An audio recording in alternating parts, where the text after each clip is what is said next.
sellout, Father? Should I give up the bag? Yeah, that's the technique. And the night's gone and the day comes. We are. Turned entrepreneurs face the tough task of pitching a random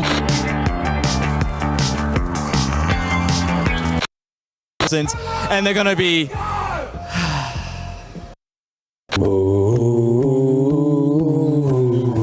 Game, the captain of in-game leaders, masturbates. A diversion. Out of frustration of realizing the round is impossible to win, Sunman fires off a random shot into the wall. Finally get to travel over here and do... Cause uncontrollable rage. Smokes may be blown open unexpectedly. The subtick system may actually just be 64 tick. You may experience intermittent microstutters. Play on a clean kitchen table connection. End of quote, repeat the line.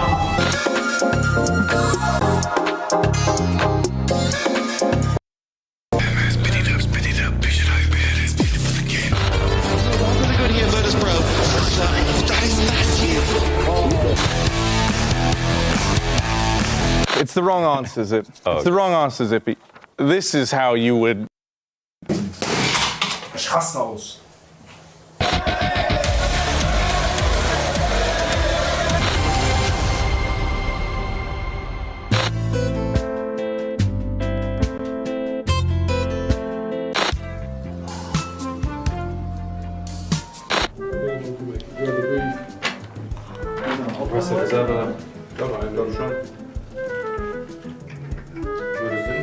Why?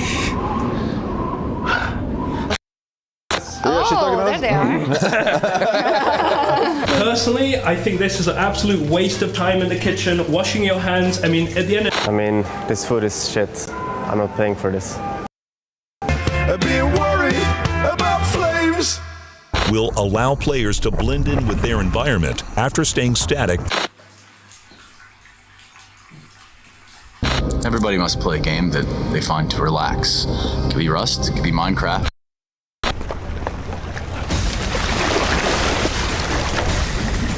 And now, moving on to the monitors. You guys ready for me now? Let's go, guys. Shit, Finn. I thought you were gonna save. Yo, good job. Rookie, wake up now. Hey, chill. One eco and we win, okay? What do you mean, Nico? Just run around. I mean, there's another map.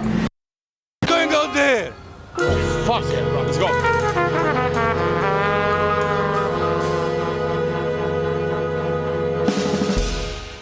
What do you mean deflect this and gaslight you? My friends was talking. He's gonna shit all over Fury, I can feel it. Revenge for the major. I was playing almost 10 hours a day. When I come back to school, I was playing. Weekend, I was playing. Holidays, I was playing. This is, I wonder what's going through Cold's mind right now, watching the absolute talent at work. Oh my God. As biologically immortal. That means they can't die. The seasons.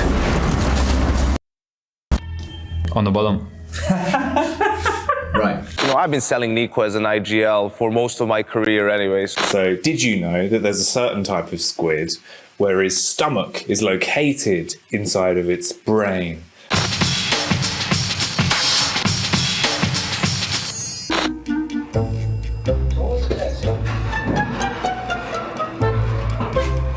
A revamped matchmaking and in-game ranking will have your queues popping again and again and again. Fuck! Rob's good, be good. Rob's good, be good. Roll CT, bring me the pistols, let's fucking go!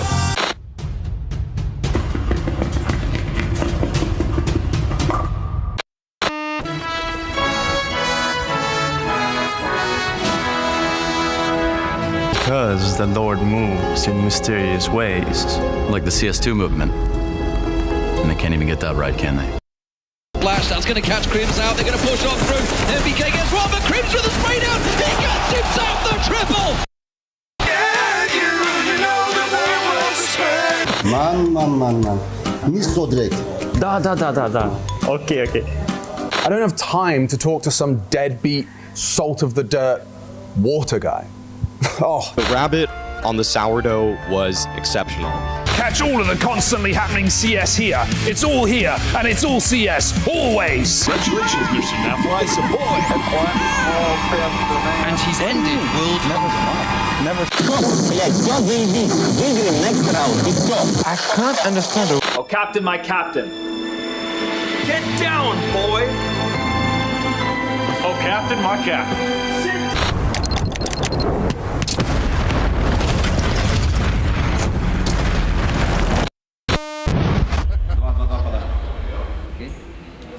All good, bro. Chill out. Do you sacrifice? Because the team was functioning really, really well. Why do you do this? I just keep jumping and looking and looking and...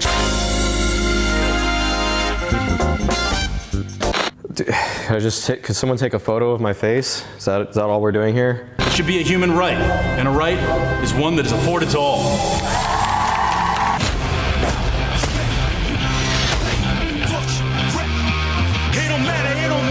Why should age determine expectation? Breath. Well, Breaking Bad. Okay.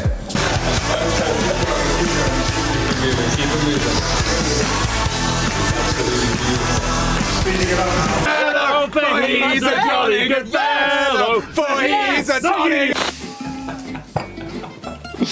But did you know the fake flash play has a long and storied history? Day off.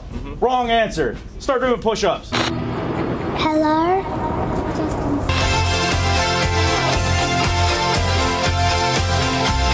Come one, come all to the annual ESL Bot League. Welcome back to CS Psychology 101. Out of nowhere, a figure jumps through the smoke. Art unloads the... Bald man bad.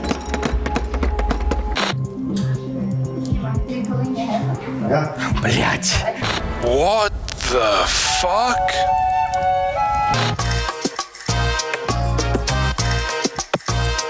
How the fuck else would you do this job?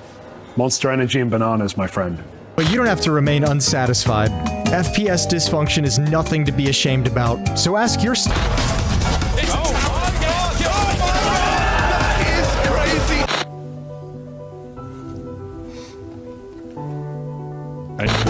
Can warm it up. How long?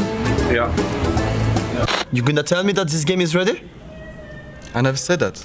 Let's say about this tournament and we'll see. Have it your way. Hey guys, what's up?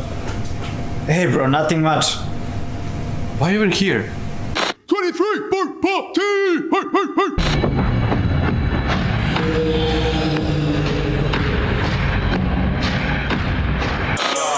We are when they're all gone. Talking of inappropriate, why don't we finally release the sex tape? To get this #1 spot. Я думаю, я не знаю, не понимаю, что сказать на английском, я не понимаю. Thank you very much, Shiro. Thank you for your time. Das ist eine absolute Katastrophe. Was sollen wir jetzt machen? Why so serious? Just gonna slop this in here. Look at the whole thing. Beautiful. Hello? Hello? We wish you a Merry Christmas. We wish you a Merry Christmas. A serious investment. Do you like CSGO skins? They're okay. Boomers, man. Like, socks aside to who I am, it's a fashion statement. It's not like I'm gonna slip and fall in the ocean or anything silly. Chad? He's gonna throw the AWP in. Oh my god! Simple! What is happening? Okay, now do it again. When we make that stadium a library, there's only one sound you'll be able to hear. The old flavor of Crims. Now that is a grape, ladies and gentlemen, that has been with us for years. Oh, don't worry that it's getting old, it's getting old. I'm starting. I don't want to be this kind of people who to be recognized every time I go out or something like this. Zippy. Can I call you Zippy? Actually, my name is Chipek, so... Zip? Yeah, I just think Zippy's got like a cooler ring to it, you know, like for the youth. And the pelts. Ooh, it's a bit off to the right. It's a bit off to the right. Known as the the Crimson Jelly. Really easy, maybe slightly embarrassing, but that's nothing new. Like what? Like this! That's just my regular accent, mate. That's just how I sound. Finals, Pronite and Crims. They just need 2 kills here and they will win it for the second time. 47 kills, 23 deaths. Or should I say, 4, 7, 23. Weird timing. Give me a second. I'll be right back. Sorry about this. I'll never forget when we had no toilet paper during COVID. It was a bit hard. We all went outside, but James never had that problem. Oh, okay. Pressure some vodka then.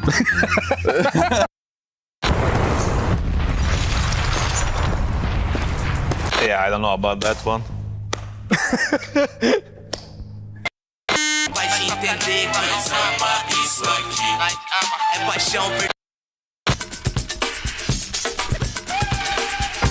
My people need me, man. My people need me. Yo, I don't know, bruh.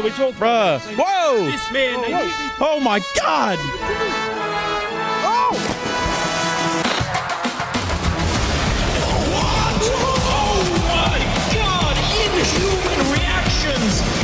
Nice braise on it. It was very nice. It was almost like pulled pork in some ways. Wow. Yep, I don't think you should touch it. I don't think you should. I think this is I have masturbated before. Oh, a bit partial to the old hand-to-hand combat then, I understand. Mirage, one of Counter-Strike's most notorious maps. May the Lord save their souls. Father. Tomorrow night on ESL Pro League, it's the clash of the international squads. The winning smile. Hey, why do you... Friend, James here to save you.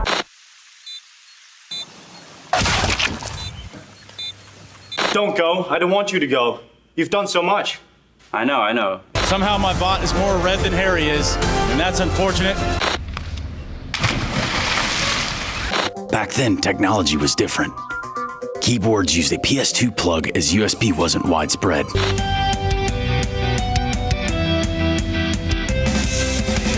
Yes, have fun at EPL and break a leg. At Bristow Potteries in Malta ahead of the playoffs of EPL Season 17. And I'm here with Chief Pothead Jackie. Good evening, fellow gamers and worldly citizens. For far too long has the strategery of this nation. I love its big piles of greed. Does your moisturizer suit your narrative?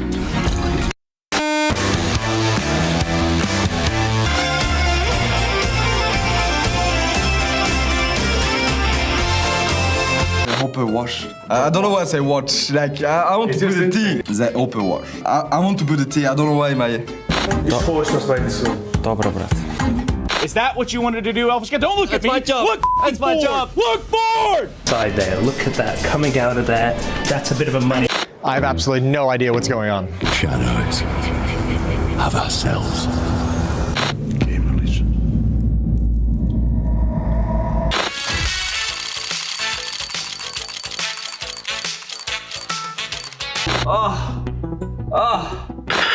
I loved him in Jumanji. You've reached the age where everything in Counter-Strike is a challenge.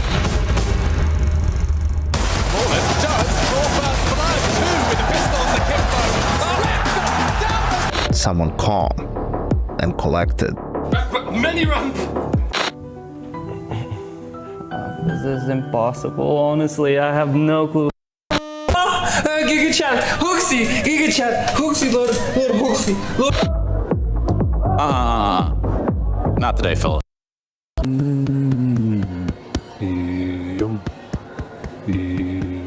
He turns to me and he said, Why so serious? Why so serious? Is back on the menu. Yes! Woo!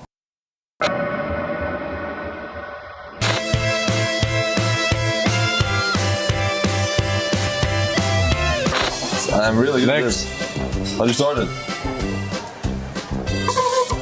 I guess we need a base.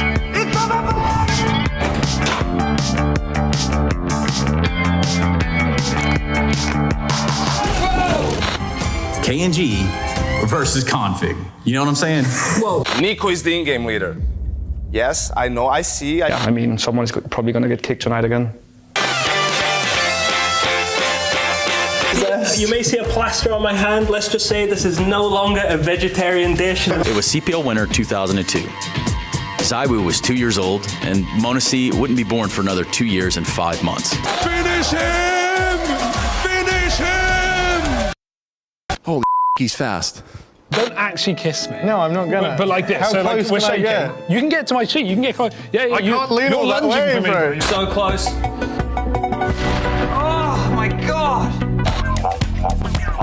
Oh, it's actually Mech, mate. Oh, mapped. Back in the day when we used to play, it was really passionate, but man, seeing in the kitchen bringing that magic. And most importantly, it's the first ever fucking major win for Nico. Yeah, we just kicked everyone, basically. And then we... Waiters, you are clear. I repeat, you are clear. Get the fuck in there.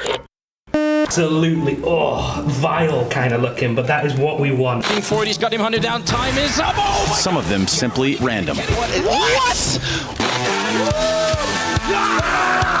Just like a prison, there's extensive evidence of segregation within the facility. He knows exactly what he's doing. He's one with the blade, as you say. I am from London. Today we're going to be taking a look at the best region in the world, with North America locked and loaded. Why be a future star for just a year when you can be a future star forever? Newest member of our team, Map. It's a long time without CS, but I need you to focus. Show us what you got. Show those bots what you got. Take a look at this. This is bigger than my head, nearly. Hold up, what happened? It's just hell. Find you, and I will eliminate you. And trust me, because I know me. Henry! Henry! It's the under, now it's the middle, and then we have the top. So That's the scientific name for the hair. Exactly. Yeah, That's close. Oh, that's really close. With CS2, you'll be standing tall, polishing your trophy in no time.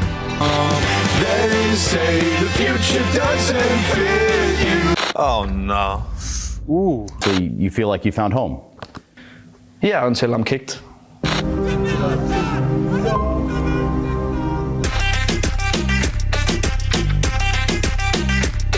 Now we're cooking, bro. Look at that go. Green mounting. Look at those wheels. They're chewing up. Your time starts now.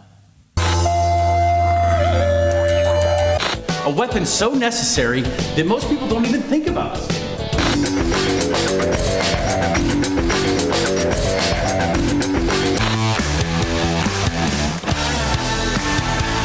Well, we really backed up for this one.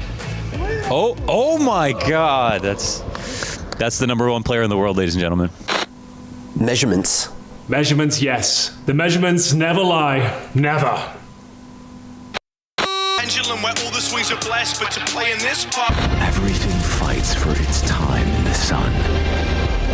Wasn't it you two who were flown out to Seattle by about? Look at you two, complaining about who's gonna squeeze into each other's hole first. Of course. Talked highs, now let's talk lows. If any cold callers... Perfect, actually. Alright, so we're gonna pop this flower. Potential defense against the 4 symptoms of underachievement. 0 to 6, you bite. Not only does it have strength, but it has powers.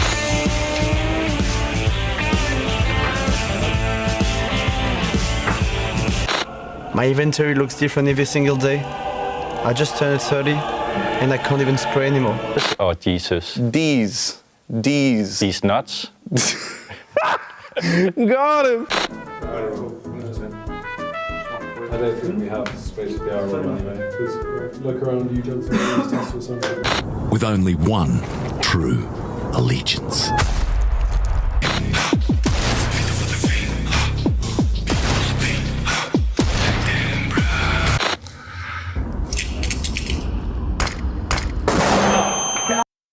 Lock you up and throw it. Dom Toretto!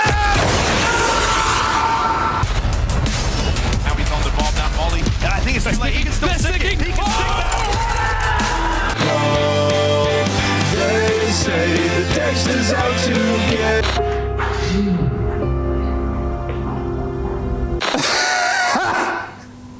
Really? Really?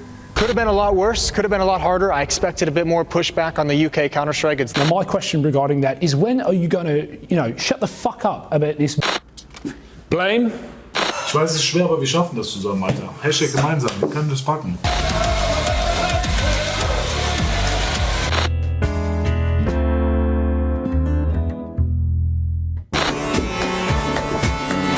Tell me about. Harry, I'm about to lump 20 on. Cool? Look out for a few surprises. No, Chad. Is that a raincoat? Yes, it is.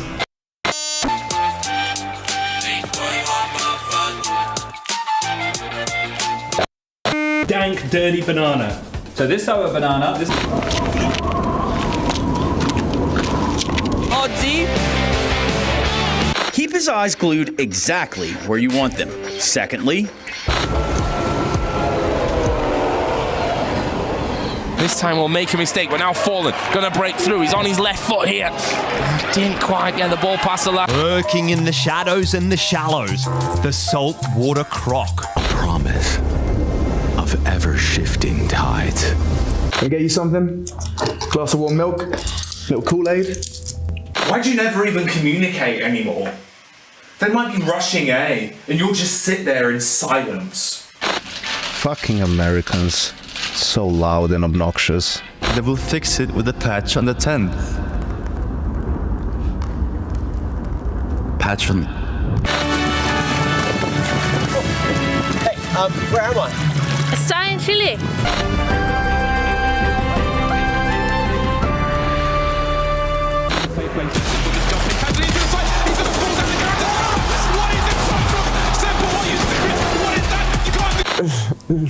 Yes, I'm the manager of this here establishment. Are you telling me I need to upgrade my fucking video card again? So that's the CS coming up. Watch it. Watch the score. It's gonna change. Watch the CS. It's Counter-Strike. I'm starting to believe as well, Henry, because he's got to take it from. Stop blowing my mind!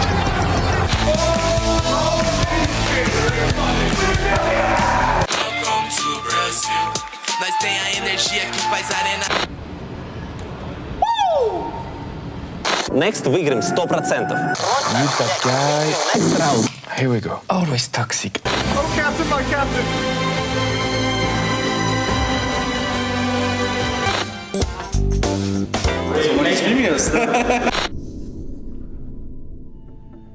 I will personally ensure the funding of a global competitive matchmaking ladder on 256 sub-tick servers world. Because safe investments are for pussies.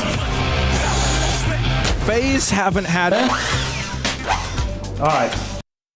Your skin with the all-new potential. Okay. It's viel wachsen. Where are you, Justin? An isolated land. Fantastic. Now I can't spend precious team building time with my employees. Such as the famous buy an op and then use the deagle. I was watching. I'll take responsibility and leave. It could have been beautiful. It could have all been ours. Yeah. Skyboxes allow for a whole new world of nade lineups, so you can get as sweaty as you'd like. Feels bad, man. That is not so poggers. Bible thump. QQ.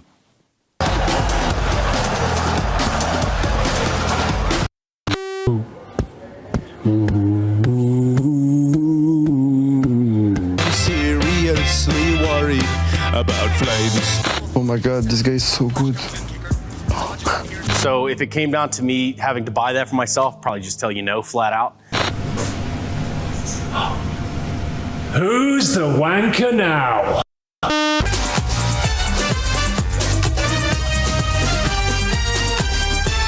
We got pandas. Yeah. We actually have pandas Oh up my ahead. god, I see why they Giant call them pandas. giant, Harry. He will never learn. Direct size, die, and then eat the meat if he's out. Oh, can you believe it, Harry? FaZe Clan. Oh no. But the epidemic of Mirage addiction sadly shows no signs of slowing. Let's roll.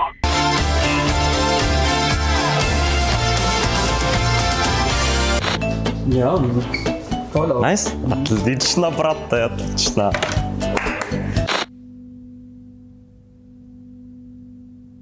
You want to know your balls and you want to get them in hard and fast, all right?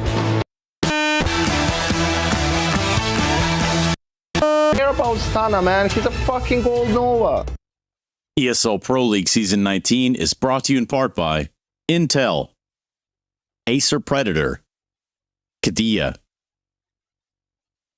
DHL, Monster Energy, the United States Air Force, 1xBet, White Market, and Gaming Malta.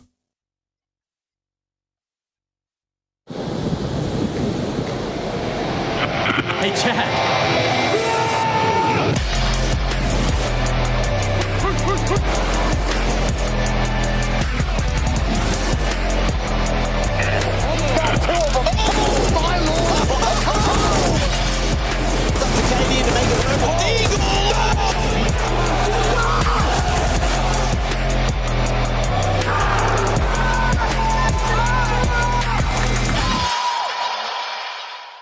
Previously on ESL Pro League.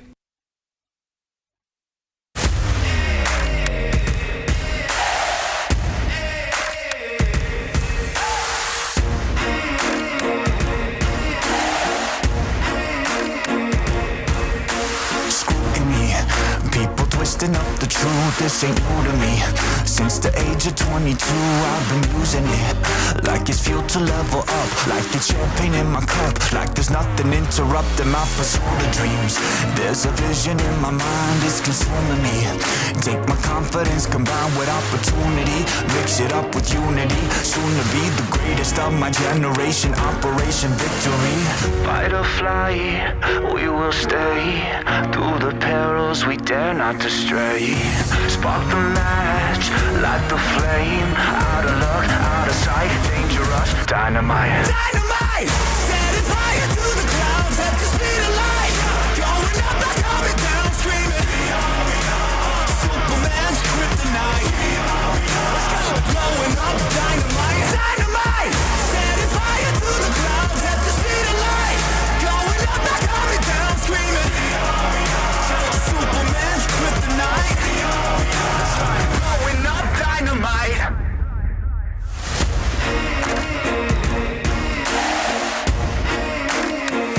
Check it. Troubled days, lonely nights, lot of tears, lot of fights. Big dreams met with bigger lies. It ain't what it seems from the outside. On my downfall they pray. Will I surrender or will I betray? Given the trauma that lives in my brain, or use it to fuel up the fire in my veins. I never complain, I boss up and do it. If there's a battle, I fight my way through it. If the wind blows, I thank God that he blew it. Cause what is a blessing depends how you view it. The fruits of my labor are in abundance. Indispensable, I'm not redundant. Incomprehensible the way I've done it. When the struggle pushes me, I don't shove it. I rise above it. Fight or fly, we will stay. Through the perils we dare not to stray. Spark the match, light the flame. Out of luck, out of sight, dangerous, dynamite. Dynamite! Setting fire to the clouds at the speed of light. Going up, not coming down, screaming. Superman's kryptonite. Blowing up. ESL Pro League Season 19, day number 3. We've had a hell of a lot of shenanigans already going down in Groups A and B. Hell, we've even had some teams qualify for the playoffs already. Not by doing that or by doing this, by playing Counter-Strike damn well all the damn time. My name's Freya Spears, joined by Maniac, by Machine, by Henry G this morning. Hello there. How has your past couple of days been, gentlemen? Good question. How has it been? I mean, I think it's been wonderful. Everything's been ticking along nicely. We've had some good Counter-Strike. We've had some silly buggers. It's been good times. I think, this is the content machine that just keeps on whirring forward. It feels like we've actually got amazing content coming every single day. It's We've crazy, upped right? the ante from last season as well, if that's even possible. They don't even know what they've got in store as well. No, right? exactly. All of these clips you're watching is like crazy. It's a universe on its own. And it always takes us back a few years. You see all the old skits as well, some new in there. It's crazy. And actually just 19, the number 19 season of Pro League. That's wild. Damn. I think the Falcons clip we did though, the kind of parody, that was the best work we've ever done. That seems to be an absolute banger. It's taking the internet by storm right now. You guys got to get an Oscar for that one. I swear. I only had one Maybe line, that's even but- coming. I just think the cut to Jason, you don't even have to know like a little anything schoolboy. about it. It just cracks me up. Yeah, the school bag was a nice touch as well. But I think Jason gets the props for the acting award in that one. Shout out Jason. Yeah, absolutely. big shout out. Actor of And of course, esports. Frank for his creative juices, Shout out Frank making as well. that exist. He doesn't get enough Yeah, love. which camera? This I don't one. know, that one, Shout out yeah. Frank. Great guy. He's going to hate that. Yeah, he doesn't want hates to being on exist. camera. It's okay. We acknowledge your existence. It's a mythical Frank. He exists. He does. Should we get the housekeeping out of the way? Because, as we said yesterday, Matthew, 2 groups, simultaneously, 2 streams, all the Counter-Strike all the time. And we had actually 2 teams yesterday making it through to playoffs, right? Yeah, absolutely. Listen, I always love these little recap because we have so much Counter-Strike going on. Here we have obviously a little bit of the Group A update with Astralis actually taking the best out of FaZe Clan 2-0. Holy hell, Doing it's it again. continuing. It's continuing. The revenge from Astralis straight to playoffs and 3D Max, of course. 3D Max. That's Dude, the they big actually one. looked sick. I didn't They expect did. much. Yeah. After your little lecture yesterday, though, I learned about the players. I learned about players like Gravity. They looked very good as a unit. They're actually a solid team. Yeah, I think the Gravity find might be what they needed to go to the next level. You know, find that young player who's Right. a little bit of arrogance. I mean, the words he had in the interview, a whole lot of swag already on the couch. He spoke some smack in French as well. I like that. I appreciated it. I mean, we have to as well point towards the Mongols. I think their victory against Falcons as well. They really put those guys through their paces. You got a lot of firepower on Falcons, and the Mongols matched it, and then some. Techno at the top of the scoreboard. That was admirable. Have to admit that the Mongols are a one to watch in this upper bracket. Where And does the that put mid-bracket. Falcons? This is my TyLoo. Ooh. favourite. Oh, they might lose that. No. Surely not. Henry, No. didn't look all that convincing, Don't say bro. it I'm just again. saying. We commentated that game, Mads. I mean, I know weak. we watched it together, They but it look is real weak. With Advent. I mean, no disrespect, but it is literally a 4v5 Yeah, at that's- this point in that's time. fair. So Falcons should be able to handle that one. Sure, surely. Like, We'll watch it. Nothing's for certain here at Pro League. But one thing that is for certain is our plays of the day. I enjoyed it so much yesterday. We're going to do it again, and we're going to rate them again. And we're Out going to of 10? start off. The Maniac system? I think The out of Maniac 10 is system, I like fair. Right, I literally invented the out of 10 rating. Yeah, exactly. It's a brand new invention. Established Never heard 2024. before. Who was our winner yesterday? Malps? Yes. Yes, Yes. that was the short clip with the USP, right? That's the one that caught us the most. Yeah, It was on very Mirage nice. and to be Yes, apartments. That's correct. It, yeah. Okay, big winner from day one. Techno, 1v4. This is going to be Techno clip 4K number winning the one. 1v4. I'm ready for it. Literally. Oh, that's the ancient one. Yeah. This Right. is sick. This is super nice. I mean, The Galil as well. This is like he had a hero Galil up against a full buy, and he absolutely dominated. the scoreline was like 1-3 or 1-4 at this Yeah. point in time, so he broke them. After this, I think Falcons took about 3 rounds to just win one. They were kind of in the dumps. There was a technical pause as well that's after right. that one. Yeah, There was a exactly. technical It was like a pause 2-minute after technical the pause. clutch, just to really make sure they were stewing in it. All right, so out of 10, Freya, I'm going to give that one a nice 8. Oh, I yeah, reckon. that's- I think that was solid. In the Nice context of them round actually contributing to winning the game and shutting down Falcons, the tech pause after, chef kiss moment, 8 out of 10. I'm good with that. I'm good with it. That's quite a high one to be starting off Yeah, with. but it's strong. Also, they won this map. You have to realize in context what it meant. Yes. Huge. Context really is king. We've got another 1v4. Let's see which one this is. We got clutches on clutches on clutches. ZDR. Oh my lord.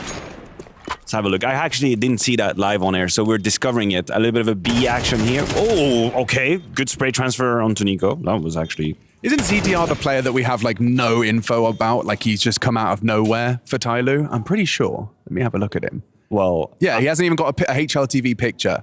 Matches, teams. Yep. One just team, days in current team, 50. No Brand one knows new. anything about Wow. ZDR. Alrighty. All right, we've got yeah, to take that into mystery. consideration then. I think that makes it even Yeah. more impressive. Yeah, absolutely. it down G2. Can we run the clip again? Yeah, I think we should. I think we Yeah. should. Just One so more I can get some more content. Now I have that information. I'm going to watch it with a different lens. I don't think we're getting it again. Can't do it. Yeah, I have to don't find it. think we All are, right. but maybe production, can we get number 2 one more time? We'd like to give ZDR a bit of love. 1v4. Let's Yeah. go. Let's Like roll it's out. deserved. Just want to make Yes, sure I'm now I hearing understand yes. him a bit I'm more. hearing yes. Yeah. There we let's go. do it. So walk us through your thoughts, Henry, now that you know the context of it. So this guy, we don't really know much about him, but the fact he's going up against G2, that spray down as well. It is pretty sick. It's a 1v4, right? And who's the last player he kills? Who's he up against? Nexter. Okay, well, I actually like that. I think in the context of him just being We don't even have his age. Essentially a rookie. We don't even have his age. He doesn't have a picture. I will go with 7.5 out of 10. Are we allowed halves? We allowed halves. In the I will allow system? it. I will allow it. Nice. Okay, Good. I would Being go, the creator I would go of that system. 7.5. Now I know that. I would have given it a 6 before, but now 7.5. Oh, okay. Yeah, Six would have been harsh. 7.7, I think, that's actually. fair. Yeah, Are we're doing decimals. Are we opening that door? Oh, sorry, yeah, half. Okay, fine. No, I think we'll stay Fine. with half. Sorry, guys. All right. Just, I have to. Certified 7.5. It's your world. 7.5. Okay, We're good. not We're good. beating Techno. He's number 2 right but now. I think that's fair. Techno's still in the lead. Senzu, we've got a little ace. Let's do it. Senzu Let's is see. a highlight machine as well. I feel like we get He all, really of them is. all the time. A bit of Mirage action. Let's see. That was an anti-force buy or upgraded pistols, if I remember correctly. Yeah, I hear the noise of the 5.7. Mamma mia.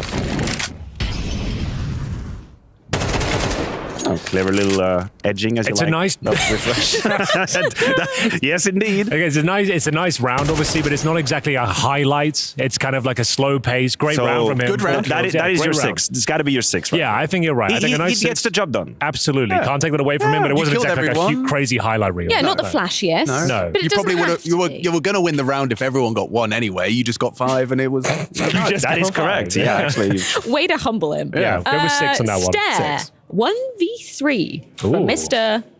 Stare. Let's see it. All right. So this, I remember this. This was where they lined up from this. Oh, look at this transfer. That's right. Oh, yeah, the third one is actually. It's almost really interesting. exclusively exciting to me because of that third one. The fact it's a headshot, the fact it's a clutch as well, the fact that it turned around Ancient for Astralis. Against FaZe as well. Yeah. Against FaZe. Yeah. But I feel like we're talking about the context more than what we've seen. So Sure, maybe context that's is always a tell. important. I think though, we I agree find. that context adds, like if it contributed to a map win, as we said in the Fair. first one, I think that you had a point, maybe 0.5. Well, I guess. So if you have an let's say argument. that was a 7, it would be an 8.5, maybe. Ooh, I'm not ready to have quite a that be lot. number A 1. 7? Yeah, I don't think it that's not overtakes. That would be the Techno. highest rating we've given today. What do we give an 8 for to 8 the was Techno has Techno? 8. Yeah. I Okay, feel well, it like has to Techno be under remains. that. Yeah, exactly. Yeah, I would Yeah. agree. So like Okay, a fine. 7.5 or something, just 7, under Techno. 7.5. Yeah, he's Nice. second. Yeah, drawing with Senzu, I guess. I can't remember. No, It's no, okay. no. It's All we really know is important Techno that is in the we lead. clarify things here, guys. It's really important. We have a 5th. Oh, I think we if I do? can count to Surprise 5. 5th. Yeah, I think. We have a Stan? I've heard whispering. Only boy. Roll it up. Oh, this is against Karen. This is not. This is the Zero. low lights. This is the low light. This is like agonizing to watch. What It is was going on, tedious. dude? This took forever. It was Stan versus Carrigan. Carrigan did It's very like well to stay alive as well. Existence versus snacks on train. Yeah, no, exactly. That's what we're looking at. Here we go. Oh, there we go. Yay! Yeah, okay. Well, production's been a bit cheeky with that one, I think. Yeah, we're getting trolled. Just We're getting a bit. little sass. We're getting trolled. That's an unhonorable mention. It's got to be like a maybe. 4 at the best. A 4. At I think very best. we have to A rate it. generous Sorry. 4? A generous 4. It's still a 1v2. Just because it was quite funny as well. It's comical. Yeah. So yeah, I We get laughed a little bit about it. Value. So it's got 4. Okay. Apparently, Chad requested this one. Of course Of it course. is. So thanks, Chad, okay. I guess. Thanks, No, that man. makes sense now. Well done, Techno. Techno wins. Let's go. Congrats. Easily. Is there a trophy Techno or wins. But we'll find something. No. maybe? There's Maybe. balls around here? There's plenty of props. We can give him something. Should we have some mail? Is it mail time? Is the Viewer. doorbell going? Can I hear it? There it is. The mailbag has The arrived. mailbag. Bring the mailbag is The itself. The mailbag. Oh my lord. Okay, you guys have to read this. I can't. Hi, EPL talent. Jesus. The best thing about remote work is having Tier 120 playing on the background. How do you guys feel about interactions in public? We were shopping with friends at the same location with Machine during my the PGL Stockholm Major throwback, and have rude? regretted not saying. That's what's worried. Not having guts to say hi. Oh, God. What have I done? Same location machine. They didn't say hi, Yes. and they regret it. It- Would it you might have been be, okay with it? What were you doing at a mall in the first place? Probably Let the man be. He running can live. around. Yeah, cartwheeling around. That's all I do. I go to malls, do gymnastics. How do you feel about public? I get them. I'm not trying to blow my own trumpet here, but I do get a lot of them in Malta for some reason. A lot of young gamers here. Yeah. I get recognized once a week. I'd say in Malta. They're always quite nice. That's why about it. I say hello. They've been calling you No the one ever asked for Maltese a photo. Falcon, haven't they? The Maltese Falcon. Yeah. Falcon. Yeah, people are pretty cool with me. They don't ask for photos. I think they know I'm not into that sort of thing. So they just say hi. I shake their hand, say what's up. They'll buy me a drink. Honestly, the amount of free drinks I've got in Malta is absurd. That's I get people send me like trays of shot turbans when I'm sat in the bar. that was me at the after party. Don't worry. That was me. So that did happen. Big fan, by the way, big fan. I get that quite a lot though. I get drinks sent over to the table. He's like, oh, these guys like you in the corner. Like I know I sound quite famous now, but Malta's a very small place. Dude, yeah, but it doesn't work for me. I walk around, I go, yo, by the way, I'm actually a machine, by the way. Go to more bars. Free drink? No, nothing. It's because you ignored that one guy at the mall. No, they're scared. I'm sad they didn't approach me. I would encourage anyone that doesn't pluck up the courage to do so, because we're just going to be happy to be recognized. No, really. It's like, what? You actually know me? That's cool. 99.9 people are always coming in with like a super respectful distance and friendly vibes and all. In that context, yes, absolutely. Yes, please come, say hi. Very happy to welcome you. Yeah. And if for some reason I'm having a bad time, I might as well just tell you. But in general, I will really say, lovely. I don't understand the point of a selfie of an esports talent. You know, you get a photo of them. What are you going to do with that photo? Put it on your Discord. Where's it going? Are you going to print it off? Are you going to like, it's just going to die on your phone? There's like a deeper level on how we live life nowadays and what we consider to be like a worthy achievement in our lives. I know, this is a much deeper conversation we're opening here. You're right. Is a picture really capturing a moment? Does that make your life any more valuable? This is a Pandora box we don't want to open right now. That's fair enough. It's just a fun time. They see you, they take a picture. Good email, but I'm interested. We'll come back to that. Let's close that for now and open up a new mail. We have one more, I think. Let's see. Oh, this is nice and big. Yo, boys, I've got a quickie for you. Should I move to Malta from Sweden? Shout out to my boy Eddie Eriksson, a.k.a. Move to Malta from Sweden. Well, from a weather standpoint, it's definitely going to be friendlier here. Plus it's going to be more sun. It's going to be warmer. The taxes might be more interesting too if you're financially interested. Compared to Sweden, absolutely. That's totally fair. I would say it depends where your kind of lifestyle you're used to. If you come from a big city, like Stockholm, for example, or not, does it stay? No, but you probably does. And you're coming to Malta, it's more like a small village. This is like growing up in my small town where I grew up, and it's like 400,000 people here. So you're going to see the same people every weekend. You're going to bump into the same sorts, which is a good and a bad thing, I suppose. I suppose. What do you got anything else to add? My feedback on Malta, whenever someone asks me, is I say, as long as you come in with the idea that you have to make your own fun, you know, you can't just like walk down the city streets and there will be kind of flashing lights and entertainment. You go, oh, okay, I can just kind of be spoon-fed the Disney experience of a night out, whatever it is. You have to make your own fun. You have to make your own friends. You have to, let's go and, I don't know, camp and swim and scuba. Lots of swimming. Well, in terms of entertainment, I got to say, where we at, there's plenty of entertainment. It might not be your type of entertainment. Not only does it have strength, but it has power.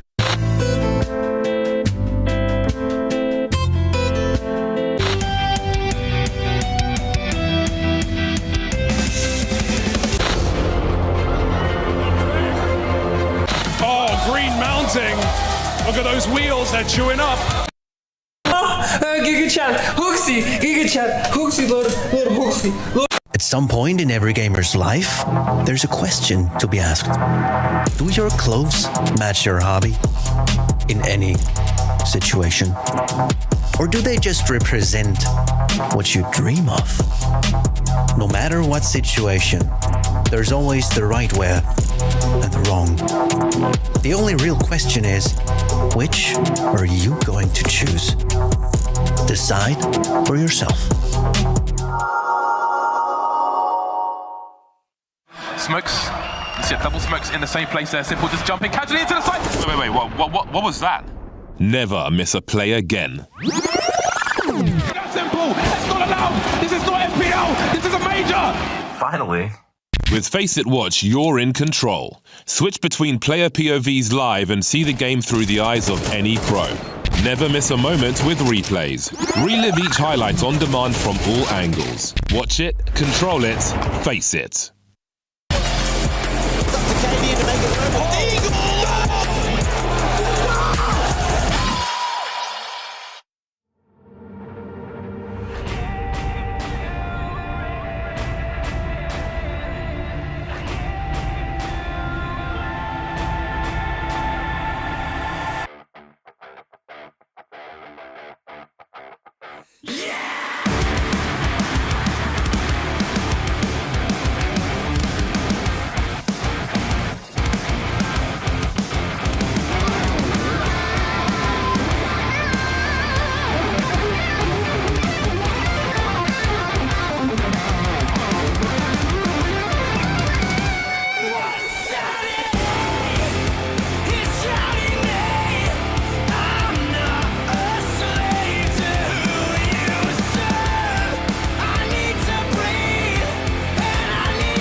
Welcome back to Pro League Season 19, and the B-Stream banter is back as well. My name is Travis, alongside me is Brandon. First best of 3 of the day is Falcons versus TyLoo.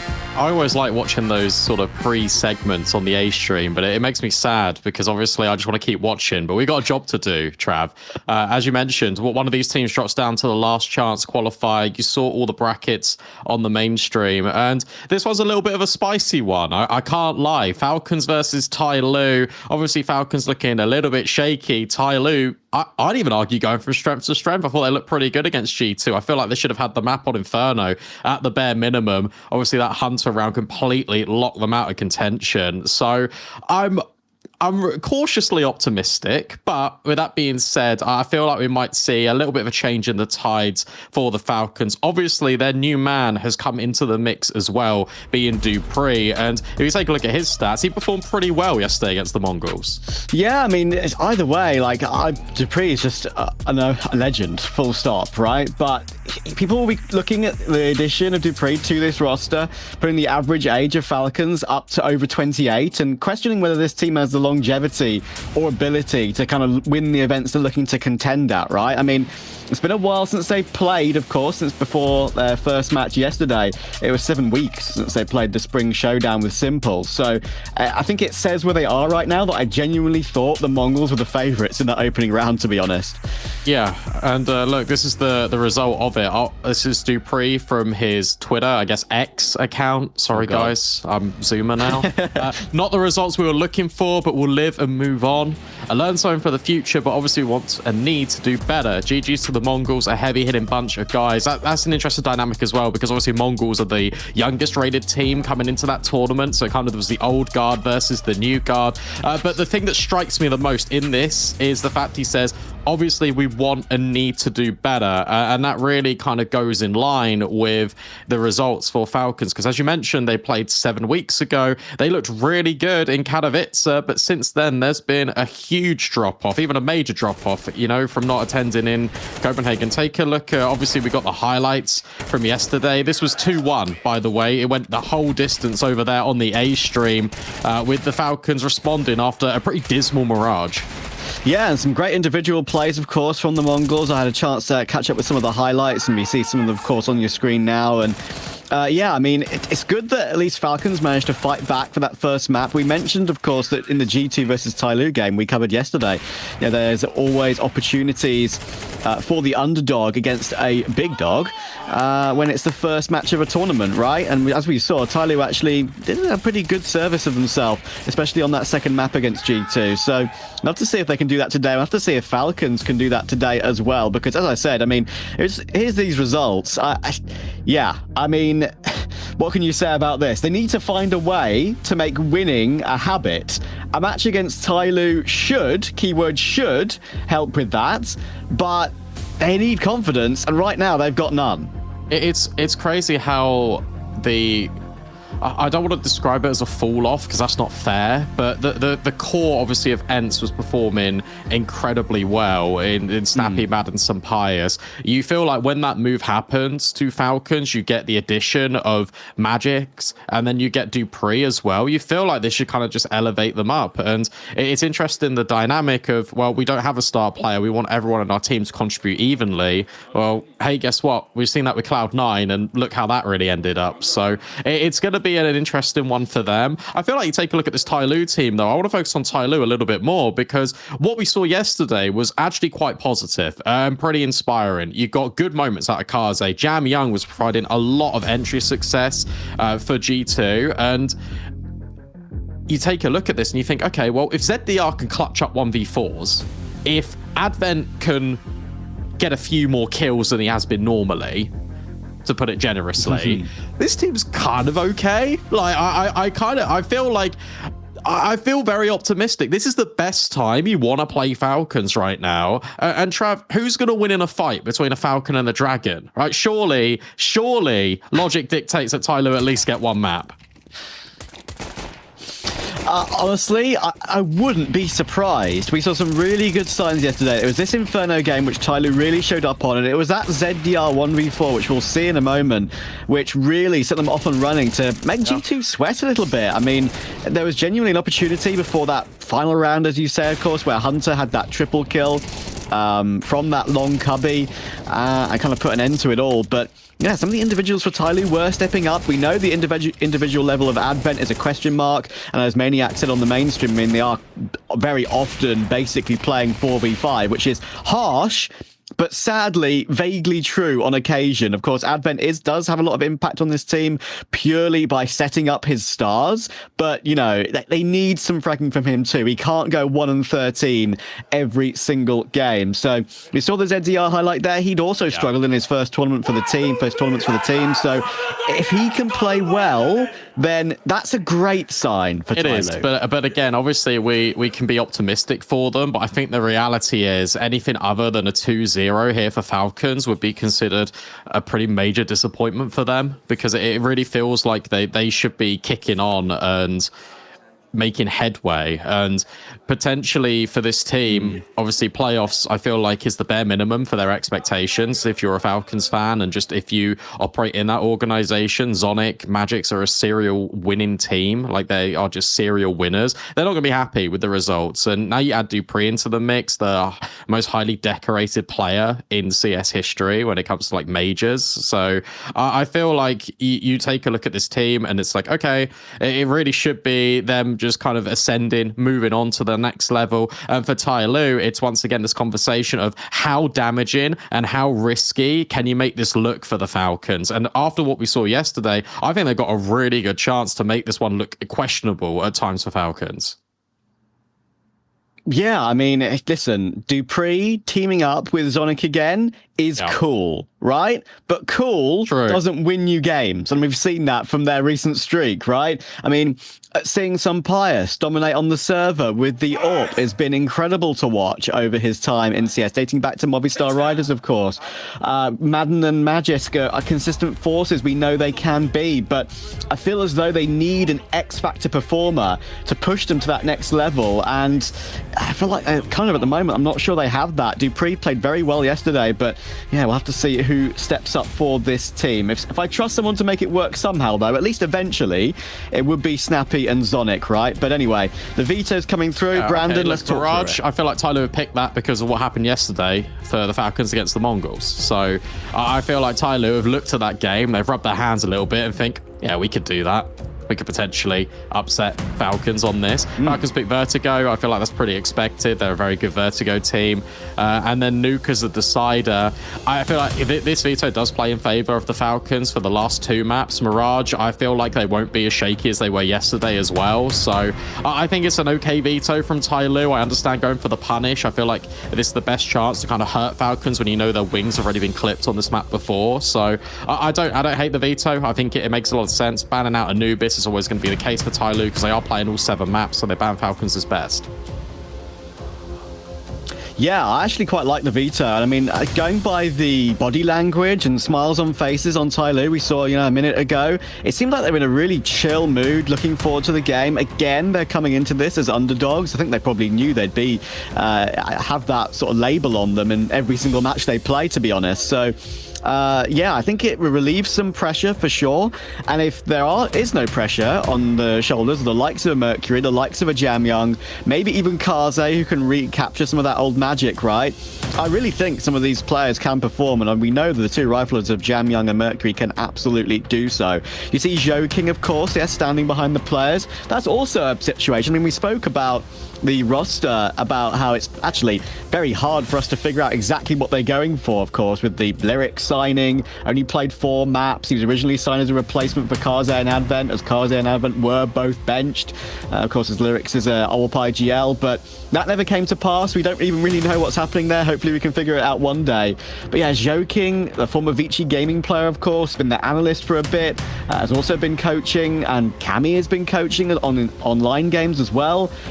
TyLoo are incredibly hard to keep track of. But, you know, in simple terms, Advent on this team, we know individually he holds them back a bit. But when his stars step up, that's when we see a dangerous TyLoo. And I really hope we see that this morning. Yeah, you said it's hard to keep track of. Let me lay it out in the simplest form. 19 players signed to the TyLoo organization over the past year, but all we are focused on is the 5 that are sitting in front of us right now on those desks, looking to try and take down and make a name for themselves here. And they're going up against a vulnerable Falcons. That's the mindset and the spin we got to put on this, because they are looking frail. They are looking a little bit weaker. They lost this map yesterday against the Mongols, and TyLoo looking to deal out the same sort of punishment. And they start on the T side. It's Falcons on the defense. Yeah, and mood in a team is so important, right? We've heard a few interviews from some players already saying, oh, listen, the mood's actually really good right now. Like, we're feeling happy, we're feeling content. Even if the results don't come through, we say it is what it is and we move on. But Falcons, I feel like, are under pressure to perform. I have to say, I feel like they definitely are under pressure to perform. Madden almost misses his shot under pass there already. Jamyoung with the P250's got an opening tap, and Advent actually pushes him down. Advent could get 2 here. There we go, Advent. Snappy can't deal with him. 4v2 for TyLoo, and they're going to walk the bomb toward B. Perfect call from TyLoo. They go in towards mid. They win the fight. Snappy jumps out the window to try and trade Advent. He goes straight into a Glock bullet.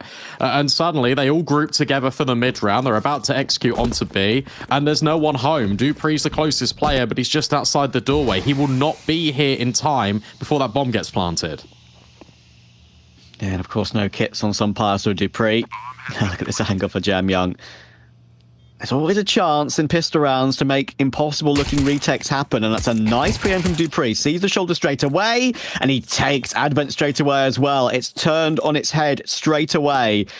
ZDR and Kaze, of course, Kaze with no Kevlar here. Dupree checking every single angle, but that's a really important headshot from ZDR. Now, some players, I think he kind of has figured out where both these players are playing from, but that's a lovely double headshot from ZDR. His individual level was great against G2. His 1 versus 4 was something to remember, and he started off on Mirage against Falcons really nicely. It's the impact. I feel like you're looking at a closer now for TyLoo potentially, because in these last couple of games, his clutches, that shot was sick from Jamyoung. Yes. But here we go. Honestly, this round, you take a look at it at face value. This is what TyLoo needs to match consistently throughout an entire series. A Jamyoung opener, ZDR being the closer, Advent trying to do with contributions, but suddenly you get Kaze and Mercury online. This team's cooking. Not wrong. Some Pious forced off the balcony. Good utility from TyLoo as they go for an execute toward A here, but it is against many pistols. They do need to be careful. There's that CZ removed. It's a full belt of everything in the game, really. 2 MP9s, 5.7, Deagle, and that CZ, of course, that has gone down.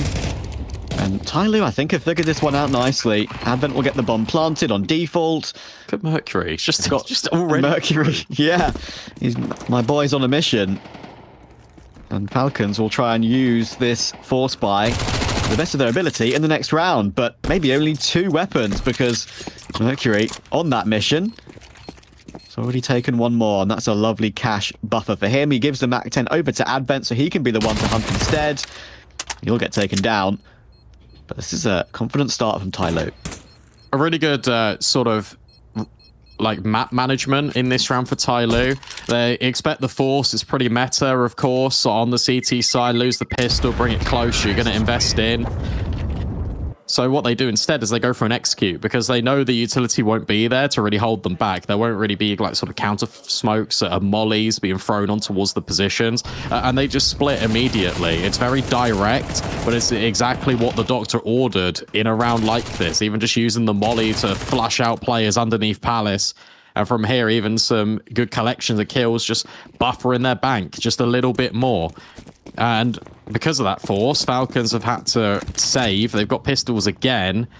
They obviously do pretty snappy saving those SMGs.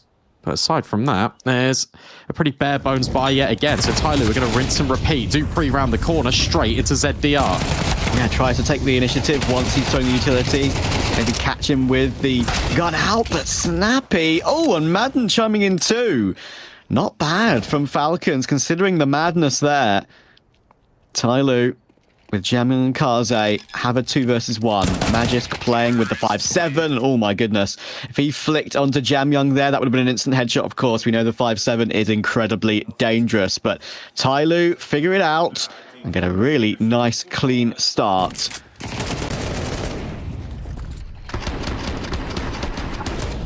Yeah, absolutely. Now you just take a little bit of a breath if you're TyLoo, because sure, some of these rounds have been a little bit more expensive, but doesn't matter. Now here's the most important thing. Getting over the first stumbling block, which could be the gun round. AWP out immediately for some Pious. No AWP in sight for Kaze, and ZDR is still operating with a Galil. You can see the burden of some of these casualties being inflicted by the pistols. Dupree taking really good leverage in towards mid, but he's here completely on his own. But he might even still be overlooked. Is anyone going to look for him? Yes, Mercury will find the first, and TyLoo are accelerating over to B. Yeah, straight up short with a B split, and the pace is not keeping it comfortable for Falcons. Bit of an awkward lineup there, but Advent still hits a really important headshot, and it's those sort of kills. If you can find a way to take those, it takes so much pressure, of course, off the other 4 players on TyLoo, and Advent has started very decently individually today.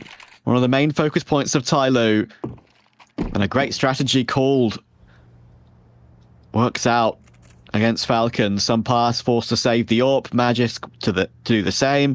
Do we see kills come through from a position like Dupree has played? Behind those smokes top mid, playing an angle, but the flash was perfectly timed. Couldn't do anything. They check him, as you say. Sometimes it can go overlooked. And TyLoo will be delighted with how they've begun here.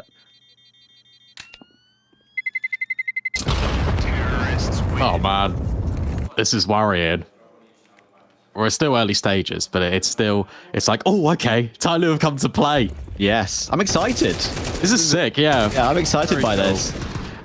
It's what's interesting as well is the fact that they just immediately send it straight up short after they get that contact on Dupree. As soon as they confirm the kill, it's immediate acceleration, and TyLoo are not really known for doing that. We even saw yesterday against G2 on Ancient, they were slowing things down. They were waiting until the last 45 seconds to make a move. Some Pious in the window, hoping, praying he can get a start, and that is a fantastic self-flash from Madden, an opener here on the CT side.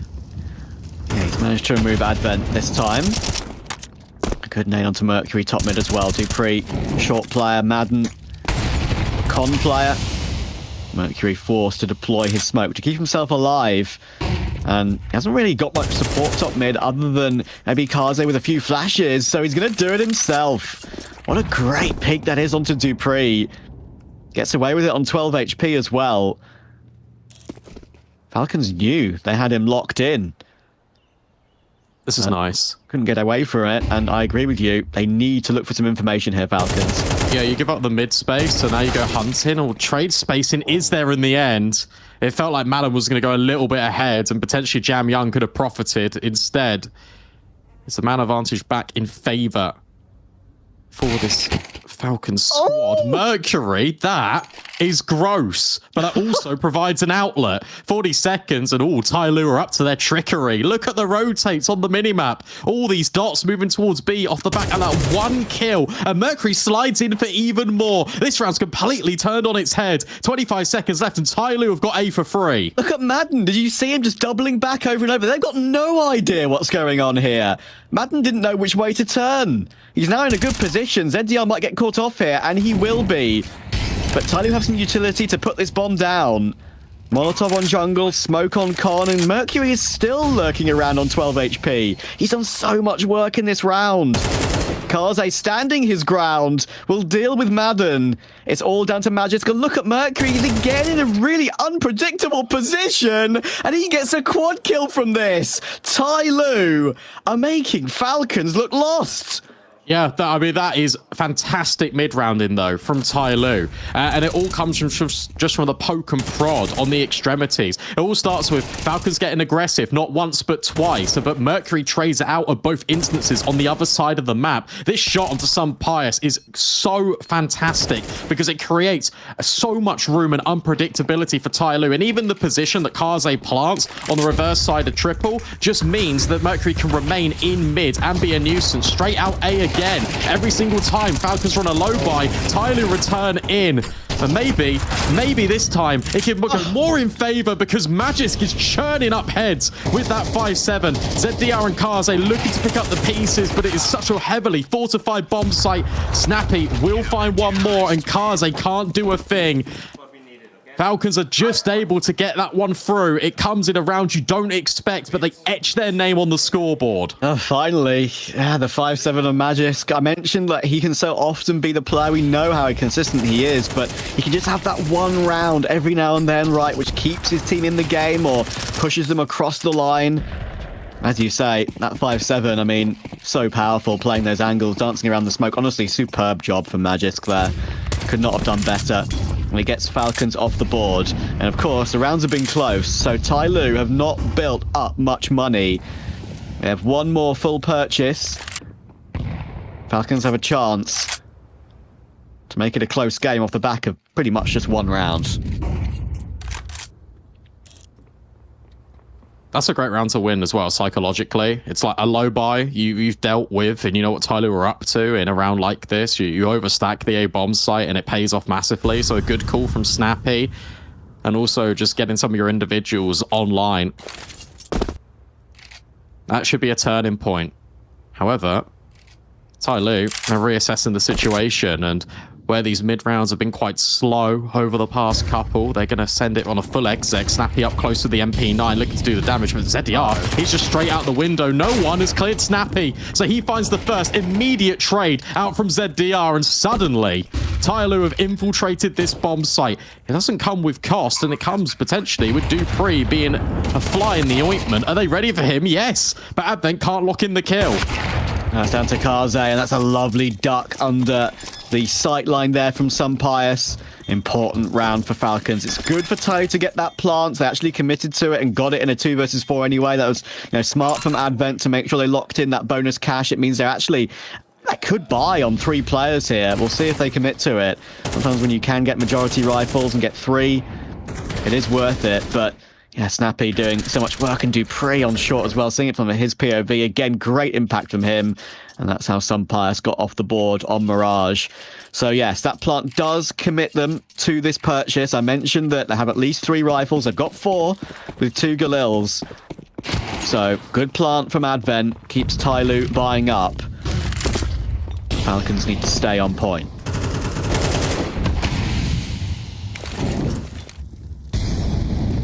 I think this game is now going to turn into just reactionary from Falcons, because that's where they've been operating some of their best work.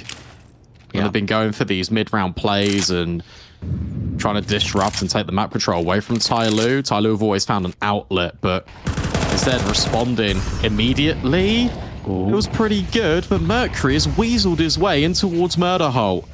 Dupree dealt with. The thing is, his position can be such a pain in the ass to deal with if you're the Falcons. As this delegates Snappy right here, Magic's at least gets pressure back by getting a kill in towards Palace. Now he can take the space. So suddenly TyLoo are completely constrained towards A and all fighting forward from all these different angles. Yeah, I mean, it's a shame for TyLoo. As you say, such a power position for Mercury. I mean, you can do so much from that area of the map. You can lock off rotations. The CT side can't exactly just hop through the murder hole. It's called that for a reason. And Sun Pius is kind of delivered here to give Falcons a settler. Unless Mercury and Kaze can do something ridiculous, but there is an insurance policy here. with Magisk on the flank. And Madden has taken Kaze as well. So there is Magisk on that flank. And that's a really nice one for Falcons. 4 players alive as well. The economy has been bolstered. They can breathe a little bit now, knowing they've got the economy advantage, even though they're a couple of rounds behind. It's been a great start from TyLoo, but of course we have seen that yesterday as well, so can't just be a good start. It has to be a good finish as well. This is another example of reactive mid-rounding, and it all comes off the back of Magic's getting very aggressive in towards Palace and then taking the space beyond it, not just resting on his laurels or standing on top of the balcony, because by him removing that angle, that means that some players can then get involved on the top of ticket booth. He can have a shot down towards connector, get rid of some of these players that are trying to scale alongside Jam Young. So a very nice play. A pause from TyLoo as well, 30 seconds to reevaluate their strategy that was working really well. The issue now is the money. It's finally sort of got to a boiling point for them. It has to just be pistols. And Falcons can bring this to within just 1 round.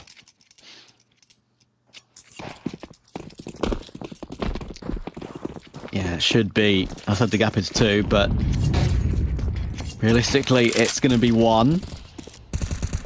I do feel as though TyLoo had a little bit more success overall on their T sides than their CT sides. Obviously, firepower can maybe come down to that too. Nice kill from Snappy. No 1 dig for Kaze, and Madden makes sure Mercury can't advance top mid. Some dinks would be nice, and they do get that. It's actually Advent to hit the Deagle headshot this time. Nade should be a clear. Almost is. It forces him back away, though, into the arms of Snappy. It's just Jam Young looking to try and beat a nuisance. He's got 3 players holding his angle and 2 pushing him down.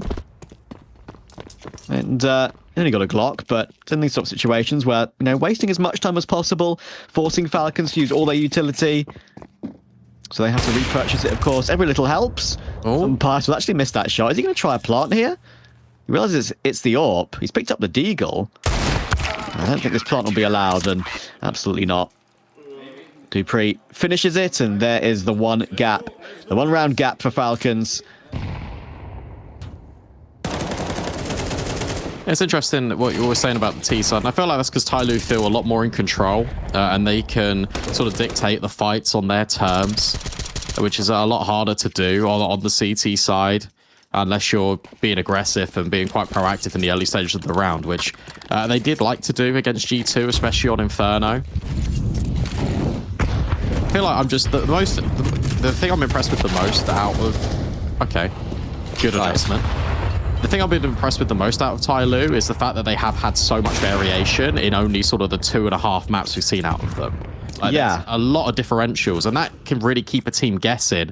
Nice job from Advent, by the way, because Madden went for that same play a few rounds before. Dupree tries it once more, but just standing on top of that rail means that he's not affected by the flashbang, and he finds the opening kill.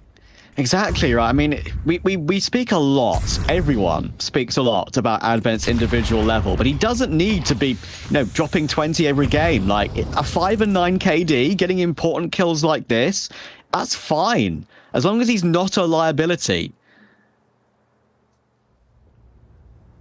And, yeah, I think he can continue with this sort of form, then absolutely no problem at all for TyLoo.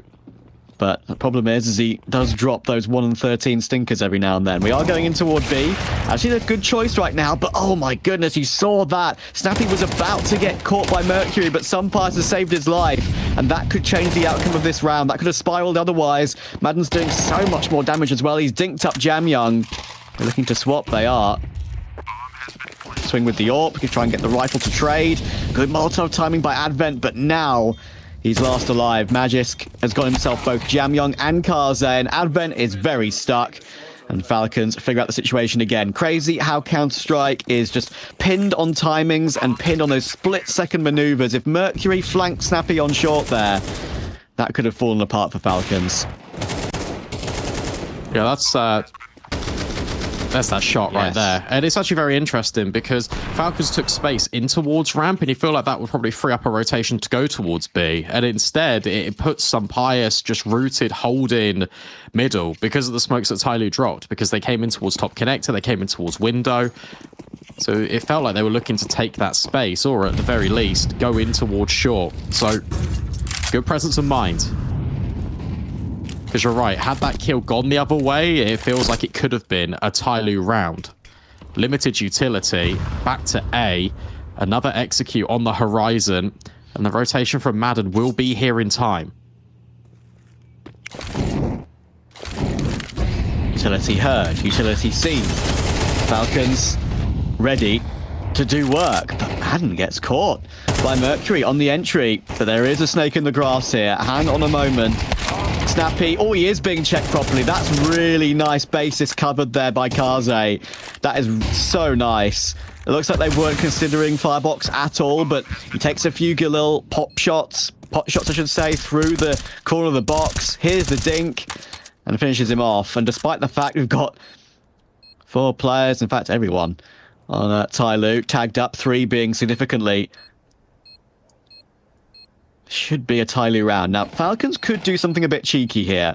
They've got so much money. The next round is the final round of the half. Are they going to try and chuck a player in for a smoke defuse? It's actually worth it in this scenario. They are going for it. Some players with 1. Dupree looking to swing, but there are still players holding it. And it's the right choice from Falcons to go for that. But Mercury will stop them, and he's up to 12 now. Great opening map of today of Pro League for Mercury. I want to talk about that smoke that's thrown on towards CT, because it actually looks like it misses, but it isn't. TyLoo have been throwing this in a lot of their Mirage games, and what it does is it completely locks off that right-hand side. You see how it trickles down? And it allows them to take space in towards connector and in towards jungle. So they pair that with a top connector smoke, and they take space beyond the bomb site in towards jungle before the bomb's even down. So it's a nice little innovative move from TyLoo. They've been using that quite a lot. They were using it at the Esports World Cup qualifiers as well against Rare Atom. So yeah, it's those sort of strategies that can work at every level, right? I mean, if it ain't broke, don't fix it. It's a very smart play. And they're at least guaranteed a tie on the first half. This is what we kind of saw yesterday, though, of course. First up against G2 was a pretty solid 7-5 for G2, but TyLoo stayed in touch. And then G2 very much pulled away. Second map was very competitive. And I want TyLoo, for their sake, to stay competitive in this game and not fall away in that second half. We shall see, though. As you have rightly mentioned, Brandon, setting the pace is what TyLoo do seem to feel comfortable with. It's tricky, though, especially in this round with Magic's pushing already in towards ramp. It feels like you can just recycle smokes over at B and just keep TyLoo penned in. There's also an opportunity for him to go for a flank. There's that activation, and ZDR will find Snappy. Boost up for Dupree, will profit on towards Mercury. But Madden, overwhelmed. ZDR has opened up this B bomb site, but Dupree is still licking and battering and bruising all of these players as they cross through the apartment window. Bomb will go down, but this enables the flank. Look at how fast it is from Magix. Oh, here we go again. He's done this once already, Magisk, and he could do it again. Oh, what a Molotov from Jamyon, but he still might lose the duel, and he will, and the molly won't finish off Magisk either. It's all down to ZDR. We saw an incredible clutch from him against G2 yesterday. Can he do it again? There's one. He's got Magisk on low HP, and Dupree to find. Dancing with the angles with Empty Pillar. There's the low HP, but he can't strafe away. It's a real nice try, but Dupree, ever the reliable hand, gets a quad kill to even up the first half of Mirage for Falcons.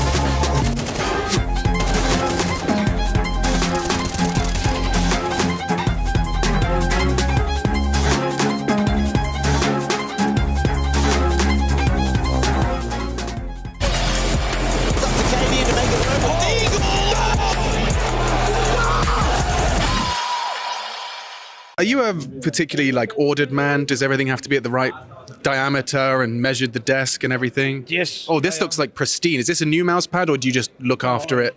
I look after it actually a lot. But yeah, I am just. I don't overthink about it, but obviously I don't like them. I clean the mouse pad.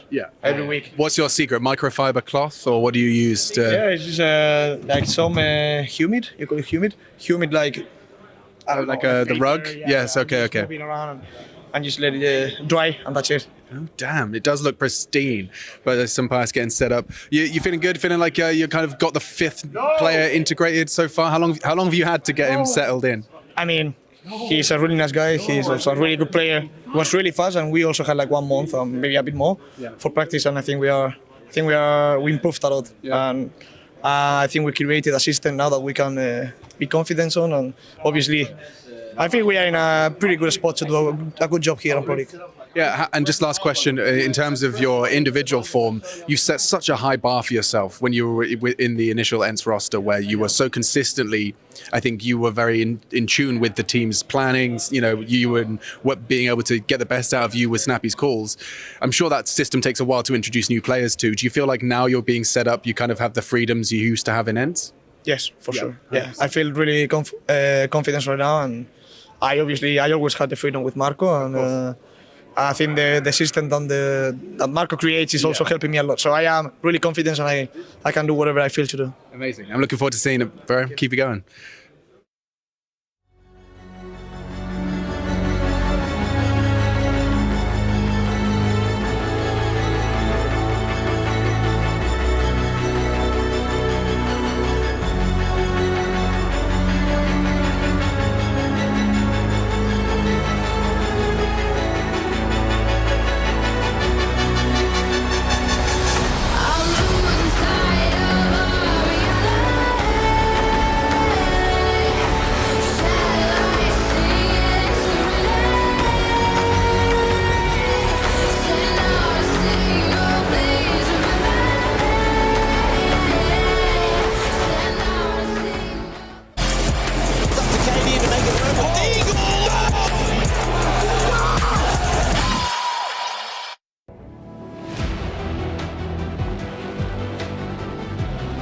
I'm love maxing. I'm doing it. TyLoo 6 rounds on the T side of Mirage, and it felt like it could have been more. There were some really good individual efforts bailing out the Falcons on a number of those rounds.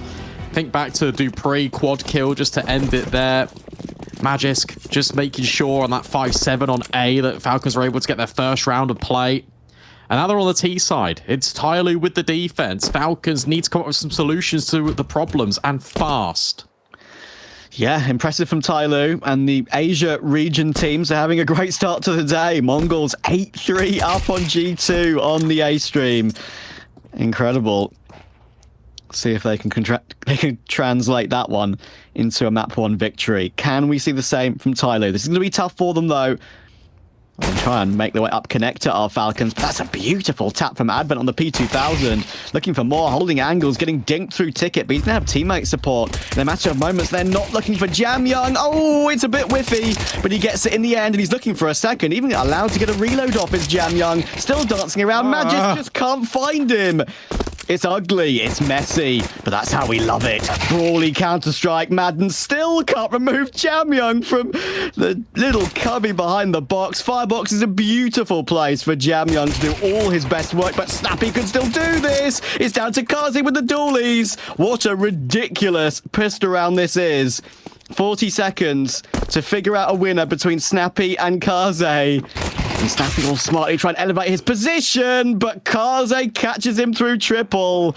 And, well, I have no words. If you're Falcons, you're pissed off. Those are my words. You've had 2 opportunities to kill Jam Young. You know exactly where he is, and both players just completely whiff on him. And then from there, it's a biff and a brawl back from Snappy. Some sharp shots to remind Falcons of how to do it.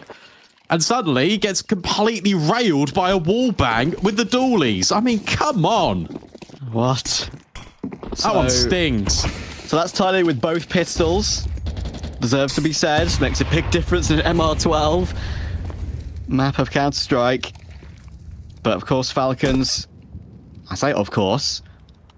There was no bomb plant in that pistol, but they've still chosen to force up. This is interesting now. Utility, Tech 9s, Mac 10s, ZDR does a decent job to do 1 and damage, but Jamyoung's under pressure and he has to get in a reload. Madden is pushing him down and he has to reload in the open. Forced wide into Magisk. But look at Kaze, MP9 flank. He could have another important frag to make here. He's going to deny the bomb plant, and he even switches to the short player too. Snappy's got 1 HP. Beautifully done by Kaze, and TyLoo have a chance to pull clear on CT side. Yeah, smart from Kaze there. He just delays his push towards underpass. He has a little bit of a jiggle, doesn't see anyone, but kind of gets an inkling, and obviously confirmed by the flashbangs over the top, and that's where he decides to make his move. So Falcons are not ready just for the pace of the flank. I really like the entry path in, though, just to kind of eliminate Jamyoung. He takes 1, and then he's fumbling with his magazine. So they overwhelm him, and it feels like they were able to set up potentially an afterplan, but that gets denied by that MP9. Force buy doesn't work, but Snappy will go on a hero Galil.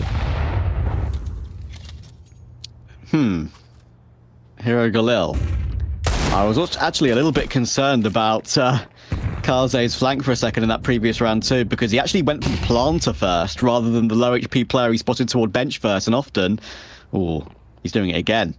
Hang on a second, Dupree turns around at the last second. No knife this time, but extra $600 still for Kaze. Bit of body blocking in window for TyLoo, but they're safe for now.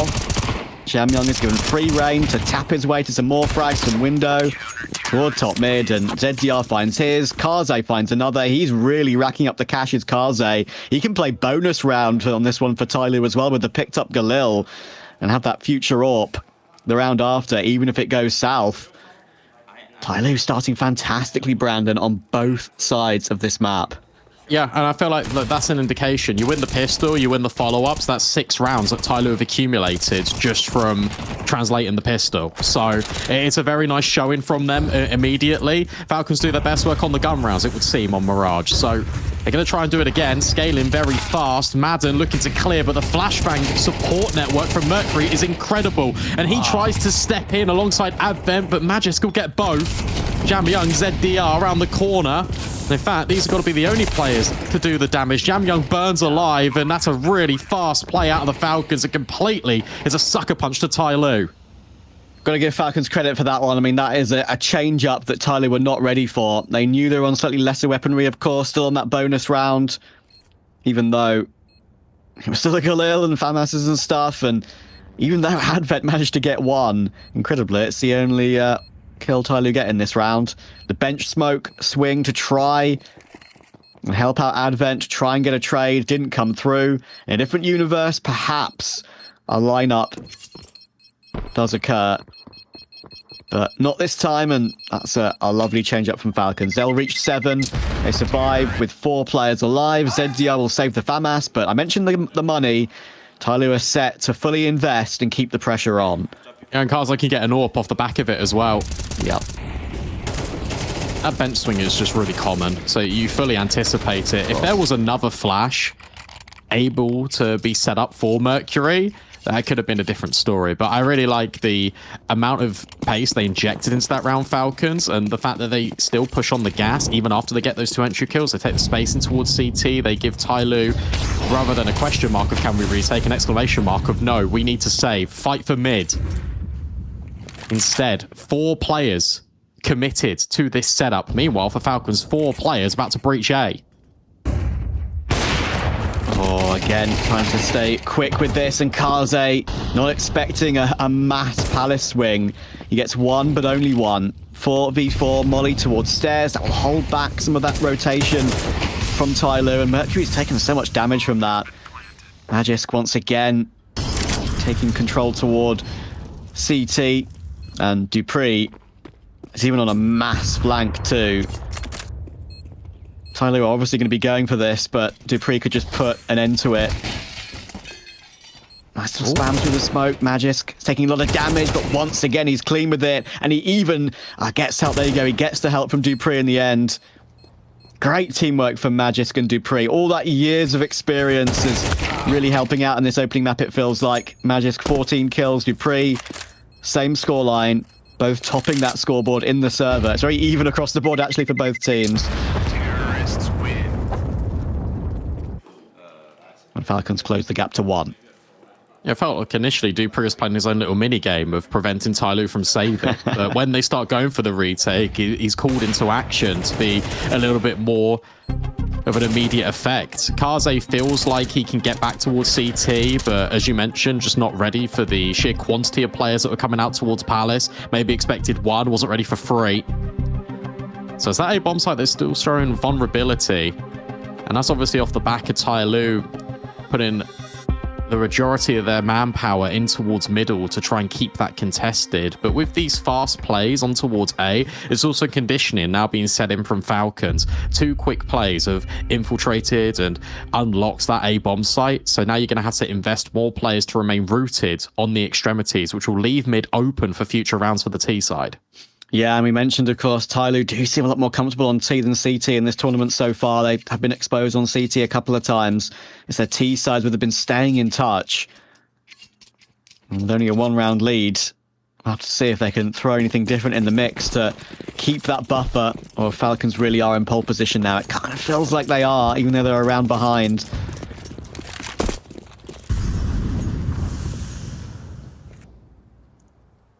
Who knows, though? A Jamyang and Mercury A1S duo can do a lot of damage.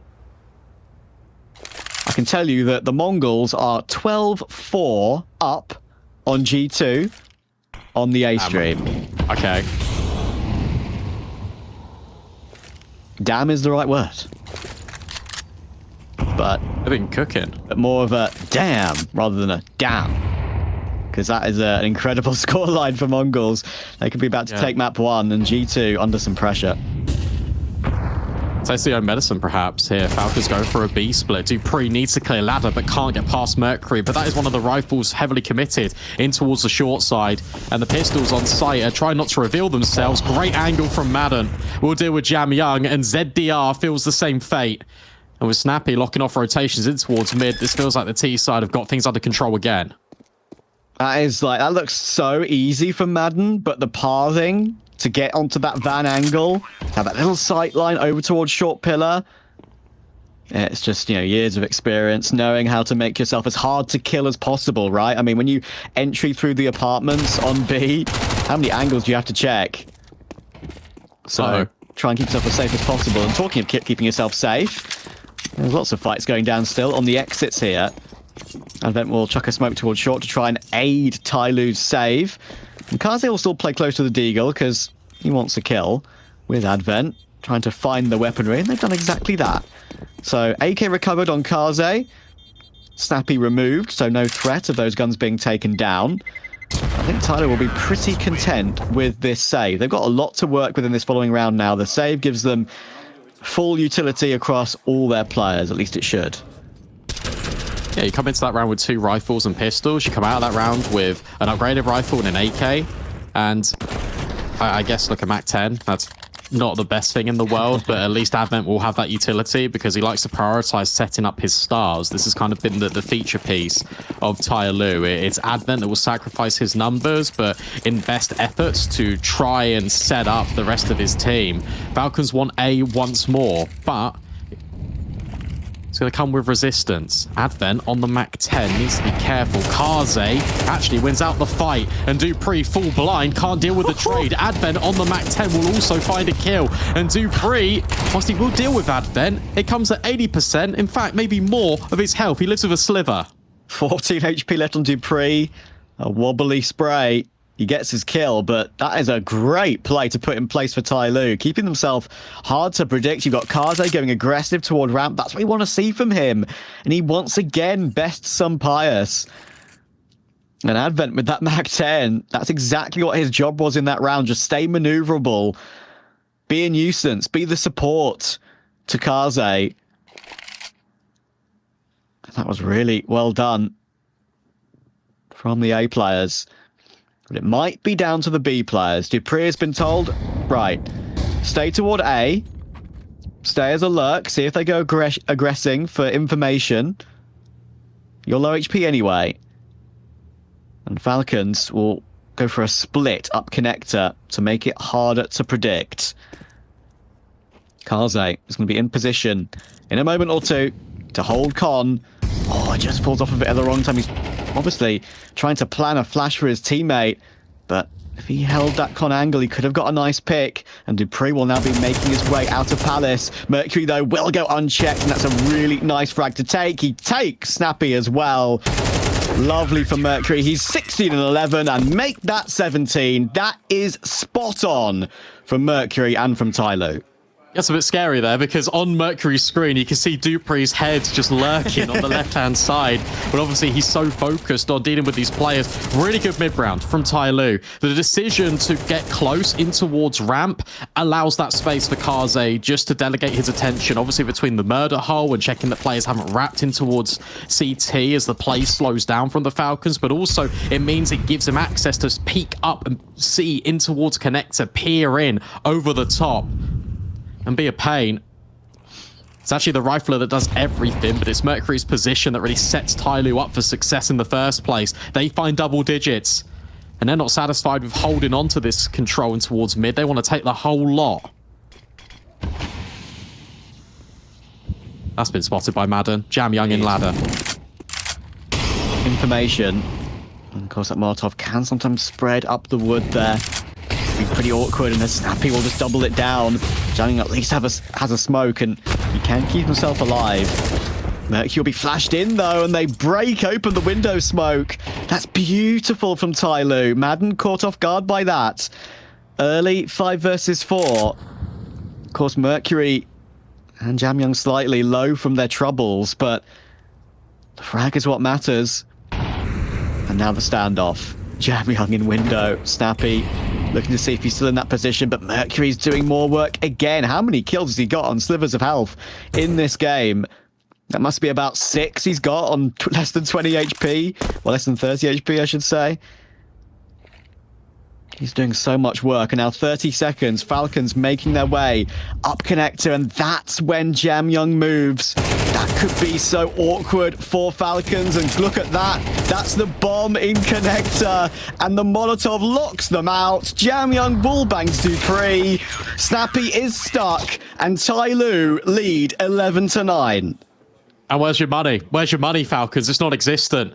What a play from TyLoo. Again, something they've been working on. I've been following them in previous tournaments, Esports World Cup qualifiers. They blew open the smokes quite a lot on that CT side, and it feels like they were testing sort of the rounds in which to do it in. That is perfect. You get completely mollied in towards window if you're Jamyoung. So instead, Mercury goes aggressive, and then he's not satisfied there. He moves, he floats, and there's that extra player over towards the A-bomb site. Again, locking out these extremities. Magisk can't deal with him, and from there, he takes the space, and again, that creates Kaze's ability to peek in towards mid a little bit more freely. It's so nicely done, and it's Jamyoung's ability to be able to take these risks at the same time, because he knows he's got the player in from short. He knows he's got Kaze. They can keep setting up these crossfires, which means you've got this flexible player that can continue to be a disruption. And what did I say about Advent, right? He's being a perfect teammate for his stars in this game, and he's doing fine individually as well. The problem is when he has his, 1 to 13 disaster classes, but this is 10 to 15. This is absolutely fine from Advent. This is allowing TyLoo to really show what they're made of in this tournament. They showed a good face against G2 yesterday, especially on map 2. And obviously, look at the money Falcons have. TyLoo have a great chance for 3 Mirage points. And wouldn't that be something? Let's talk about context as well, what this game means. The loser of this will drop down to the last chance qualifier. The winner obviously remain and have an extra life. Goodness me. But if you look at things and you think, okay, well, Falcons, say they lose, then they go down to the last chance. The TyLoo stays afloat, and you've also got the Mongols knocking down G2. What a story that would be for the Asia region. Wow. Another nice pick from Jam Young, making this anti-eco comfortable. Dupree's still got, of course, you've got to worry about him, but Mercury, well, he is loving life. 22 and 11, easy spray down. There are smiles on faces. Falcons, aye, aye, aye. Look at those sheets of paper. They got no more timeouts. Look at all those sheets of paper. They are, they're reading Falcons like a book right now. Yeah, literally, they've got a whole novel in front of them. No notes for Falcons as well. Obviously, they would have done prep for this, but no papers on the desk. All the papers are in Zonic's brain and Snappy's brain, of course. There's your last timeout. Yeah. Well, thought they didn't have any more, but they've got one more. It's just stuffed up their sleeve.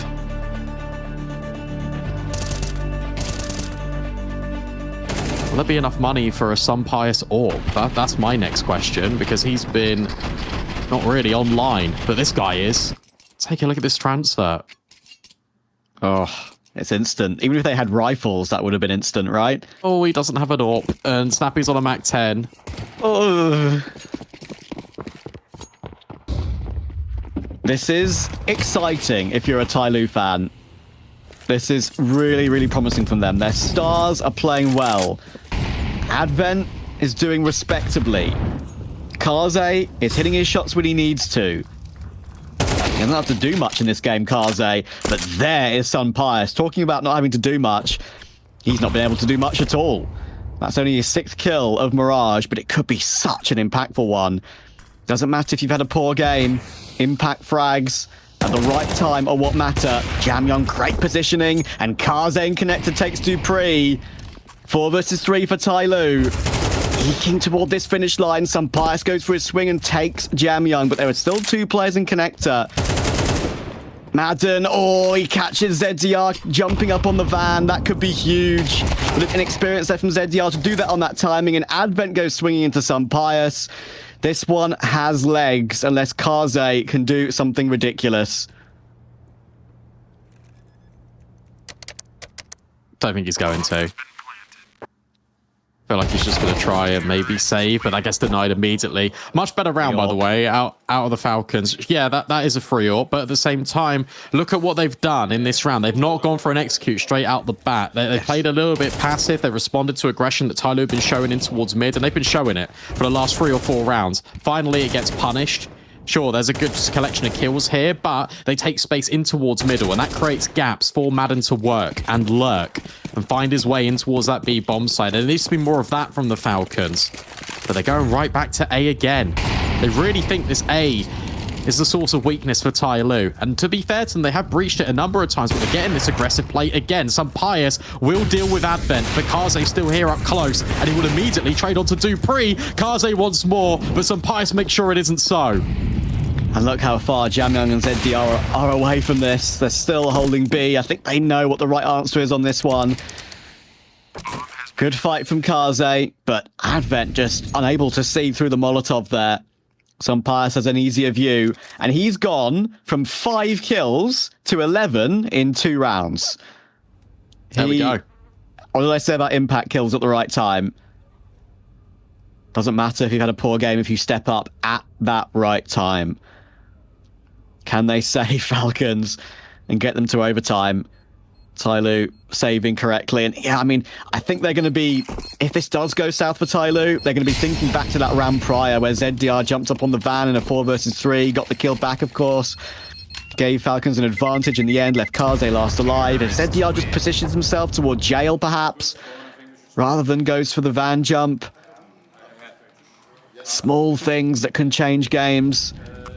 Playing a bit safer in a 4v3 could have been advisable, but that's not the TyLoo way. I think Blair will be tearing his hair out right now. Bless him. If you're watching, hope you're well. At least he's got happiness from Mongols, right? True. Can't have everything, Blair. Final pause now being called in for TyLoo. And it's a trickle-down effect that you're speaking about, because obviously if ZDR doesn't jump up, then potentially there's not that fight that needs to be forced from TyLoo in towards middle. So it's a trickle-down effect, as we say. Overtime potentially on the horizon here if Falcons could get this one over the line. With that double save, it means that rifles can be dropped over. Kaze will still be wielding the AWP. So it's full. The arsenal's equipped heavily for both of these teams. For TyLoo, if they can take this map away from the Falcons, that's a statement piece in itself. Yeah, statement to the entirety of Pro League. I've been seen as one of the weakest teams in the tournament. But sometimes Counter-Strike can be weird. Oh my goodness. Kaze, what a shot, what a flick. Just over the top of the smoke, Madden tries to jump his way out. Falcons mistime that one slightly. And TyLoo again getting an advantage on a map point. Now it's about holding it. Now it's about that perseverance. Snappy works his way underpass. Wants to try and take space back in towards mid with some Pius and dupreeh. They've already made it out to the top boxes, and with Snappy coming here, this does create a little bit more room. Now, what's the response from TyLoo? We've seen them going towards ramp, in towards Palace. It could be over towards this B side with Jamyoung pushing pretty aggressively. He confirms this, and they can float rotates over. ZDR can't see anything in towards mid, and the A defense is very passive. I like the choice of going passive instead, but it might catch them off guard. Rotation has to be quick. Kaze, of course, rotated around to those apartments, and now this is where it gets nervy for TyLoo. Falcons have got the bomb down. Failed Molotov on Advent. That might help out TyLoo. But the afterplant is so hard to recover. They've got so much utility, though, TyLoo. Can they keep their calm in such a difficult situation? In come the flashes. That's a great shot from Pius. He's delivering again. But Jamyoung, such a late connector lurk. He's going to see Pius easily, but there's no way you guess dupreeh in the same position. There's going to be a tap on the bomb. It's actually being held by ZGR right now. They can't find it! And TyLoo, at the last time of asking, have taken Mirage away from Falcons. Incredible!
Oh, don't worry.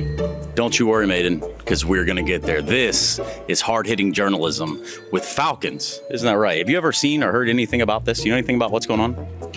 No. Perfect. So we've got two of your teammates, and they're getting a very serious interview right now, okay?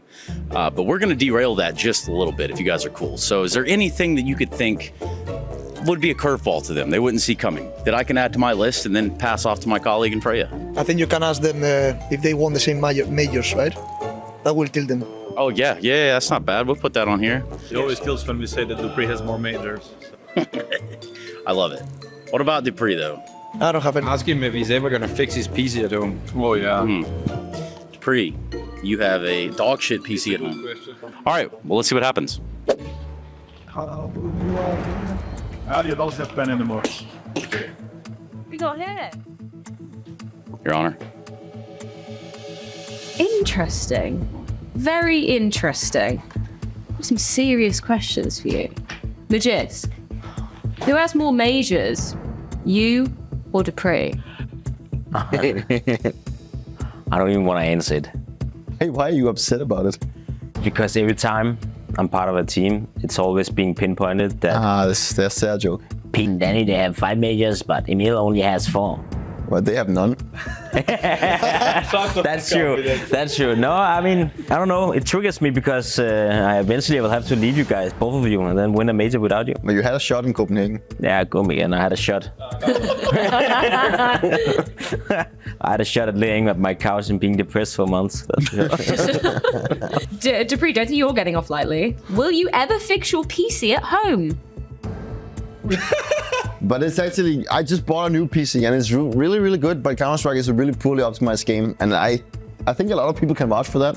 So I just have a lot of random issues with my PC, only when I'm playing Counter-Strike. But it cannot be that you are always the guy crashing. Yeah, but Danny has them too and we have the same PC. It's only human. Yeah, it's only you. You cannot tap out and tap in and it takes 3 minutes, mate. Yeah, he's the only person in the world who can put full screen and scaling on GPU and then it taps out in half a second. Okay, I'm challenging other people that have this kind of issue, please write somewhere. Write to me. Because there's going to be a lot of people with that issue, I swear. Yeah. And that is the hardest hitting journalism that we have. Yes, please optimize CS2, but also Dupree, man, the computer thing. Anyway, hard hitting journalism.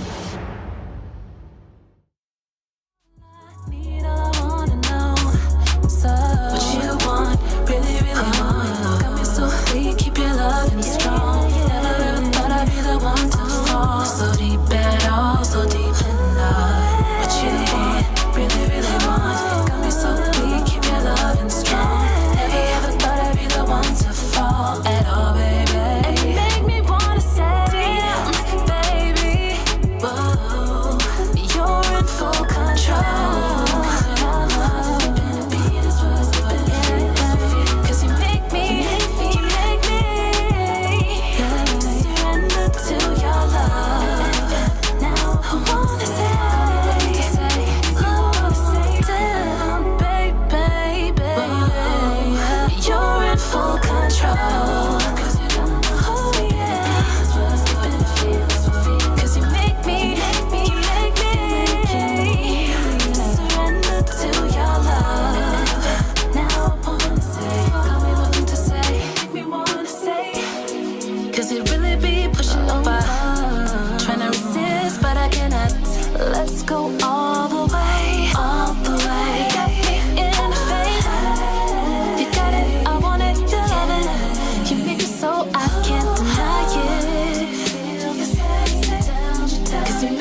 TyLoo have just committed robbery. They stole away and prevented Falcons from finding overtime in the most unlikeliest of manners. They ninja defuse whilst there's so many players on the bomb site. I think we got the round and we can run it right back again to see exactly what happened. You mentioned in the play-by-play, they had a lot of utility, and the only way they thought that they see fit to get this over the line is to stick the bomb right under Falcons' noses. ZDR locks it in. Kaze just providing a little bit of a body block, but look at that 5 seconds. I'm agape. I'm aghast. I think Falcons will be as well. I bet they felt like as soon as Dupree got that kill from close jungle, right, playing that double jungle position, some Pius was expendable in that sort of situation. Jangmyeon got that kill. It's a freebie for Dupree, and they're in such a strong position. But as I said, when you have that amount of utility available for the retake, I mean, I said, can TyLoo stay calm in what is round 24? They need to take their map pick. It would be an incredible scout for them to even take their own pick, right, in this sort of scenario. And yeah, they got the smoke onto the bomb. They got the kit on the bomb. It is kind of the bailout option, right? So you don't have to fight and go for aim duels. Diffusing the smoke is the bailout option, but it so often works, and it did on this occasion too.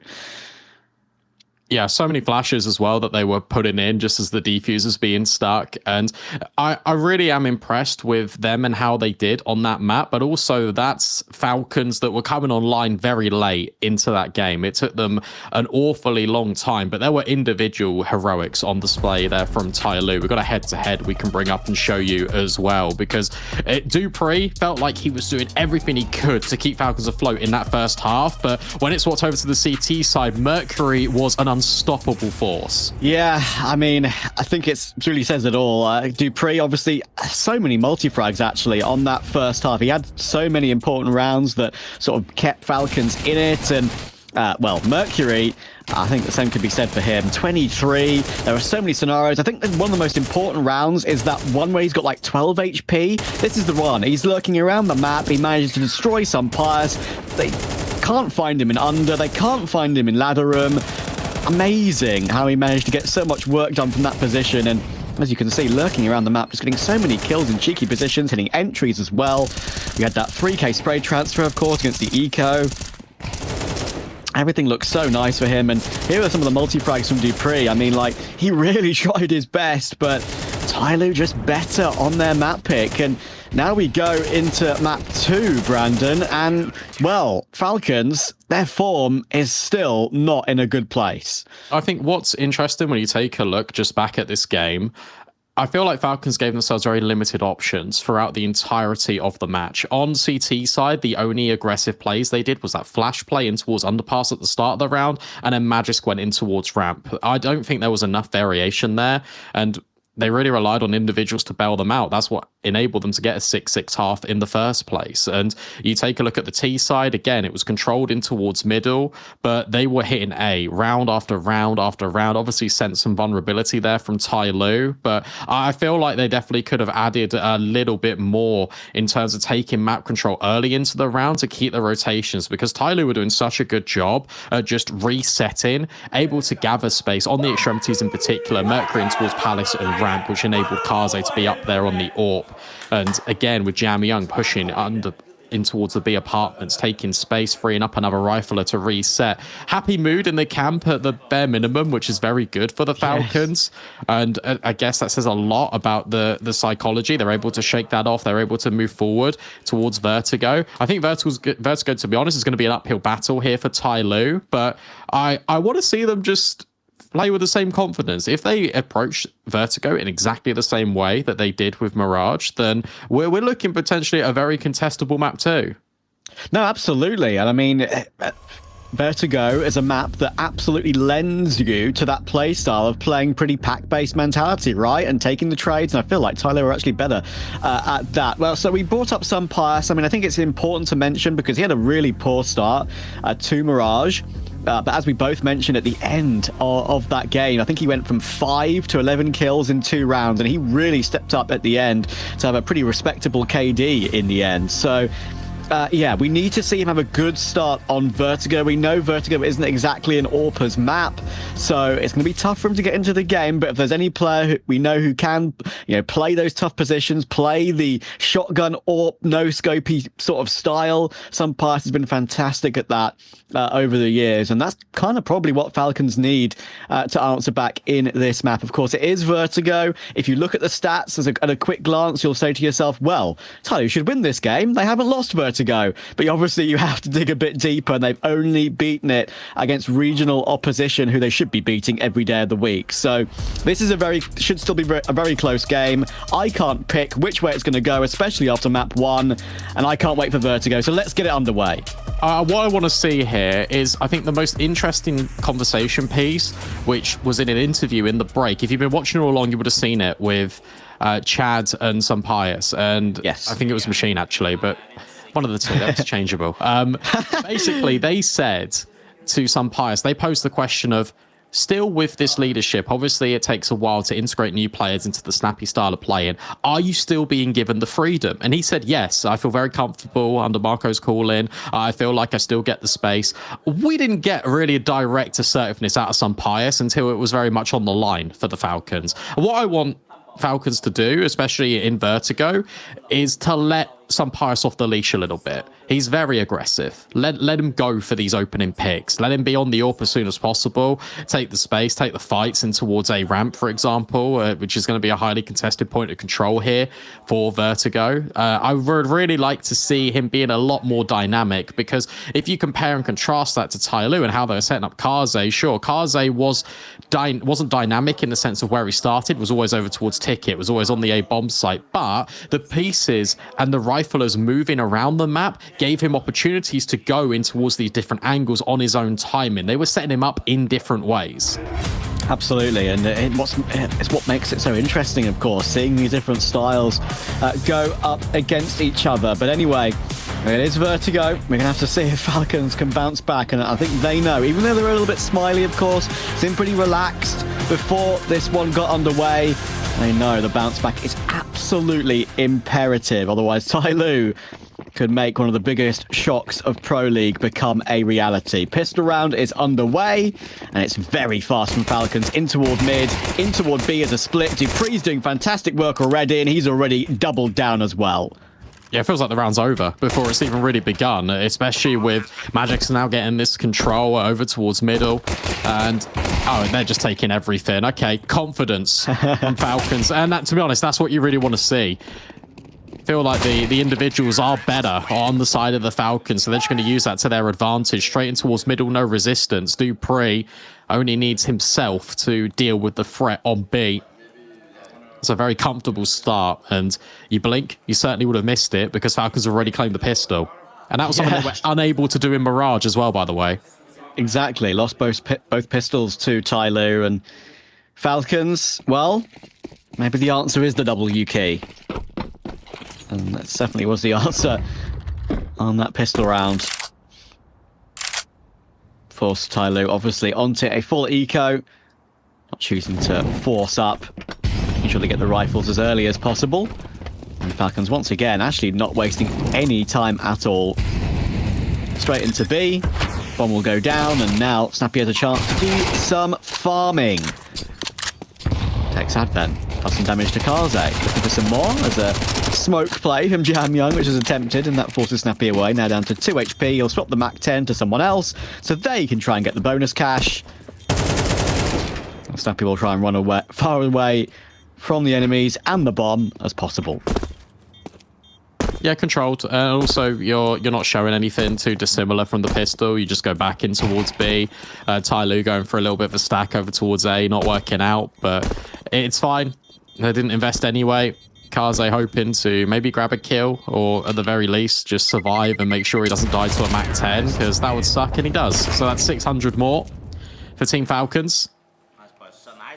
Very powerful, and a statement if they can come out of this swinging on towards Vertigo, if they can just kind of sit TyLoo down a little bit, make them feel a little bit silly after TyLoo made them have head in their hands after ninja in round 24. That's not fair. Come on, how on earth have you got that kill? You're on the ladder, man. Ladder accuracy is funny. Let's put it that way. It is just funny. Sometimes it can go your way. Sometimes every single bullet. Hey! Oh dear. Well, we all saw that. We didn't need to talk about it. So don't worry, Madden. We'll save you your blushes. ZDR in mid, popping his head up every now and then. Actually, Dupree not seeing that. ZDR will take that frag. Kaze finds Madden, but the trades are even, and now ZDR is forced to be the point man towards B instead. We mentioned his individual level, and he's been stepping up brilliantly in Pro League so far, and that is a super triple. This guy's got to be like a LAN player, because online, and yeah, if you actually take a look at some of his stats with this team, some of his ratings in games were lower than Advent. Yeah. But online, he's a different beast. Unlocked. He said, trust me, guys, when it comes to just face-to-face, man on man, I've got it. Well, I mean, as Machine said in our opening piece, of course, there's kind of nothing that is known about this guy at all. You search his real-life name, all you come across is one name associated with a Chinese university and some sort of space engineering or something, according to Mr. Maui Snake, I believe.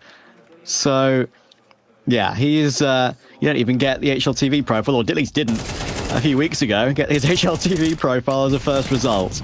But it might be the first result of many if he continues to put in performances like this at Pro League. Spray was a little bit messy, but it was only the SMG on Snappy, and he just played the timing and the angles to perfection. TyLoo get their first gun round. Imperative for them.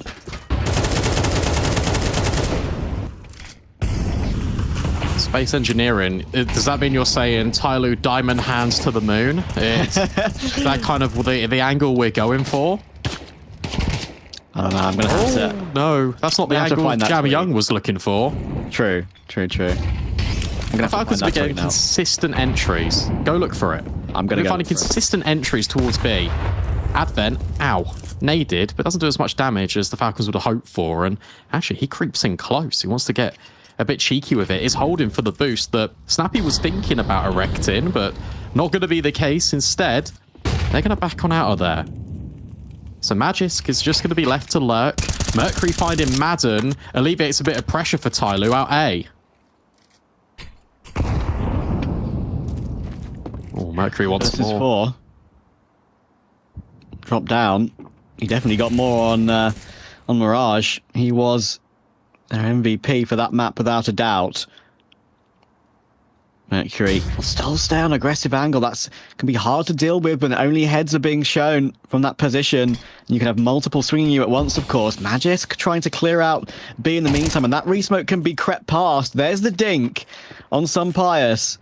Mercury will drop a flash to his teammate, and Magisk, oh, this could be big. Advent has no idea that he's wandered through, and now he could do so much more work. Mercury tries to go aggressive off the back of that contact, and he may take that kill. And yes, that could change things. 14 seconds. Uh-oh. It's a 3v2 for TyLoo. It's on the ramp, and despite what Magisk is doing right now, he's way too far away to deal with this. That's the bomb. TyLoo decide to go aggressive after they hear the retreat back. They look at the clock and they think, if we can somehow get rid of this C4, that's the round over and done with. And if you're Falcons, you've shown the ace up the sleeve. Magisk lurking. That's not going to happen anymore, surely. That's going to be considered all the way through from TyLoo. Advent will make sure that he's jiggling effectively to the point where they can't cross. So it's a really nice idea from Team Falcons, but they leave it way too late to rotate. That lurk timing, it was activated, but it was so delayed to the point that they couldn't capitalize upon it. Wow.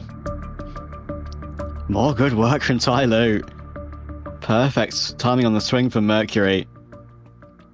Yeah, I have found the infamous tweet that I was talking about from Mr. Maui Snake himself. If you search up Dongroy Zhang, he barely has any history as a competitive CS player, but he studies dark matter at Southeast Uni in Nanjing. What a baller. Well, there's some dark matter on the server right now. And it's the matter of Falcons all over the server, because TyLoo continue to do such great work in this series, Brandon. Oh, all right. Snappy on Jam Young. That was something on Mirage that was not happening. Jam Young being bested in entries, and now Advent completely alone at B. Needs to be careful. Has got the reinforcement of ZDR. And he looks to take first contact, gets decimated, and so too does Advent. Falcons yet again return to the scene of the original crime. This B bomb site has been potent for them, and it continues to be a problem for TyLoo. They need to save, and with those couple of rifles that were carried forward from the previous, the Falcons make it work once more. Yeah, they are abusing B right now, and Falcons are actually making it look really nice on that side of the map. Advent 0 and 5, struggling a little bit to hold them at bay. And ZDR, of course, when he rotates in, he's basically had one successful situation. So yeah, we'll have to see if they can figure out a change up to the setup there for TyLoo. It's only 3-2 Falcons. It's not like it's a absolute nightmare. And I think probably going by how successful they've been on their T side through the entirety of Pro League so far, I think they'll be, if they can get 4 or 5 on CT, they'll be pretty happy with that. Yeah, there's an argument to be made, obviously, that they'd want as many as possible, I think. 5, I think, is a good benchmark for TyLoo. Yes. I feel like this crossfire should have been set up a different way. I feel like Advent should be taking the first contact there and setting up ZDR a little bit deeper on B, but not to be. Timeout now being called for TyLoo as well. Joking, get on the mic and just say to his boys, what happened there then? Come on. We're better than this.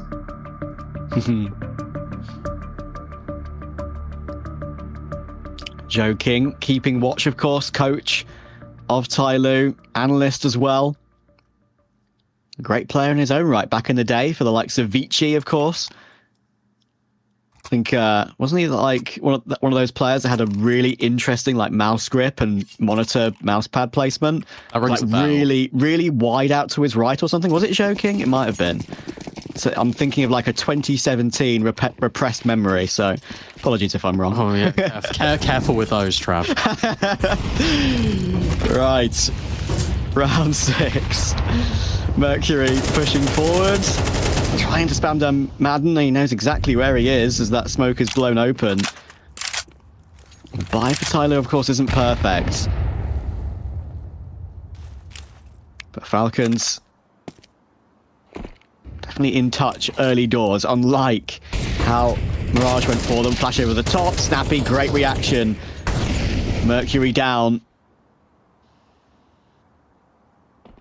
So DR boosted in mid, looking for something if alert comes through. But it might have to all be Jam Young.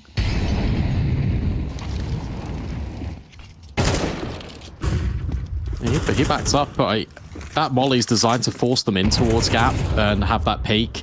Jam Young even gets spammed through the girder in. Meanwhile, you've got this flank going on. Dupree, this time spreading his wings a little bit in towards mid. 45 seconds, boost up, dealt with. Snappy has been sharp all series long. There will be a trade from Kaze and Jam Young on the sliver. Can he recreate the same impact as Mercury? No, he can't. But at least Kaze is doing the damage. But with this lurk from Dupree, surely it's already locked in. Yeah.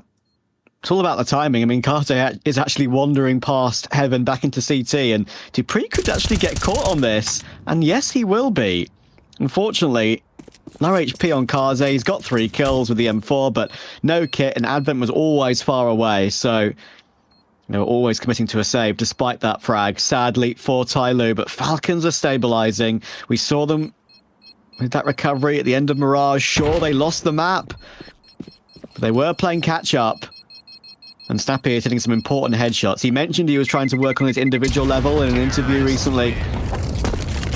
And it's a good start to Vertigo for him. 2 critical headshots.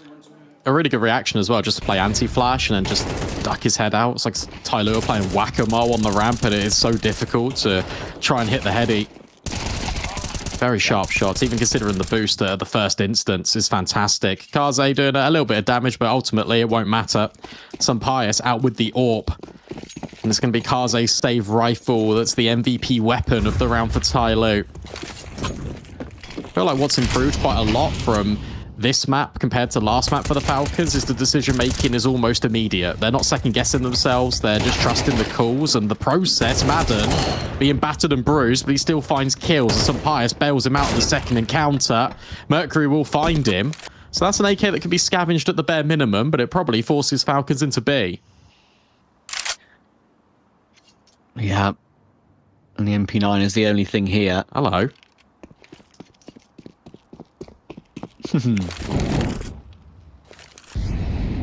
Utility over the top.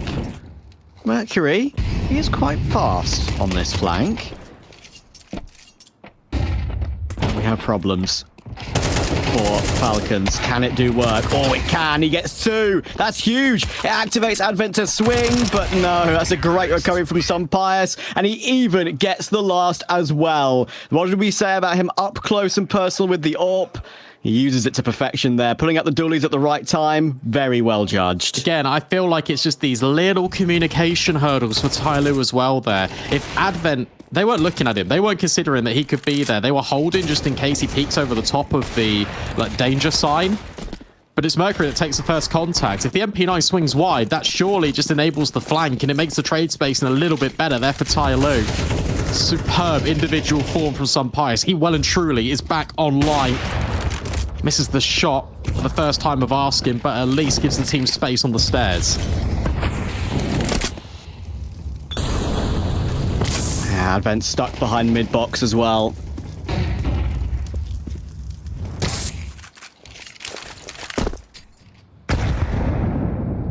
Banked nade off the girder in case someone is playing white box.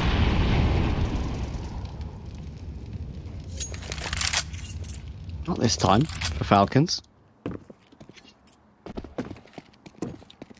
It's a lot of utility invested at B for the Falcons. Sure, they've got enough to execute still, but that was 3 Molotovs, a couple of HEs, flashbangs over the top, just to feign that they were going to be there. One flashbang sets up everyone and draws an incendiary of its own out of Jamyoung. Mercury over the top, Jamyoung down low. Oh. This ramp defense is holding. And Pius, the only man to potentially save the Falcons, but Mercury's on an off angle. The swing down close in the molly. You can see more if you're closer to that molly and you are further back. Yes. It's Jamyoung and Mercury that trust the process. TyLoo holds strong at A. Yeah, and it's obviously that they've got their 2 best players pretty much, of course, on A as well. We know how important this position is on the map. It's the main focal point, so often contact is taken, and having Mercury and Jamyoung there feels so strong for TyLoo. It might convince Falcons to stick with B, to be honest. That's where they've had the most of their success. Now we get into an interesting situation for Falcons. Their economy is low now. That's to fully reinvest. Snappy on a Mac 10.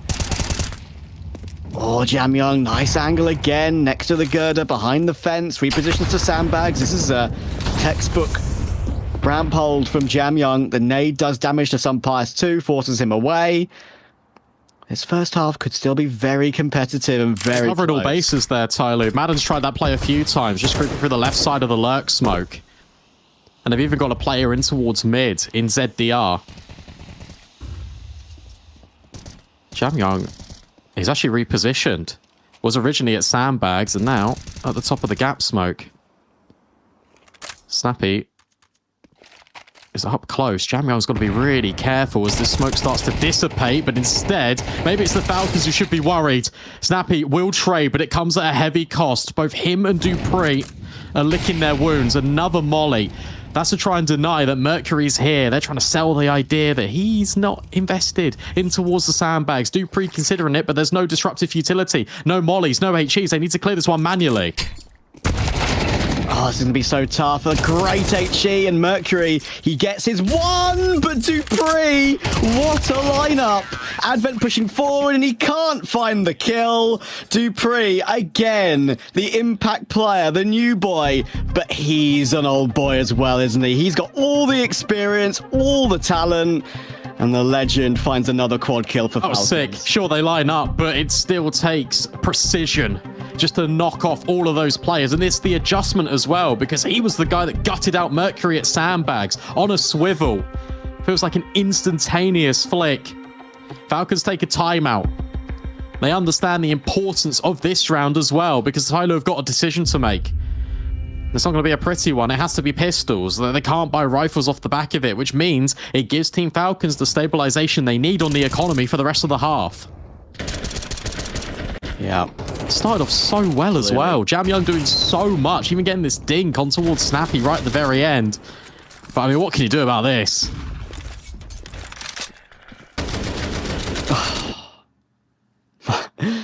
Incredible work. Honestly, like, don't get me wrong, people are looking at this Falcons team and rightly saying, wow, well, the average age is up to over 28. Dupree, of course, is not exactly a young talent. But you know what, man? I still think he's got so much to give individually. I think he's still got a superb level. And we've seen it multiple times in this series, despite Falcons struggling. And they got the perfect timing on the ramp push in this round as well. Madden gets both this time. Nice shot, Jamyoung. But 3 versus 4. With only the pistols, of course. This should be Falcons getting at least a 7-5. Oh, Advent. That's a way to announce yourself on Vertigo. Just a gap over the top of the smoke. They're looking to do damage, but yeah, again, a B lurk. Magisk. Oh, he's so close. Advent spots him. And now they're mollied off. Oh, dear, annoying. Well, this one's done. Well done from Magisk. Something that I've always loved as just an enjoyer of sport and an enjoyer of Counter-Strike for so long as well. I always love when old legends show they've still got it, right? There'll be people around the scene doubting them at every single turn. But especially Dupree, I think he commands a lot of respect, and I respect him highly for what he's done for the game. Record-breaking major winner. Still performing at Pro League at a high level. Saw it yesterday, even in that loss versus the Mongols as well. Oh, Snappy. Could be playing with the angle. Bit dangerous. ZDR boosted up in mid. This is very hard to get more than one in this position, and the boost could come through as well. He actually gets the wall bang to the edge of the box, and then a clean shot to finish it off on Dupree. He'll be allowed to fall away, so important for TyLoo. Snappy knows that Mercury was hanging around here, but he's got a lot of space over towards ramp. At the same time, he's still got this B threat consistently. Falcons have been able to, in the mid to late round, just take all this space for free. As TyLoo, they shouldn't overlook it and take it for granted. Bomb firmly on the back of Madden. A ramp uncontested, suspiciously quiet, but as soon as I say that, a well-timed incendiary comes in, halts the progression, and a smoke thrown in the face at Gap. Plenty more utility to recycle, and you've also got ZDR that can come and help out.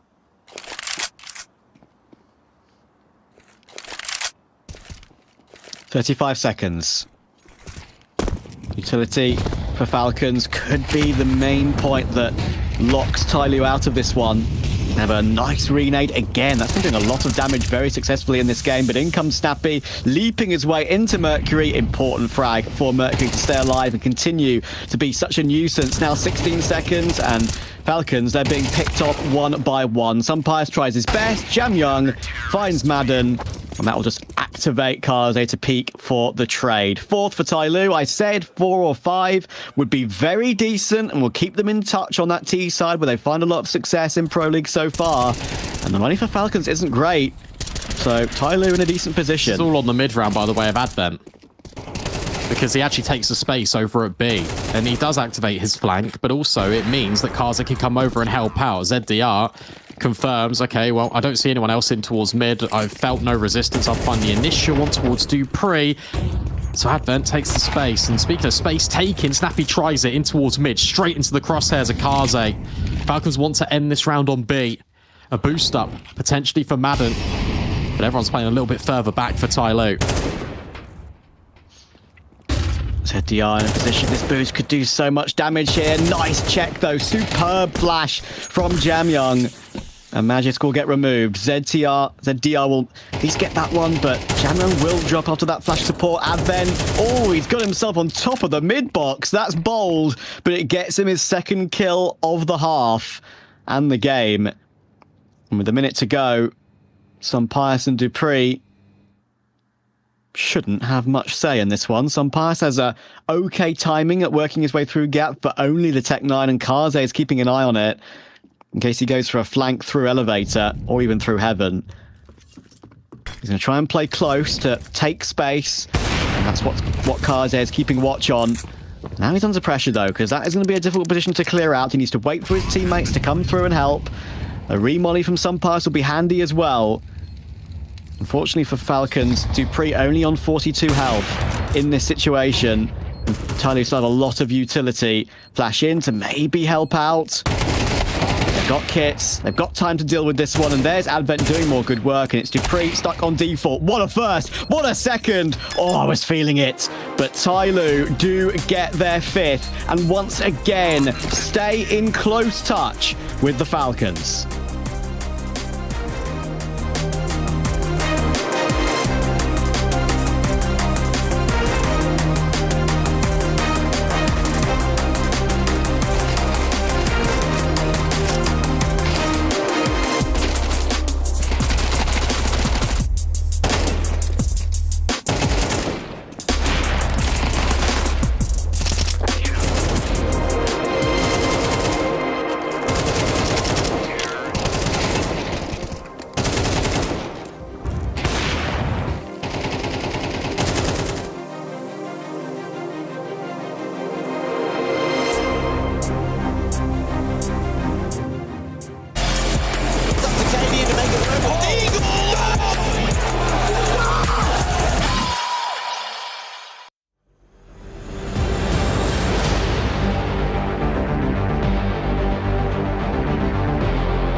TyLoo continuing to be a problem for Falcons. It's only a 7-5 half, and they go into their T side, a side which they've done lots of great work in Pro League so far on.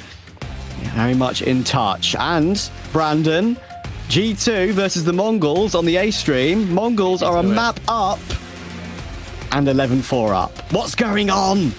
11-5. I'm hot on the refreshes, 5 in as much as I can. But yeah, fascinating, man. Incredible result over there for the Mongols if they're able to pull it off. What a story this would be for TyLoo if they're able to take this series as well. Still a long way to go. 3 players heavily advancing towards mid for the Falcons as well. For TyLoo, thought about heading towards B, but instead refocusing their efforts over towards A ramp. Yeah, it looks pretty basic for TyLoo. They've got a smoke and a molly. It's enough to maybe use towards sandbags or toward double stack. That boost for Dupree as well. That's unusual in pistol rounds. Yeah, very often you see this with the M4s on big gun rounds in big specific situations, but on pistols it's going to be hard to deal damage. But Dupree, if there's one person and one in that position, it's him. However, he drops off the boost and they line up. Jamyang and Mercury once again. It's the TyLoo dynamic duo to do more work. Jamyang stuck on default. That reload, of course, will be heard, but he's helped out by Mercury. 4 versus 2. Madden is stuck. He gets triple swung. And Sunpire's flank is not going to do a thing. Yeah, they already knew it was there. So as soon as they get the kills, they fight forward on the bomb site. They just reset and take that space. And ZDR is even hoping to potentially remove him right at the very end of the round. That was strong from TyLoo, and it's really simple as just taking a minute to breathe.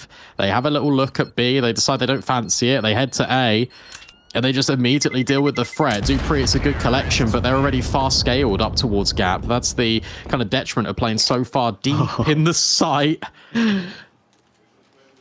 Spooky, but no worries. Kevlar is saved for Sunpire. Every little helps. Yeah, that boost is, as you can see the lineup there, just tough to deal with, right? It's that duo that needs to be online, though. Yes. Mercury, Jamyang. Again, Falcons going for a little bit of an investment. It's only Sunpire to keep a little bit in reserve. Of course, with that Kevlar saved over, the Deagle can be purchased up, and he still has 750 in the bank. Future AWP a little bit closer. But it's a full investment elsewhere. This boost up for the MP9s. This could be so impactful. We know how accurate the MP9 is mid-air. But only a bit of chip damage on Advent. They'll try it again. Do they expect it a second time? Being very cheeky with this one, our Falcons. TyLoo are very aware there's at least 2 or 3 players in this position. Madden will find one. And now he goes into the smoke as well, and they're kissing. ZDR and Madden are just touching in the smoke, and Madden finds another. It's all falling apart. TyLoo will at least bring it back into a 2-on-2, but the rotates are already here. Bomb needs to be committed from Kaze, but he feels a little bit uncomfortable. Mercury now worried about the potential flank, but it's all frontal facing from the Falcons. That HE forces Kaze wide as well. They've got time to figure this one out. I like the fact they haven't rushed into a plant here. The chance he could get rushed down, and once again, it's Mercury. This kid is insane. It's Dupree 1v2. Again, not committing to the plant. Will change position of it. Dupree trying to gauge his timing. He finds the first and the second. It's Dupree again for Falcons. Up to a 2KD. 14 and 7. Triple kill. Clutch. But how many times are they going to have to rely on Dupree here? That's the danger here for the Falcons, because none of these rounds are comfortable. Madden makes a sick play. He puts it into a 4-on-2. He makes it completely impossible, you'd think, for TyLoo to recover, especially after that second kill onto ZDR. But Kaze and Mercury between them make this a conversation piece, and it's yet again up to that man to bail Falcons out of trouble. He's so damn good and so damn clean with it as well. There was no panic in that situation whatsoever. I mean, do we expect anything less? I don't know what I'm talking about, to be honest. There's never panic from Dupree. So perfectly played. The only very nitpicky criticism I could have of TyLoo in that scenario is the fact that they did kind of reposition this into the open. I know you don't want to run in those scenarios to reveal your position as you shift away from the site. Advent putting his hands up there as if to say, guys, calm down. We're good. We're in this game. But yeah, they just couldn't get themselves away from being in no man's land. Even if I think Mercury... Actually, I think Kaze was a player that was a little bit further back. If they go in towards sandbags, they can still hold that angle that they were trying to cover off. on the left-hand side of Elevator. It would have been a tighter one, but it would have been a safer one. For sure. I agree with what you're saying. Force buy, of course, back in for TyLoo. Both of the team's economy hanging on a knife's edge. So the force buy wars will carry on. Advent thinking about B. Kaze hoping that someone gets aggressive with these Tech 9s, not to B. With mid-space also being acquired, it could be a fast split in towards this site. Yeah, of course. Force by battle, force by war now commences. Mercury and ZDR with the Galils, just peeking toward mid from some pies. The flash is spot on, and he actually judges the spray really nicely. Makes sure he doesn't commit to a full transfer with the 20 bullets in the A1S. He takes his time and gets himself to calm and calculated. And now the two Tech 9s of Advent and Kaze are, well, they are swarmed. Kaze does really well to find one, and any kill in this sort of situation is impactful to the Falcons' economy. So it's worth playing time on this one, worth being a nuisance, and worth looking for one more kill. Or a bomb plant. Can he make it A? Maybe not. He can, but they'd be there quickly, wouldn't they? To stop he knows that. there's guns in middle, so he's probably going to go in towards middle, grab a Galil, and save that, because then he can drop a Galil or he can drop a Tech 9. And then that's two weapons in the next rather than just one. Kaze wants more. All right. Don't mind it, but Madden occupies the same angle as Dupree did in towards mid, just standing on top of that sandbag. Yeah, you can look at it two ways, can't you? I mean, you can look at it as if to say, well, I could save, but then it would be a bit awkward in terms of the economy across the team. One player would have a lot less, of course, and Kaze being the AWPer probably wants to commit to get his loss bonus. So they're all evened up. And yeah, Falcons play it well. Looking a little bit calmer now. 9-6. Should be 10-6 in a matter of a minute and 40 seconds, if not less. Fun flash. However, doesn't really achieve all that much because there's so many players here from Falcons just to kind of stamp out that threat. There was even a flank as well with the MP9. So there we go, job done. Another check in the box. Falcons on the way to recovery, on the way to stabilizing this series, trying to force us to that third map, of course, after TyLoo with their Ninja prevented overtime on Mirage. Yes. But here's where I get excited. Sure, all these pistols, all these force buys, the gun rounds is what I'm interested in. Kaze doesn't actually have enough money for the AWP, so some Pius is one uncontested completely, and he's going really aggressive in towards middle, and has got the support from Dupree, so he can hang around here for a bit longer. Oh, chance to duel the sandbags, and yes, this support is huge. Edmund's just going to have to duel all on his own, and of course Dupree playing that awkward angle as well behind the box, which behind the pallets, which is so hard to clear out. You don't know it's there until it swings. Some pass is accurate with it. We said we wanted to see a good game from the outset from him, and he absolutely is delivering that. Madden will find Advent. Good response from ZDR and Mercury. And they know Mercury, of course, is... Oh, never mind. Ignore my point. Snappy has just dealt with it all with the SMG. Another 2 kills from him, and ZDR is left in a 1v3. We saw a 1v4 against G2, but this is even more difficult, I think. Spots the sandbags jump spot. We'll go back to check the flank, because Magisk is pushing slowly. Smartly doesn't go across the ramp angle, stays in the Z connector. Do you have a specific call out for that connector? Sometimes I call it Z. It's a weird shape. I don't know. Behind there in the snake thing. or Z or just connector.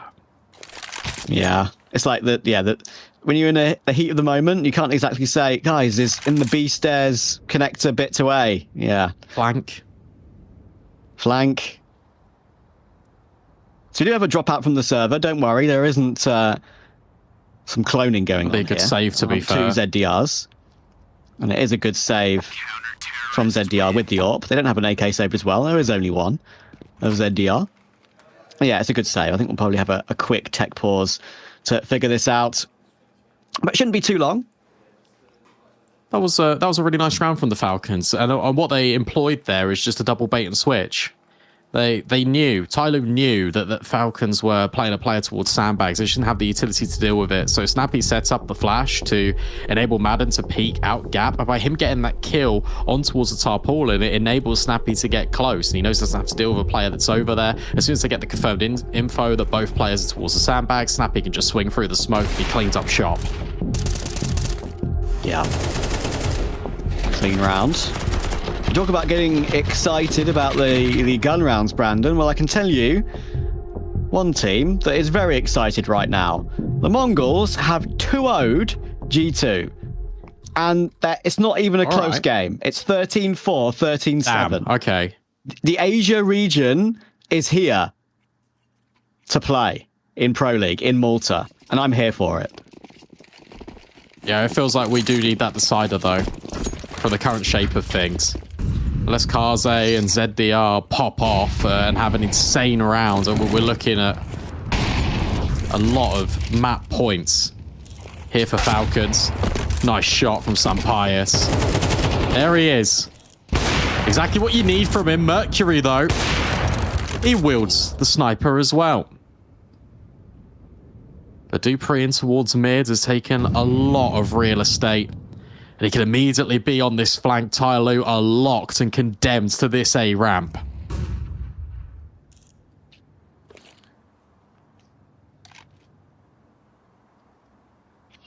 Four versus 4. Minute to go. Madden in that sandbags position. Jamyoung has an all-important Molotov. Does he use it there?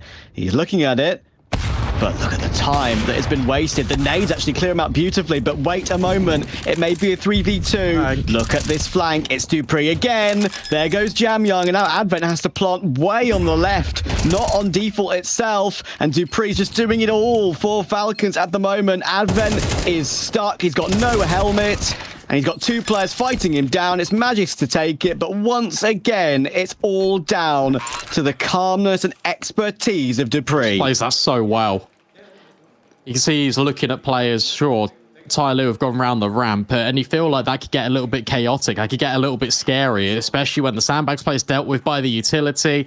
They find another opener onto some Pius from Elevator.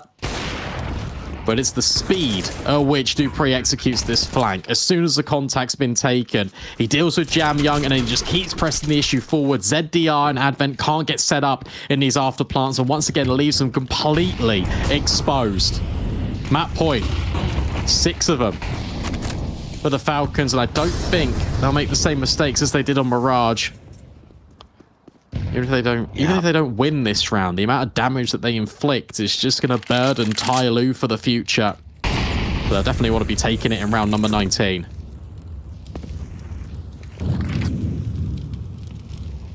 Yeah, this is a bit more of the TyLoo we saw in the first map yesterday against G2, right? On Ancient, it was a promising start. And the second half was when G2 pulled away. This is a carbon copy, pretty much. Just a different map.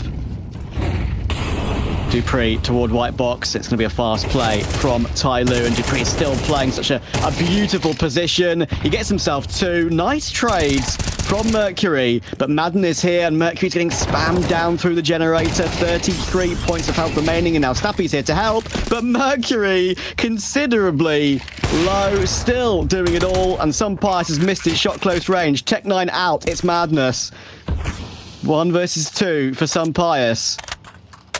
Mercury with 3. Jamyoung bailing his teammate out on that sandbags angle near white box to get a really critical kill. Can Sampius close out Vertigo for the Falcons? I think he knows the possibility of that close gen player playing with the pallet on the left, but there's the swing from Mercury. And Brandon, he's doing it again. Quad kill, he's up to 22. That's chaotic. The fact that he swings that last angle on towards some Pius, but I assume he thinks he's going to have an AWP, so he's only limited to whichever angle he wants to face. Still, element of surprise, but how many rounds is Dupree going to be allowed these multi-kills? Sick trades from Mercury, because he completely saves the round from going into disarray.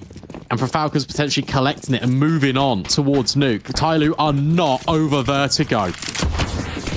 Battling. They changed the pace. Yeah, I like it. Mercury, he's been the aim start, just put him in position to do work, and guess what? Pius has missed his shot, and Advent gets a chance to shine. Really important entry. It's Falcons on a bit of an island on A. Look at Jam Young in mid as well. There's every potential. He could have gone for a little bit of a lurk. Thinks better of it. TyLoo have got such good space in towards ramp, and they know they've drawn rotations over. So they can reset and look elsewhere. That's why ZDR is probing over towards B. It's a complete reset. And if Falcons don't clear everything right now and rotate immediately, there's going to be no one there. You can see the shifting of the pieces moving back and forth. Advent still being quite loud. He wants to keep the attention here of the Falcons. He's done exactly that. Oh, Advent, he's just managed to shift away as well. This is a pretty good call from TyLoo. Unless Dupree can get cheeky kills from the window right now, he's actually going to be ahead of that molly, but no, he doesn't choose to go through it. He chooses to fall back. He knows the economic situation right now. So a full save makes the most sense by far. If they decide to go for this retake and lost all their guns, they'd basically be full eco. In this case, they can drop one in the following round and give TyLoo more headaches, but 6 turned into 5. Now it turns into 4 behind for TyLoo. You never know. Counter-Strike is strange. Yeah, a couple of things there for TyLoo. Obviously, it's the missed shot from Pius that sets up Advent to grab that kill, but Advent does so much more work in this round. He then tucks, hides. Falcons are worried. They boost up, they look for information, they don't see anything, but then Advent just trickles down his utility.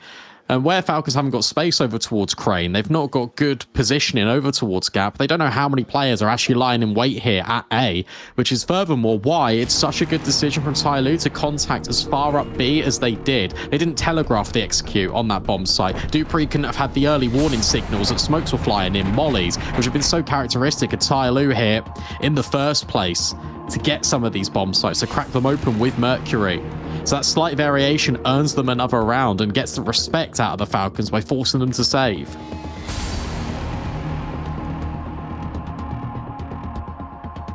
Good work again. I mean, this is a matchup which perhaps if maybe people who looked at it at the beginning of the tournament said, okay, well, if we end up with those two teams playing against each other, even Falcons versus the Mongols, Falcons should be in touch.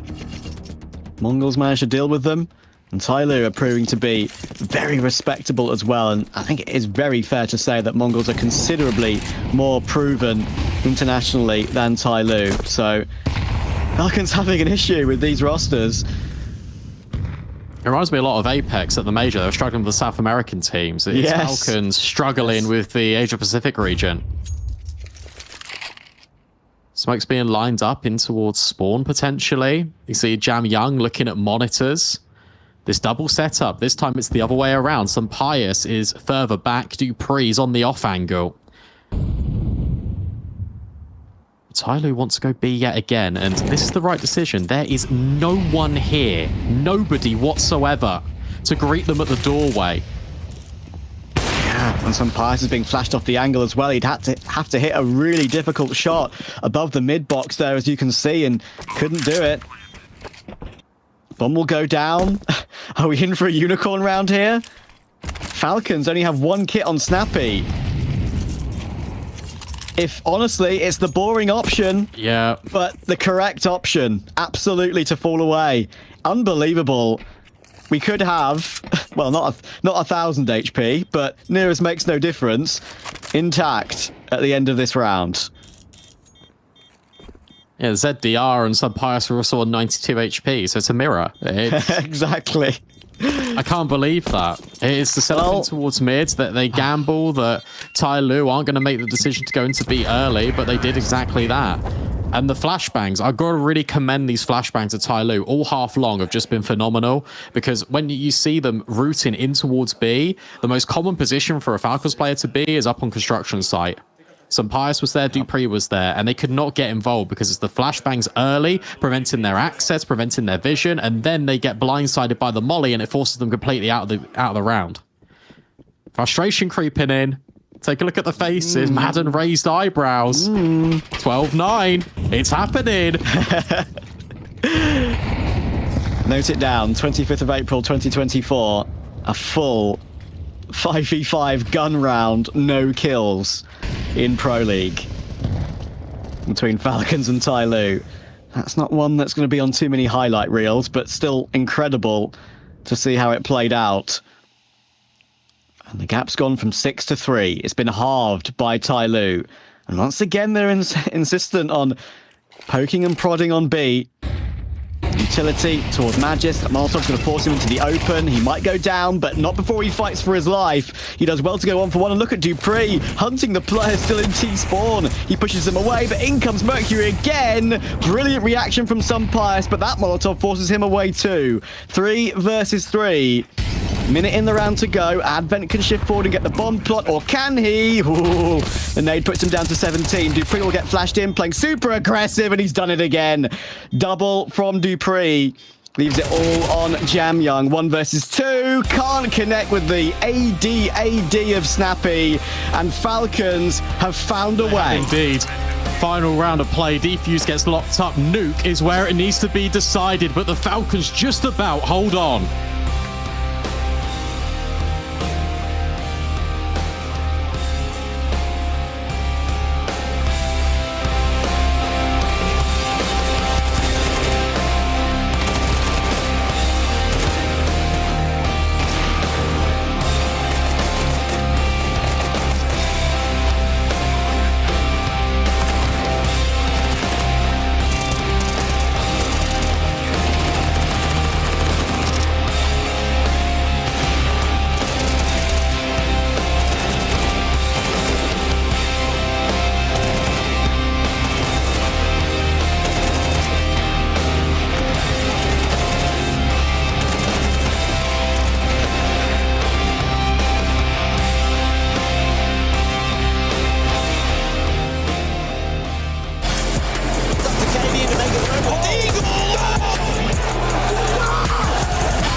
At some point in every gamer's life, there's a question to be asked.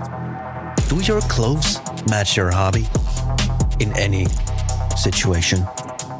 Or do they just represent what you dream of? No matter what situation, there's always the right way and the wrong. The only real question is, which are you going to choose? Decide for yourself. Smokes. You see a double smokes in the same place there. Simple just jumping casually into the side. Wait. What was that? Never miss a play again. That's simple. That's not allowed. This is not FPL. This is a major. Finally. With Face It Watch, you're in control. Switch between player POVs live and see the game through the eyes of any pro. Never miss a moment with replays. Relive each highlight on demand from all angles. Watch it, control it, face it.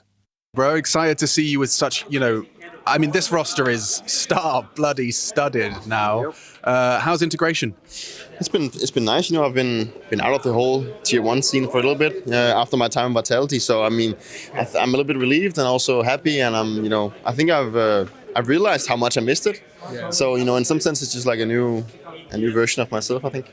It must have felt so bizarre to go out on the highest of highs, like literally yo, champions, guys, I've got to go, peace, and I mean, it felt like you nailed the timing of that in terms of that, but did it amplify the feelings when you weren't doing it? Going from this, going to confetti falling, kissing your wife, seeing your baby, I'm a champion, to kind of sitting on the sofa I mean, that was tough, it was a tough mental thing, but at the same time, I also felt that, I wasn't removed from a team for not doing good enough. It would have been different if we just kept failing and not winning anything. And, in hindsight, I got my 5th major, what I was aiming for, So in some sense, I knew I was not removed because I was not good enough. And I think that gave me the motivation to just keep going.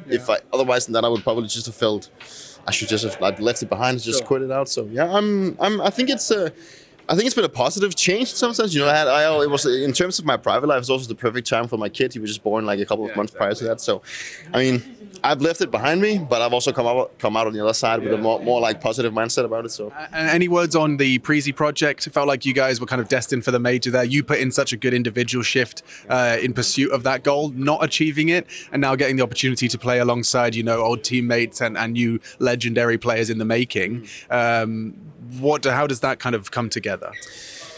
I saw the opportunity like running away from me whenever like all the roster changes happening in the last part of the year, and I found myself in a place where I didn't have a team that I felt comfortable around. Yeah. And I came to the conclusion that okay, I have two options. One is that I'm just gonna like sit on my couch and just watch the major, not even give it a try to qualify. Or I decided to go with a team that I felt had a chance to go with, but I knew it was going to be a long shot and it's going to be tough. And I'm proud of myself that I decided to go for a team that I gave it my all. I tried to qualify. If I wouldn't have done that, I wouldn't have been here today. No, I see that, especially considering your consistency at those events. But it's good to have you here. Keep doing you, bro.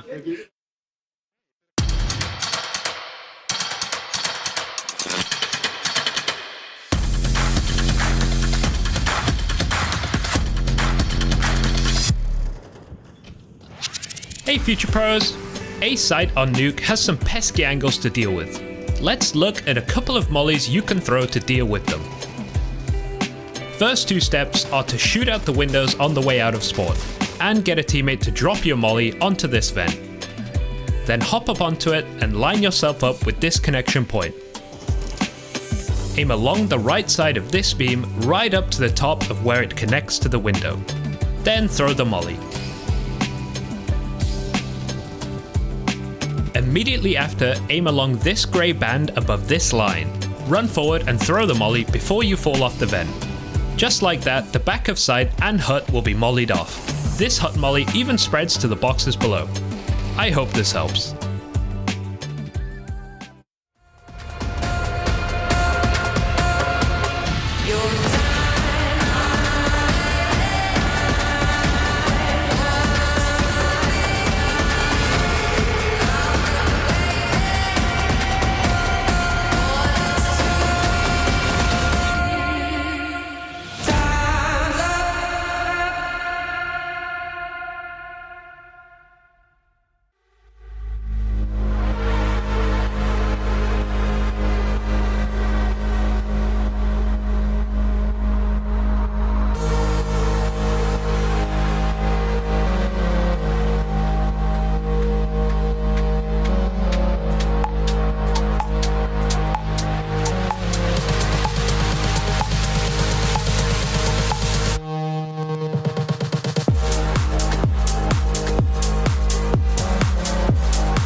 For the nights with the words in my mouth, something's underwater moving into color. Oh.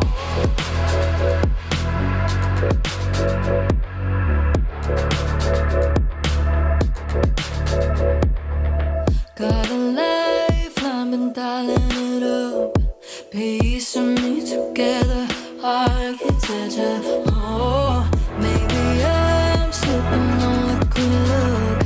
Think those are medicine and I feel better. Oh, it's like the parts on an upper cereal. So high, I know you you that was a nice try.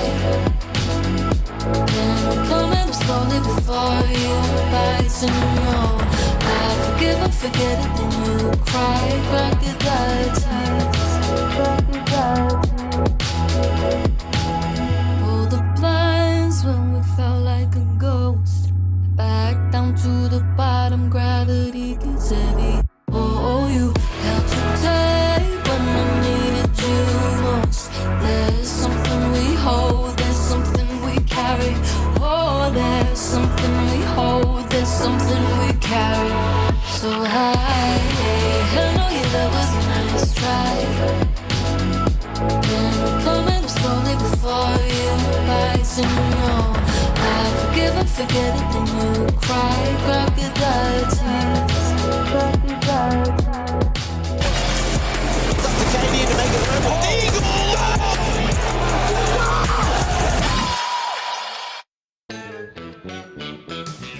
Decider match needed between the Falcons and TyLoo after the Falcons bounced back on Vertigo, which leaves Nuke to settle out the differences between these two teams and to send one of them to that last chance qualifier.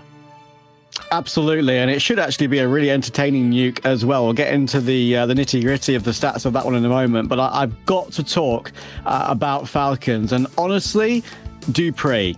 What a performance from him in this entire series so far. He had a really incredible first half of Mirage, and then in the second map, well, I thought he wouldn't be able to keep the multi-fragging up. Well, he was winning clutches and making so much impact happen from flanks, from immediate flashes into angles. He is the point man for Falcons, and honestly, it's so great to see him playing amazingly well at an S-tier tournament again. It's just the calmness. It's just, he was thrown into so many of these situations in which you think any other player would struggle under the nerves, under the pressure, or the potential of being 2-0'd, especially the storyline that would be if TyLoo were able to overcome the odds and survive the Falcons. But Dupree was just fantastic. This man as well on the screen, you see highlights from Pius. He was unlocked and unleashed on this map as well. And I was very impressed to kind of see the resurgence. We saw Pius warming up towards the end of Vertigo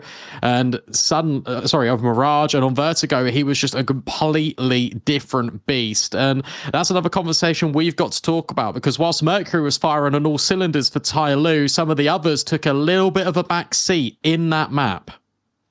Yeah, I mean, there definitely is a difference there, and Mercury, it can't only be him, right? He's had an incredible series. I think he's, maybe for some people who aren't too familiar with TyLoo, will be looking at this guy and saying, oh my God, he's their main carry. It's not usually the case. It's very often a duo or a trio between him, Jamyoung, very often Kaze as well, can put up decent numbers. But yeah, I think it's very exciting to see Falcons at least bounce back, because it gives us a third map decider. We've actually not seen that many of those. So yeah, I think I really feel like if Pius, who I believe we're going to have a quick look at now, some of his performances, of course, from that second map, if he can continue on this form, then I really think that there could be a bit of an issue for TyLoo, because when Pius is on the server and ready and raring to go, a bit unlike Mirage, only saw him stop up at the very end, as you rightly said. This is a Pius we know. Yeah, of course, and he'll be instrumental on towards Nuke as well, and it's going to be the same with Kaze. It'll be the battle between those guys outside, and we're going to see the knife round come into effect as well. I think very important for TyLoo to start on the CT side here. I feel like that would give them a very nice needed boost as well after being knocked back a little bit. And yeah, I don't really like commentating over knife rounds, just like to see it play out normally. The Falcons will pick that one up, so with certainty I can say they will probably start on the CT side, and that's already a nice little boost. Yeah, and we're going to get into the huddle now, and they are smiley about it, of course. I think they'll know that this is actually going to be quite a tough game still. I mean, it's been a tough series overall. TyLoo certainly kept them honest on map 2 in the end, coming back from that 12-6 deficit to at least make it interesting at the very end. And this is one of TyLoo's strengths regionally. They go to this map a hell of a lot. I think they've played it like 14 times or something last 3 months, if my memory serves me correctly. They played it a lot. They've got a really decent win rate on it, but of course the level at which Falcons play at, it is a bit higher than TyLoo's regional matchups. So it's very hard to call in that sense, considering how close this series has been so far. If it were me, I would probably say Falcons win this one. But being British, being an underdog enjoyer, if TyLoo won this, I'd honestly feel so happy for them.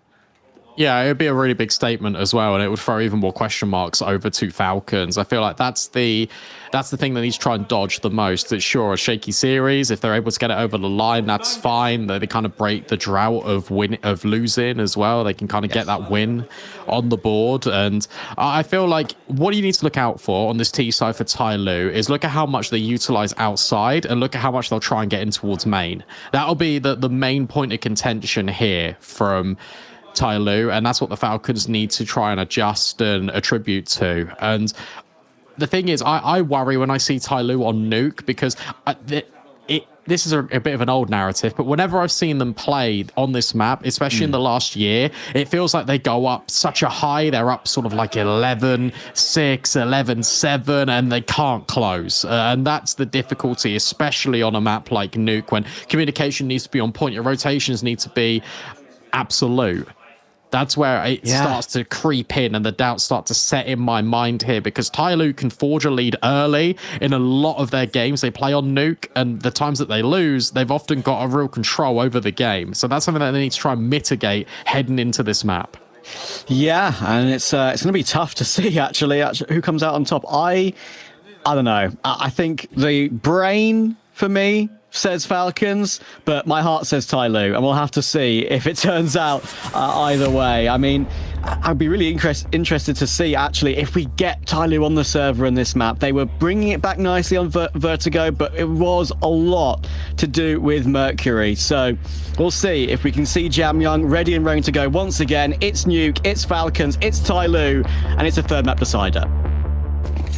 Couldn't say it about myself. It gets decided right here. And of course, Falcons will start on that CT side. So a little bit of utility here for ZDR, Advent, and look at Kaze, who's taking space immediately outside. In fact, the whole gang is outside looking to cross over towards Secret. Madden denies at the first instance. That's a P250 dropped on the floor, but the bomb at the bare minimum has made it down. That's something, but problem is Falcons know exactly what's going on here. They've already got 2 rotators on the B site ready, and they're going to have some ramp presence as well. This might be too much for TyLoo to handle. Easy for Snappy, comfortable for Dupree, and Madden will get his frag as well. ZDR, unfortunately, just looking for a lurk frag. Not going to happen. Clean rotates immediately from the Falcons. The fact that they've got a double setup with players tucked in as a bait and switch on top of the rafters is fantastic. And then you've got the ramp threat. ZDR trying to pose a threat of his own, but gets immediately cut down to size. That's a very clean pistol. Yeah, and just getting into it. Smiles. Madden, that's a lovely clean tap toward outside red there. And yeah, as soon as they went through single door, I mean, even though they had a bit of a split through glass there, crosshair placements are spot on, positioning is spot on, and there's just too many men for TyLoo to face. They'll go for a full eco, get the AKs out as quickly as possible. Falcons have an easy peasy round here. Be very interested to see the stats at the end of this game. If Mercury has another good game, if Dupree has another good game, they're going to be very much at the top of the leaderboard for these two teams. We'll see, though. Glock's getting mowed down. Some Pius gets a couple. Hello. Should be nice. This should be very nice. Magic is trying to stop it, but ZDR has got himself and his team a cheeky plant. You know what? That's more than enough for this round. That's fun. A lot of presence towards Red Room. They drop on towards main as well. And it allows the space from Squeaky. ZDR can just go down the vent. So he finds that time in. He gives a little bit of a buffer to the economy. AWP could potentially be brought out if they want to invest that in. If ZDR could be the player that drops it. But instead, I feel like they're just going to go full AK's full utility.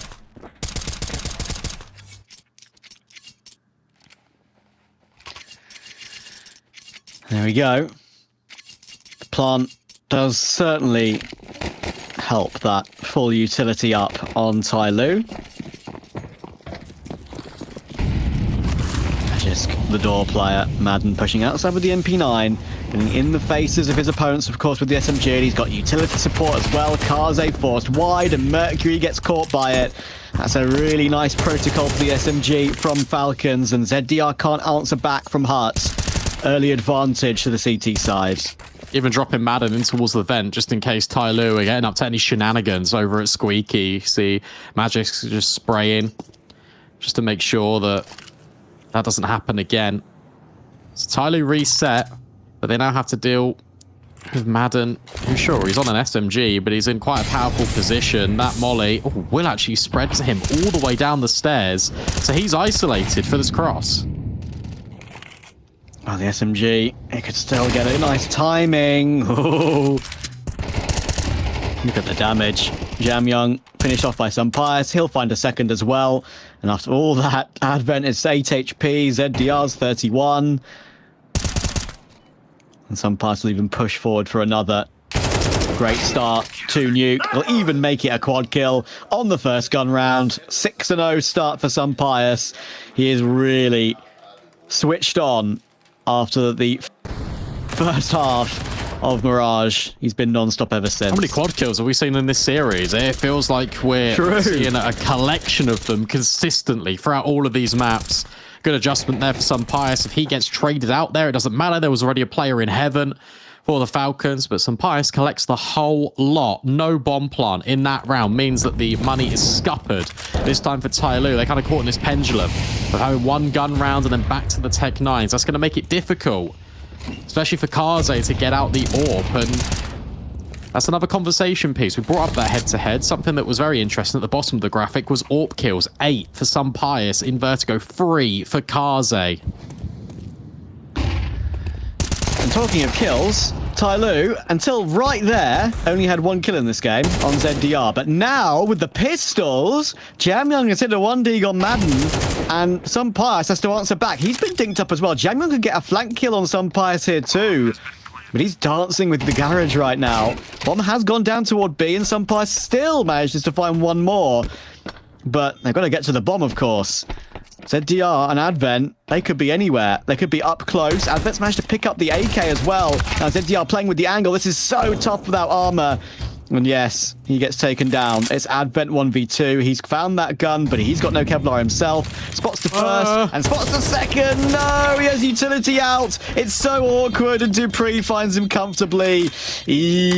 That's painful. That's still a good round. Look, you brought Tech 9s into that. You got the bomb down. ZDR is being a menace at just putting the bomb on the back of B. So you got kills. You made that one a little bit expensive. You've shown the threat. If you're TyLoo, confidence building. But they've got to make sure that they answer back before this game completely spirals out of control for them, because it's immediately a 4-0 start on the CT side of Nuke. You need to give yourself something. You need to give yourself a little bit of a buffer. Maybe that is the nerves setting in for Advent as he swaps the utility after he spots both of those players. Madden occupies outside, this time definitely spotted by Jamyoung. Yeah, that's it's awkward for TyLoo, but not a round they expected to win. Just good damage.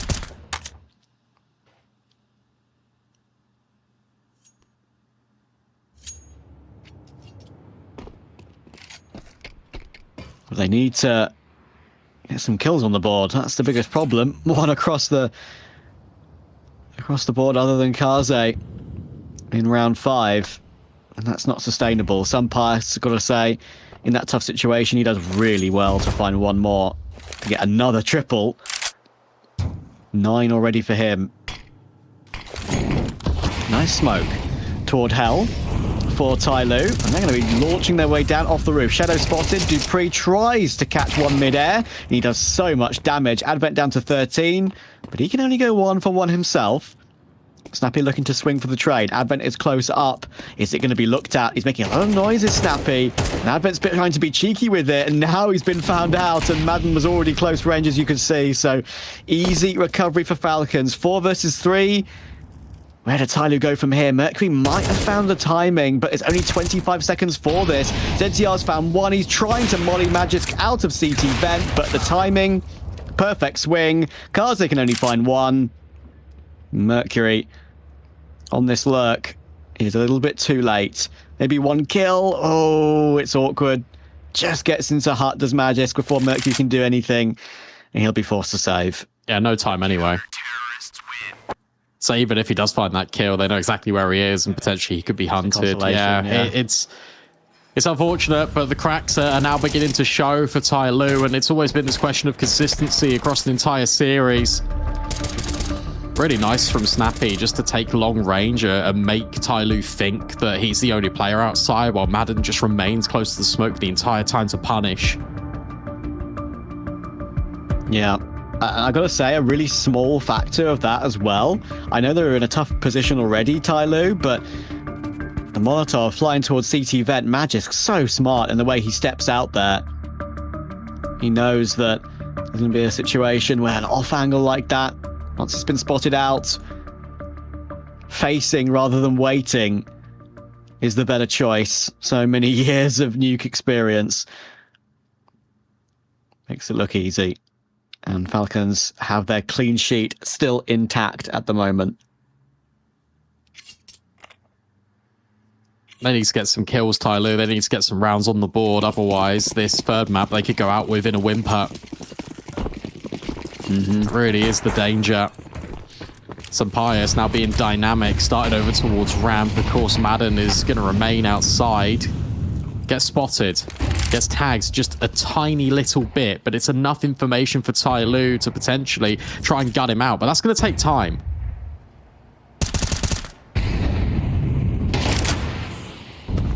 Nice job from Madden again.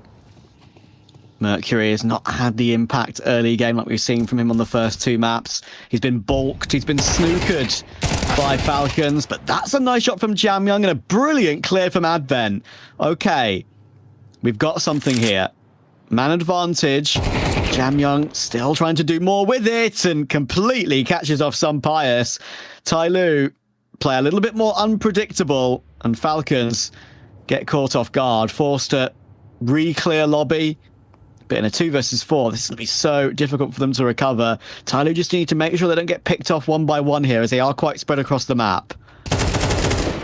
Good work. Nice job. ZDR.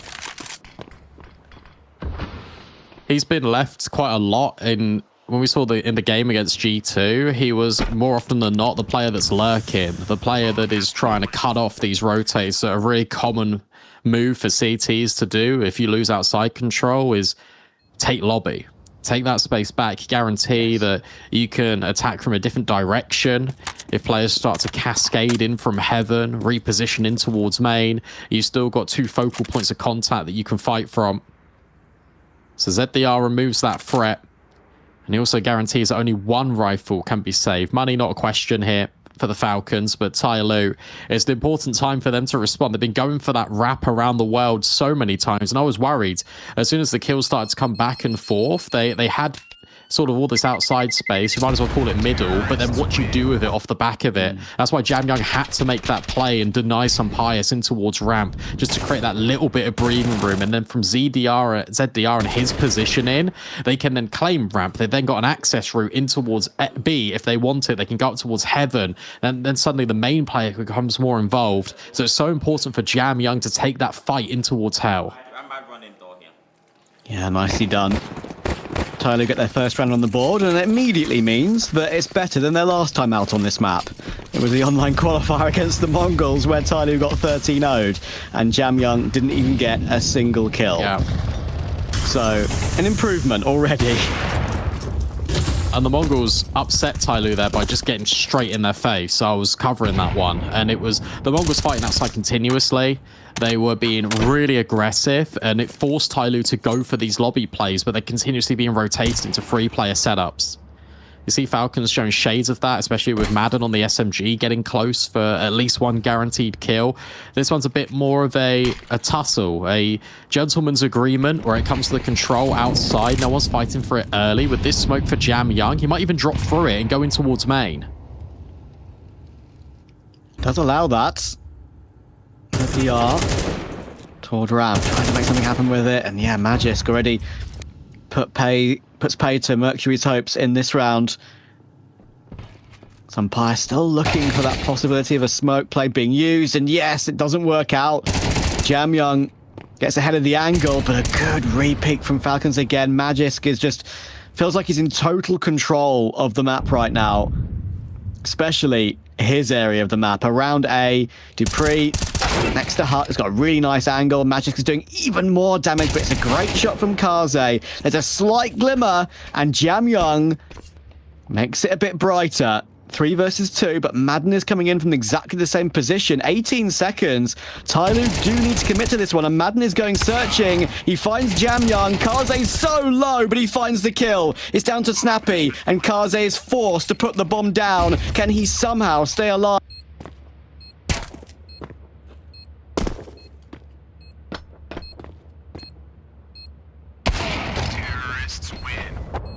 Round that could be for TyLoo, and Kaze with a sick triple.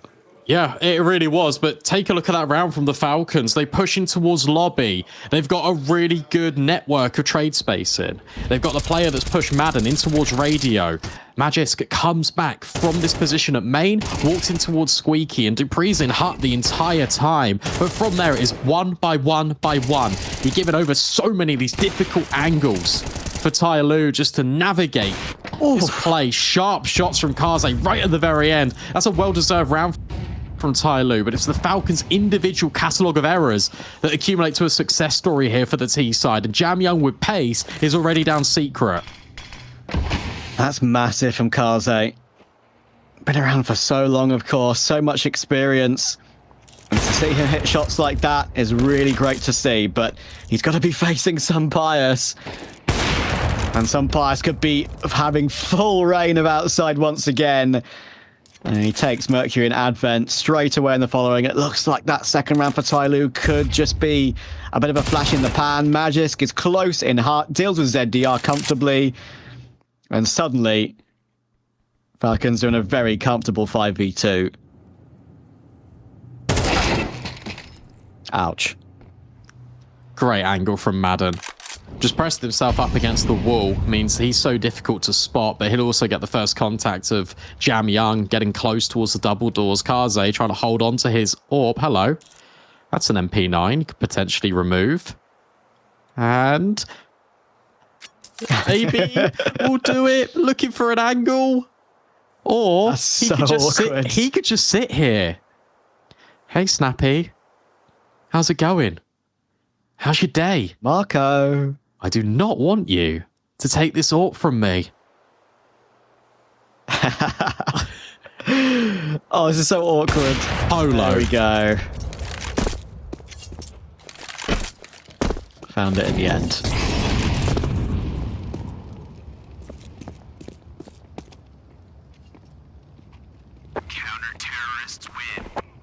We'll try and hunt it a little bit, though. Kaze needs to be careful. He gets his kill, just stays up. He went down after time there. It would have been a bit of a headache for TyLoo. In the end, Kaze is the one that gives out some headaches to keep that AWP alive. But when you give some players free reign like this outside, that's what happens. And he can take those liberties as well, because think about how many times TyLoo have crossed on the left-hand side of their smokes just to try and get ahead, to try and be in towards main. Outside a bit deeper. ZDR. Oh, aggression on both fronts. Look at this lobby crunch from the Falcons. They immediately overwhelm. They force TyLoo into a position where, sure, they could take outside, but look at the bomb. It's on Kaze's back. This could be incredibly dangerous here for TyLoo. They need to figure out these sort of situations, keep themselves in with the conversation. On Nuke, some bias with that pixel angle from CT. TyLoo, 3 players through Garage, and this could shock some bias. There's, of course, you can shift underneath the railing as well. Some bias has no idea they're so close. Look at this. This is so awkward. He might get a kill, but suddenly he's going to get jump scared. And Advent will take him down. 3 versus 3. Bomb can be picked back up, but Madden is again in an important position. Got Snappy on ramp with the MP9. You got Dupree possibly lurking up through Secret. Looks like Snappy's going to be first port of call, though, and that's such a sick shot on Jamyoung. 40 seconds. They're going to try and trade him to clear him out. Oh, Mouse will jump, perhaps. And that gives TyLoo a path. But the rotation is fast from Dupree. He can open the double doors at any timing he wants. And he'll do exactly that. But that is a great molly. Forced wide, and actually it's taken more than half his health away. Single door will be opened by Madden. He can't see the planter from there. 2 versus 2. They can afford to take their time here, Falcons. They've both got kits, and, well, Madden doesn't take his time. He goes straight into the crossfire, and Advent takes the headshot in the end. And with Dupree being low, he's going to be forced away. And TyLoo have found the answer. I think where he's opened that door is come at the exact moment the molly's landed, so it spread a little bit deeper than it would have. So that is unfortunate for Dupree. And now the frustration's starting to creep in just a touch for the Falcons. You saw the reaction when Snappy accidentally scroll wheel jumped. Dupree looks to the sky as he just repositions to save the AK. It felt like TyLoo had no business winning that round, but they snatch it apart. It always felt like it was going to be a fake as well, with the utility being dropped towards heaven where the bomb was making its way towards hell. It always felt like they were going to have to try and wrap in towards ramp and go down towards B, especially with the lobby crunch that Falcons inflicted. There's that jump scare again, but Snappy felt like he really could have done more on this position, but the timing of the jump proves to be incredibly costly. Yeah, I think years and years ago, I started a thread on Twitter of imperative and really important situations where mouse wheel jumps lose teams rounds. And, well, I'm not going to pretend like Snappy may have not just been fully clean entry there, but the jump certainly didn't help him. And add another one to the list, add another one to the thread. And it puts Falcons 6-3 up, but on 3 MP9s, a Deagle and an AK. TyLoo have everything they want. And there's a good chance that at least 5.5 here, but they're going to turn up the pace, and this is a bit of a change-up. Mercury, Molotov actually coming in towards CT vent there, balks his pathing, but he still finds a way to get the first kill. Dupree, again, so consistent, finds one in return, and TyLoo will duck and dive down the vents, down through Secret, and take B instead. Completely negates the Hut play as well. Magisk was already pushing Hut, trying to just take and deny the space, but potentially it still could be. Dupree, his worst enemy at the moment, are these incendiaries. And TyLoo, with this space, say, hey, let's go back towards A. Oh, dearie me. Oh, this is falling apart. Jam Young doubles down and takes a big bite out of that Falcons defense with Dupree so low, and Snappy yet again being reduced to just wielding these MP9s. TyLoo have got away with another one. This could be the 4th round on the board, and really nice little mid-round in from them, because they still claim the space at A that they took initially. Mercury's still remaining up there the entire time, and it provides an emergency exit. It's the game's turn, Brandon. I'm pretty sure they had 1 kill on 4 players on like round 5. Now look, this is very respectable now for TyLoo. Jam Young has stepped up. His individual level is seems to be on par with what we've expected to see from him. Mercury is not the Mercury from map 1 or 2 yet, but we've still got a whole CT side to play out. This is 5-0. If this turns on its head, if this becomes 6-6, there's a real conversation here, and it's actually the mid to late rounds that the Falcons are struggling with. They've actually had no issue in the first couple of instances of being able to find that first blood. It was Mercury this time around, and from there, all the dominoes just started to fall from the Falcons. The AK and the Galil have to work wonders here. Otherwise, TyLoo would be guaranteed a 5th. They've already done an exceptional job at recovering this half. Dupree will deal with Jam Young. That's a heavy hitter dealt with immediately from TyLoo. And Falcons heavy hitter Dupree is doing work once again. Magis could easily take this kill, and he does. Uh-oh. Snappy, Mercury forcing his way forward. That's what we want to see from him. Back into a 3 versus 3. Some pass toward heaven. He's about to be mollied out, but the USP hits the dinks. Has to drop down. Kaze finds a quick frag on the flanker of Madden, but some parts is still doing work. Oh, it's so messy. But the Glock finishes the job. However, Dupree, with that saved AK, is so set up for a clutch here. He's really close to the action as well. Next event, next to Squeaky. And with it open, he'll decide to go through it. He's got a kit. He's got a molly. Kaze playing close right. That could be pre-aimed by Dupree. It most certainly will be. And it's down to Mercury. Big off angle being held. He's just going to play behind the hut at the moment, and he hits the headshot. That is huge from Mercury. I mentioned he was a little bit quiet, but there's the quad kill, and Brandon, add another quad kill to the list in this series. They needed that. They really needed that. It felt like the Falcons were just about to overcome the odds. Very much like they did on Mirage when they held back the A attack. It was all set up on Nuke, but it's this extra element of Mercury. The fact that some Pius gets away with murder there up heaven is ridiculous. And you throw Dupree into a clutch, and the form he's been on all series, you just expect him to win it out. Mercury on the off angle provides TyLoo with a guarantee of a 5th and maybe even a 6th. Jamyoung goes searching and deals with Madden outside before he can even find anything himself. This is really good from TyLoo, just playing this solid default. Dupree realizes that he has to go aggressive to recover the situation. The flash is really good, but guess who's out of bullets? It's only a 1-for-1 from Magisk. TyLoo, oh, that's a lovely little flank from some Pius. This round's definitely still on, but the bomb will go down on A.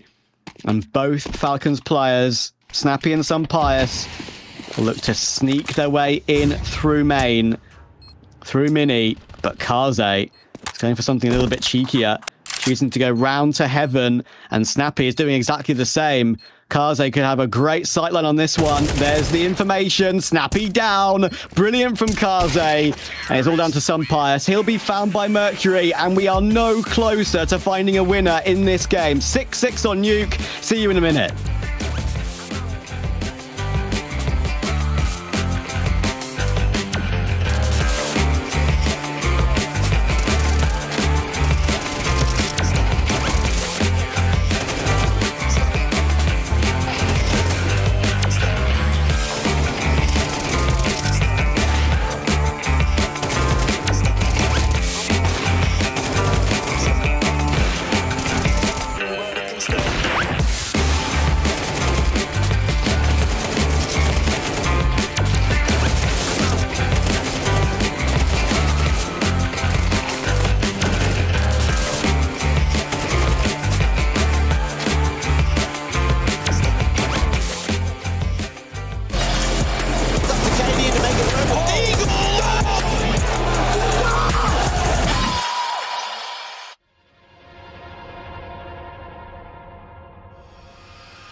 searing.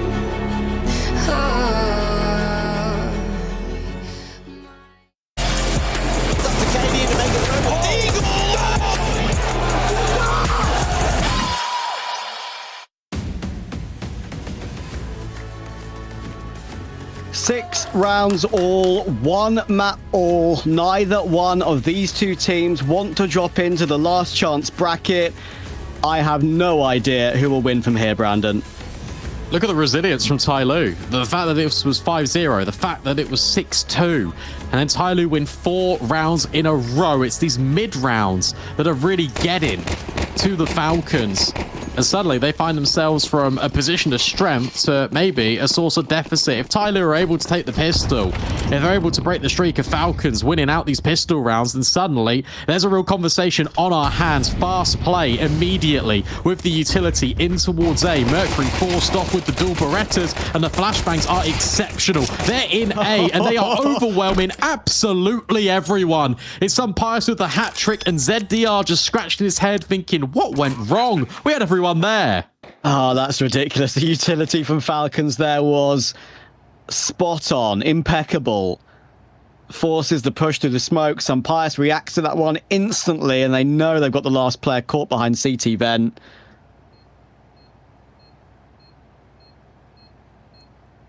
So DR have to try and save his Kevlar, or at least look for a couple of kills to add some money to the bank.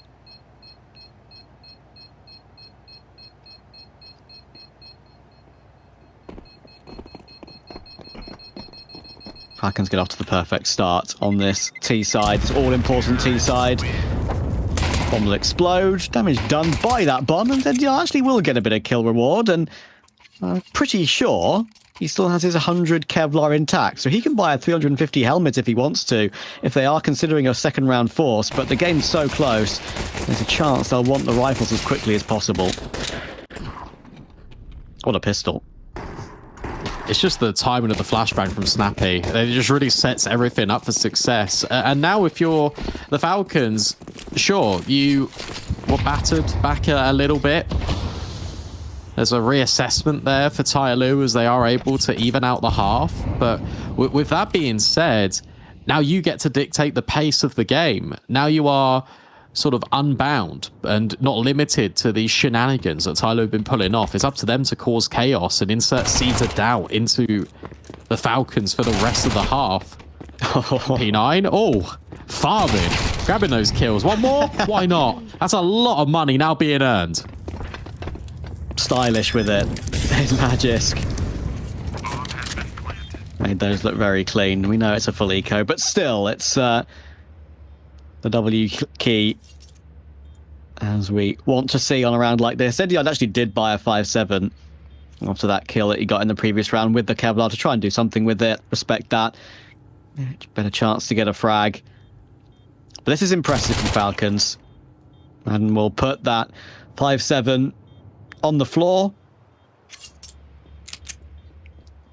And Kaze is kind of desperate just to find one kill, because every little bit of cash he finds could help the future AWP. Falcons did have 3 MAC-10s in this round, so the fact it's a completely clean one, well, he will go down to the bomb in the end, doesn't matter though, will make you wonder how many players on Falcons will upgrade those MAC-10s, or if they're going for another fast play with the SMGs against the weapons. It makes sense to probably run it back in towards A with the fast play, try and test the limits of TyLoo, especially on a bonus round. You can kind of see how they're setting up. You can see what the limitations are on their defense. So I really wouldn't mind that, especially with the smoke being thrown early, the nades. Yeah, I think they're going to do it. Straight in towards A. Mercury, full blind. Can't see a thing. Supportive flashbangs, though, are great. And Mercury stands tall for at least one. But Jamyang on the edge of the smoke will get both. And suddenly we're into a 2v2 in a matter of moments. Good space being taken by Dupree in towards main. Or even outside. Oh, well, great timing on the peak from ZDR.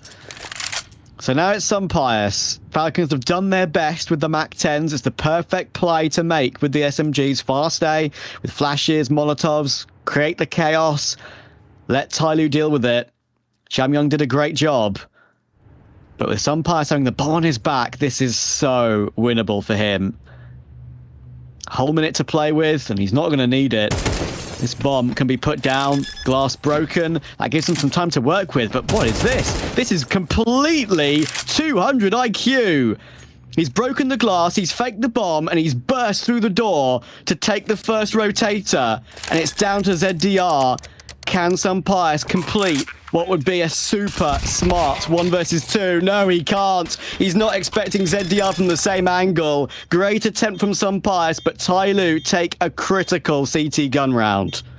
Yeah, that's really smart, though. As you mentioned, just trying to keep TyLoo on their toes, make that a 1v1, make it a lot more contestable. Was so certain that there'd be a player pushing from A and taking the space out ramp. Instead, TyLoo double up. They go together. ZDR is able to get those last 2 kills to lock it in. dupreeh thought he could go around the world, but hey, guess what? That's what TyLoo's been doing all first half. They understand that can potentially be a threat. So ZDR confirms, keep TyLoo within arm's reach of the Falcons. Let's see what they've got in store, because of course that was the bonus. Hello, Sunpius, but hello, Jam Young. Snappy, not ready.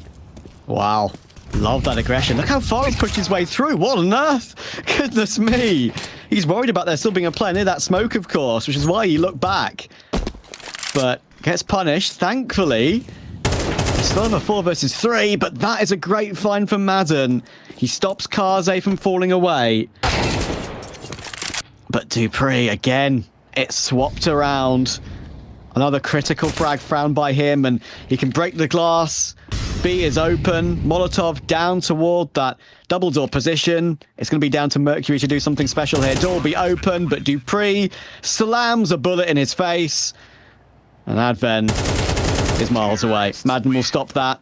Lurking in garage, and that is a brilliant rebuttal from Falcons. And that's all about just pulling these rotates away. As soon as the aggressive play comes out from Jam Young, and then the AWP from Sunpius is knocked down at garage, you know, if you're Falcons, that TyLoo are going to be thinly spread when it comes to the defense. Madden going aggressive outside is phenomenal because that pulls the attention back for ZDR. He has a decision to make. Does he want to go and address that? Or does he want to take a look at ramp? And dupreeh hits him on the perfect timing. From there, everything just slots into place. Falcons with a necessary one and relegates TyLoo down to these pistols.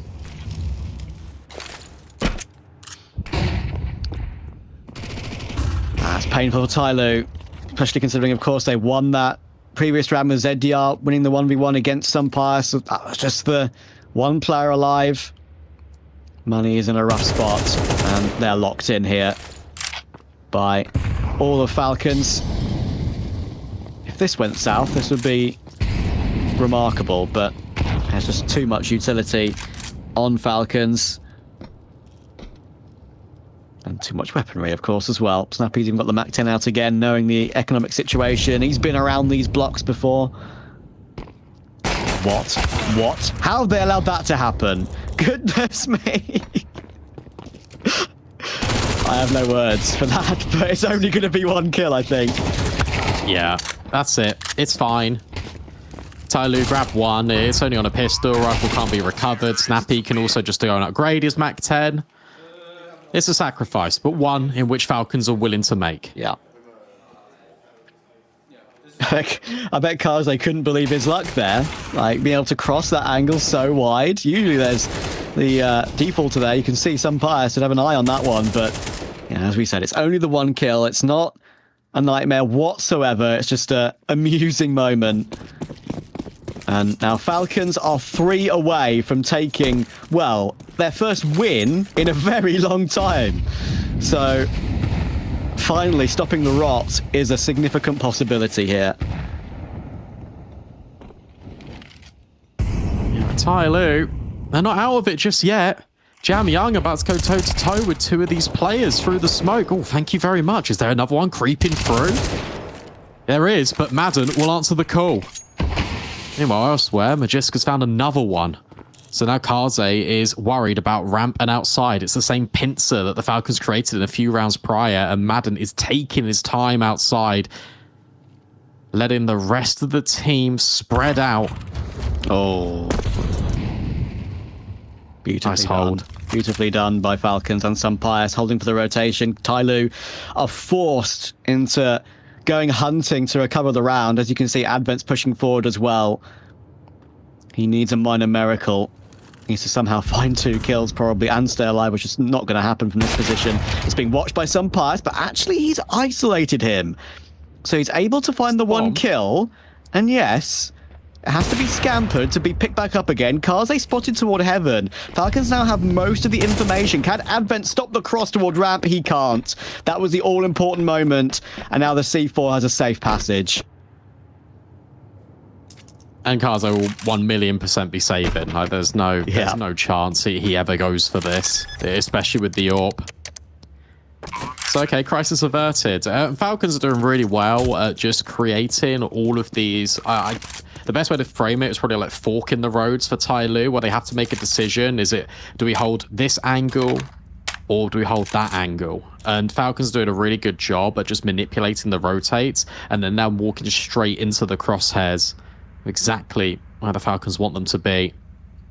So even with some little sprinklings of chaos from Jamyoung and Advent pushing door and denying the bomb, it fundamentally doesn't matter, because Falcons have got such a control of this game now, because they are almost puppeteering these players just straight in. Here's the highlights from the round. The fact that some Pius is so diligent and holds from Silo the entire time. It's well worked, and they are now 2 steps away from just making sure that they can close this series. Well, whatever happens, TyLoo, I know it's going to be tough if it's another loss, but you've genuinely done yourself proud in these first 2 series of Pro League. You've had to play G2 and Falcons. I mean, first up against G2 was a competitive first half, then G2 ran away with it, but second map was genuinely competitive, and, well, it goes without saying that this series has been as well. The fight back on the first half of the decider to bring us back to 6 apiece. Unfortunately, they've only found 1 round since then, and Falcons have used all their experience. Advent is still consulting the notes. They're not out of this yet. But with the weaponry they have in this round, only Kaze's AWP. We've got a Nova on Jamyoung. I wonder if that's going to be kept or sold. He could afford it. We've seen the Nova do some work in some big events relatively recently. Cool, it does pay for itself if you get a kill, pretty much. I guess. You're a lot more hopeful than I am for that Nova being effective. It's fine. Hey, it's fine. It can buy next round anyway. It's fine. Bit of fun with it. Yeah. I like it. Still jovial. Jamyoung. What's the plan here for Falcons? Outside smokes, but not going off the back of it. They might go in towards ramp here. Guess where that shotgun is? Oh, it's down B now. But it was in ramp. 1 kill. That's all I ask of Jamyoung with the Nova. ZDR has got the 5-7 and Kevlar. Great position to put it in. He's not being checked yet. Hang on a moment. No, he's revealed his position. Does well to get 1 still. No! Kaze, what's happened? Advent has charged in to try and bait his teammate in, and unfortunately, he's just been destroyed by him. That is unfortunate. Not saying it could change the outcome of the round, but... it never rains when it pours. It's fine. It's Jamyoung on the Nova in a 1-on-3. Can he find anything here? In towards control. Even swaps to the pistol for long range. Has a little peeky. Oh, he's really interested in trying to find this kill towards control, but Dupree on the angle. The Nova not known for its long-range capabilities, and now he's given up the ghost. Maybe Madden could be his next victim as he skulks away in towards the vent. Actually, I was going to say, nearly found a passageway to save it. Instead, Madden denies, looks at the ground, shakes his head, and the Falcons have got 5 series points. Yeah, I think hopefully we'll get a replay of the madness toward ramp there. Here it is, some Pius goes for the swing, and look at that, that's exactly what played out. Didn't actually see it properly really to begin with, but Advent did just try to charge in and help out his teammate. In the end, he takes a bullet for the opponents. That's a shame. That is a shame. And now TyLoo had a brilliant fight on the previous map to make it a competitive scoreline in the end, but they need 5 in a row to take us to OT on map 3. Falcons have honestly bounced back very impressively after the disappointment of map 1 and map 3. Magisk 18-8, Sunpire's 23-11. It's a great team performance across the board, but the job is not done yet. They got good space outside though. They've crossed, and note how no one from TyLoo is actually down yet. They're not ready for the threat that is lurking right underneath their noses. ZDR will finally rotate between, and Advent taking a little peek just to see if anyone else crosses deep outside, because that will lock in that rotation for ZDR. But Madden's already in the vent, and the bomb's making its way towards single door. Fortunately enough, Mercury is here alongside ZDR, so the setup could be quite potent. Door blown off its hinges, but no one reveals themselves. They really want a reaction here from the defense, and they might get it through main and Dupree's lurk. Yeah, a bit of a stalemate. Otherwise, 35 seconds. Move is going to have to be made by Falcons, and Dupree will choose Heaven. Jamyoung, tough situation, spots the gun barrel. Lovely kill on Sunpire's, but of course that alerts Dupree, and he's behind enemy lines right now. Jamyoung is actually going to be following him, and little does he know that. It's being watched though, and that is smart work from Advent. Keeping an eye on that angle, knowing the timing could have happened, and Snappy, although he'll get one, it's all now down to him with 8 seconds on the clock. He'll find Jamyoung, but that is it. And TyLoo will find their 8th and extend play. Nice round from Advent as well. Just the call for Mercury to go aggressive early, finds the opening kill, and then TyLoo sit back. One thing that Falcons have been really good at in the last couple of rounds has been punishing these rotations and waiting patiently for TyLoo to give them something to work with. That doesn't happen in this round. And look at the result of it. It takes until the last 12 seconds for Falcons to start to activate outside. And Jamyoung even communicated to Advent, hey, look, I've killed one, but there could be another in towards hell. This could be fast. It could all end here with a fast play. Mercury ducking and diving away from the utility. The Mac 10 of Snappy doesn't find success, but the trades, they just might. Jamyoung stuck yet again, edging this smoke over at main, finds 2 kills. And the utility prevents the Falcons from escalating in towards ramp. A 3-on-2. There's a chance for TyLoo to grab a 9th. Another great round from Jamyoung. But don't count out Dupree and Sunpire. Arguably the 2 most important players for Falcons in this game. It was Dupree basically on first 2 maps of Mirage and Vertigo doing so much work, so much multi-fragging, and Sunpire has really shown up since that slow first half of Mirage on map 1. Kaze spotted out toward Heaven, and Sunpire has the utility to lock off the face. So they'll allow the plant to come through. And utility for TyLoo is good. That's the main thing going in their fashion here, not just the man advantage. Falcons have no utility left. Sunpire's locked underneath the heavens. What can he do? Flashes are pretty decent, but he could still find some frags. Not this time. ZDR takes it, and it's Dupree. It's the main man. He's caught in the fire and flames. He gets one, but he can't push out any further. Great kill from ZDR, and TyLoo keep it going. That's a great smoke thrown as well from Heaven, because it blocks off Squeaky to have a little peek, and that's exactly where Kaze was first revealed from. It was Dupree spamming him.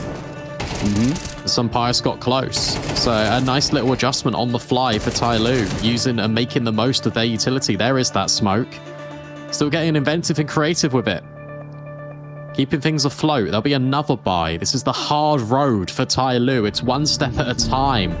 Back towards the ascendancy, back to equalization, but every round it feels like you're being faced with all the weaponry, all the success and the spoils of war from previous endeavors on that T side from Falcons.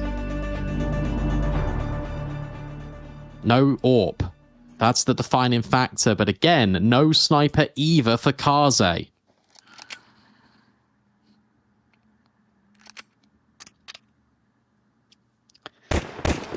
Full rifle round. No AWPs in play.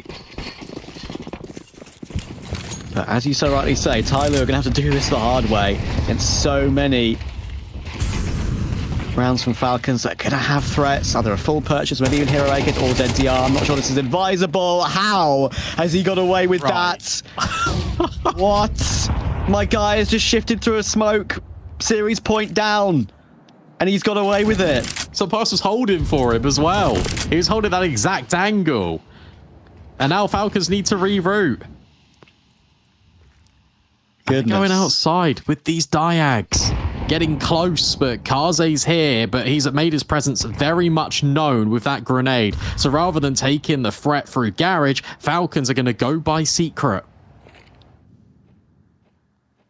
Mercury kangarooing in single door.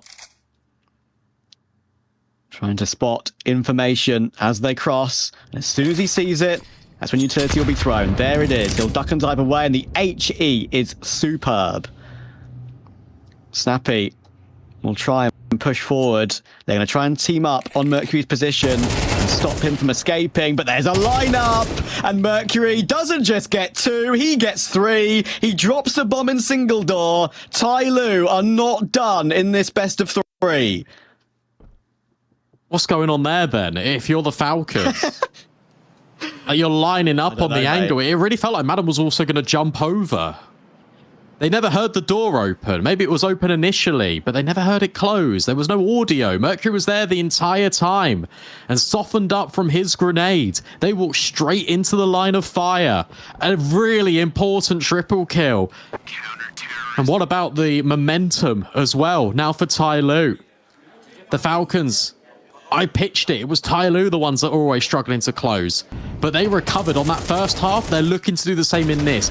2 rounds away from forcing overtime on either side of the map. There's that wacky one from ZDR as Sabias is holding him. And he somehow still gets the kill. But it's Mercury here, putting the odds back in TyLoo's favor. Madden's on a Tech 9.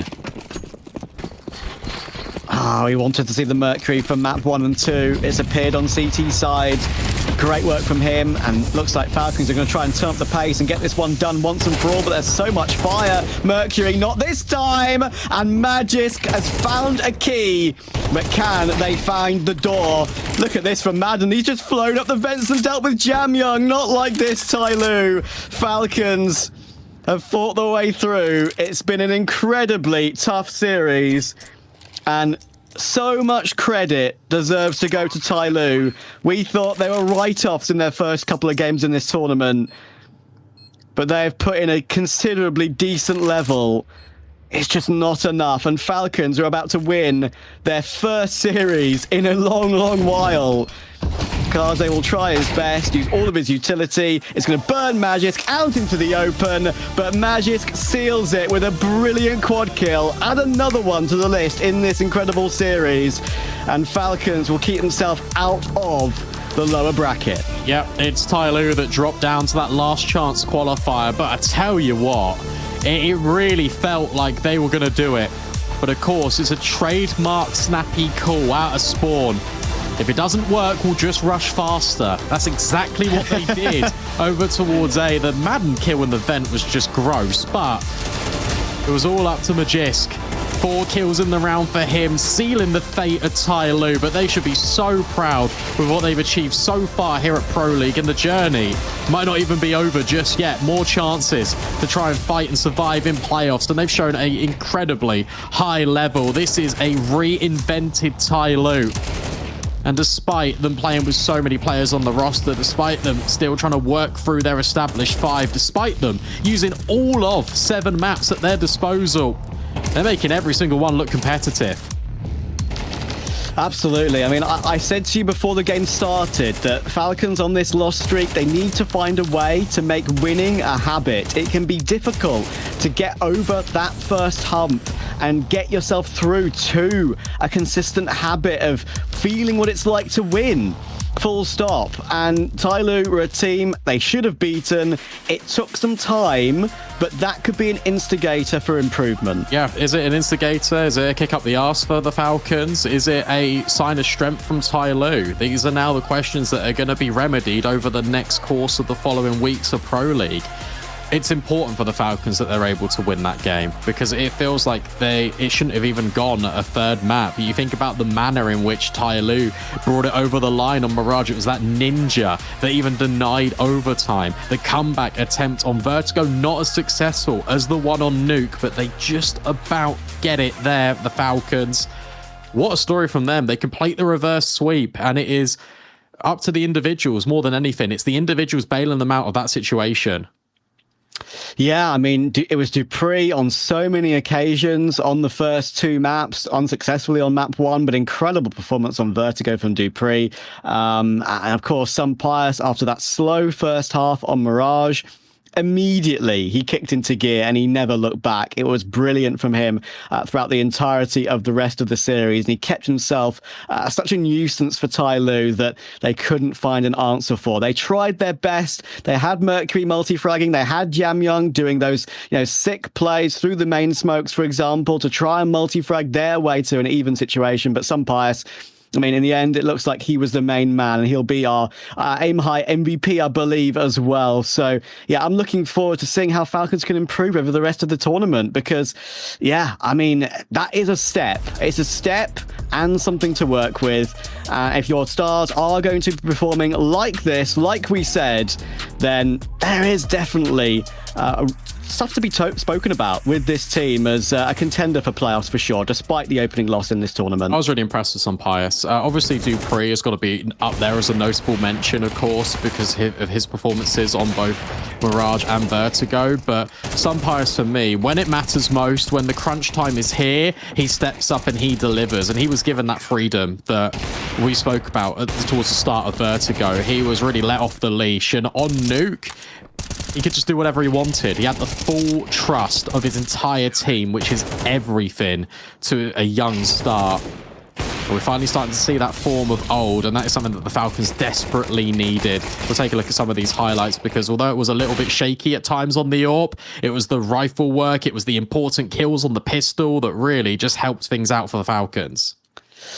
Yeah, I mean, so many. I mean, I have to go back and maybe count one by one over the course of the BO3. I mean, I wouldn't be surprised if we had like 10 or 12 4Ks or something like that. There was so many important individual moments from both teams in this game. And yeah, it made it so entertaining. I believe we have an interview with dupreeh ready and raring to go as well. dupreeh, if you can hear us, apologies. There might be a slight delay, but opening question, congratulations on the win. Honestly, it was a wild game and very difficult as well for you guys. You've been keeping yourself warm, playing a lot online. Obviously that shouldn't, is that any comparison to LAN, or do you still feel super good? Because you proved it today. I think there's obviously a mix to it. I think, of course, playing a lot makes you sharp, and also having to play as much as I did back in pre-season also helped me to keep up my level. If I would have just not been playing for maybe 3-4 months, then it would have been different, and maybe I wouldn't even have this opportunity. So yes, of course it helps me. But of course there is always this difference between playing a LAN tournament and playing online. But this is still like a group stage, so it kind of feels a little bit like playing at home. But the real experience is when you actually get to play in the stadiums. But yeah, I gotta wait for that one.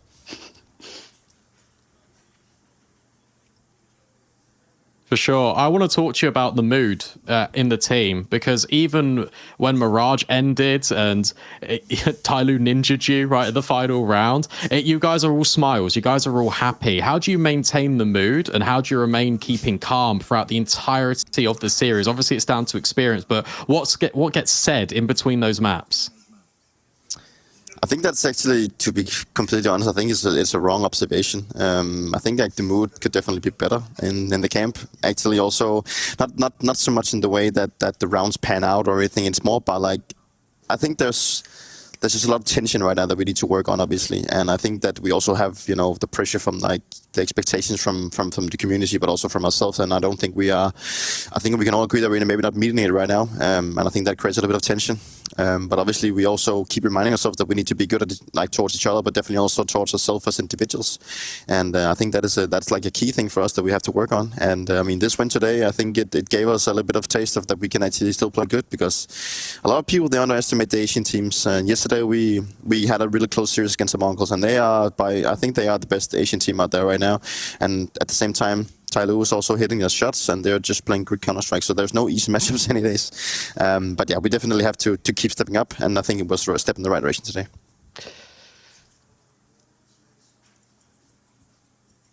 Yeah, one final question before I let you go. You spoke about expectations. Where do you put your own expectations for the team in this tournament?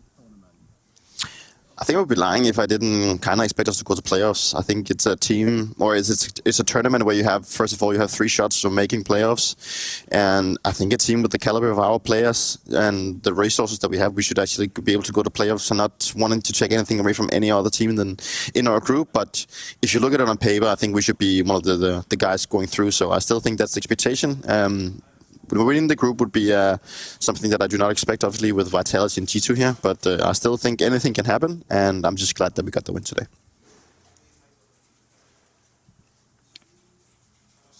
Yeah, and you played superbly, and it's been great to see you play so well. So thank you so much for talking to us, and best of luck in your next game. Thank you.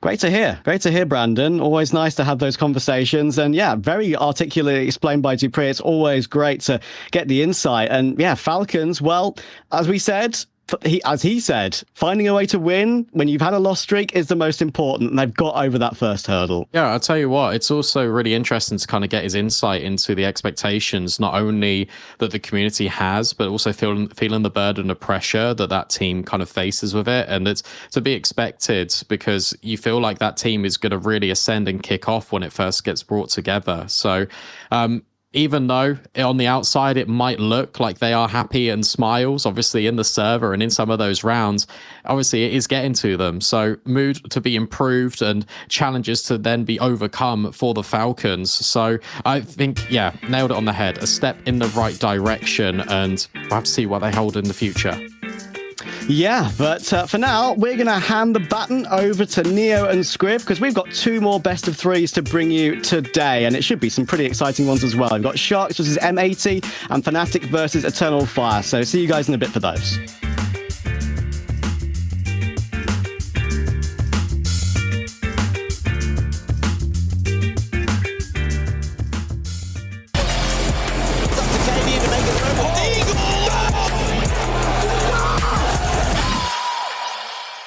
At some point in every gamer's life, there's a question to be asked.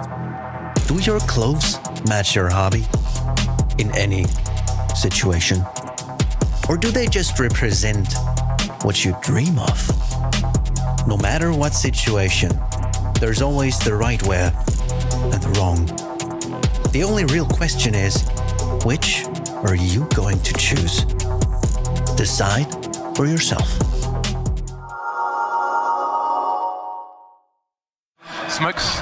You see a double smokes in the same place there. Simple just jumping casually into the side. Wait, what was that? Never miss a play again. That's simple. That's not allowed. This is not FPL. This is a major. Finally. With Face It Watch, you're in control. Switch between player POVs live and see the game through the eyes of any pro. Never miss a moment with replays. Relive each highlight on demand from all angles. Watch it, control it, face it. That's right, it's back. Hard-hitting journalism, this time featuring M80. And we have some unsuspecting victims being interviewed right this very second. So we're going to come up with our own set of questions and see if we can catch them a little off guard. M80, how are we feeling about that? Feeling good. I think this might be exciting. We just got to create some good questions.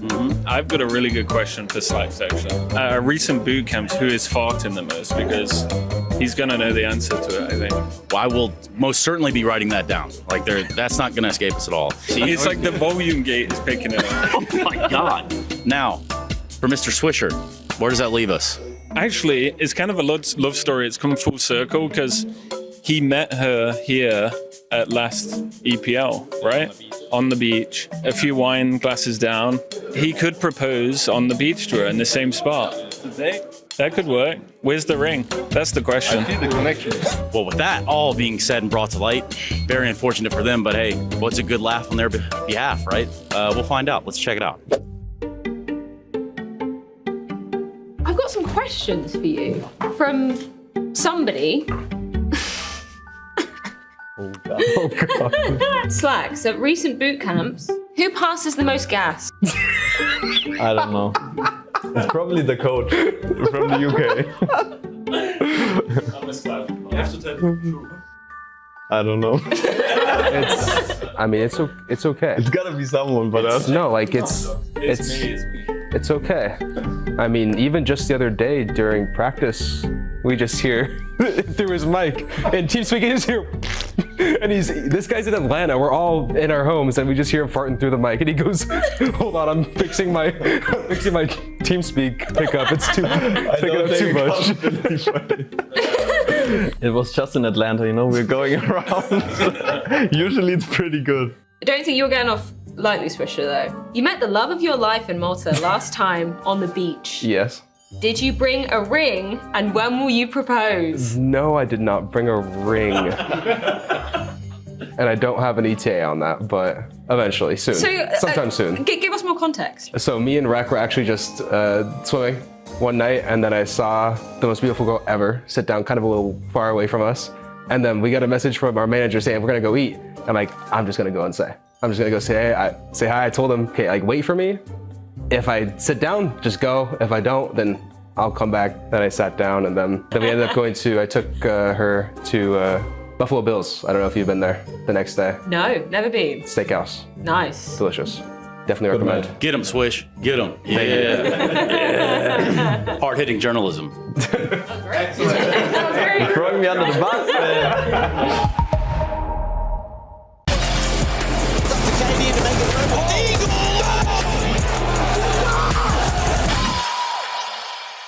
At some point in every gamer's life, there's a question to be asked.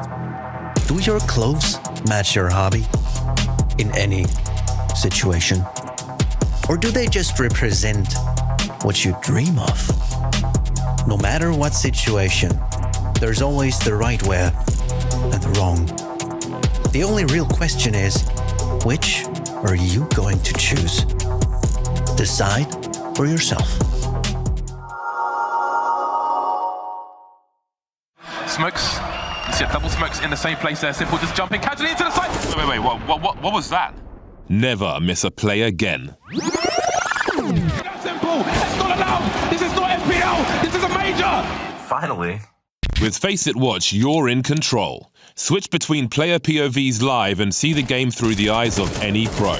Never miss a moment with replays. Relive each highlight on demand from all angles. Watch it, control it, face it. When they see me show up, I be feeling glowed up. When they see me show up, I be feeling so. When they see me show up, I be feeling glowed up. When they see me show up, I be feeling so. With the VIPs in your city, getting litty as a BIC, huh? Yeah, screaming life's a gift, so we live to the fullest till we DIE. DJ, put it back on, keep it hype, we don't wanna hear no sad songs. Everybody up in here just wanna celebrate. Sip a little drink, get the dance on. That's all, listen, everything good over here. We don't want no problems, we just want cheers. Toast to the good life, wine, liquor, beer. Haters getting blocked if they trying to interfere. Swag on 100 and my drip too fresh. Certified stunner, need a big blue check. I don't got no time for no BS, I no negative ideas in my vibe, cause I'm just too blessed. Run it back. When they see me show up, I be feeling glowed up. When they see me show up, I be feeling so. When they see me show up, I be feeling glowed up. When they see me show up, I be feeling so.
Hello, everybody. Welcome back in. Not much of a wait there in between games, of course. Some fresh faces, as said, as highlighted by Trav at the very tail end. Credit to him and B-Dog for that first series of the day. But we have got the next two on the cards here. Of course, myself, Scriv, and Neokai for those games. And indeed, I think we're pretty excited to get into these.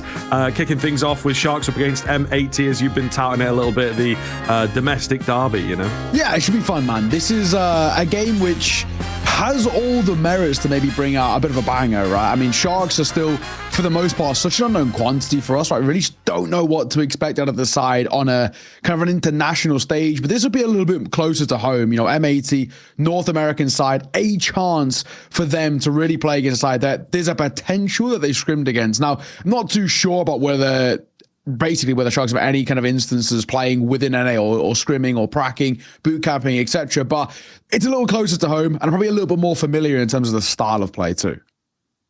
Sure, that is true. That is true. So we might be in for something, I would say, a bit scrappier, but most of the games that we've casted have been quite heavy on the fights, to be honest. Yeah, so, I mean, we might be in for something, indeed, in that kind of style, in that kind of ilk. So we'll see.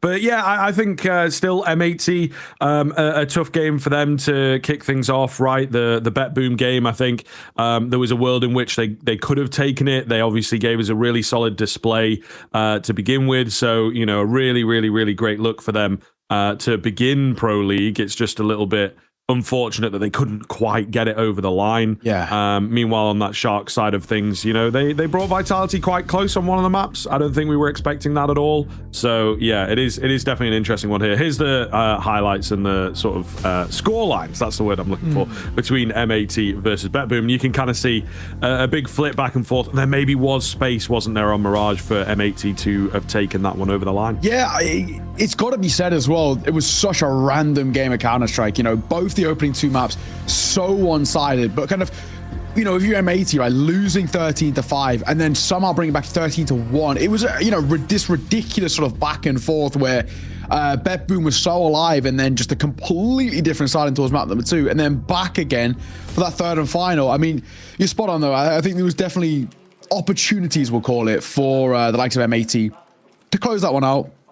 Start off well here, but it didn't happen. And I think that's just an unfortunate side part. Of course, it's one of those things. It's not the end of the world. They still have 2 more chances, essentially, to make their way towards playoffs. So they don't need to worry just yet. But we do need to see a little bit more of a cleaner side. Not quite that kind of, you know, 13-5 rough display, so to say. For Sharks, I think you're spot on, right? That first map, that Vertigo, looked really good, man. There was, you know, a lot of storylines where we were saying it just baffled by what was happening. But I think it's safe to say it was more a showing of Vitality not quite being themselves, not quite, you know, back to land form. It's been about a month since we've seen them on land. So I think we're going to lean more in that sort of favor. But either way, Sharks, they'll take any opportunity they can get. Yeah, absolutely, man. I think you can kind of see getting in the zone a little bit. I think it was suplex there, just maybe, you know, the eyes closed, manifesting the win. I love it. Seems to work. It's what Alexi B was doing apparently before the majors. So, you know, indeed, I think that these are 2 teams that are sort of hopefuls from their region. They've proven what they can do, that they do have the ability to bring it against some of the better teams in the world. Sure, M80's opponents weren't quite on the caliber of Sharks' opponents, but all the same, I think that they both proven that they have maybe a map in there, maybe a few rounds in there that are really quite nice. So I think it could be a very, very scary game between these two, in all honesty. And speaking of scary, let's talk a little bit about Malbs, right? This is the guy to watch in the server, to be honest, but definitely on the M80 side of things. He was really, really fragging, and I think it's one of the things that we talked about a little bit, wasn't it, towards the tail end of that Bet Boom series. He was playing incredibly well on Mirage, and yet they still could not take it against Bet Boom. Yeah, I mean, this guy is a superstar. There's no two ways about it. He's, for me, in the entirety of the Americas region, one of the most fun riflers to watch. He's so damn good when he gets going. It's just at times he kind of feels like the only one who gets going, right? We've seen a couple of moments from Slacks, but it definitely feels like there's a ceiling above him. Swisher is great, but he does go missing occasionally. We saw it happen against Bet Boom. And Rek plays very difficult roles. We're not expecting him to be kind of outlandishly out there when it comes towards the stats. So a lot of the pressure and the onus in terms of the fragging department is on this guy's shoulders, and time again, he steps up in such a big way. He's so important. And without a shadow of of a doubt, when Sharks doing their preparation for this game, it's how do we stop Malbs? How do we stop him getting active? Him starting to land on multi-kills? Him, utilizing his very kind of influential positions on the map to their advantage. And it's, at the moment, it does feel like a bit of an impossible question because many teams have tried, especially from the region, and many have failed. So yeah, Malbs, without a shadow of a doubt, has to be the guy we highlight coming in towards this game. And the expectations upon him are very high, not only just in this matchup specifically, but the entire tournament. Yeah, no, very, very true. I mean, it's kind of an interesting one, to be fair, between these two teams. I think that there is maybe a world in which Sharks will be somewhat familiar with Malbs, right? He obviously played in that region for a long while, so they may well have faced off against him in scrims and things like this, and maybe even been in talks to join sort of teams that he was on or something like this. So, an interesting player. And an interesting bridge between these two teams, I think. Yes, exactly that. And as we kind of get things ready, of course, this isn't the end of the line. Despite these guys both being 0-1 currently in Pro League, there is another chance below this. There is a last chance qualifier, as it is in that kind of third and final rung tier of how things pan out. So they've got... It's not one of those things where it's the utmost pressure on their shoulders, but you just don't want to be going towards that last round. There's only one spot available, at least here in this sort of mid-bracket. There is room to work with. And of course, we, as Brits, we've got a bit of a, how do you say it? We've got a bit of bias, I guess you could say, in a sense. We've got Def, of course, the UK coach, one of the very few UK successful players at an international stage. So always love to see Def. And of course, it seems like he's really done wonders for this team, especially now that he's not playing. Not that he was bad at the Americas RMR. I think he actually held his own, in all fairness, for somebody who hasn't played since like 2019. But yeah, I think it's good to see him in the coach role. He's really is been helping this team out a lot. And I think obviously got a big job on his shoulders. New YGL and that a sin, trying to combine these two sort of mentalities and styles of calling together. We do have the veto for you as Overpass and Nuke get banned out and Vertigo get picked into. And there's no surprises there for me just because of how good Sharks looked on it on the other day. Yeah, absolutely. The Mirage coming in, an interesting kind of pickup from M80, I suppose. It was that decider against Bet Boom. It came very, very close. Maybe they've put some work in since. It's also a bit of a weaker one for Sharks, and Vitality absolutely ruined them on it. So there's a lot of recent tape to go off of, I suppose, and I think M80 playing to their own strengths, playing into a punish of Sharks. The Anubis decider, though, the Anubis decider, I don't know, man. That feels pretty good for Sharks, doesn't it? M80, yeah. Again, we're talking about recency. That was a real struggle for them against Bet Boom. So I do feel that this could be a very, very dangerous series if they allow it to go to 3. Yeah, you're absolutely spot on. And the thing is as well, when you look at it, they've got a choice between Inferno and Anubis. Both aren't exactly great. Both of them, they've only played 4 times each. One they won 2, the other one they won 1. That being Anubis, which is the one that is floated through. And Anubis is a map that, until recently, actually was the initial first pick of Sharks. It was kind of their go-to map for a long, long time, but they've now started to slightly just veer that over towards a Vertigo recently. So yeah, for me, there's a lot to work with here where I could be a little bit concerned.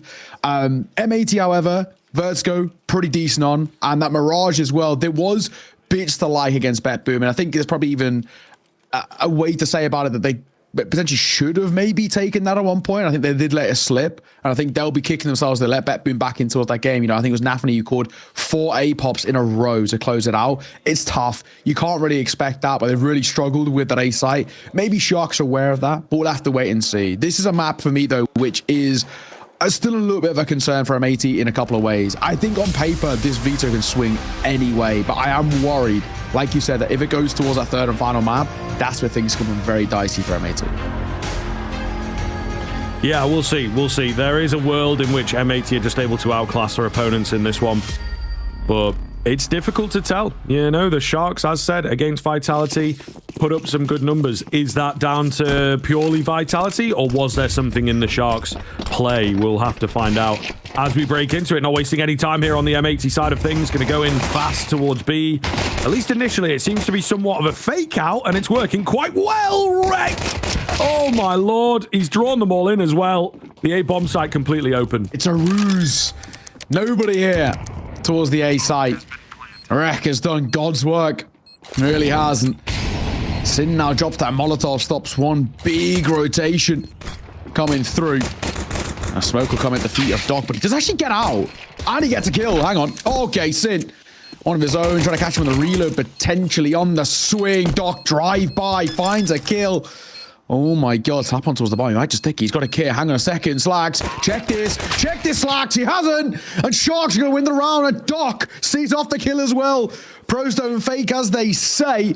And Doc delivers. That's a big round and a big response off a wreck 3K to open it up. That's crazy. That is crazy. The fact that they're able to pull that one off, you know, it felt like it should absolutely have been their round with this 3-piece in the beginning. And here's some of the giddiness we were talking about, you know, some of the scrap. It definitely happens. Slacks that will be kicking himself. That opportunity, if he just walks around the corner, is kind of given to him, really, but he was a bit apprehensive, as most players would be, you know? It is quite common to just tap the bomb, and the kits in pistol rounds a little rarer these days. It's true. It's true. Everyone seems to be prioritizing that util these days. At the kit, got slightly overlooked, and maybe just, you know, that kind of timing mentally for Slacks. You know, I see a lot of people, like you said, tap, reface, try and find a fight. There was actually time to work with as well, so in a way, the stick traditionally wouldn't have been the right call, but it was. It was beautiful. Really well done. And of course, individually from him, great too. Facilitating the M4 investment. But of course, bomb plant, Rex 3K, that'll give him an AK. This is a, you know, it's a feasible buy. You can see how M80, they're just a little nervy. Not taking too much control, expecting overfights from the Shark side. And they're not being given anything.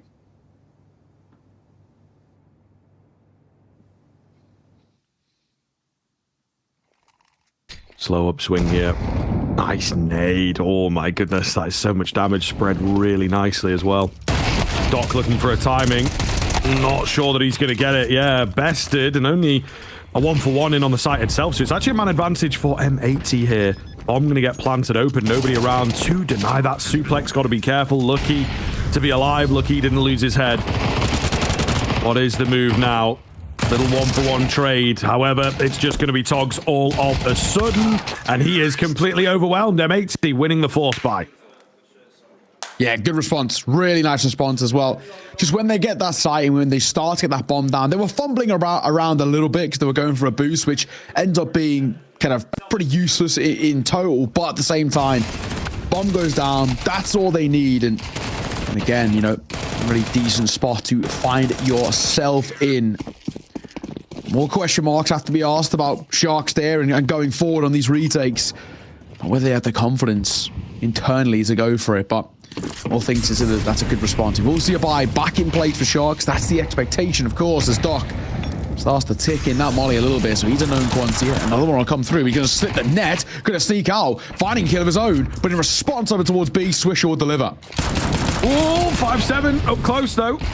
Certainly going to make things difficult over here. He doesn't quite finish that player off. They still retain control of the B-bomb side itself, but the manpower not quite there. Molly forces a fight out from Jen, and another player spotted. Smoke going in, just trying to buy some time here. Flashes over the top are a little awkward, though. Looking good for the CT side, you know, 2 versus 2. Doc on a flank. It could be doable. It could be very doable. Indeed, a check comes in on that flank, though, and I think that might just, yeah, take the bite out of the retake here. Doc going to move to save and has to concede. That'll be that. That will be that. I mean, close but no cigar, but it is now going to put M80 in a really strong position where they can spiral a little bit to start off with. We are seeing a couple of individuals get, you know, woken here. I mean, Sin's having his moments.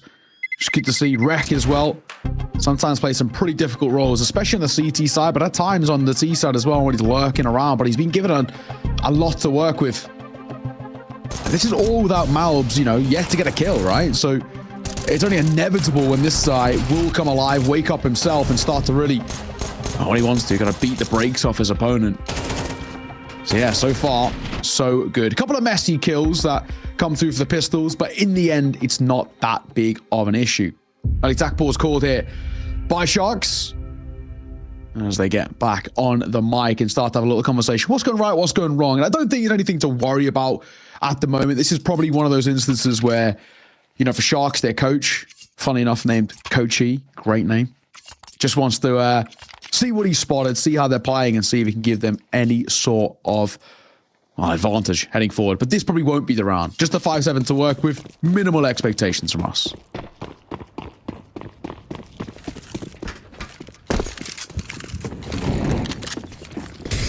Oh, the stack at the top of the ramp. Could get messy over here. Slacks is going to spot at least 3, and maybe the rest of the game is going to be up. After seeing all that, Flash comes in, nobody around to really face it. And the return Flash, also a little anticlimactic. We'll get some kills eventually. Here we go, Slacks going to open things up. And now the shooting range on both sides begins. An attempt to drop a rifle is unfortunately thwarted. M80 moving up to 3. Yeah. There's maybe a world in which they're playing a little bit of a risky game, just sticking around for the fights there and prolonging their stay. But it doesn't really make too big of a difference. As long as it's not too expensive, that's all that we care about. And money in the pocket as well for the Mac 10 is a pretty good thing going forward. Especially for Slacks individually when he wants to pick up the AWP. Not going for it just yet, but soon come is the expectation. 3-1. Sharks back into buy. They have an ult in the hands of Suplex. What can they do with it? What can they wield? In this instance, Swish trying to just find a way up through B, and he might be given a bit of luxury as well. Molotov on the wood. Nobody close. One spot into his double stack as well. Not going to overfight. This is pretty good temperaments. They're just not overplaying their cards just yet. Patience, isn't it, really, from M80? I think they too understand the pressure of this map. You know, Anubis is not fantastic. They would much rather avoid that if they can. I mean, you learn that you're facing off against Sharks. What are you going to do? You're going to get that Vertigo demo up against Vitality, aren't you? Like, you know, that's the first thing that you do with this team. So I think they will be at least somewhat prepared to the tendencies of Sharks here. A lot of damage coming in early on, though. 45 seconds. Slow creep up the ramp. Very, very cheeky indeed here. Slacks. Mac trying to lead the charge. Bit of an eyeball smoke. Lovely little wall put up by M80 here to allow the plant to come in. Doc was on high, but they're ready for him. Decent to deal with him after only finding one. Going for the open plant as well. Again, very risky stuff, but they get away with it. No spam comes their way. And a solid 4-on-4 to face off against. Yeah, no molly either as well. Usually, tugs at one of those back pocket, but opts against dropping into that corner. Sin. As pop shots being taken against them, he's just tucked enough where it's not an issue. Now going to play up close behind this smoke. He might be tested in a second. DRG dropped. Sin. Malbs combining. The kills are pieces. Malbs doubles it down. And Reckle close. Only the one casualty. 4 remain alive. 4 rounds on the board. This is M80 cooking on all cylinders right now. And Sharks just don't really seem to have a response. And once again, Coach again on the mic here. Second tack pause used already, and he's getting pretty vocal. You don't blame him, right? This is a pretty important thing. It's not been a great start. They're looking a little on edge, let's call it, for the Shark side, and they're just making a couple of mistakes. It's very small incremental things. They're losing parts of the map, where they're allowing M80 just a little bit too much freedom. And you can see Coach getting a little bit angry about it, and I don't really blame him. I would be the same as the coach. Where on the other side, Def kind of got the easiest job in the world right now. Let's keep doing what you're doing. It's not being punished. It's a lack of confidence, isn't there, from the Sharks, which I think is something that, again, is not really all that common within the region and within the way that we expect them to play. We expect them to be very, very forward-facing. And here we go, maybe a bit of that. Just getting a taste of it, getting a feel of it. What can they get away with, right? Very, very simple aggression. And it is to be expected when it's in a pistol round. You lack that utility and weaponry. But yeah, they're just sort of maybe seeing where the gaps lie in the default. Close for Slacks. I need a pistol, but sometimes you take them all the same. Here it comes deep. We'll do a decent chunk of damage. Second one as well, but again, it's not really the biggest issue. He's just hoping for that shot. His Doc up close is the only real worry in this situation. Slacks feels like he's aware of it. They don't go for the standard pot flash, so they contact this. They clear. No, not effectively. That's going to be 2 for Doc. Oh, that's badly played. Not even cleared up close. Nobody's been holding it, and the fact he's given that luxury is crazy. Slack still answer back, thankfully. But a 3v3 and already more expensive than M80. Well, yeah, there is that. And there is also the fact that they are really far back with only 40 seconds. So it's not a great position for them to be in. It's not like they've traded those kills in a good spot. Again, though, going in for this contact ramp play. They've gotten away with it quite a few times. Suplex, shoulder peeking. Swisher leading the charge. Good for 1. Can he get any more here? Yes, indeed. It was actually a little bit of assistance from behind, but all the same, that should do it for the round. Yeah, probably going to be that 5th on the board. Ardenners are going to get a potentially close for any sort of an exit. Couple are low, so might be a rifle to scoop up. At least make it a little bit more expensive himself. He's going to have a buy next round, so why not? But also, he does have full armor, and he does have HP, so is it worth it? I don't know. We'll see. He's spotted by Wreck, and he will tag him. That's something. Swisher up close. He will fall. That might be a gun to work if it is. And Flash to come over too as he looks for more fight. His Slack to the AWP. He gets caught by the brunt of it. Wreck spotted. Running low on ammo. He's just trying to keep them close. And it might just work. Slack sees him off. He should be okay to survive. I've been around for M80. Made to work for it, but all in all, a round again in their favor. Interesting to note as well that this being Sharks' pick, M80 have chosen to start T-side. And yeah, I mean, so far, so good. It's working well. They're playing some good Counter-Strike. They're setting the tempo very cleanly. I think they probably realized from past demos and their research, etc., that this isn't a great map in the fundamentals for Sharks. They just had, you know, when we saw that Vitality game, Vitality looked a little off the ball, but also I've got to give him his credit. DRG looked incredible. This guy was so confident on the CT side. But if they can find a way to counter him in particular, then they kind of already start to falter a tad. And that's what we're seeing thus far. This T side at 5-1. Not a bad spot to find yourself in.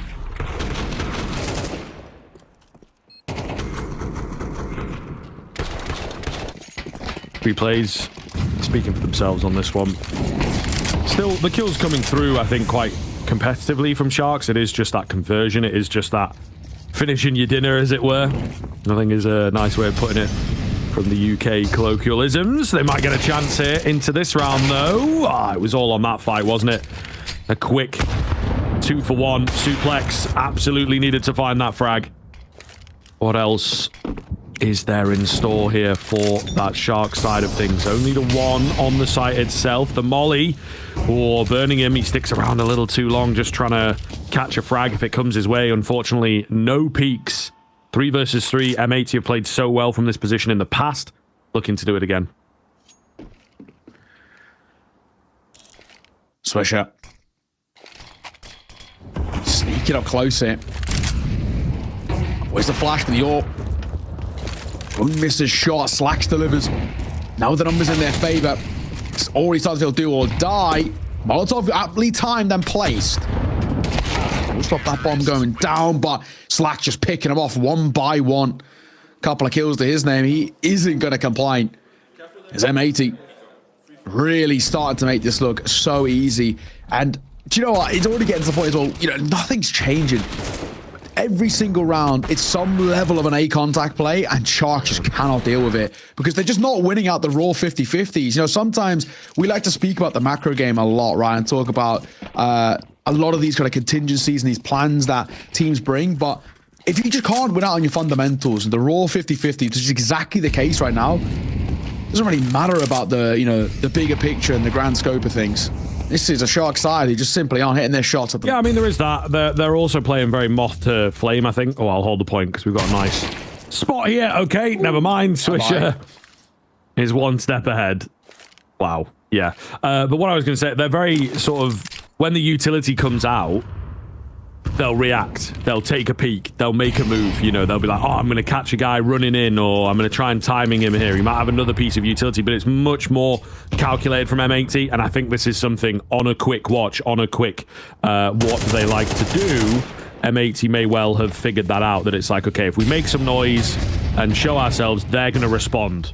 Like every time, they're going to look for some kind of a response. It might be dry, there might be flashes, but they don't like sitting back and just letting us do our own thing and play in their spots.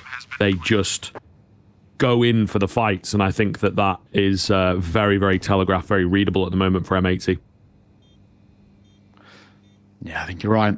Doc, AK in hand, sticking up close here as well. Wants to try and see if he can get any more on the tail end, and he will. There's one. That's all he'll get.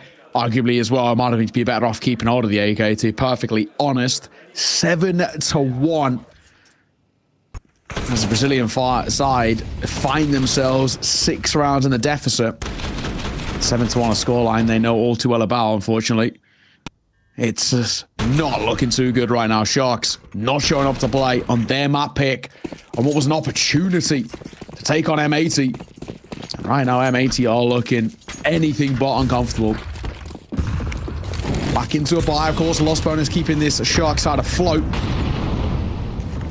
Buy in, lose, eco, rinse and repeat. But it's getting to a point where something drastic's got to change. It's already starting to get to a point of being too little too late. If we see M80 push to even towards 8 rounds, it could be quite a worrying path. And Malbs for an opener. Again, trying to make a move, trying to do something. Doc has been playing well, to be fair to him. Oh, that second nade, surely. Yep, gets the job done. Orp on the corner, I think, has also been spotted out. There you go, a response and a find for the CT side. Not sure that it's... Ooh, I was going to say necessarily going to be enough. However, we talked about these 50-50 straight up fights going against Sharks. Well, here we are. This is what happens when you're on the receiving end, M80. They definitely could pull this off, but surely Sharks will not be dropping this opportunity now. Tetris opens the door for a fight, and a missed one by Sin. And a pretty good game so far, but he gets punished that time, thrusting Slacks into a 1v3, but a doable one is on the rotate away. Oh, that is out. Nearly got caught in transition, but doesn't. So a second round put on the board, but the first in a long time for Sharks. That is better. And again, like you were saying, right? On the receiving end of just a couple of lost aim duels, and before you know it, M80 under a bit of pressure. And it felt like it was okay for a moment. A couple of kills going their way, and you're thinking, okay, 5v3, but really decent response. Good rotations coming through, and that's a nice couple of shots. But M80 on the back foot for the first time, basically, this entire game. Like we said, with the rounds and arrears that they've been picking up time after time, they've got plenty of cash to work with. So flying back in, Molotov towards Wood. Boosted be coming through here as well, so that would have been heard from Sin. Molotov as well. Nate going to come in towards double stack. Just about avoid the bulk of it, but Ardenzar will take a serious tag. Oh, Slacks, that's what he was waiting for. Couldn't capitalize, though. It wasn't a, fully fledged peak, to be fair. Back off from the B-bomb site. Still a really good spot for M80. They want this follow-up round. They need to crush Sharks on this first map. So far, still on for that. Irenazao, good timing here with this position. Very, very solid stuff. Another goes down. Oh, Slacks with the unscope. A little panicky here from M80.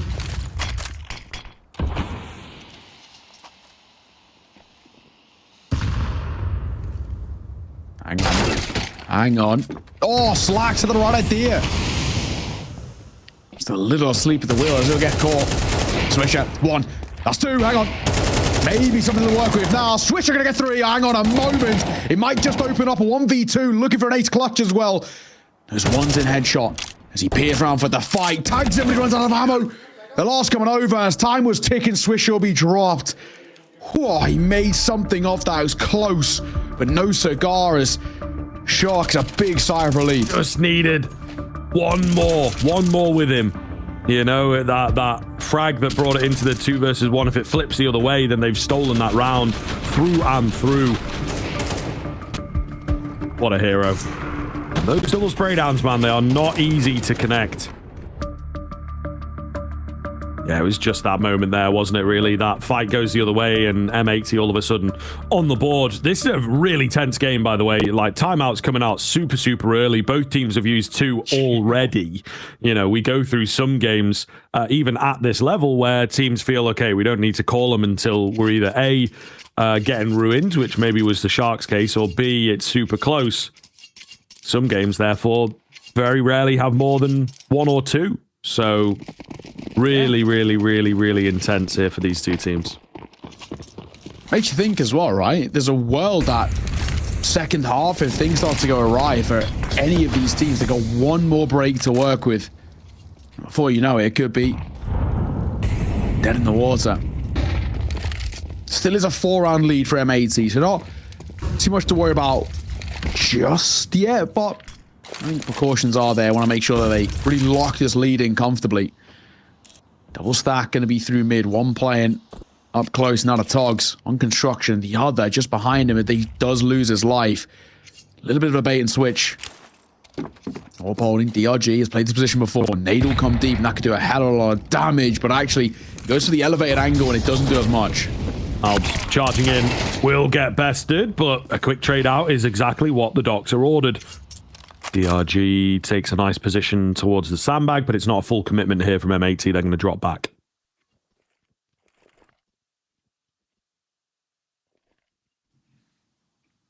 Through mid. Bit of a move being played here by Rek, and he might just get some good timing. I don't think he would have heard Ardennes falling off, but there's a world. He's going to lead the charge here.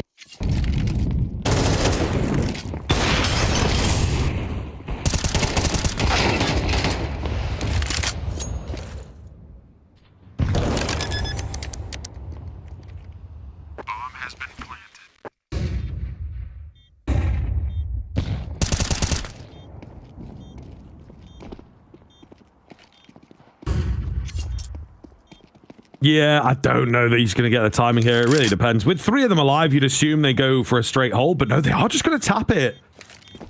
Yeah, and now they're like, okay, where the heck is this guy? He can't be here. Molotov does reach. Oh, gets the player off it. Okay. Time is a little awkward. Oh, God, Togs does get on it. I mean, he's on like 1 HP at the end there. That's absolutely crazy how close it is. Thanks to that Molotov, if he just maybe held on like a second, it could have made a world of difference, but we'll never know. We'll never know. Still, lovely stuff from the Sharks as they continue to close the gap. Yeah, Molly and a nade combo potentially, and who knows what could have been happening Yeah, there. sure, yeah. Ooh. Yeah, again, I think it is another one of those sigh of relief time moments for Sharks. I mean, they're being made to work for these rounds. It goes without saying. But again, all that they really care about now off the back of a lackluster start is that they are getting them. That's the only thing that really matters. 7-4, back into an investment for M80. They do have a little bit of funds and reserves as well off the back of the bomb plant, but his deficit is dwindling. Bit by bit, it starts to close. 7-4, that's an aggressive push coming through from Doc, and he's going to get clipped by Swisher, who was aware, waiting, ready for that exact fight. So the opener going the way of M80, and they're going to pump the brakes off the back of it. Suplex. Oh, missed shot. However, his man covers him, sacrifices his life, but allows him to stay alive. They're going to keep losing numbers, though. Slacks with a find through the smoke. And Suplex. I mean, what can you really do here? Yeah, Slacks was so ready for that. Here, Enezao just going to move to save here. And it will indeed be the 8th. And final of the first half going the way of M80. I say save. He was moving to do that, wasn't he, guys? But it's the last round of the half, of course. That's when I was saying those numbers. I was like, wait a minute. But he was also a little bit autopilot-y. Slacks will take him down. No hero moment there. 8-4 at the turn of the half. M80, have they done enough? It certainly looks like it to me.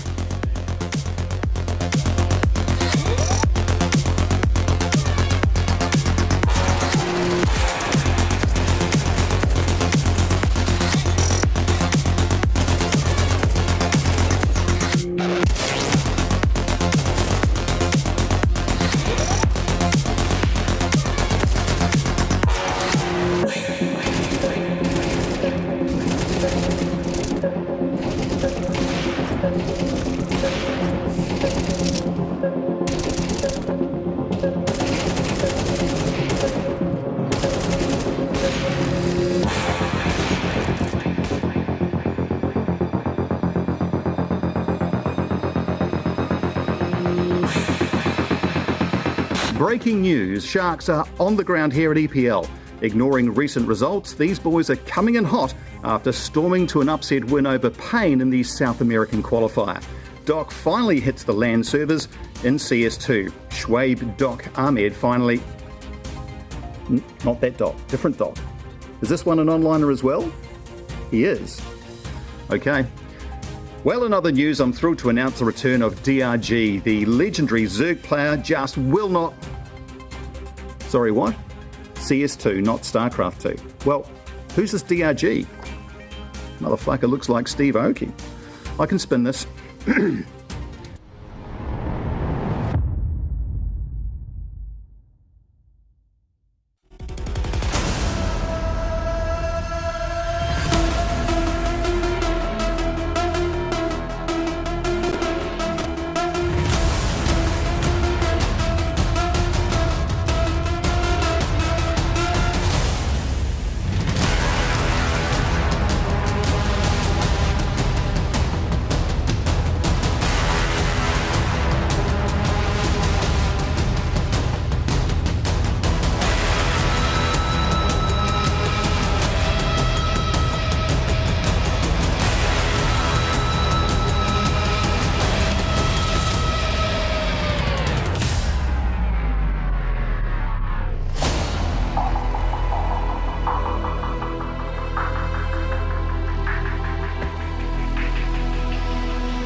Welcome back, everybody. Second half getting underway here. Sharks with a small revitalize into the tail end of that first, but I don't know, man. It just doesn't quite feel like they are here today. M80, the energy a little bit better. They certainly let things drop ever so slightly. Could have been a really disastrous half for the Sharks, but in the end, it comes a little closer. Still, I feel like they're in a winning position. That seems to be the way that they are playing.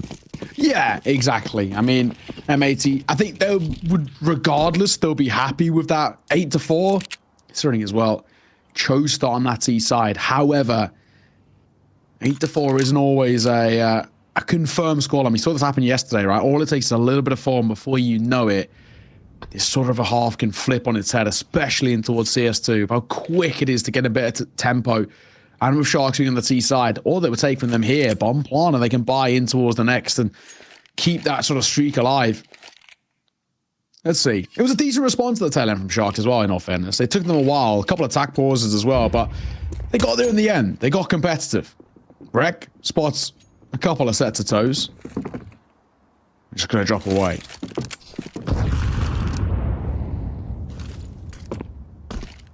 Double nade doesn't find anything. Utility out onto the site itself here. Molotov and the smoke. It is the usual business. Fake plant for the nade. Meanwhile, in towards mid, Togs does his job. Can the rest of the team answer in kind? Looking good. Doc for 2. I haven't got the bomb down yet. I think it has been spilled slightly, to be fair. All the same, the plant will come in now. 4 versus 2. Sin on the Julies. What can we do? A little bit of a retake. Attempted. Oh, Sin with the double kill. Brings it to even. USP at range, trying to find a head. The one thing is the fact that the bomb is planted for the enemy, and of course, there's no kit here. There's no smoke. But a creep from Sin. Down the side, takes the head of another at range. Oh, but Togs denies the recovery. A really important round for the Sharks. Yeah, a wild one as well. Very back and forth. I mean, credit to Sin. Even giving them an opportunity there when it felt like it was absolutely out of the realms of possibility. Oh, it's a sigh of relief again. And I think this is the thing for Sharks. The vast majority of rounds they've had, basically of this 5, may I say, 4 of them have been, you know, so damn close, down to the wire. But again, all that matters is they do take it. They're chipping away at that deficit bomb plant. And the round itself going to mean the money to work with. M80 are opting for a force hit. Sin, FAMAS, upgraded pistols is all they've got around it. I think Swisher may have just spotted something. Nate being revved up, but won't do all too much as he dips back towards backside. He's the only man here towards B. He'll probably be testing the second, but at the very least, you're going to drop a smoke to keep them at bay.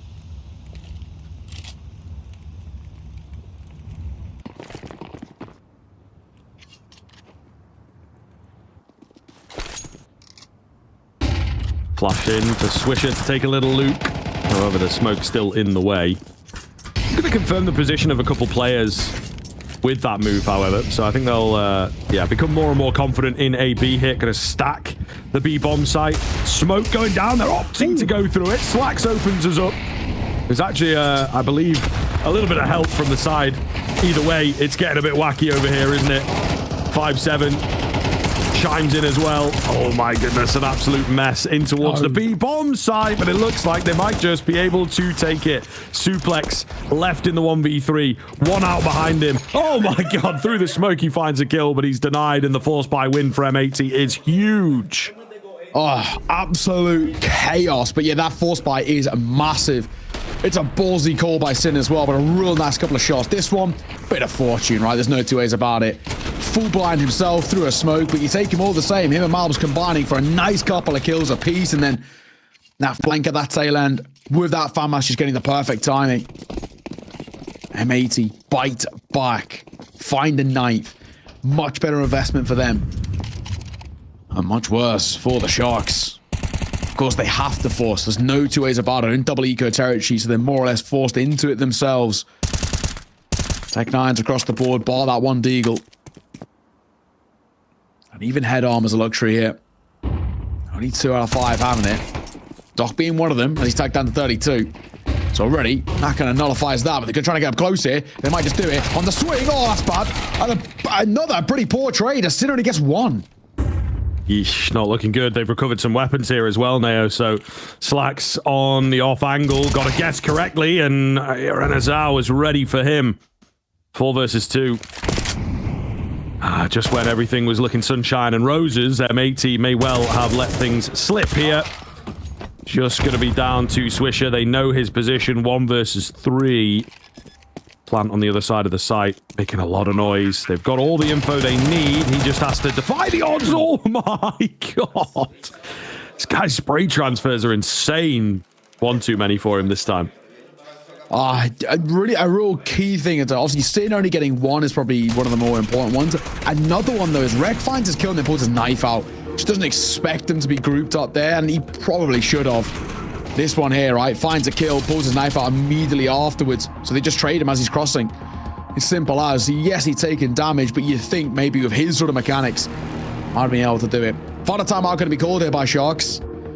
As a reinvest back in for M80, which is, you know, obviously absolutely the requirement in these force buy wars. Tough one to lose, though.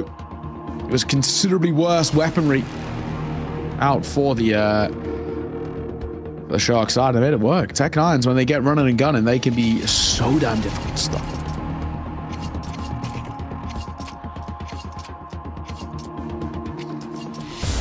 Okay, let's see. M80 back round with a force of their own. It is getting kind of messy at the end of Vertigo. It's just the fact that M80 have got that comfortable cushion. But, I mean, you know, gap could close here pretty exponentially, bro. Sharks find this, take down everybody, make sure there's nobody saving. Then you got an eco, and all of a sudden it's only 1 round. So, stressful times ahead. The force buy wars, often difficult to predict, however.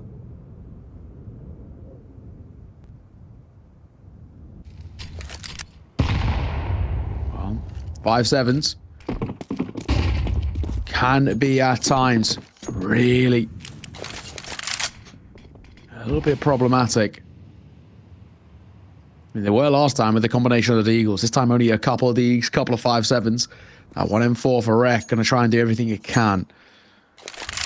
Looks like they want to gamble through B here. At least they were. One Molotov has drawn them back. Another Molotov comes back over, and Swisher will tick in it for a second. He's met with an 8. It's going to tough. Yeah, down he'll go. Nice little setup there by DRG and Doc. The combination of Utah is perfect. Doc as well. Trying to keep them drawn over here. He's doing exactly that. Yeah, B site is completely open. Doc going to clear out as many angles as possible, look to join his teammates. And this may be what I was kind of talking about, M80 stacking up a bomb site and not going to find success there. They will eco and importantly take something into the next round to just, again, eke fear into Sharks, make every round look doable. But really, really solid from the Sharks. You know, this gap close has been slow going and has had a few hiccups in places. But, you know, we were 7-2 at one point. Looked like M80 really were just going to do enough in that first half. Sharks have only lost a couple since then, and a few of them maybe a bit silly. But when it comes to the rifles, they have looked much, much better. That timeout, I think, is maybe the key one, you know, where Coachy gets in, little vocal, little animated, maybe indeed frustrated, knowing that his players are better than this. And it seems to have worked. It seems to have awoken something in them. Yeah, absolutely. And of course, when you do win out the Force by Wars, you get a hell of a lot of momentum to work with, which is exactly going to be the case here. So, good work, good stuff indeed. 2 rounds in it. But a throwaway round here for M80, meaning that a decent chance at Sharks finding an 8th without taking too much financial damage. I say this though, they're taking B stairs basically immediately. That's 2 of the better weapons in this direction. Rek boosted up on double stack looking towards me. It's a great angle. Traditionally only a 1 and done, but if Tox goes exploring, there's a world. He might get caught. It's not exactly an angle you really clear all too often.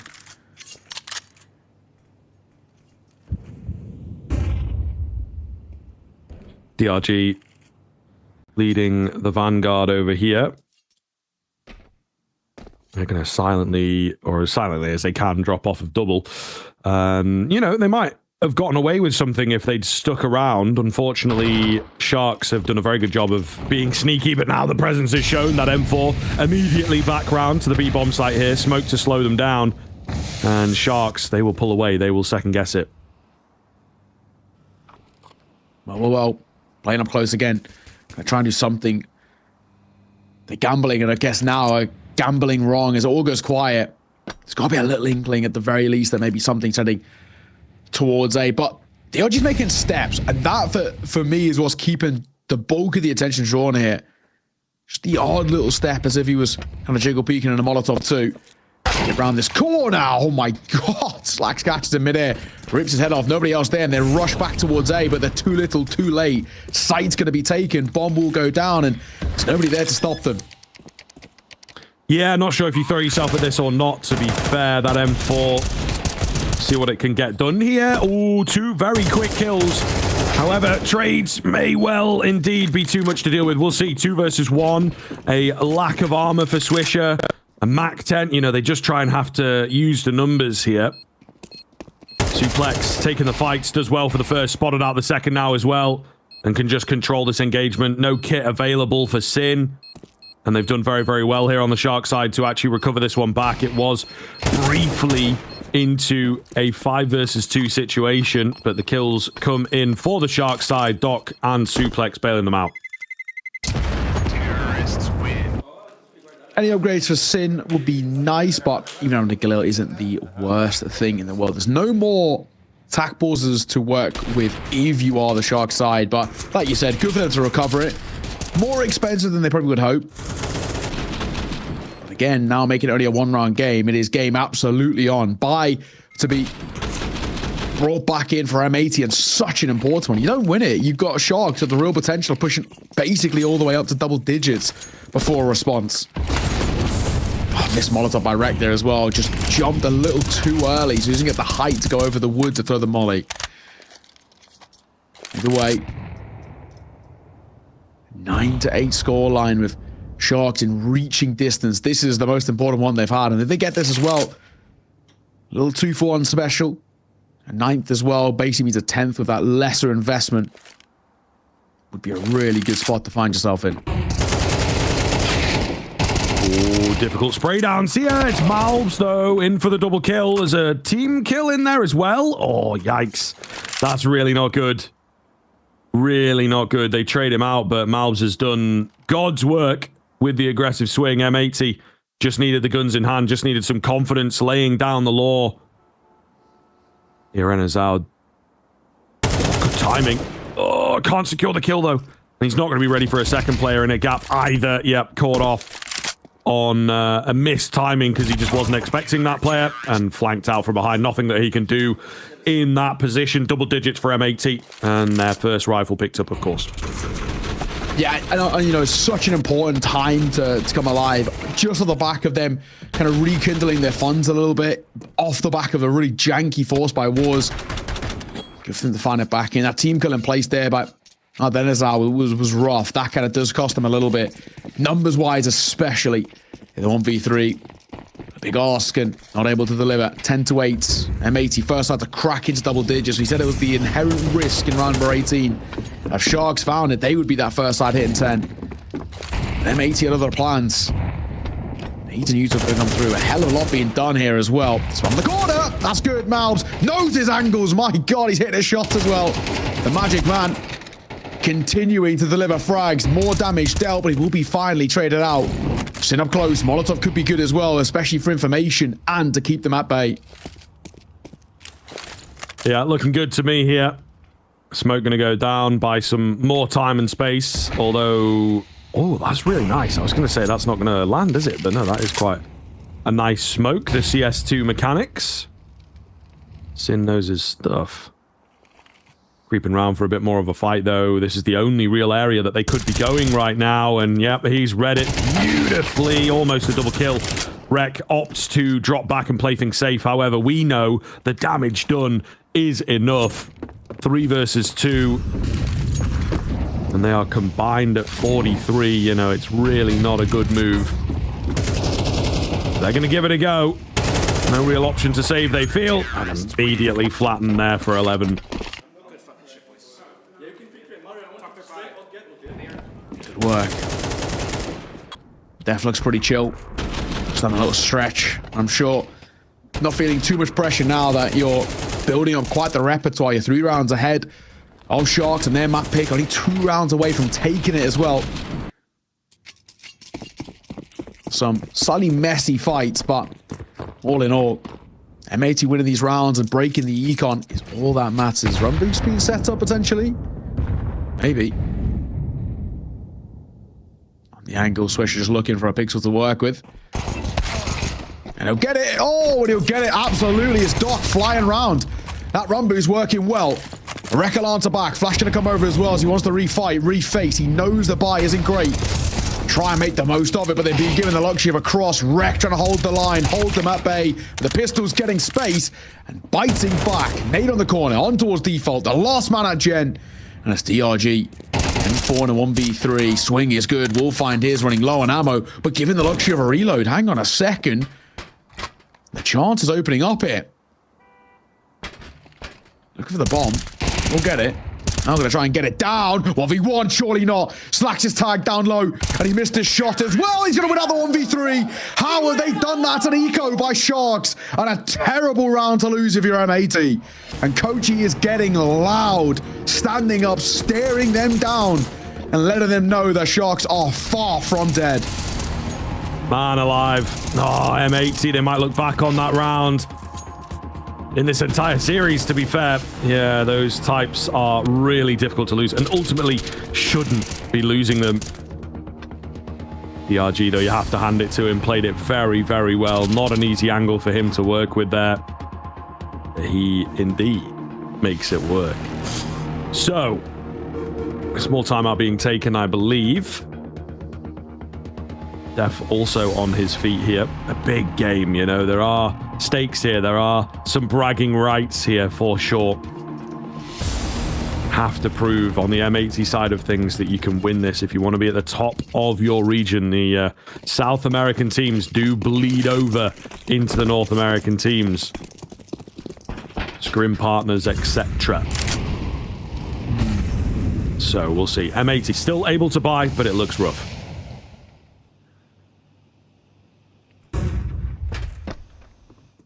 Yeah, I mean, this is not the... It's not the nicest, but at the same time, it's one of those salvageable buys. If you play nice and aggro in your face, you can kind of make these ones stick, and Swish is doing exactly that.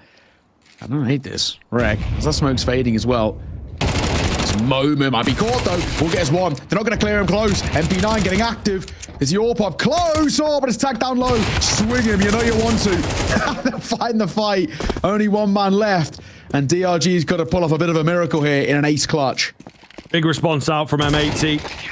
Down he goes, and they prove that maybe they are indeed the favorites on this map with a response like that. You know, you've just lost a very, very silly round, and it can get in your head. It can kind of just deflate you, really, if you let it. And they've obviously not let it. Really well responded. Yeah, not bad. Not bad at all. So, a 12-9 scoreline. 3 map points to work with. And unfortunately for Sharks, to make matters worse on your own map pick, things not going well, you're down to a triple tech 9. A Glil and an AK, and Slack's got the right idea. DRG could be in trouble. Bye-bye, good night. Down he goes, and Tog's not close enough to trade. Spacing wasn't quite there. So he'll pick up the gun and he'll basically just dip. But he's actually double dipping into the fight. This might work against him. Flash missed. And his leg spotted, so Slack's just now aware.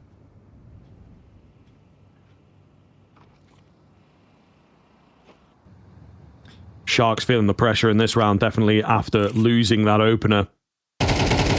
Looking for a late B burst. It was actually an area that they had great success in against Vitality, so maybe that is part of the logic here. I'm going to try and contact. Oh, it's risky, man. It's very risky. Rek going to find a head. Swisher out at back 90, looking pretty good here. They will take him down. And they have indeed eliminated the site itself, but just not enough in the end. They will not break into the B bomb site. They will not best M80 on Vertigo, and a big, big steal from M80 as well. Looking very, very good here. I think, you know, they play like winners. They've done their work on that map, and Sharks now have to go into the second facing off against Mirage. Really not a great map for them, so we'll see what they're able to pull off after the break.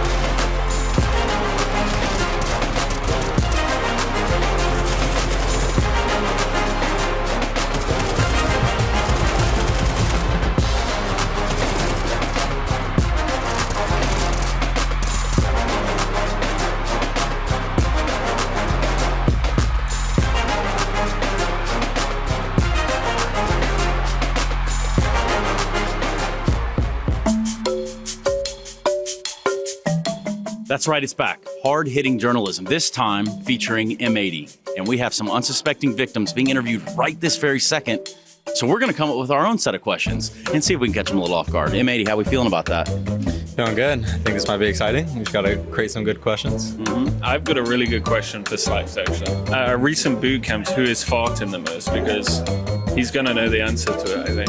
Well, I will most certainly be writing that down. Like, that's not going to escape us at all. It's like the volume gate is picking it up. Oh my God. Now, for Mr. Swisher, where does that leave us? Actually, it's kind of a love story. It's come full circle because he met her here at last EPL, right? On the beach, a few wine glasses down. He could propose on the beach to her in the same spot. That could work. Where's the ring? That's the question. I see the connection. Well, with that all being said and brought to light, very unfortunate for them, but hey, what's a good laugh on their behalf, right? We'll find out. Let's check it out. I've got some questions for you from somebody. Oh god. Slack, so recent boot camps, who passes the most gas? I don't know. It's probably the coach from the UK. You have to tell the truth. I don't know. I mean, it's okay. It's gotta be someone but us. No, like it's okay. I mean, even just the other day during practice, we just hear through his mic and TeamSpeak is here. And this guy's in Atlanta. We're all in our homes, and we just hear him farting through the mic. And he goes, "Hold on, I'm fixing my TeamSpeak pickup. It's taking up too much." It was just in Atlanta, you know. We're going around. Usually, it's pretty good. I don't think you're getting off lightly, Swisher, though. You met the love of your life in Malta last time on the beach. Yes. Did you bring a ring, and when will you propose? No, I did not bring a ring. And I don't have an ETA on that, but eventually, soon. Sometime soon. Give us more context. So me and Rek were actually just swimming one night, and then I saw the most beautiful girl ever sit down kind of a little far away from us. And then we got a message from our manager saying, we're gonna go eat. I'm like, I'm just gonna go and say. I'm just gonna go say hi. I told him, okay, like wait for me. If I sit down, just go. If I don't, then I'll come back. Then I sat down, and then we ended up I took her to Buffalo Bill's. I don't know if you've been there the next day. No, never been. Steakhouse. Nice. Delicious. Definitely recommend. Get him, Swish. Get him. Yeah. Hard-hitting journalism. You're throwing me under the bus, man. You've reached the age where everything in Counter-Strike is a challenge. You've played this game for over 20 years. Your smoke lineups miss the mark more often, and you can't entry frag the way you used to. And now there are other games that make life a little bit easier. But you don't have to remain unsatisfied. FPS dysfunction is nothing to be ashamed about, so ask your stack about CS2 today and join 1.8 million concurrent players who have already turned their limp, bot-level bottom fragging into a whole new experience. Open skyboxes allow for a whole new world of nade lineups, so you can get as sweaty as you'd like. Yes, let's go. A revolutionary sub-tick system brings back those ultra-sensitive headshots, so you can frag like an 18-year-old FPL star again. A revamped matchmaking and in-game ranking will have your queues popping again, and again, and again. Let's go. Volumetric smokes with improved swelling to help you fill choke points of all shapes and sizes. Multiple game updates a week will have blood rushing to places it hasn't been in years. So you don't have to suffer from FPS dysfunction, settling for lesser games. With CS2, you'll be standing tall, polishing your trophy in no time. Make sure you're healthy enough to play CS2. CS2 may cause uncontrollable rage. Smokes may be blown open unexpectedly. The sub-tick system may actually just be 64-tick. You may experience intermittent micro-stutters. Feeling like you're moving in wet cement is possible. CS2 may be forced upon you at a moment's notice. Spraying impotence is a common side effect. CS2 is incredibly addicting. Please frag responsibly.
Hello, everybody. Welcome back in to the second map here. Of course, we are very much, really expecting M80 to start running away with things here. You know, the second map here for M80 should be solid.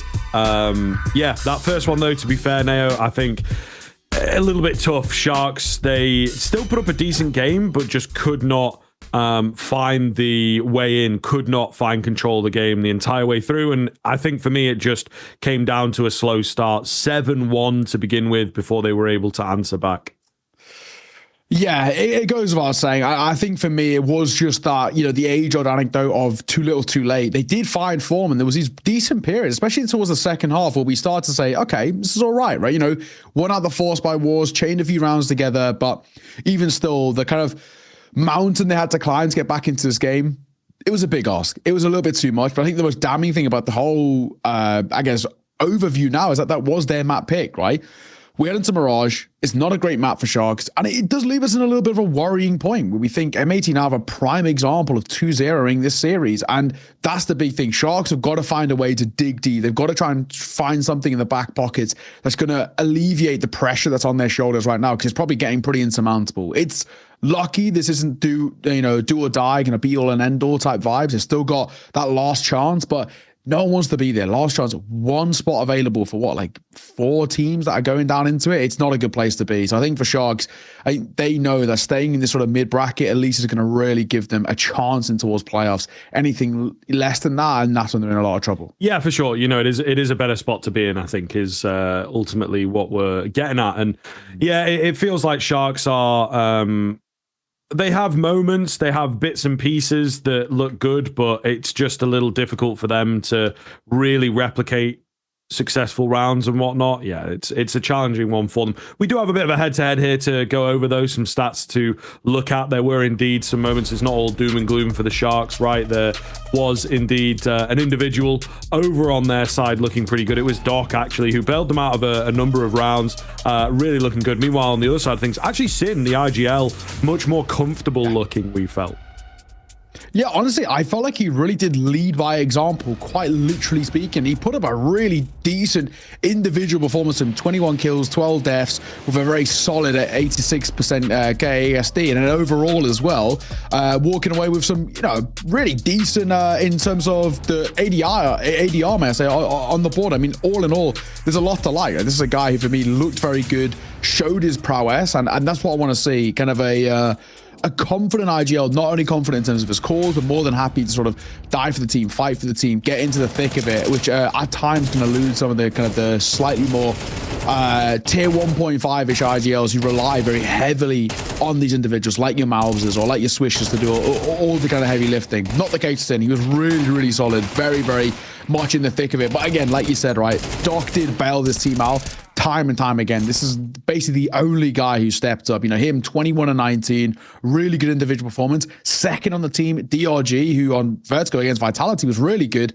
12-20. So, the disparity is humongous. And this is the big thing. It was a one-man show for Sharks. Simply put, it's not good enough, because it was anything but to M80. They had multiple people stepping up. Basically, the entire team had a good run out there. So that's the thing that worries me. And Mirage is one of those maps that fundamentally could be the same. Yeah, it's very true. It is very true. I think a difficult game. They started off very slow on their CT side of things, and then there was this timeout that we talked about. They had actually expended 2 of their timeouts super early on.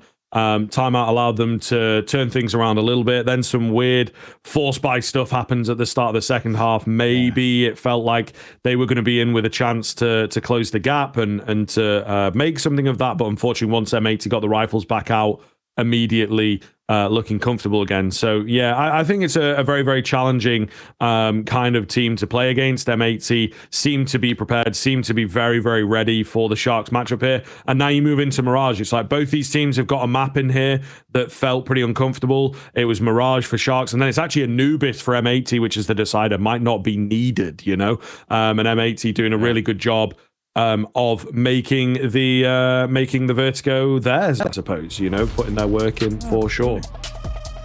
Let's take a look. Look at the Mirage stats for both of these two teams. And we said on paper, it's not looking all too prevalent. For Sharks, this map has not been great for them. 10%, 10 times they played this with 30% win rate. Not good. 3 wins from the last 10 is not what you want to see. On the other side, for M80, 9 times they played, 67% win rate or 66.6 recurring, etc. You know what I mean, right? So this is one of those things where, for me, it's a very good map for M80. They've looked pretty solid on it as well, being able to kind of take some decent fights. We saw them in the Esports World Cup qualifiers, beat Liquid 13-2. They absolutely wiped the floor from them, but they did it a couple of times, beat them 13-2 in the final and then 13-3 earlier in the tournament. Not a bad win stake on the apparel. Took down Legacy in the same tournament as well, 13-6. This is a map which they've been so confident on. We saw them play yesterday, however, to BetBoot, and they did lose in that map number 3, 13-11. But we alluded to this coming in towards this series where I think they'll be kicking themselves because they probably should have won that. Yeah, absolutely, man. And changing the pickup as well, actually picking into it here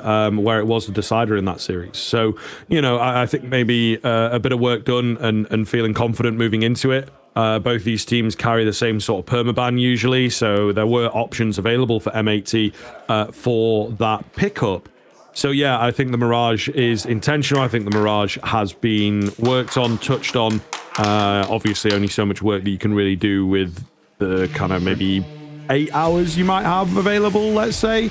Hard to calculate, depends on how hardcore they're going and what sort of times they're waking up, what sort of times they're going to bed. So yeah, really a solid look here for Mirage. I think that they could be able to get it in too. I'm pretty confident in that for M80. Yeah, no, I think I'm with you, man. I think M80 have got all that's necessary. They've already showed from map number 1 that they've got this one locked in, but it's a question of can they just see it over now. This is a map which favors them a lot. Let's see if they can do it. We head towards Mirage. M80 starting on that T side. Sharks, CT side start for them as they have a hope and a prayer to keep this dream alive. Can they push it towards our third and final out of Anubis? Well, we'll find out. Doc making a bit of noise there as he tries to escape away. He's maybe seen this round before, knows what's coming, gonna concede the bomb plant, concede the site. They were very ready for a B hit on the Shark side, but not gonna come. Therefore, a full 5-on-5 retake going to be required. There is a kit and a smoke for DRG as he leads the way. Suplex, meanwhile, spots out the legs, but it doesn't make a difference. P250 still getting the better of him. Oh my goodness, kills all over the shop here, and it's all going the way of M80, in fact. Not much response from Sharks at all. You can't complain, can you? The Sharks really do just get, I mean, kind of decimated from the get. It's a lovely shot from Sin from that P250. Good work from him, and a nice little lineup. The easiest kills of his life for Swish. I mean, that was one of those rounds where just very little on offer for Shark. They try and fight them out through A. They try and stop them getting that room to work with, and they just instantaneously hit their shots.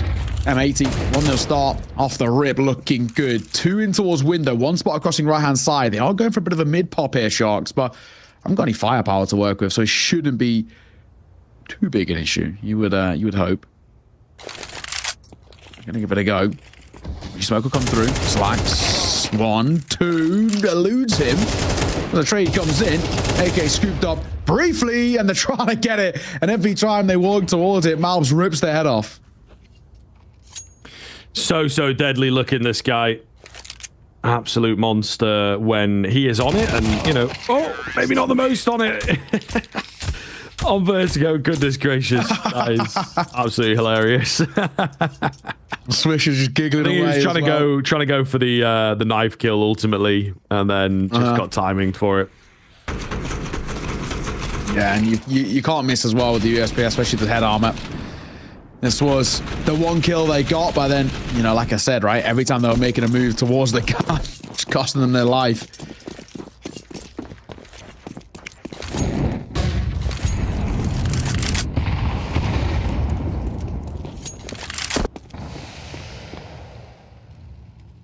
They are going to be in a lot of trouble, where M80 can start to spiral on this T side so well.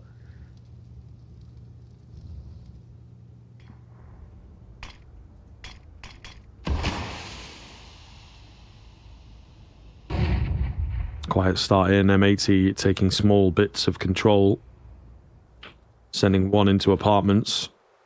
He's going to have been spotted, but he does some spotting of his own. Nice little nade to chunk out some damage. Sin, though, kind of knows the protocols. That nade was pretty close. Still nothing going down just yet. Yeah, not a huge amount on offer. Well, still over. Bomb will be collected. Going to make a move back in towards mid to join up with the rest. For now, there's a very slow temperament being set here by M80. Top con smoke, but Doc does slack. Is he even aware of this? No, he's not. Doc just above that smoke, going to use it to his advantage. As Nate breaks it, Doc doesn't spot anything up close, but they start to barrel in as Malbs will deliver on one. Another coming round for M80 here as well. Doc close to the action, making a lot of noise. Oh, but it's the M4 in on the side that they may well have overlooked. Nope. All good. Malbs, again, is taking over the round. 3 kills for him. Here and Azal, no option but to save. From bad to worse for the Shark side, as M80, like I said, if they can find this, they can start to spiral, and this is exactly what's going to be the case. A third going to come on the board. There isn't going to be too much of a buy, even if they do go for a force in this next, which basically means M80 can start pushing towards 4-0. And before you know it, it's similar to what we saw in the first map. Strong start's going to give them all the confidence to work with. Oh man, this is tough to watch. It is. This is not what you want to see. Sharks barely scratching the surface. We said this is a map which doesn't look all that great for them and hasn't in the past. That's primarily against domestic opponents too, who, you know, not to discredit them, but the vast majority of them are nowhere near the EPL quality. So for M80, so far, so good. A kill found here by Doc was a chance. He does double away. He doesn't overstay his welcome, but they just couldn't do anything else. They just get overwhelmed on the site. It's as simple as that. The numbers game fundamentally wins it out for them. Miles head on a swivel with a couple of beauties. 3-0. A little bit of a buy around the M4. And P9 picked up by Togs. A couple of gritted pistols, but nothing to really turn your head at.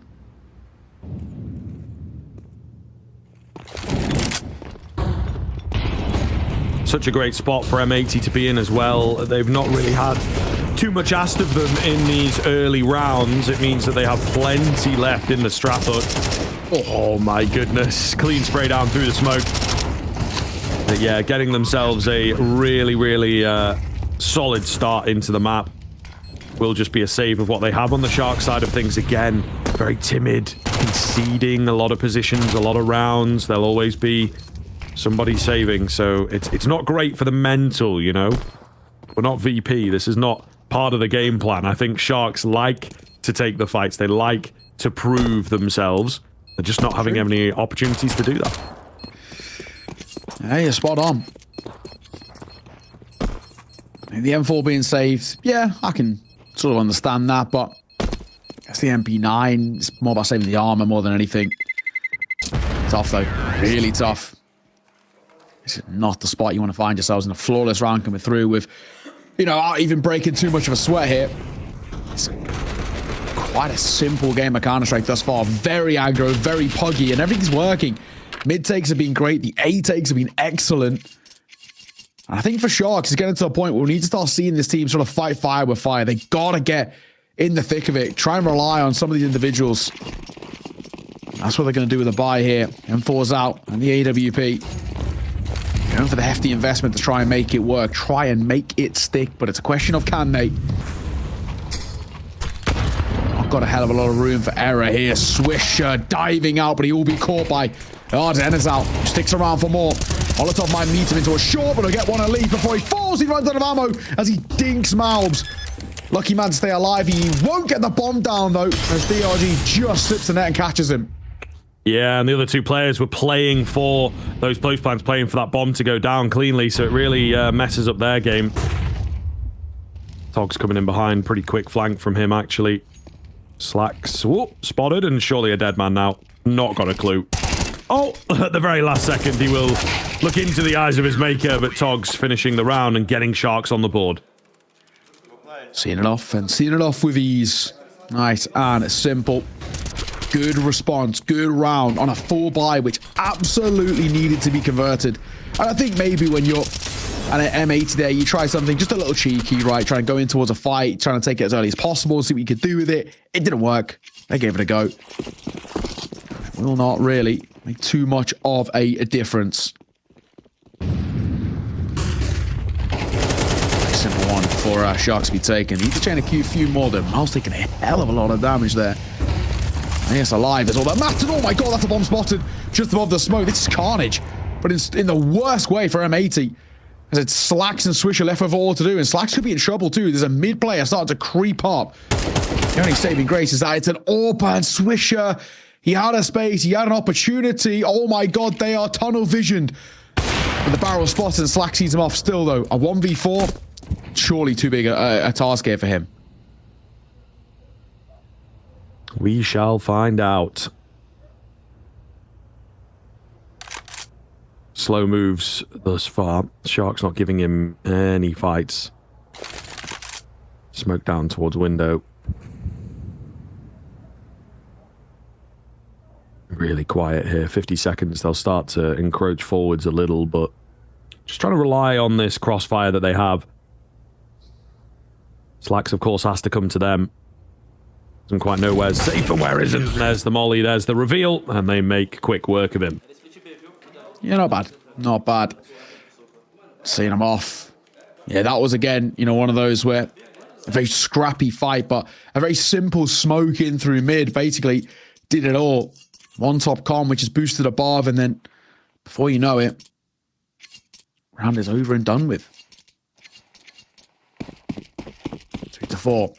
Sharks. A bit answering back. M80 are going to buy into this, but not a full investment. Double hero AK in the hands of Malbs and Swisher. I already blame putting Malbs on it as well at the moment. The form he's currently in, 9-2 in the open and 6 rounds of play isn't too shabby. Any more for any more would be nice. Sin though gets caught on the jump peak. Not to be. Suplex will drop him. Swisher. Oh, he got in, but couldn't find the damage in time. Couldn't find the headshot. Rek, meanwhile, revealing his location over on B. And what's the move from the site itself? Rek taking things slowly, but looking to get in. He can't find it. Spotted out on the edge of that smoke there. Just 2 remaining here. There is a forward position for Malbs that could be big, to be honest. I was going to say he's not really been checked for, but I guess DRG had eyes on it. And now just Slacks following in the footsteps of his fallen comrade. A desperate attempt, again, at another clutch situation. If he can get the bomb down, that would be a great achievement here. It would. I don't think it's going to happen. So unlikely. Has to find such a big gap. And I mean, Doc's going to give him this space in towards jungle. He wants to work for it. He's going to hit DRG as well. Trying to get him on the jump. He's going to get him on the swing, but he won't. Flawless round for Sharks. And they are biting back, smelling a little bit of blood in the water here, the Brazilian side, and they're starting to utilize it in their favor. So far, so good. Attack pause to be called as Kochi gets on the mic here. And they are in a good run of form. This is a good few rounds put up in a row where Sharks are starting to at least utilize what makes this side quite scary. When their individuals come alive, this is the main thing. But a pause called ultimately by M80. And you can see it's Def who's getting on the mic a little bit. Sid trying to add his 2 cents as well. Had a really good game. We highlighted them for exactly that reason. Of course, that was primarily off the back of the stats, the frags. Now you need to see what the calls are looking like from this guy to just want to bail them out from a little bit of a rut here. A solid foundation to work with for sure, but yes, they have hit the brick wall, so to speak. But again, not getting themselves stuck here, showing respect to their opponents. As you say, the timeout coming in early. Slack's second time of asking will take ahead. There's some decent weaponry here, dotted in and out. Swisher being annoying in the B apartments, but that's about all he can do with the Glock. Meanwhile, Rek, ooh, a little panicked there for the shots.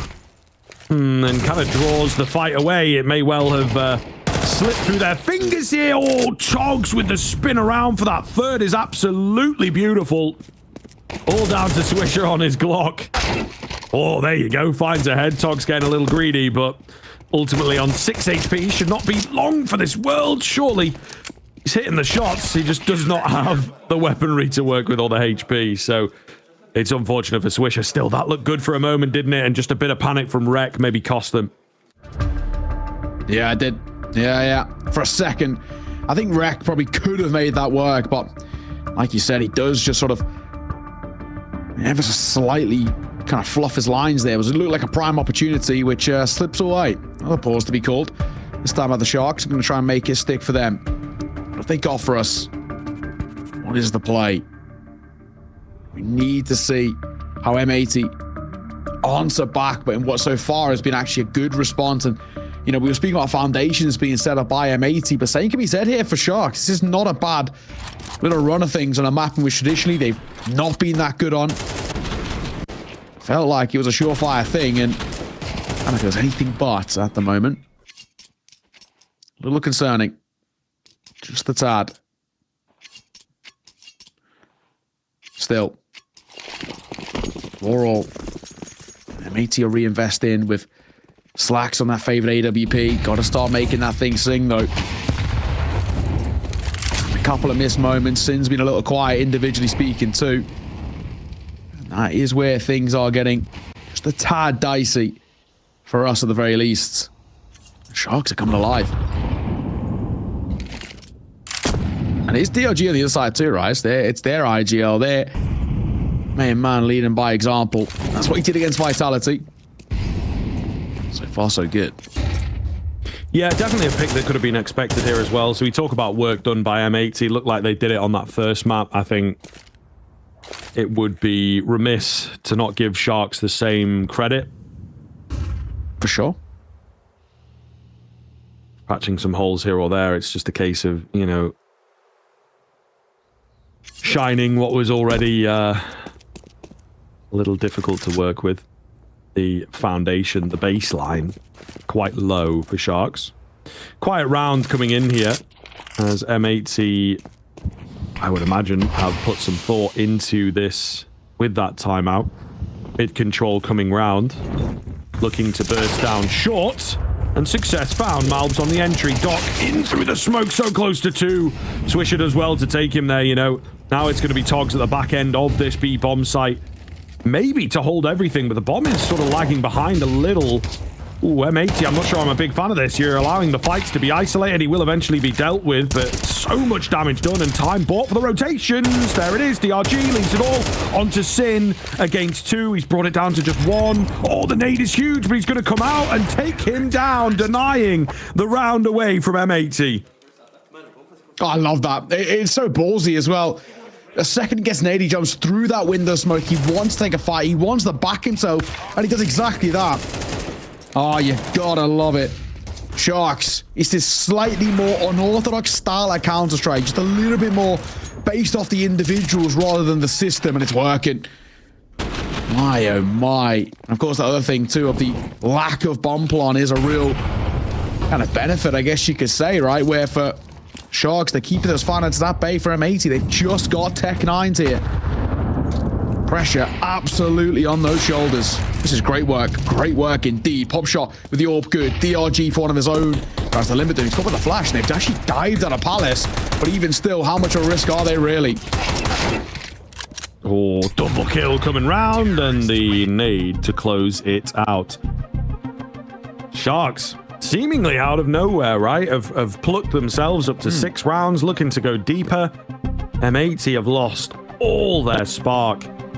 Another timeout coming in. Def getting on the microphone. Yeah, goodness me, this is really quite a surprise, I think, that the Sharks have been able to gain a lead here and look so convincing. Yeah. Under a hell of a lot of pressure, goes without saying. You can see Sin getting very vocal. He knows just how problematic this one has been, just how dicey it's been in a couple of instances these last few. He's starting to lack this kind of control over the pace of this game, really starting to flounder just a tad. I mean, granted, this was a bit of a throwaway around here, but you would have liked at least a bomb plan out of it. high-pressure situations, though, and you can see how they can really start to make diamonds out of certain players. And individually speaking, DRG, we spoke about him leading by example, 13-5. He's loving it. Dark was a special man in that first map, and that's a great little double. He's been a bit quiet here, but he picked his moment, and he picked it well. DRG back default, I think, may have been spotted. As Rek drops a molly and maybe misses it, but already an opening double going the way of Sharks. This is great.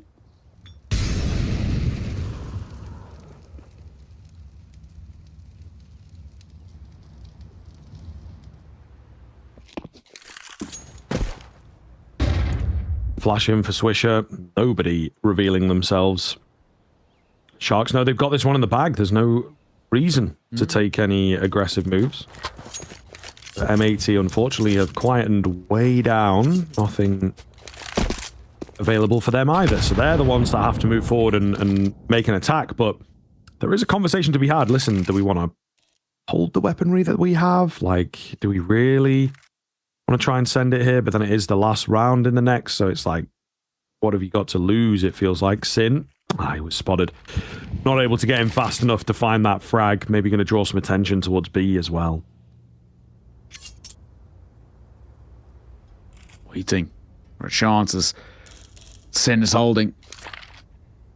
Only one here, in fact, to the site, but it's more those players quick on the rotate. You got one playing not too far away. Actually, got to rotate back over towards A in all fairness, but a double stack through B for the most part should be okay.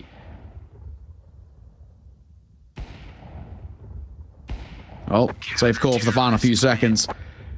Even if they were to give it a go, I don't think they would have been given too much of a luxury. And Sharks are a response from a really good start of M80. It's been a pretty dire slip-up. Absolutely opened the doors here for Sharks to solidify this first half. If they make it an 8-4, my God, this could be M80 in a lot of trouble. That's 7-4 already. It's not bad for Sharks. This run of form has been great. They're absolutely starting to prove their worth on this map. And this is the thing we do feel at times when we do watch a bit of Mirage, right? You know, there is an inherent risk on these slightly puggier maps where individuals can come alive. Oh my God, Sin is spamming the toes. The nade might just do it. It doesn't somehow, but the Molotov again is cooking them. Oh my God. What's happening? And he'll fall through the smoke. This is carnage. Not even the player that he was after. Slacks, meanwhile, he's at the top end of mids, and they're not ready for him either. Swisher's out on A. Oh, Sharks. The weirdest setup I think I've seen in a little while, to be honest. AWP in under the sort of underpass short boost thing where you can like see over the top of short towards the top end of middle. Very popular in like half by rounds where you've maybe saved a rifle. Yeah. Not sure I necessarily agree. You've been winning as well. You don't need to do anything that wacky. I'm with you, man. Yeah. One will go down. He is met with a hell of a util, but he only takes a tiny tick here, so it's not too concerning. What do you do to try and make this stick in your favor again, right? There still needs to be a little bit more to make it work. Togs on the cross will get his one, but a 1v3 I think it's too big an ask. 7-5 at the half. M80. They're going to be pretty miffed with how they let that one slip, but can they answer back into the second half? We'll have to wait and see.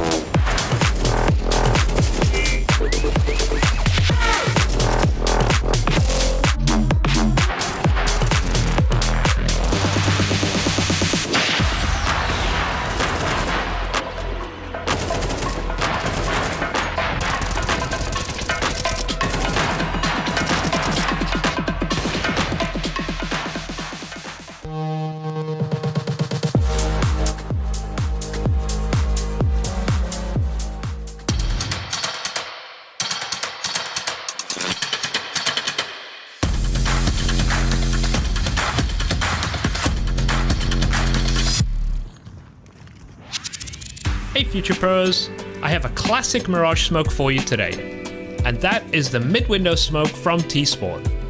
If you're feeling a bit too lazy to learn all the spawn smokes, or you want to smoke mid in the mid-round, this should help you out.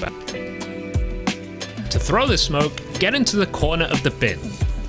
Aim at this point about 75% to the right of the door, then just below the middle point between the door and the roof. Then hold D to walk into the bin and jump throw. Just like that, mid should be smoked off.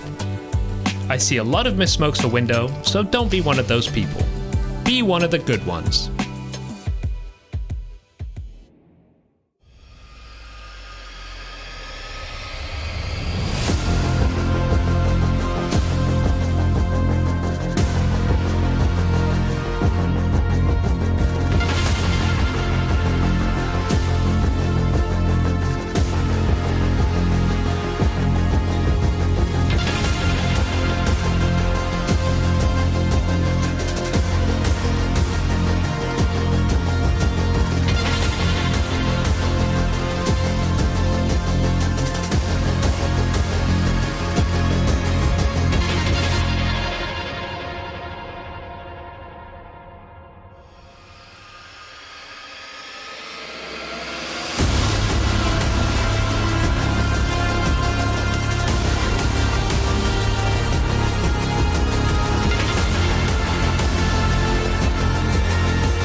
Hello everybody, welcome back in. Second half getting underway here. We figured maybe it was going to be that quick 2-0 coming round for M80, but Sharks look revitalized. They are in fact in the lead here. It's slim and the pistol hangs in the balance, but Sharks looking a hell of a lot better than they did against Vitality. Yeah, absolutely. I mean, Sharks, that run of form that they had on that CT side was really, really good. I mean, there's no two ways about it. You know, a 7-5 end, I think they would be happy with considering where they were at. They were 4-0 down and then put up 7 rounds in a row. Really good work out of them. And some individuals really stepping up. DRG, 13 kills to his name. Togs at 10. I mean, already it's not been too bad of a showing. Malbs is creeping up towards, well, he's on double digits himself, but he wants to try and push a little further. Yeah, it's been good. Utah. Towards A, it's going to be a Palace dive, an age-old classic. In they come, and Singh going to have to give this up. Oh my god, suplex. Rips his head off there, hunting into a CT. Looks the wrong way, and somehow gets the kill. I cannot believe he gets a second. Swisher. Oh, turns back into the flash, unfortunately. He couldn't quite get the timing on it. It's only Rek that's found a kill here. Trying to get a few more, of course. They know exactly where he is playing from. And down he will go eventually. Felt like a done deal. All the same, pistol goes the way of the Sharks side. They are in firm control of the game now. Yeah, this is a ridiculous kind of showing from them on a map which hasn't even, you know, been that great, and that's primarily on the domestic level. And then you're looking at here on an international space against a side of a lot of tier 1 experience in the side who actually looked pretty good on this map. Even yesterday when they lost it, it was close. And it feels anything but close at the moment. M80 going for a force. I'm not a huge fan of this, in all honesty. But I think they're getting to the point now where they just want to take some risks. Try and get their way back into this. But for me, I would have actually preferred the M4s in the next round. We'll see, though. Swisher spots one. Takes a shot, but he doesn't stick around for seconds.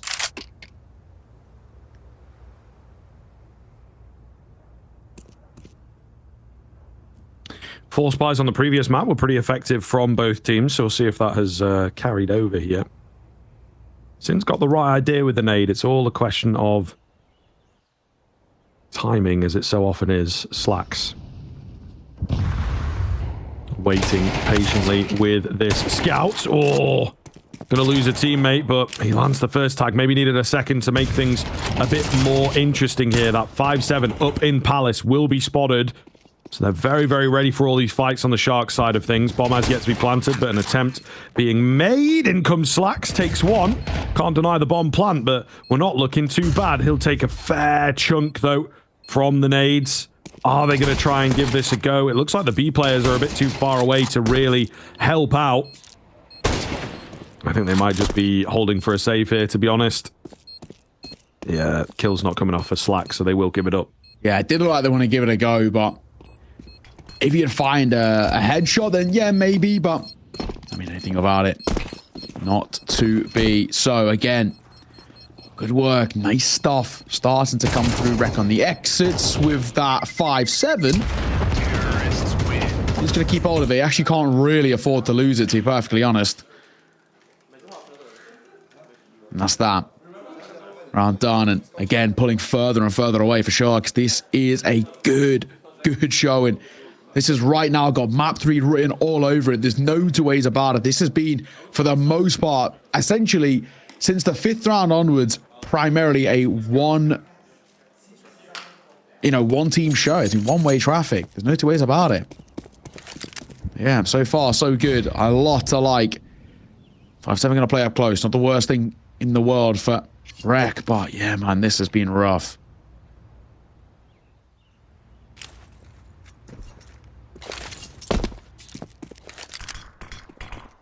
Utility over the top towards A. Again, similar setup as the previous round for M80, but the 5-7 is closer this time. It's all a fake. And quite a quick one, to be honest. So we'll see whether M80 are able to cotton onto this.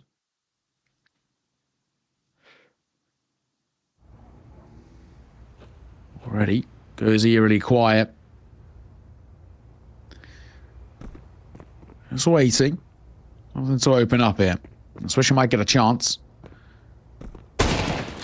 Scout, tag, not bad. Second, doesn't quite hit.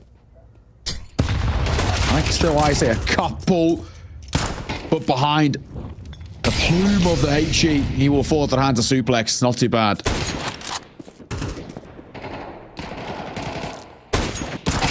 Togs is that flanking presence, but Rex going to get the better of him.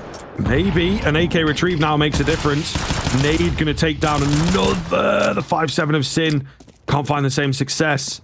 The bomb has bailed thanks to that frag coming in, but Sin is ahead of the curve. I think they will know about him because Suplex will have heard him, but still, they're all a bit split on the Shark side of things. Not a lot of time here, Neo.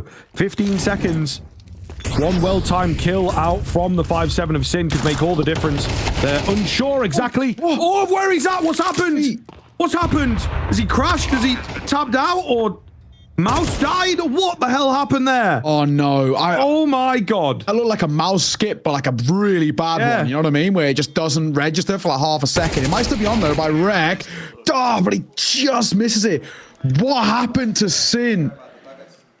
Oh, that is so painful. Perfect position. Yeah, and he taps him as well, right? He easily could have killed the first guy before he died, but something happened to the mouse. I'd actually love to see it again just to see how painful it actually was. I think you're right that it's like, I don't know, maybe something like a hair almost. Oh, look, yeah. It's from the other side, but yeah. Oh, man, that's so brutal. I don't know if we can drop production in it and see it again, but that was really tough. I mean, I guess, yes, M80 get a buyout, but 10-5? This has got 3 maps written all over it. And 10-5 and Fnatic gonna have to wait, because this series has still got some legs behind it. One smoke, and they're just gonna contact out here. Use that smoke to play top foul. Greg is desperately common everything to get a rotate over, but he's probably in a hell of a lot of trouble. Spam on under. Nobody there. Nothing offering up. They've got to expect someone's here because who threw that smoke? Surely they've got to expect him. Malbs dives between the smoke, finds his kill towards DRG. So a chance. They haven't cleared Rek. They do not know that he's here, and he might be able to deny. Bomb will go down, but he gets a double. One in towards Firebox, still unchecked. Ardenazal on the big rotate as well. Gonna get his, but he's playing trigger. This spin was for a mere moment. 2v4. Make that 3. Togs will step up. And now he's all that's left. He's all alone. He's spammed down. Close. A little scrappy. But around for M80 will still absolutely take. Yep. Yeah, definitely saw a little moment in there with those 2 kills coming in that are quite quick, quite aggressive. I was like, uh-oh, here we go with, you know, what's happened in that previous round.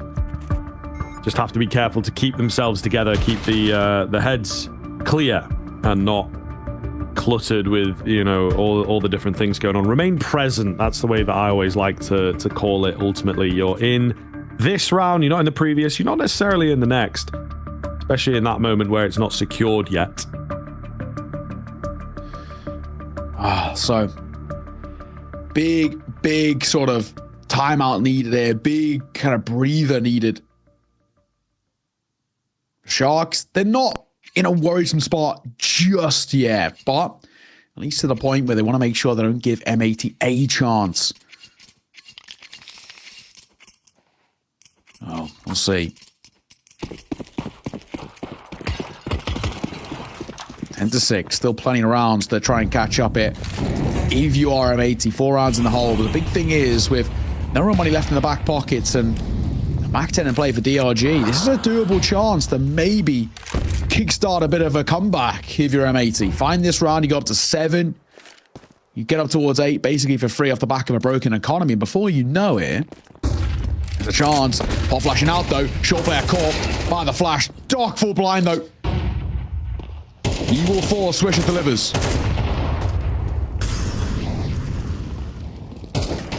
The bomb site does look a little vulnerable. There's a lot of bodies here, but they're not in fantastic spots. Here Renazar with a quick one. Maybe brings them back in. Sin, flash forward as that bomb gets planted. Kind of gives his position away because they're so close to the action, but he's still able to get away with a kill. They didn't quite recognize where he was at. Slacks has got him covered as well. Oh, the molly actually denied the bomb plant. Didn't quite catch that, but either way, it has done God's work. Forced into awkward spots, into awkward fights. Togs traded, and M80 move up to 7, closing this gap now. Bit by bit, moment by moment, M80 are making a resurgent start to appear, right? It's not too late, right? And yeah, it's a little bit early doors, I guess, for us as well. There's still quite a few more rounds before we get there, but with 3, they can see the vision. They know as well that Sharks are going to have to take a little bit of a hit in terms of the buy here, so it should be a bit of a freebie of an 8th on the board. As long as they don't take kind of more than, you know, 1 casualty, maybe they'll be fine. I think Rek, I want to say just been maybe potentially knife there, but Robbie's across. Slacks will deliver. 1 more for him. You take it. This is it's like a carnival game for him. He starts popping away. Hang on. Okay, Glocks have found 3 kills. M80, what are we doing? 3 kills on the Glocks and M4 scoop top. What is happening? How are we in a 2v2? I am a little flabbergasted here. I think they hopefully should get this recovered, but still. I was, you know, messy. Taking the mick a little bit, thinking it was a bit, you know, a throwaway, and before you know it, where we are. Yeah. Just a lot of tension, I think, from both teams, really, and very, very panicked in places. Yeah. Sin with a difficult angle to beat, so they have to be careful with how they play it. They are a bit ready for him. Wow, the timing on that. They might just be able, yeah, to get the drop. They're not expecting him there. That's unfortunate for Sharks. The kind of look that M80 needed in a round like this that was very nearly slipping away from them. DRG, no armor, low time. But he has found a gap. He has found a gap at least for a bomb plant, maybe. Depends on what Sin does here. Okay, no, Sin is thinking towards B. Might be an option. Might have got in window. You know, maybe they both went for it. However, he's still going to get caught. Ah, he wasn't fully aware. He was just leaning on B. This still is kind of weird for me. DRG, you never know, might be able to get a crazy drop onto Rek, going for the aggressive move. Why wouldn't you in a round like this? And Rek has got to be careful. Oh, checks his left. DRG with the off angle, finds it. Can you believe it? Can you believe it? What a round to lose. I can't believe it. How have M80 lost that to Glocks? They've lost to Glocks. I can't believe it. That is the most damning round to lose of all of them. You know, the streak from Sharks was really good, but this is one of those ones where we can very easily sit here and say, what the hell are M80 doing? You know, Slack's getting a couple in window with the AWP and then dying. Fair enough, that's fine. But then the other two that happen in mid, you know, no trades to armorless Glocks and lose that round is, well, I'm going to take a look at it again here, but I mean, a crazy, crazy one to be losing. And credit to the OG, he had to do that 1v2 from 30 points of HP, and M80 split up. So he delivers, and he delivers well. That is a crazy round to convert. Insane. And for M80, you know, of all the rounds to just absolutely shatter the confidence, that is it. The IGL leads by example, and a beautiful round for him. And you can see what it meant to him on the face cam as well. This is looking like it's got map 3 written all over it, and it absolutely shouldn't have. It should have been a resurgence. We should be talking about maybe M80 being within 2 rounds, and this has been reaching distance, and I think now mentally that could have absolutely shattered them. M80 going to go for a force. Double M4. MP9 and a double upgraded pistol. A 5.7 and a deagle in the hands of Swisher and Slacks respectively. Round number 19. Could be the last time you see them have a true investment. What have you got? Now or never. Do or die. Any of the anecdotes you want to use. This is about survival, but also about just the, you know, embarrassment, I guess you could say, for M80 of that Glock round. Yeah, bro, I don't know what you do now. I don't know how you recover from something like that, really, especially this late on into the game. It is going to take a fair deal of resilience, both mentally and sort of physically in a way, because the follow-up buy here is pretty dire.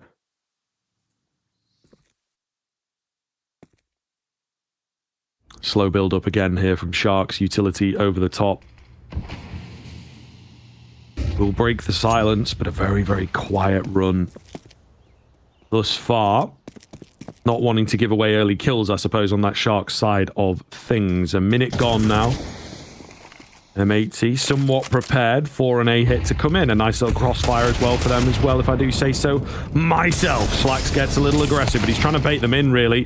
He's got that teammate in at Sandwich to do the damage. They're really just trying to work off of each other as well as they can. Stairs revealed now as well, but still winding up slowly. I think they're maybe buying time, not quite sure. 5-7 comes away with one, not ready for the player above, but it's a bit messy here. The M4 not quite into the action just yet. They're able to drop away that bomb, though, is the key thing now. Yeah, and the big thing is here, right? Arden is out. Backbench on B. No one's home. Not seen anything. Had no contact getting to this position. They are relatively close, though. I mean, Rek can potentially get a little gap. Bomb gets caught, but he was running low on ammo anyway.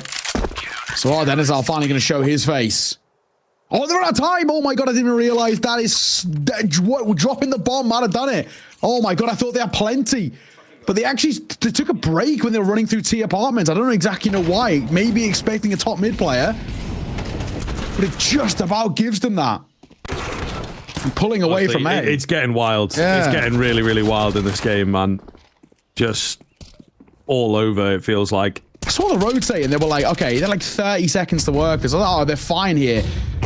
But they must have just pumped the brakes ever so slightly as they're running through T apartments. Maybe to stop a potential top mid player, but it catches them. Oh, that's a bad one to lose. So just as M80 lose a real bad one, so do Sharks. What's happening? Yeah, not sure. I can't answer that question. To be honest, you know, it's just getting out of hand, isn't it, really? Hopefully some normalcy here into the tail end. An opener there off the back of the nade play for M80. And, oh, man, divine intervention in that previous round to allow them to stay alive here. Shows how important that one kill was. One kill is what they've got so far. Arden is out. And an AK. One of the two AKs to work with for Sharks. Togs. In the zone. Arden's now going to group up with Doc as they make a move in towards mid, especially as that window smoke comes down. It's going to give them something to work with here. Make their way up connector. Again, not a huge amount on offer just yet. Nobody spotted through short either, so they're getting quite a decent amount of space here on this little mid push. Gonna get weird as they start to move in, looking for an aggressive fight. It's that ramp player that goes down. Unfortunately, Rek, though, he will be dealt with quickly. The question is, Slack's here early. They're not ready for him. Oh, and he wasn't expecting the player to be holding. So they do get that bomb down. Return on the investment, I suppose. Loss bonus stacked up a bit. It's a bit hard to follow without a scoreboard, I can't lie, 'cause it's been just so back and forth. But all the same, the 9th round coming round from M80. And yeah, the loss bonus not quite high enough to facilitate a buy. Ah, well. What do we got? This game is just so difficult to predict. I absolutely thought that Sharks were on track to closing this out. No bother. 10-5, and the Glock round, you're thinking, oh, this is it. But now they're letting a couple slip through the net. Like you said, bomb plant is good, but not enough to facilitate the investment. So, it's the pistols to work with here. And again, they've converted more with less. I'm not going to count them out just yet. Molotov going to come early towards apartment. Swisher listening for this. Another molly to come deep here by Sin. Good timing. Doc ticking the flames, so he's a known quantity. Double nade to come through as well. They're expecting a B play here, and they'd be right.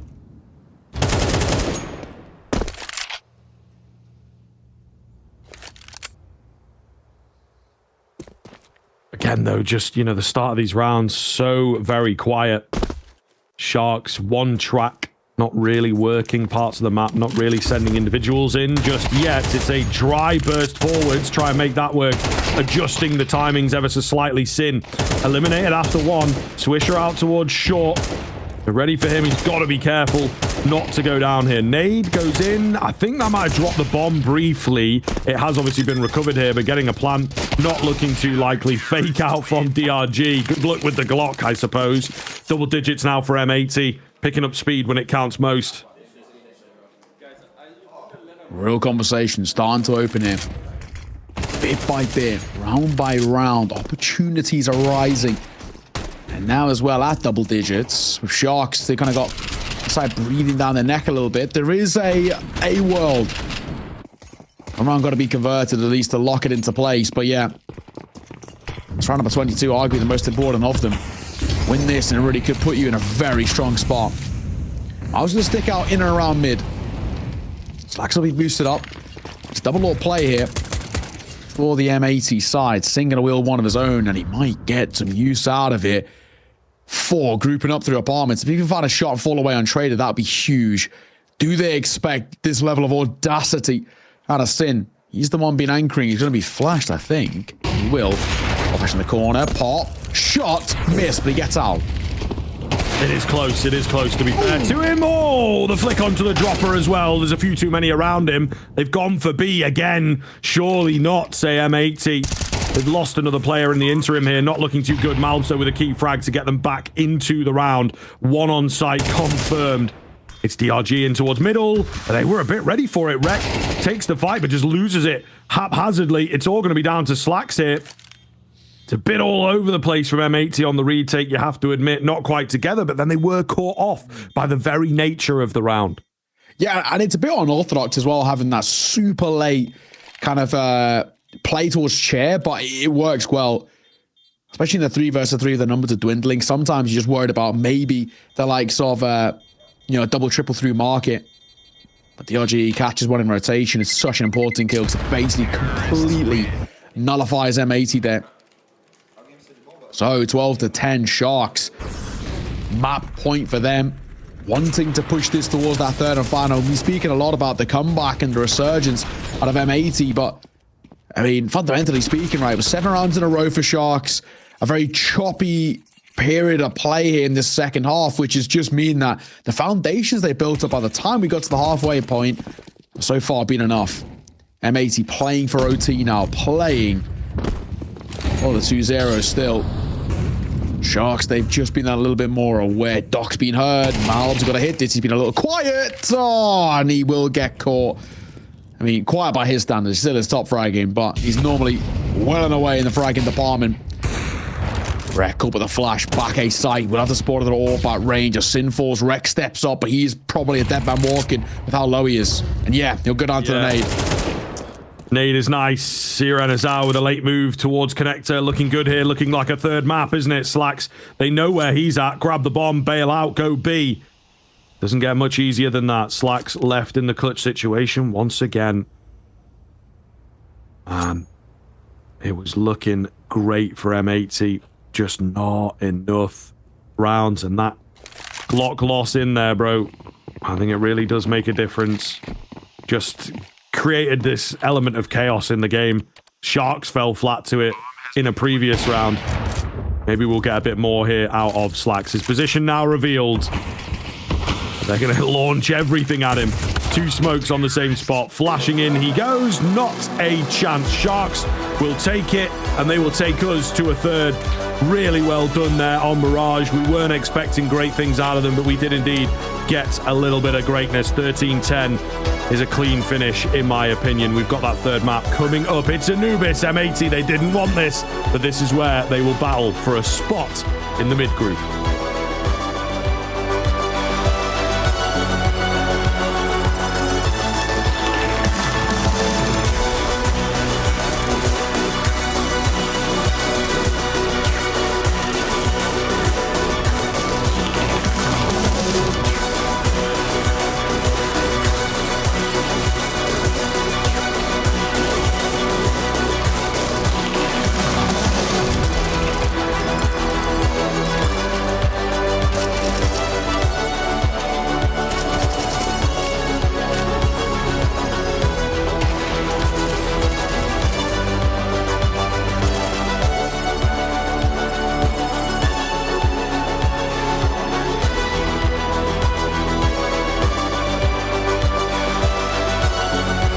At some point in every gamer's life, there's a question to be asked. Do your clothes match your hobby in any situation? Or do they just represent what you dream of? No matter what situation, there's always the right way and the wrong. The only real question is, which are you going to choose? Decide for yourself. Smokes. You see double smokes in the same place there. Simple just jumping casually into the side. Wait, what was that? Never miss a play again. Simple, that's not allowed. This is not FPL. This is a major. Finally. With Face It Watch, you're in control. Switch between player POVs live and see the game through the eyes of any pro. Never miss a moment with replays.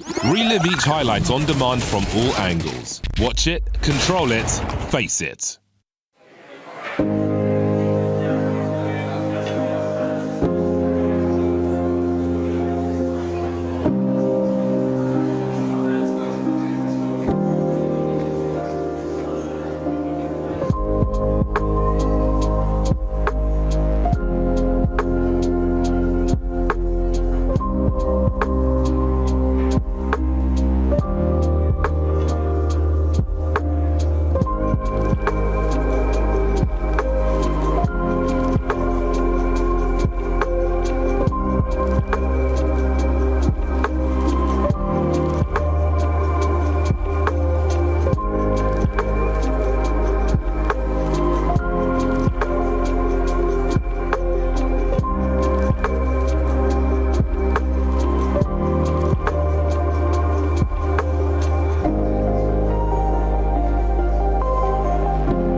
fight it? How can I listen when Dr. KD to make it through.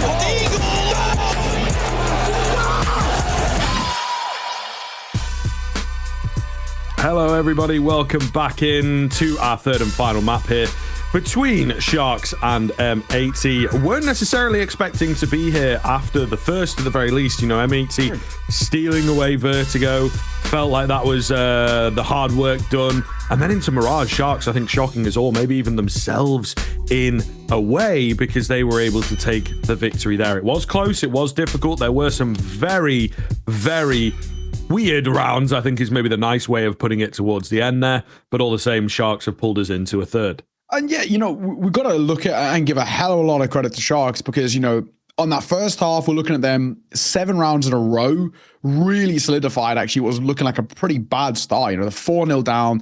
They really weren't competing at all. And they made something of this. And now we're heading towards, you know, map number 3, where arguably he starts to flip back on his head. We start to look at Sharks being, you know, one of the teams to look out for in towards this map specifically. But going in towards Anubis, this is a map for them that at one point was actually their go-to kind of traditional first pick, right? And it's always been actually a pretty good map for them, especially, you know, domestically. So you got to take it with a bit of a grain of salt. But, you know, we're looking at 15 times played, a 75% win rate. I mean, this is a good map for Sharks. There's no two ways about it. And you got to look towards M80, a map which they played 4 times and won 1 of them. I mean, it's not exactly filling you with that much joy, is it? I think M80 know they're probably actually arguably backs up against the wall here. Sharks beating them in this matchup was never what we would have thought. But you know, the way they're playing right now, they might actually deserve it. Yeah, I mean, that is very true. And obviously getting here is sort of the reward, really. So, I don't know. One of those victories is a little bit recently against Liquid, but then one of the losses obviously yesterday against Bet Boom. So yeah, I think M80 will be in with a pretty difficult run here, but the Anubis has it again been worked on thus far. We've seen both these teams making vast improvements on certain areas of the map. Yeah, I think you're actually spot on. I think we have some stats as well to bring you. We're carrying on a bit of a kind of a narrative here, right? Of one guy who's been really standing out to us. He's somebody who's been stepping up in a big way. And that man Doc, again, another really good map. This is somebody who, for us, is so kind of self-reliant. He knows what he can bring to the server. We spoke about him off the back of map number 1, saying how individually he was great and the only one keeping up with Sin with his 21 kills. And he got 16 kills and 15 deaths and a 1.4 rating in Mirage, and really did put up a monstrous display. Highest rated performer on that team, just shy of 90 ADR. So important over towards this side. So for us, I think it goes without saying why we had to highlight this man again, having another great game. Somebody for me who, just to mention alongside him, who I also think stepped up in a big way, the RGL. Yeah. Really putting up some good numbers, but also some really good calls. And also at times, actually, really ballsy calls as well. Some of them were quite wild, and some of them somehow worked out when we definitely didn't expect it. We're throwing it back to that Glock round, because I think that might have been, you know, the straw that broke the camel's back, let's say. Sure. Yeah, very true. Very true. A wacky kind of round. I mean, they also then lost 1 to time on the follow-up. So very strange sort of 3 or 4 round patch, I think, that we had for a minute there. But indeed, yeah, DRG was maybe another argument for the MVP to point out there, at least of that map. But I think just the fact that Doc has remained so consistent, like you say, and yeah, might not have the kills, but the ADR, the damage that he was doing, he was picking up a lot of assists and things like this. So the overall impact's quite high for the young lad. So yeah, again, maybe if he keeps that up into Anubis here, it's going to be difficult for the M80 side of things. We can maybe flit over onto their side and talk about a little bit of how they look. We do have the map stats here, in fact, to go over and give you a good picture. This is obviously something that we touched on a little bit. It's quite deep. It's quite comprehensive for the Shark side of things. But as you mentioned, that M80 side, not great at all.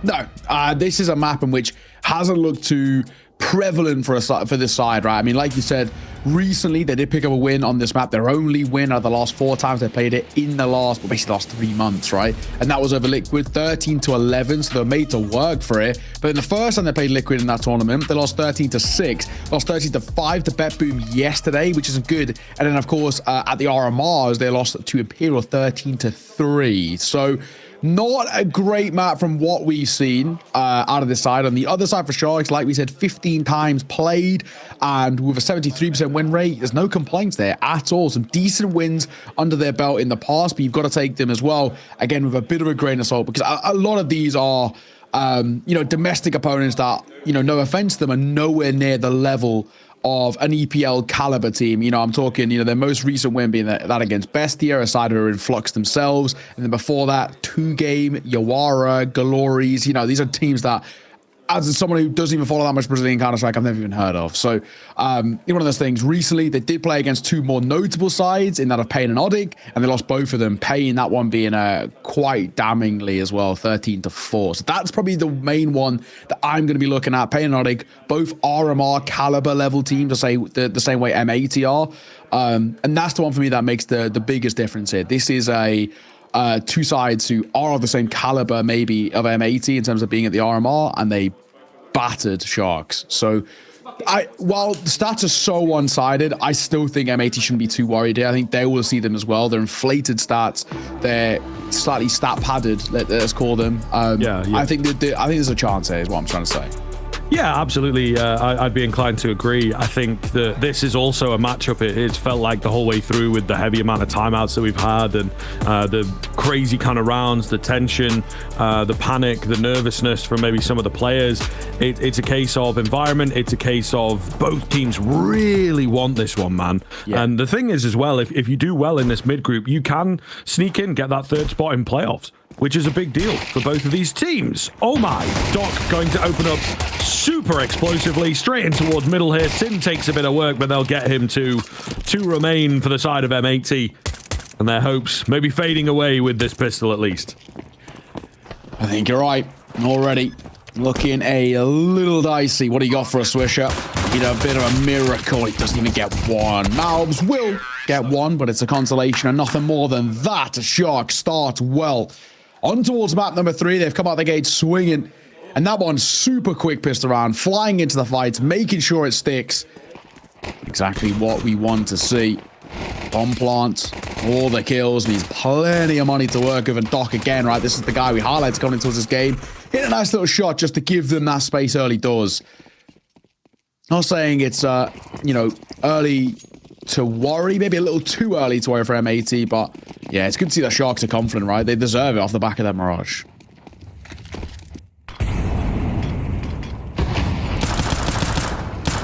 Rek flashed in, spams the 5-7, but nobody on the end of it, of course. He will take a bit of damage through the smoke. Ultimately, not too much. They love a good force buy here, M80. It's actually quite common, I think, for CT sides on Anubis in particular to go for the eco, get the rifles out super early. You don't need a great deal of utility on the CT side, so you can kind of get away with it. And I think you also want to start fighting back against the T-sidedness of this map quite quickly. But M80 not leaning into that. They've got their own identity. And they like this idea, don't they? Stack a bomb site. If it doesn't work out, we've got guns in the next, we're winning. Yeah.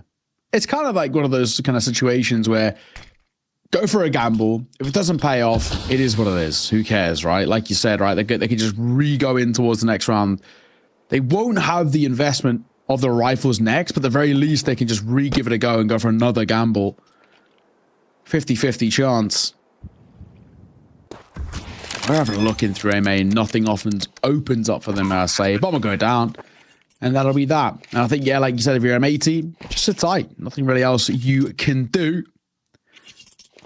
And that'll basically be all she wrote. Sharks gonna find a second without really having to do anything to fight for it. Nice and easy. No complaints.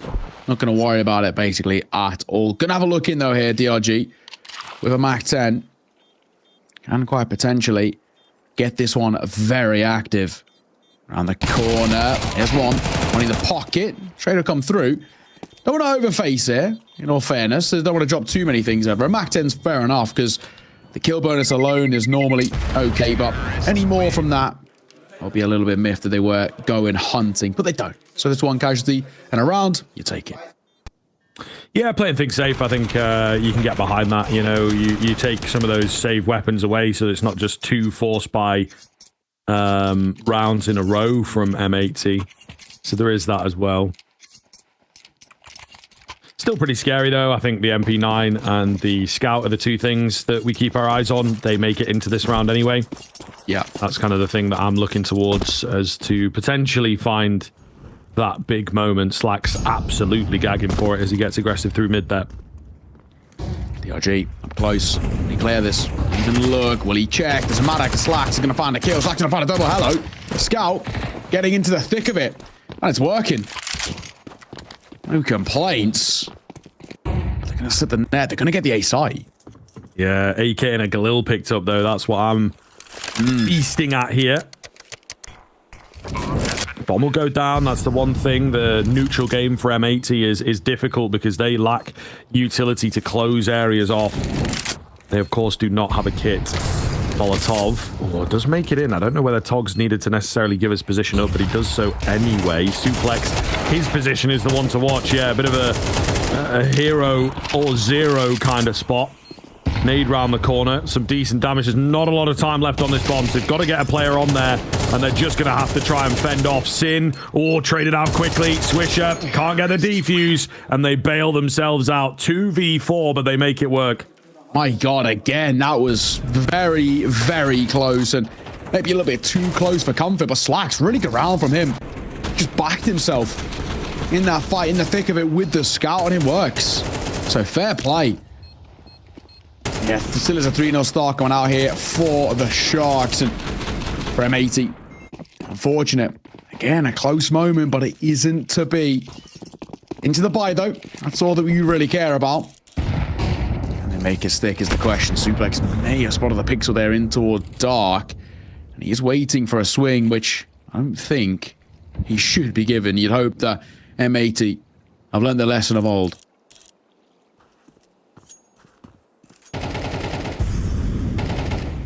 Doc on the creep up while he's got this orb covering.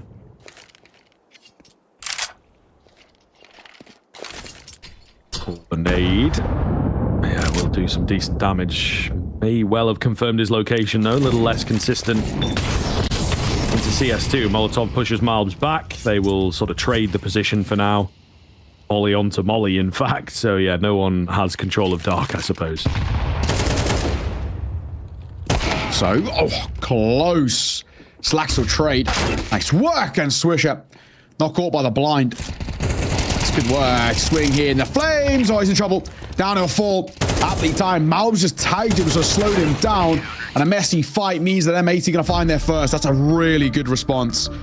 Finally, right? And you can see even quite literally a bit of a side there for Malbs. He knows how important it was for them to get that, just to give themselves again a bit of a chance back into this. Kochi calling for a timeout here as he wants to just have a conversation with what he's just seen. Again, they're not a kind of position where they're in trouble by any means, but again, you don't want to give any sort of room. This is a side who can get really rocking and rolling. Once they start to find their form, once they start to pick up M80, they can be quite difficult to stop. Big thing is, in that last map, they never let it happen. This time, so early doors that they might have an opportunity.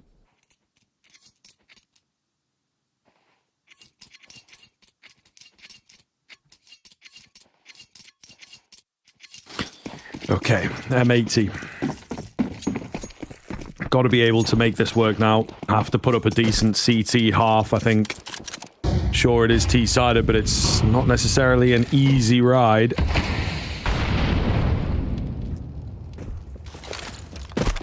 Nades over the top. Nothing found as yet. A slow approach from the Sharks. I think they will look to go for one of their classic late round bursts. Oh, Slacks is given all of mid for free, which for him, he's not complaining about. He might get timing upon here. Togs on one of those rifles could work well, but he will dip away just in the nick of time. Reposition. And a bit of Yuto comes down as well with his Molotov. That could be enough. Drops it. Doesn't want to be overwhelmed here by anything. So giving them all the respect. Sharks dip away. Just under a minute to work with. They're going to try and work back through this lower water position. A lot of noise being made down here, though. I think they will be acutely aware of it on the M80 side of things.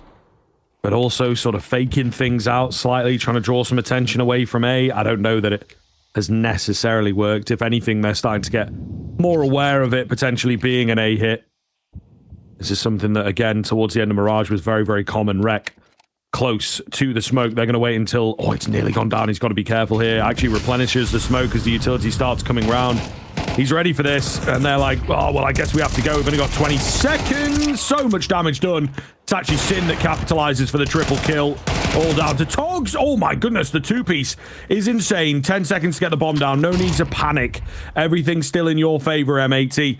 And he just can't cross to the site. It's a nice try, but he's going to hold on to the Galil. If he can, there is a chance. He goes down. After time, runs out of ammo. Swisher takes him a big kill. That is huge. It is huge. Just for this, especially, not even just the long term, but just the more short term side of thing of the econ, right? Keeping them at bay. Sharks playing so slow here. It does cost them, as you saw. Expensive both ways. What have we got? Togs 800 to work with. Is not a hell of a lot, is it? Very least. I mean, he's in a weird one where next round, best he can pick up Galil armor. Maybe not util.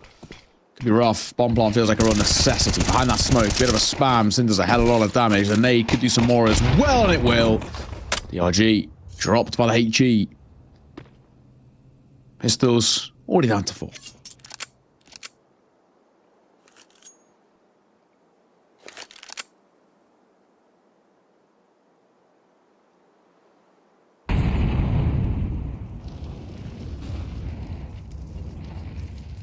Slow creep forwards here.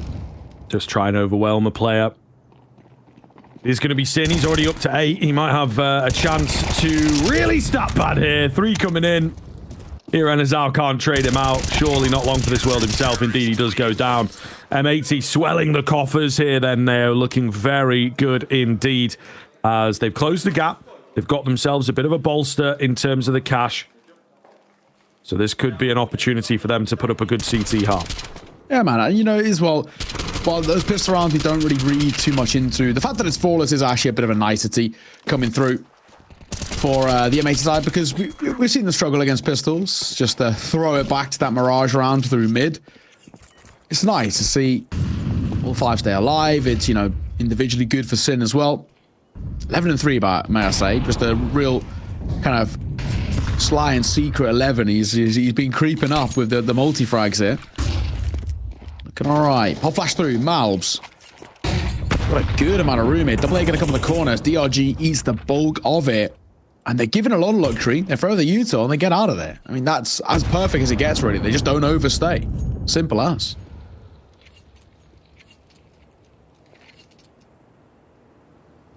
Dogs. Trying to wait for that push to come towards him. Meanwhile, Rec on the other side of that equation here on a really weird angle, right? Not super common at all. Yeah. Oh, and Togs, man.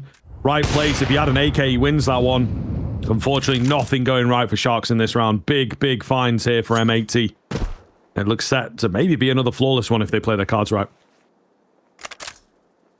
Sin. Sort of a magic bit of fireworks from here last round, but of course the buy was considerably worse. Wrapping through. Dark. Does he swing? He does, and he gets tagged for it. Pop shot could be good. He tags the other one as well. Sin should mop up here. Shouldn't be too big an ask. He's got some support as well. I mean, actually might even be Rec who gets the kills here. And it is Rec. A double for him at the end there. And a 3-piece all in all. And another round for M80. Back and forth. This map, this series goes. Who's going to take it? Nobody knows. But you can't complain that it's not entertaining. This has been a great one. Now we're seeing M80 for the first time in a while back into a lead, and an opportunity as well for them to start themselves working with something.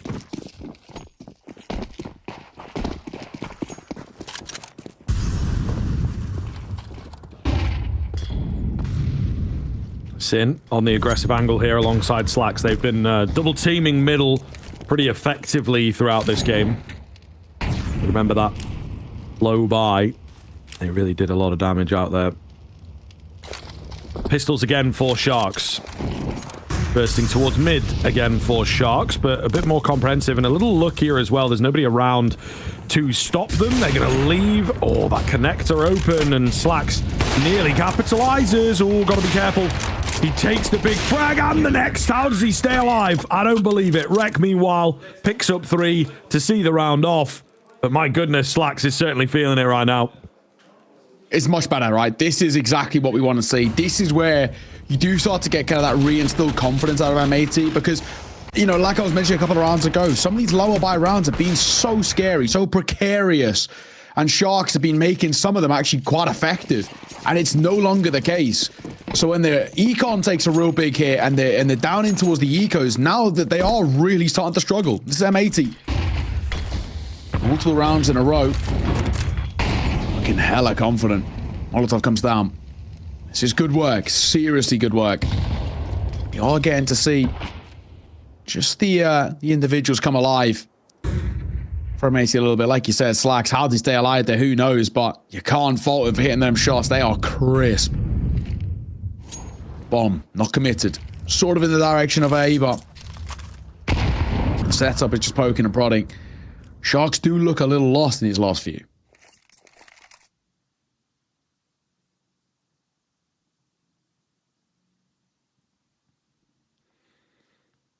Got that mid control for free this time around, though. Slacks again is ready for it, watching it. Oh my goodness. Oh. No way. That timing is ridiculous. He's able to get back on and spot them out at the very least. But I don't think he's going to appreciate yet how close they are and just caught in between 2 angles, really. Meanwhile, in at middle, Togs with a big win. Oh, and Swisher also going to fall. Rek then in towards A main. They're ready for him. Where else is he going to be? He's always around here somewhere. Sin remains alone. And Sharks with a cheeky play make it work. And spreading the kills too. Nearly the teammates. Yeah. Not bad. Last man of Sin. Maybe DRG can get his, but it is Togs close enough to the action. Sin trying to save it. Is he given the chance? No, Togs deletes him. Simple as that, really. 4-5. The back and forth game here. This is good. Really good. Solid work. Attack pause are going to be called. And it's Def immediately getting vocal here. You can see why. First attack pause called by the M80 side. And he knows that one was, yeah, a little lackluster. A little tough. That's, you know, it's really unfortunate timing. It has to be said. Coming through from Slack. He was posted for so long in that round. The second he turns away to drop a smoke over to the main player is when they make a move through the camera. And before you know it, that's that. That's unfortunate. I don't really think Slacks can take too much blame there. It is quite literally just a timing play. I think the only thing maybe is the swing back in. Once you know you've lost that control, it's not worth fighting back in. You're actually fighting at a disadvantage there. Bait them in. Use pillar to your advantage because you have a main player who can fight off you. But it's all easy to say with the benefit of hindsight. If he hits a shot, maybe changes the scenario. 4-5, those Sharks back on their tails. The game developing here. M80, of course, thankfully for them, there are plenty of funds, so reinvesting in for the next few rounds is going to be no issue, regardless of the result.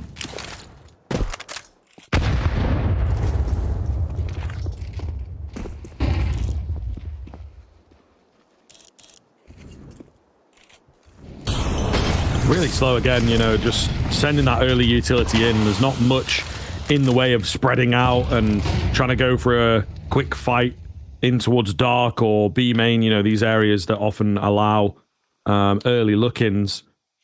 Sharks in particular playing just together. It's not necessarily timid. They're just playing, you know, one track. Let's execute in. Let's make a play together. Try and overwhelm with the numbers. Oh, the flash. It was good, but the timing not quite there. Sin does manage to find 2 with the help of the Molotov. Slack's getting caught, leaving just 2 remaining here on the M80 side of things. And I feel like they might just want to save this. I don't know, especially with that smoke coming in, that they can really do anything, and indeed they will move off. So Sharks have closed the gap, bringing it to 5 apiece. This is a game starting to develop here. It's very difficult. I mean, for Sharks, to a degree, them getting 5 is feeling like a kind of... not quite a bare necessity in the sense of this is one of the only maps that we actually consider T-sided. But it's good for the response. It's good for the confidence heading in towards our second map too. Second half now, so. But yeah, I think it is one of those where these last few have looked a little dicey from M80. Sharks playing with the tempo a little bit. Molotov could be huge, actually, though. Yeah, they're sticking pretty close to the action. Swisher trying to force them into a fight as the bomb went off, but they were just about far enough away that it's not going to do enough to kill them. Doc doesn't get his first one, but you hate to see it. But aside from that, it's all well and good. 5-all scoreline. Anyone's half could be developing here. If Sharks are able to get a real good spur of rounds like they did on towards Mirage, we could be really on for a similar story.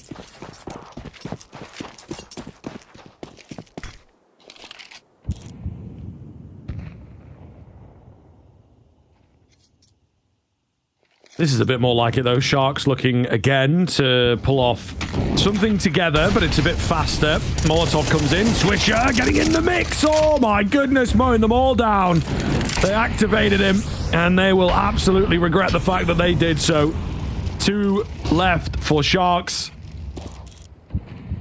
Yorp is in the mix there, but there's no need to get giddy. They've got the bomb control, and that's what they were waiting for, I suppose. They were happy for the B hit. Suplex and I mean, what do you even do here? It's not out of the realms of possibility, but I think with Rex flank, it probably is. There's one. And now the 1v4. Big ask for the one-man AK here. That's got a Molotov, but he will be gifted a kill by Swisher. Well, fairness, not terrible, but he eats a large amount of a grenade there. This would be a miraculous clutch, but I just don't think he's going to be given the chances. Resmoke comes back down. He doesn't have the bomb either, which is the other big one. So, I mean, all in all, there's very little to work with. You don't have to even try and phase the smoke here, but he's being held. Surely no chance. He's trying to pick up the bomb and dip, but it's not happening. And with 20 seconds, you've got to try and go down before time here. You'd hope at the very least Flash will catch him. He's in the open and in the flames now as well. And he'll go down to the hands of Rek, who went for the long rotate. M80 answer back, and they'll get themselves at the bare minimum a tie game at the turn of the half. Which is not bad from a CT side, you have to say. Usually on Anubis it is in the CT side. Not necessarily taking over the game these days, but looking good and in the lead. So the fact that M80 could actually secure themselves a 7-5 CT half is pretty impressive.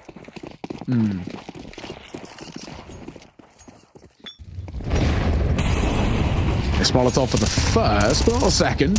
It could mean a bit of room to work with, and it actually is. Sin gets a gap, and he utilizes it well. Doc, that is so outlandish. Pushing a smoke like that is crazy. A little wild, but Sharks, I think, frustrated maybe towards the tail end here, or indeed just trying something a little unorthodox again. They have really enjoyed packing themselves together. And I think towards the tail end here, M80 have gotten more used to that as it's gone on.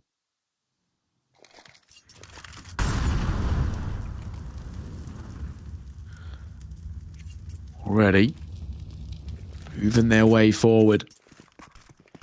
Got mid control, which is good, but confirming mid control is the thing that's going to hurt them.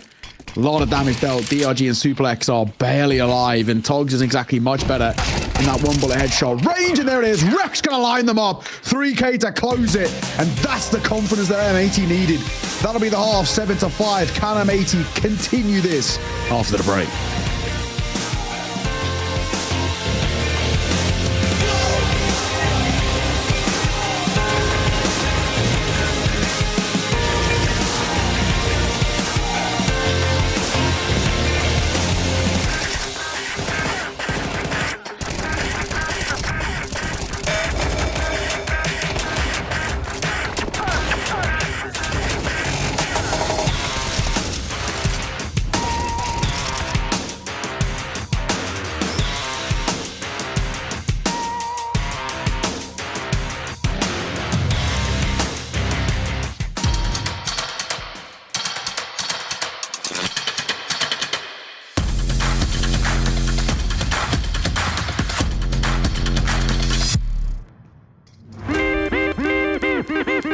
Future Pros, mid control on Anubis can open many avenues. Let's look at a utility set you can throw to help take that space. You will need a smoke, molly, HE, and a flash for this one. To throw the smoke, position yourself aligned with this wall. Aim at this point where the bricks intersect. Hold mouse 1 and mouse 2, then jump through the smoke. This will smoke off mid. For your molly, head over to the right side of these boxes. Just make sure you aren't exposed. Aim at this corner of the right window thing. Then throw the molly. This will land outside of the doors and flush a CT out or back depending on their motive. You can give mid a quick jiggle and get this HE out too, as there is a chance the molly doesn't spread fully, leaving a gap close to mid. Finally, you can throw a flash off the tower to blind anyone who might have snuck out in front of your util. Use it as a bit of a fake or play behind it. The choice is yours.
This world is slowing.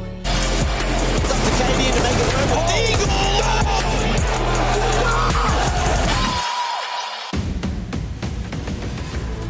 Welcome back, everybody. We are into this second half here. So much tension. I mean, you can see, though, a little bit on the Shark side, kind of dejected going into that halftime break. I can't lie to you. So, a bit surprising to see, but yeah, I don't know. There's something in the camp, something in the comms, maybe not looking as good. Meanwhile, M80 still high energy, still believing in themselves. Maybe Sharks feel like their T side's not done enough there. I think that's probably the case. It's one of those things where, for me, judging by the expressions that we saw just before we went in towards the halftime mark, it looked like they were very much not happy with how that half ended. And yeah, granted, they didn't win out the half, they didn't even get a tied game, right? They're 2 rounds in the hole here, but I think something's showing for them that they're maybe not that confident in their CT side or something along those lines, because yeah, they looked really unhappy. Very just quiet, right? It was kind of the 1,000-yard stare, to be perfectly honest. M80 in a position where I'm liking what I see for them. Arden is out. Nice shot. Finds Malbs. Little fade away there. But the bomb will still go down. Slack's holding the backside. Spots out at least a couple there. Maybe the minimap gives him an idea of a few more, so we'll see. They're all coming in together ultimately. DRG with the MM Classic there, turning away so he can't get easily headshot. But Iran is now going to go down on the flank. Slacks with the P250 up close. Deny anymore. It's Suplex coming around with a quick 2-piece. And suddenly Sin is all alone. The bomb being held here with that kit. They'll get the defuse in. Sin somehow still alive, but just kept at bay successfully. And the round going the way of Sharks. Yeah, I mean, how Sin doesn't even die at the end. I have no idea. He was reloading. Dog's just laughing as well. Shots. Yeah. Like, they're a bit weird, but couldn't hit the head though, just like pure shoulder shots. But yeah, good round. Good retake as well. Just pure pack mentality flying into the fight. That second shot by Suplex is lovely. Never really should get away with this. We get to watch the little messy fight here. He's just like me for real. Sharks up to their 6th. So he didn't need to be all too forlorn faces and the rest at the halfway mark. 1-round game and a forced buyout of M80 as expected on the bomb plant, but a really good shot here. Sharks able to win this one. They'll break the econ, they'll tie the game up, and be able to take a lead you'd expect, considering M80 won't have anything to work with.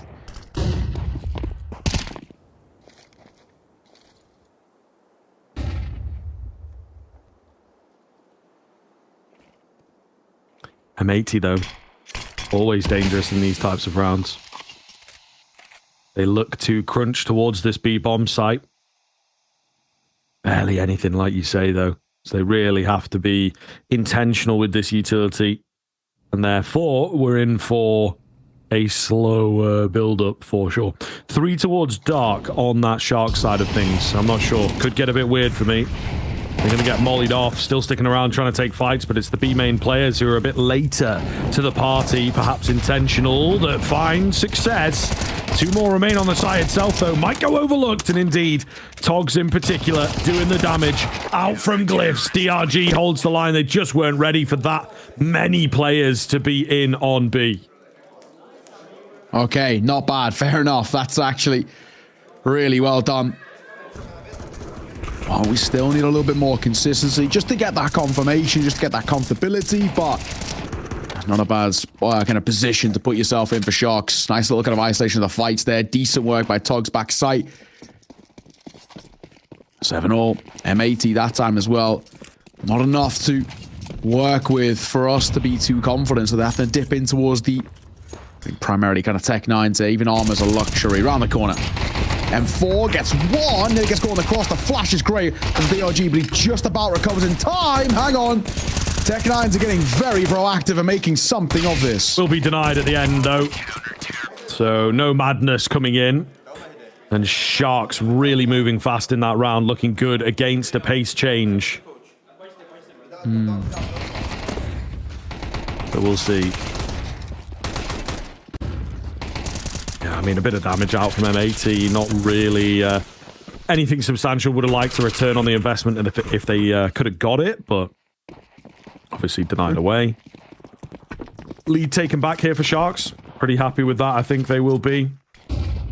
Difficult ride from here on in for M80. Not a lot of room to maneuver, and this is where things could get difficult, you know, where having to play on the T side, having to come up with ideas on a map that you're not super confident on, it might be the best of you.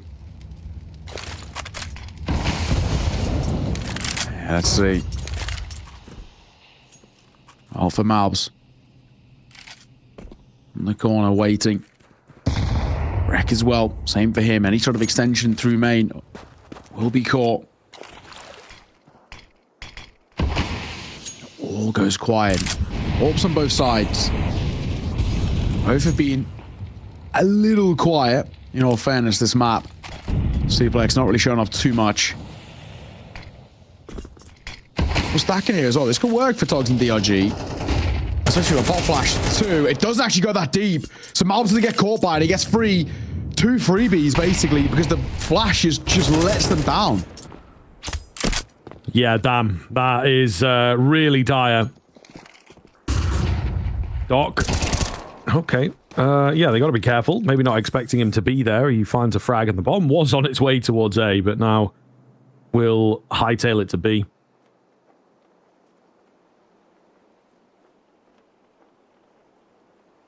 Yeah, 1v4 though. It's about can he keep hold of the gun. Actually, we'll throw away his.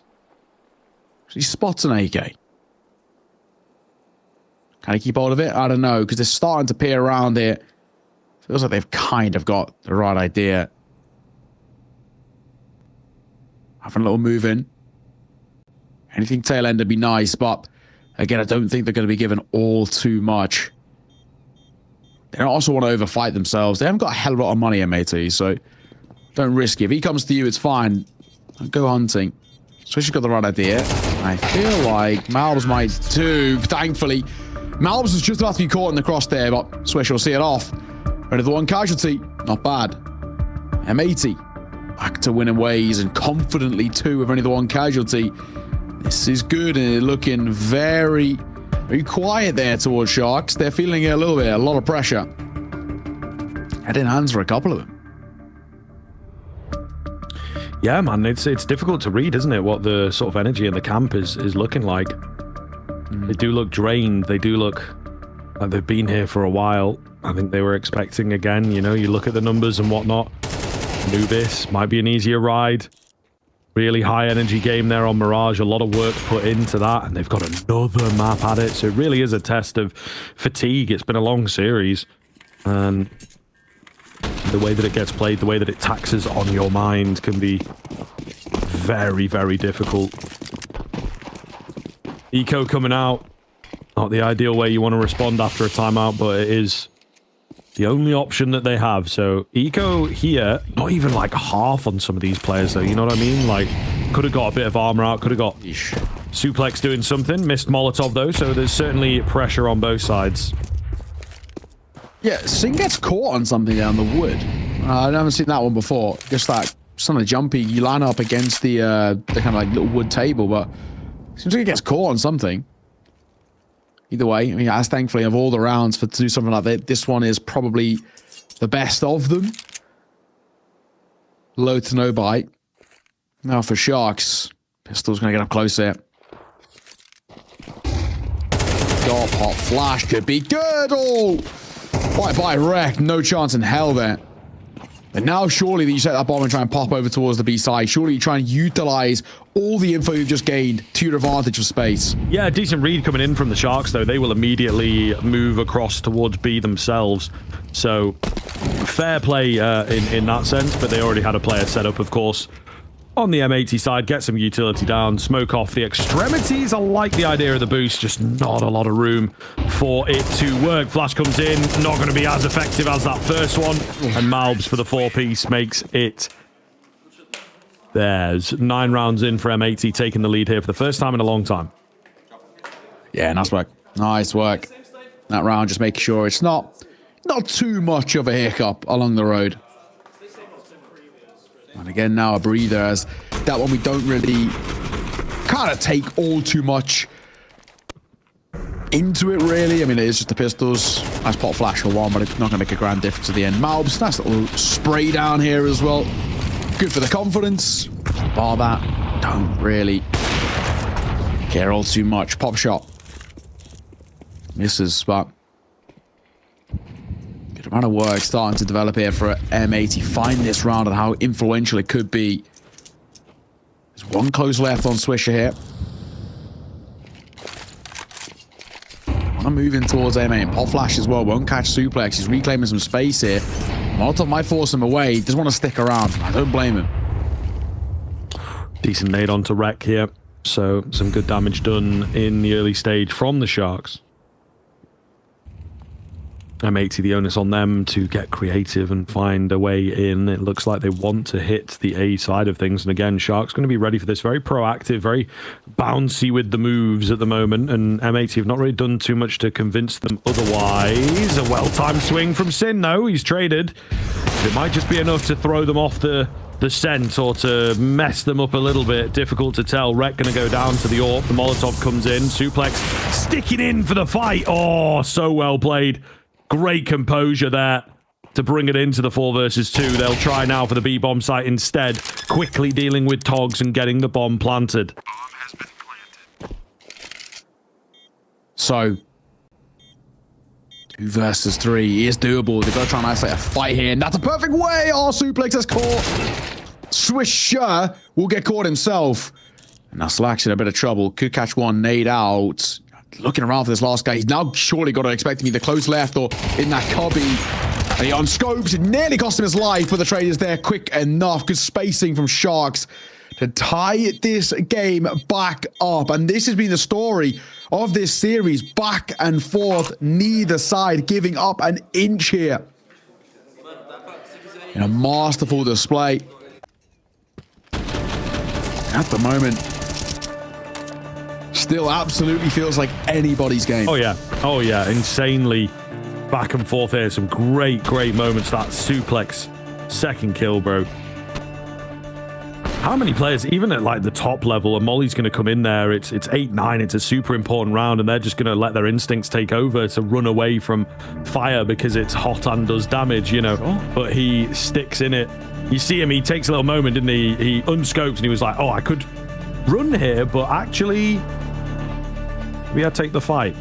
And that whole process is like quarter of a second within his head, that little crossroads. And it makes a massive, massive difference in that round. So, where we're at right now, this is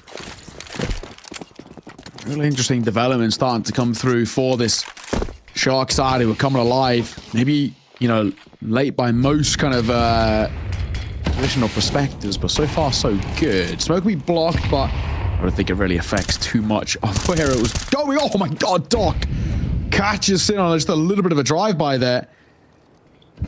Good start for Sharks. Nice opener. BRG, cheeky move. Will catch Malbs. Trying to get funky. Double digits on the horizon here for Sharks. And it certainly does look likely. M80, I mean, losing 2 players that quickly. What do you do from here? I think you maybe indeed have to concede things. There's not really much of a response that you're going to have. It's tough. It's very, very tough. But they look to move in down middle together and try and make that work. Maybe in towards the A site, maybe a rat behind. You know, it's very, very difficult. I think they're just going towards mid because it's the easiest area to work with. It's very compact. You can get the trades in quickly. And then they'll make decisions later on. Going to jump across, but it was all a info play anyway. Molotov comes down, smoke on top of it to keep them at bay, and now they are corralled into the one area. In towards back temple. Big find from Rek. That's the bomb going to be spotted. Slacks, meanwhile, following up on his teammate. He knows there might be another one around. It's Suplex in on the site itself. Misses a shot from the pillar. No success this time. He needs to be over on A for that kind of crazy play. 3 versus 2. M80 have pulled it back. They have planted for the CTs here, but I don't think it's going to make too big of a difference. It is that nice, real open plant. And that is obviously making I think that there's someone going for a flank because they've planted for this position. And Doc even aware of it as well. They're going for the save. And it's a precarious one. They're keeping guns up the whole way. And that is going to be the round in itself. M80 bite back time after time. The gauntlet being laid down and responded to in kind, leaving us questioning who's even remotely in control of the momentum right now. It, like we said, still feels like absolutely anybody's game. What have we got on offer in these last few? Is there anything more to work with? Looking a bit of consistency. Either side, really, have been able to chain that many consecutive rounds together. It's just been this, you know, for both sides, in fact, you know, really relying off individuals to make the, you know, make the space for them. You know what I mean? They're really trying to bank off the back of someone finding some sort of gap or going a little bit nuclear. But you can tell it's very much kind of this on-edge style of Counter-Strike. It's very dicey. That is a big one, though, from M80 in so many ways. They regain their lead. Yeah. Obviously, they're closer to the victory. Those are the 2 obvious things. But the economy is the next one that you maybe notice. But the big one is the mental, man. And Matt, you're in that situation. 5v3, you know where they're going, and you just lose the fights. Like, you everything else you have. You've got the info, you've got them corralled in, you're ready, and you just keep dying. You know, you just stand up and they're better than you. You know, that is really difficult to stomach this late on into the game, that it's like, wow, I should have won that fight. There is a fair percent in my favor. It's not like I've been caught. It's not like I've had to land a flick. I should have won that fight, and I've just been purely bested. You know, it is straight up human error at the end. And now you follow up into this round, you've got an awful bye. So we'll see how things remain. They're desperately trying to find a frag here, and Azar with a flash through tries for that first, but Slacks has got him.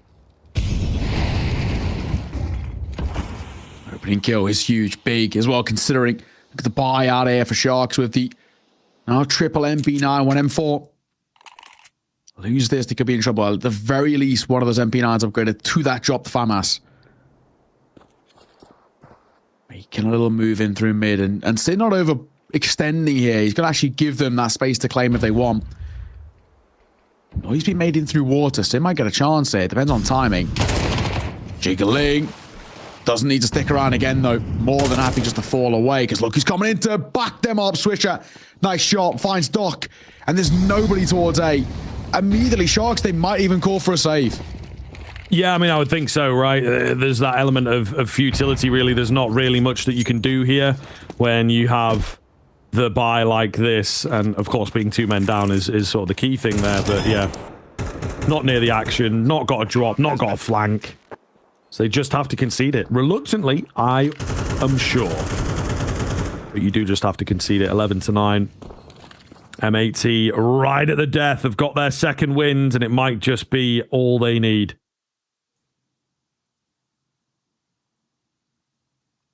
So, Sharks, at the very least, can they keep hold of what they've got? That's the main thing. Even if they get an upgrade as well, that could potentially be a real positive, but I don't want them over-facing. There's playing for exits, and then there's a slight, overfight. And with the lack of money they've got, like you mentioned, right at the death, this could be where Sharks lose this. M80 have been made to work for this map, for this series. And, it's far from done, but they're 2 rounds ahead of Sharks, 2 rounds away from the map and the series, and staying in this mid bracket, pushing Sharks down into the last chance. It's just small incremental things. The overface there in towards the orb. This one here where they get tunnel vision in towards water, giving Swisher a free kill. Small little things where you can see Sharks just trying to not force it, but trying to make a play, but it's actually costing them.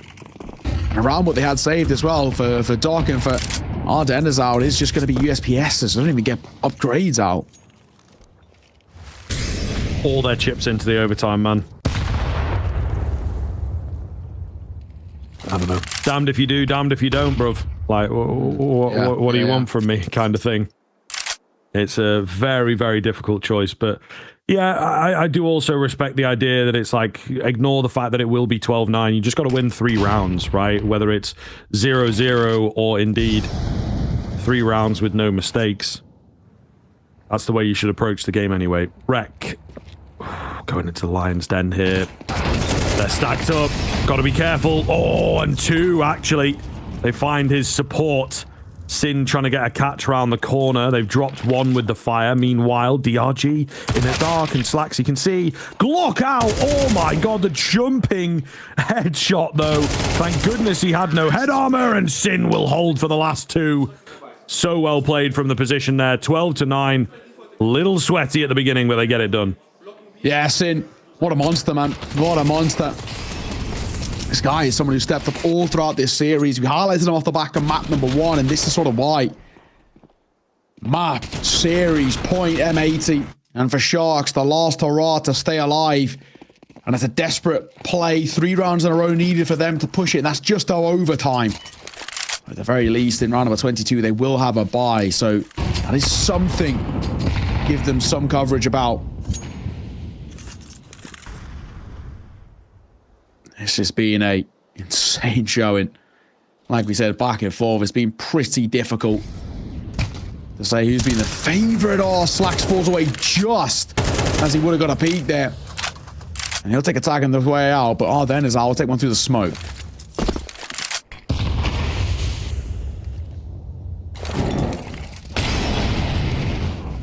Ollie to push off in dark. It looks like it is going to be a B hit here, and again, pretty well prepared.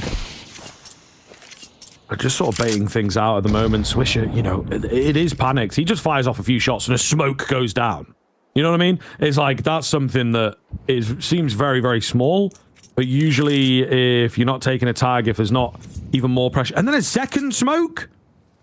I've just seen, like, 5 seconds, maybe 5 to 10 seconds after the first one. I don't know. There's some weird moves here from the Sharks. They are definitely shaking in their boots, as it were. Yeah. Eesh, this is tough, man. This is really tough. Popping in, looking to try and close us here and now as Wreck is leading the charge. Dark back. Platt gets deleted. Swisher on the swing to look to close as he'll make it to Wreck will answer. And that might be all she wrote here, Scriver. 2 versus 5. Surely no chance. No, sir. Not going to happen. Sin gets it done, and they will find themselves the 2-1 victory. Really clean stuff. Sin looking absolutely fantastic on that final map in those handful of final rounds as well. So well played out from both teams, but in the end on Anubis that we were worried about, that they were probably worried about. It will be M80 doing it, but I don't know, Sharks, a difficult one, man. It looked like they were their own enemies at points, you know. At the very least, it's hard to read, but definitely not the same sort of energy. All the way through M80, it felt like we're enjoying the ride, despite how stressful it was, despite how close it was, and that paid off in the end, you know. At the same time, you do have to feel for Sharks. Great resilience from them in that map, and then they just get their economy absolutely demolished at the worst time. Yeah, you know, it's the age-old classic, isn't it, right? Once that economy gets shattered, and especially on that CT side, it just not only kind of physically, but also mentally really does break you. And that is exactly what happened. I mean, hey, absolute credit has to be given to M80, and it is commiserations as well to Sharks. That was a great game of Counter-Strike. I mean, what a series in total we got, right? Map number 1, 13-9, M80 really kind of pushing the packet there on towards that Vertigo. Then we head towards Mirage, 13-10, another great map, which could have gone either way, and even could have gone M80 at one point, but didn't, as Sharks found their form, and then into that Anubis, down to the wire, 13-9. That's a fantastic series of Counter-Strike. That's what we watch Pro League for. Those close affairs, those back and forths, the storylines that develop all the way through.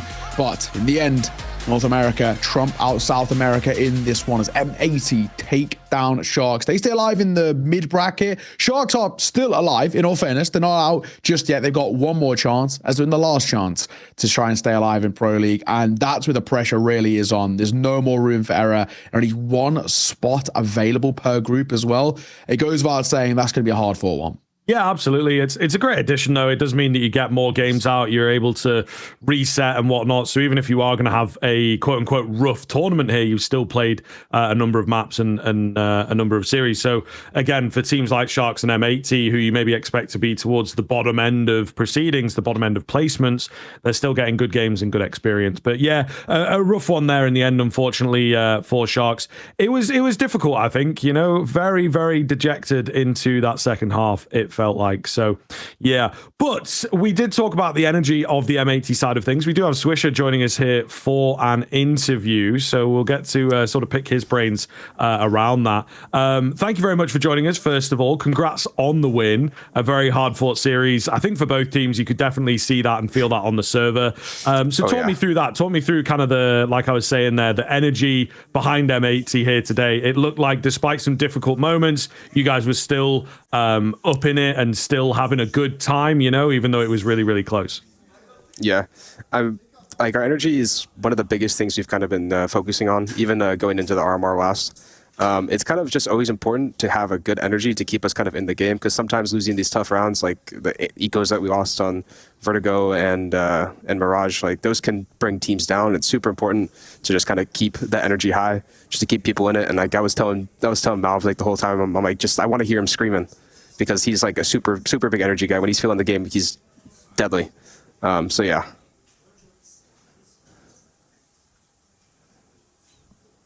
Super important. I got to catch you guys at the Americas RMR. I got to catch you guys quite a lot all the way through. And, you know, obviously the big elephant in the room was the fact that Def was playing. How has it been now with the addition of Sin? What has he kind of brought to the team? How has he elevated you guys? Obviously, fragging-wise, he's stepping up in a massive way. But how's his calls been?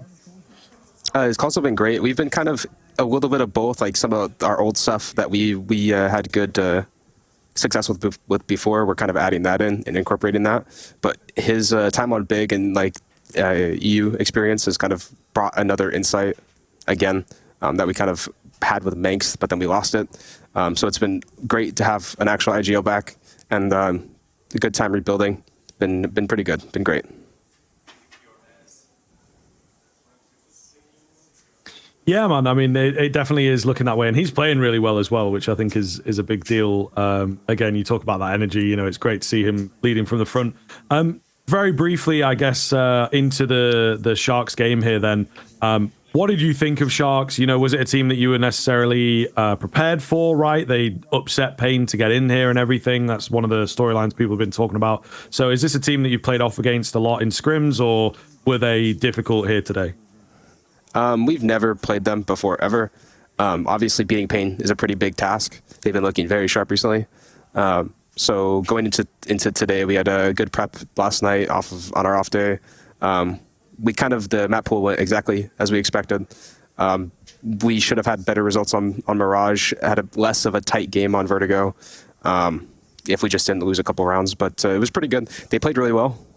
Could definitely cut us off on some of their T or CT side Mirage rounds. We were like, darn, like we just were reading them wrong, and they were playing really well. Well, brother, I appreciate joining us. Thank you very much. Congratulations once again, and hopefully chat to you soon. Of course, thank you. See you guys later.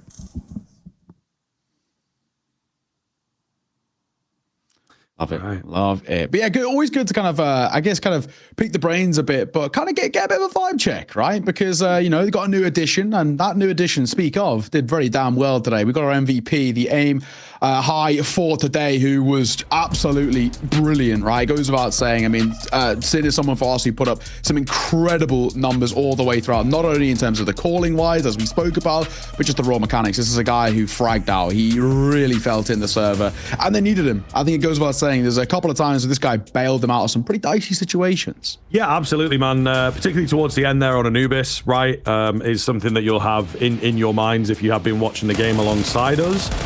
And indeed, it felt like we talk all about the vibes, the energy, and all that kind of stuff. When they were winning big rounds, he was up, he was being loud, he was on his feet, he was first to his feet after they won. You know, he is, I think, maybe one of the things that was difficult for him on Big was being like a leader of men, you know? You have a few people on Big who've been there for a while, who have had times in-game leading themselves, etc. So I think it might be difficult for him to really get in there, and he has to earn the respect, whereas it feels like coming into M80, they already have a respect for him, you know? So that part of the game is skipped over a little bit, and sometimes it can be hard to earn that respect from experienced players. So yeah, it feels like M80, much different environment for him, and he's able to work around that really looking good. But indeed, that is going to do us for that series. We have run over a little bit, so we're about ready to get into our next one, folks. Make sure that you stick around with us. More Counter-Strike coming up shortly.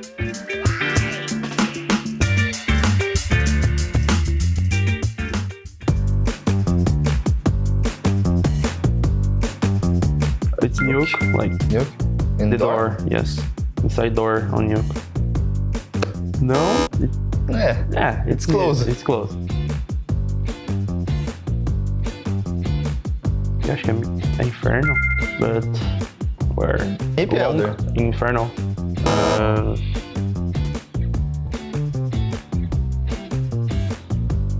É Overpass. Ai, já não sei. It's the big car on Overpass, close to the bank.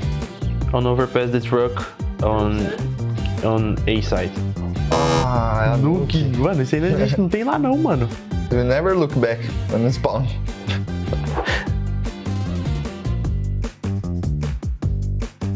So this one is Anubis A side.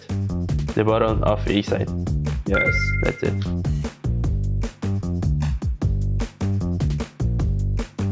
This one is Inferno. In the middle, close to the door on the middle entrance. Yeah.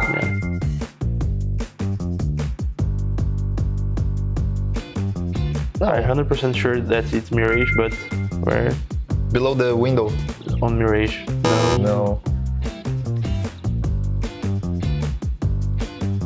I think it's Overpass. When you have the bank area and you are going down. Passou aí. Jogava, né? Overpass. Eu nunca entrei no mapa, só perdi pra dizer.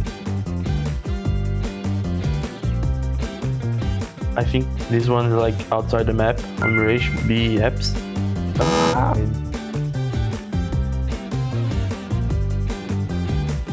We think it's Inferno on the fake mid.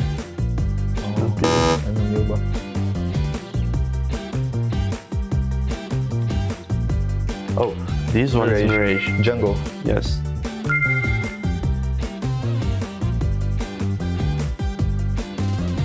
Inferno. On the banana. Yeah.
Hello, everybody. Welcome back in. We are indeed moving swiftly on to our next series. Not wasting any time here on the B stream. Plenty of Counter-Strike still yet to come.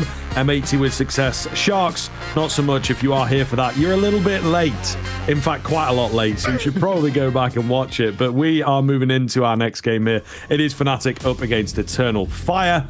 Very much looking forward to getting underway with this. I've actually not had the pleasure of casting Fnatic quite yet, so I'm excited to see what this new team brings. Yeah, so the only time I caught Fnatic was really early on in, I want to say, one of the open quals. Something else on my head. I think it may have even been the RMR quals, the open quals that was. And obviously by that point, so new, and they weren't really kind of a team. They were just kind of 5 individuals. Now they've had time to work together. I'm really interested to see what they look like on the big stage. I mean, even I think for them as well, not a surprise that they're here, but they're definitely a side who have kind of dropped out of being that tier 1 team, that very notable organization within this kind of in this industry, within this, especially this esport as well, right? And they're now trying to climb their way back to the top. We have some stats for you for Fnatic, of course. They, for many of you, you may not know some of the names on this team, or at least how they got here, so we can kind of give you all the details as somewhat tier 2 connoisseurs. These are the ratings that these teams had against both that of Virtus Pro and 3D Max. And of course, I think, you know, really good to see levels of consistency. Without a shadow of doubt on this team, for me, the main man that you have to keep an eye on is Matties over on that far right hand side. This is somebody who for a while was a very, very talented player in the tier 2. We were all known about him for a while previously on Enterprise, and then went to Sampi, where he really made a name for himself and was definitely the big signing for him. Another one being that of QB as well. Really talented guy coming out from the German scene. He'd been around for a little bit. I saw him play at ISF on LAN representing Team Germany. But prior to that, teams like Sprout, teams like Sangal, other tier 2 kind of pretty big name teams. Yes, indeed, and Body and Afro, I suppose, to highlight those guys. You'll probably know sort of from the COVID days, Double Pony making a big name for themselves, and Heat for a little while, and then split off and splintered away. 3D Max, actually, funnily enough, the remainder, plus a couple others, of the Double Pony team and whatnot. So, you know, that was a very interesting kind of matchup. And one of the running themes as well, with the way that went, was the fact that the look from Fnatic, they were very prepared for the VP game, not so much for the 3D Max game, is kind of how it felt. We do have a little bit more to check in with as well, a bit of a fun one here in terms of the stats that I think the team have really enjoyed putting together. It is, of course, Fnatic's best man, Mr. Crims, as he comes in. And I mean, yeah, he looks fantastic first and foremost, right, Mr. Freddy. But also he's been in for a long time. And I do like a really nice touch here is we've got the old logo and the new logo in like a little badge. He has outlived certain parts of Fnatic as an organization. It's actually bonkers, isn't it, right? 7 years, 6 months this guy has been on this team. And, you know, absolute credit to him, you know, 2-time major winner. He has been such a prevalent name within kind of the scene, right? And MVPs along the way at some real notable events, and actually has won a Pro League in the past as well. He won Pro League season 11, I think it was. So yeah, 30 years of age. He's becoming very much so a veteran these days, but, you know, an absolute veteran of this team. They absolutely love him, and why not, right? I mean, he is an incredible player, and has shown it, the consistency he's had on this team, quite literally, like we said, for years, which is insane. Yeah, absolutely, man. The player's player. Yeah, exactly. Is, I think, ultimately where it's at. And, you know, we're all a big fan of the way that he approaches the game. It might not be the flashiest, might not be the greediest, but I have always called him, and I can't remember who coined it originally, but I've always called him like the glue man, you know? He is that guy. And I think he very much pioneered that kind of role of like, just playing for the win, playing for the team, filling in bits and pieces, but also still putting good numbers up, I think was one of the key things. There were players, JW, Olafmeister, Flusher, they all took the limelight from time to time, sort of traded it about a little bit in the heyday of Fnatic, but at the same time, Crims was always there, always coming in second or third. You could always count on him to put up some decent numbers. Now, on the other side of things, on the Eternal Fire side of things, we have another, I suppose, stalwart of Counter-Strike, of course, and indeed of this team, at least in recent memory. It is, of course, Centaurus on the other side of things, who remains one of the best looking riflers within the game at the moment. Certainly has, I think, had his peak, but he can be absolutely deadly when he's on it. Yeah, when this guy starts to really kind of feel it, my God, he is so difficult to stop. I mean, this is a big thing that Eternal Fire are going to be looking at. This is a side, you know, currently ranked in the top 10 on the HLTV rankings. I mean, it goes without saying they are an absolute stalwart of the tier 1 at the moment with the recent form they've had. And I think it goes without saying that Xantares is one of the most important, or if not the most important reason behind it. This is somebody who has been just phenomenal recently, stepping up time and time again when this team call upon him, and he always manages to make his kind of his presence known. So for Fnatic, it goes without saying that this is the guy they're going to be looking towards. And, you know, that's without all the history around him, you know, Xantares peak and all of that, right, from the COVID days. It goes without saying, you know, a legend of the scene, a legend of the game as well. And, well, for Fnatic, a legendary organization, they've got to try and stop him in some way. And it's not just him they've got to try and stop as well, right? A couple of the players have really been stepping up recently over towards this side. Well, Kadia, I've been loving what I've seen out of the youngster. It's really looking so super clean. And Woxic has been picking up his form on the AWP himself. But let's veer our attention over towards the veto. Fnatic going to start with a ban of Nuke. You hate to see it. Ancient then going to be banned out by Eternal Fire to follow that, leaving the first picks open. And Fnatic are going to go in for an overpass. Now, I don't hate this. This is a map in which they've looked okay on, but actually for me, this feels very punishing over towards Eternal Fire. It's not actually been a great map for them.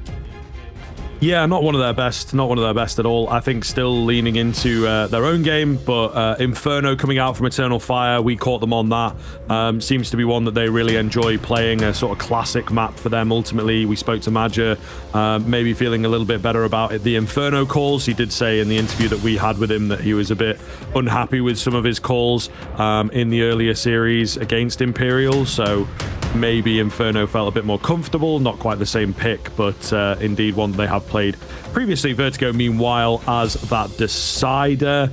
Yeah, I mean, falls pretty happily for Eternal Fire once again. They are a team that have that ancient permaban that works pretty heavily against Fnatic. It's their best map at the moment, so, you know, it is a bit of a tough one. It is worth noting, Fnatic have already played Overpass in this tournament against VP. It came very close, and then, of course, it was the decider for the 3D Max game, but they didn't actually need it over there. So they're feeling decent about their overpass, and indeed picking into it maybe with their time off, with their time to prepare. They've been working on the overpass. Yeah, I think for me, these opening 2 maps are big punish picks. I mean, that's the big thing. That's what I'm seeing here, especially when you look towards that Inferno. You know, Fnatic currently, they're rocking a 4-map losing streak on it.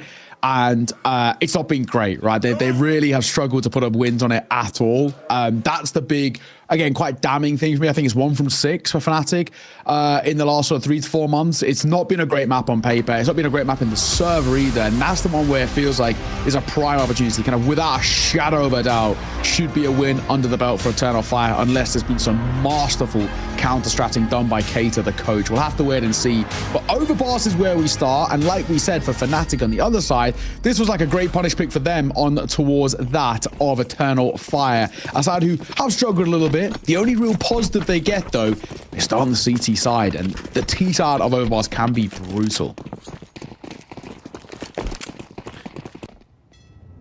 It's always difficult in Pro League, I think. We read into the numbers and the stats, they try and give us a bit of an idea, but coming into a tournament like this, just so much Counter-Strike going on, you know, it's really very enclosed. All the teams in the same hotel, playing in the same hotel for the majority of it. It can be a weird bubble sort of feeling. So I do think from time to time, if you're having a good time, it might make a difference. And Torres, he starts off having a good time. 2-piece for him. Dropping that bomb as well. There is a late lurk in from Crims, but he's going to have to do so much from here. Xantares has found himself another. Crims eliminated. Afro the only one remaining at this time, and he will be finished. Pistol goes the way of Eternal Fire. Yeah, nice done. Good work. Really good work. Just making sure that kind of CT side of this map gets a good start, a strong start. That's exactly what we want to see, right? This is for Eternal Fire. You know, when you come in towards this series, without a doubt, as much as I do love the Fnatic side, some of the individuals are, you know, super cool guys. I mean, Eternal Fire are the favorites. I don't think there's kind of any two ways about it. We'll have to see, though, what Fnatic can do in terms of response. Can they start to find some form themselves? Won't be in this round, of course, with no bomb plant and not enough kills to facilitate a buy. It'll just be Glock's going to try and run it down, get into the fight, and they're not really taking any sort of a pause here. And Torres may have been spotted on the shoulder. Doesn't matter. Swing and a find. 4th kill on the board for him. Already so far, he's looking confident out the gates.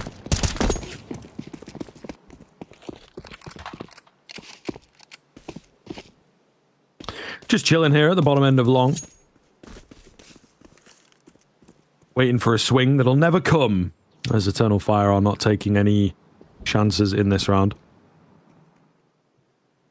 A slower one, though, with the Glocks at the end of the day. Sometimes you do expect them to just charge forwards and send it, but not really the case. Might be having a bit of a chit-chat about the next round.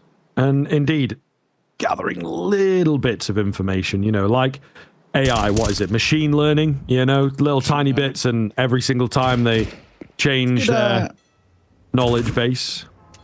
I'm gonna say, has body not be started? Yeah, he has. There we go. I mean, that's a good point. You know, it's quite topical for Counter-Strike right now, because apparently rumors has it is what our anti-cheat, when it ever comes, is going to be, right? Yeah, an AI anti-cheat. I don't really know how it works. I'm not going to pretend like I have any understanding about it, but sooner rather than later, we'd hope, right? I think with the current state. But yeah, apparently that's kind of an interesting topic, right? That's what apparently our anti-cheat is going to be. How that's going to work, who knows? I mean, it could be good. It could be good. I hope so. I had my first sort of... Anything's better than nothing. Yeah. But he was like, this guy, I don't know if he's out there. It'd be hilarious if he's watching. I get some kind of DM. He really wasn't good. You know, and he was in a 1v3, and I was like, they never a little bit sus already. No, but he was like aiming at the floor and just like, he wasn't hardcore cheating or whatever. Yeah. He was just walling. But he was like aiming at the floor, like movement terrible, like running into things. Like he literally, I feel like he had like 20 hours. And then we were like, how much did cheats cost? He was like, they were free. Yes. Yeah. It's like, what? Yeah, it's getting out of hand, mate. It's getting out of hand. For sure. It's actually absolutely bonkers. First gun round out here. And a opening kill already for Xantara. 7-on-1, by the way, in the first 3 rounds. Is not a bad little position to find yourself in. Oh, the timing was good. But my God, Wakadi's a lucky man as Calix bails him out there. Oh my, that nearly, very nearly went south.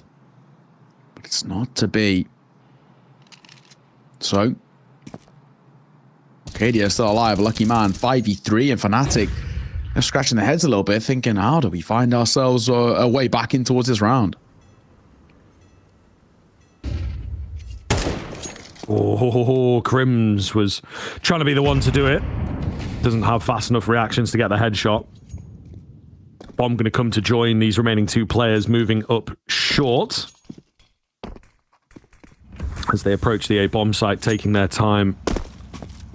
Waiting for the utility over the top. Only 20 seconds to get in here. Rotation surely coming through from Eternal Fire as they look to close this round out. Xantares was maybe playing anti-flash there. No flash comes, but it doesn't matter. Rotations and Woxic, of course, will hold the line.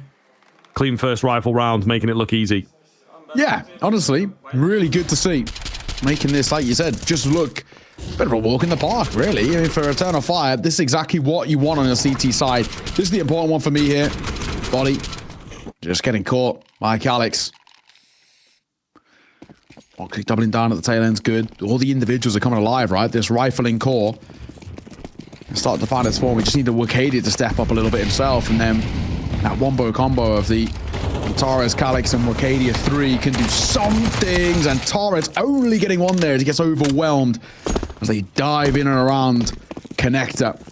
But yeah, they're going to fly into the fight. They're flying towards A, and Woxic is the last man standing up close. He has Major, rotates over in time, but the molly's too late. Oh, Woxic. They line up for him. The blind is good, but by that time, too little, too late. Still good, though, I think, to take a couple guns away.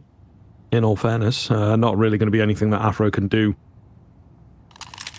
From down under, gets his hands onto an MP9, maybe make some money with that. Oh, timing. I don't know if the shadow was maybe spotted. It does look like Magic's quite prepared for him. Yeah, step made.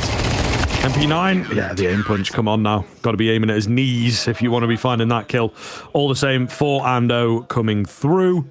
Little bit of sweat, little bit of damage, but ultimately no problem thus far for Eternal Fire. Yeah, no real, I guess, kind of worry of any sort. I guess that's kind of all we really care about, so not bad. Make sure these are relatively plain sailing, relatively smooth, and all of the rest. But moving forward, we do need to see Fnatic start to find a little bit of form on the gun rounds. That one, we're not going to read too much into. Moving on from here, though, is where things are going to become, for us, at least a little bit concerning if they cannot deliver. He comes through, doesn't do a hell of a lot of damage. Matty's going to need that smoke himself as he wants to play around it. There is a bit of form as Antares was lurking behind. Nicely done. Mercadio need to smoke himself. There's good damage, and Mercadio going to find a kill. So, answering back in kind. Oh my goodness, what is going on, man? Kills all over. Matt is going to find a frag out towards long there. Get the advantage here for Fnatic. First time this entire game, I think, that they've been in a leading position, at least a clean one. So they absolutely have to make this sing now. And they will take us back to somewhat of a standstill. Getting that bomb rotating around, working together. It's quietened way, way down. Fnatic just have to be careful not to get into their own heads with this. Yeah, 40 seconds to work with. Smoke towards Dumpster. Mercadia and Calix both doubling back. They've got the Spidey sensor tingling. And that's why Mercadia, no fadeaway. Nice shot from him. And May just heard these steps down towards bottom con. Big flying, but he pulls the knife out, but he then pulls his gun out just in time. He is a lucky man. And Mercadia is going to close it. What a round from him. 4 kills to his name. Still yet to die. And all scooped up. It's just insult to injury as Eternal Fire keep rocking and rolling. Really nicely done. Really, really nicely done. Mental. Absolutely mental, this one, mate. Not gonna lie to you. Eternal Fire are walking on water right now. 4v3 and somehow making it work. And there is some luck on their side. I mean, look at this. Dreadful. You know, it's such a, it's just ridiculous. It's a great read. You know, you run down bomb con, that banana player, that toilets player, he's going to come after you, isn't he? It's instinctive, it's natural. They're looking for a play. QB's got the right idea. Just gets bested a little bit. We got a timeout coming in. Keita stood behind them, talking away here.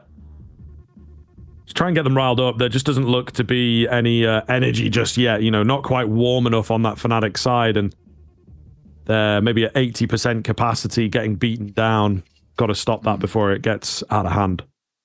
Now, don't get me wrong as well. I'm very much assuming that kind of Fnatic would assume this map is going to be played. Sorry, not this map. Inferno is going to be played. Right? I'm absolutely assuming they'll know about it. It's such a good map for Eternal Fire, but still feels like such a good map in general that Overpass has got that sort of must-win feeling around it. Rockstick finding an opener already. Easily done. Jumping across it, just trying to get some information. One has made his way up towards playground or party, may I say, already, which isn't too bad.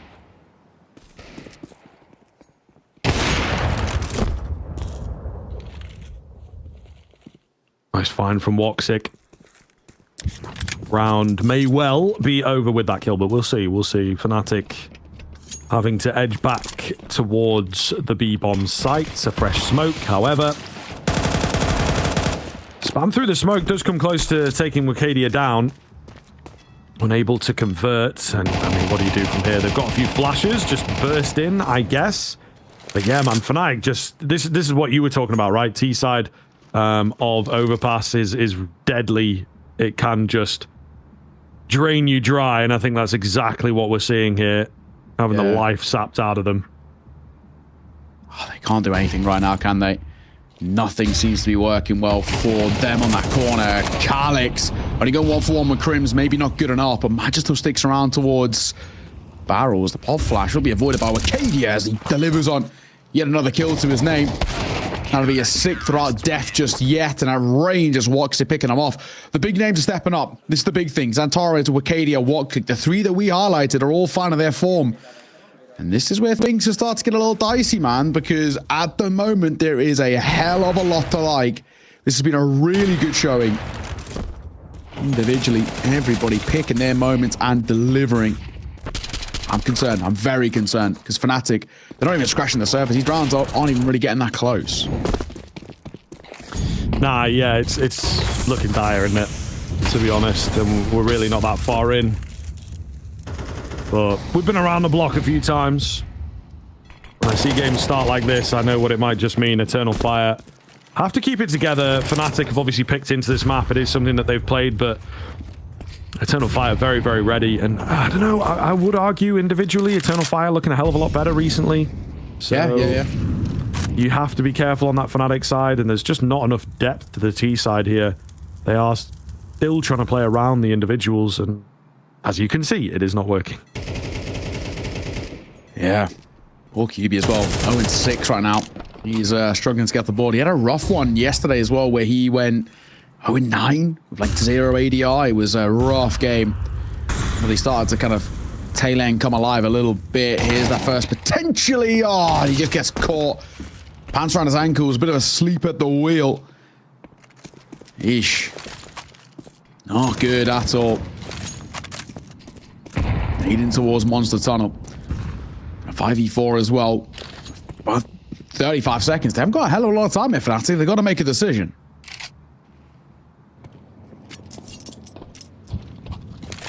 Yeah, 30 seconds. Matty's trying to be annoying out on A and just draw some attention at the very last second. He's good for one, instantly traded, but Xantares will very quickly be able to say, yo, there's nobody else around, or Wakadia on the sound cue, if nothing else, has his shots followed.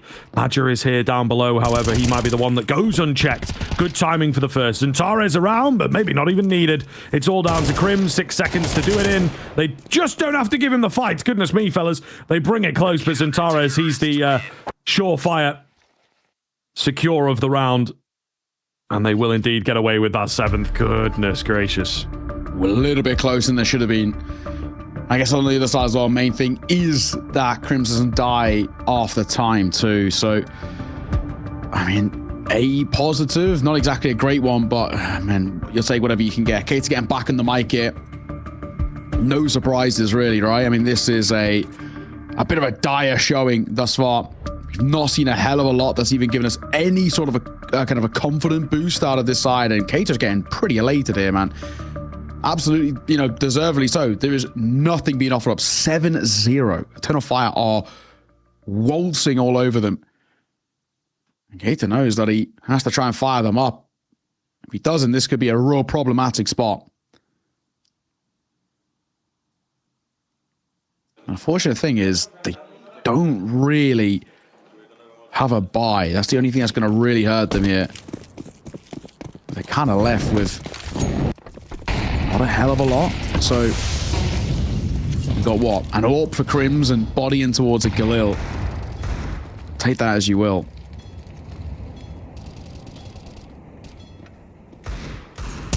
Aggressive move here from Calix. Oh, the flash is perfect. Just as he comes around the corner.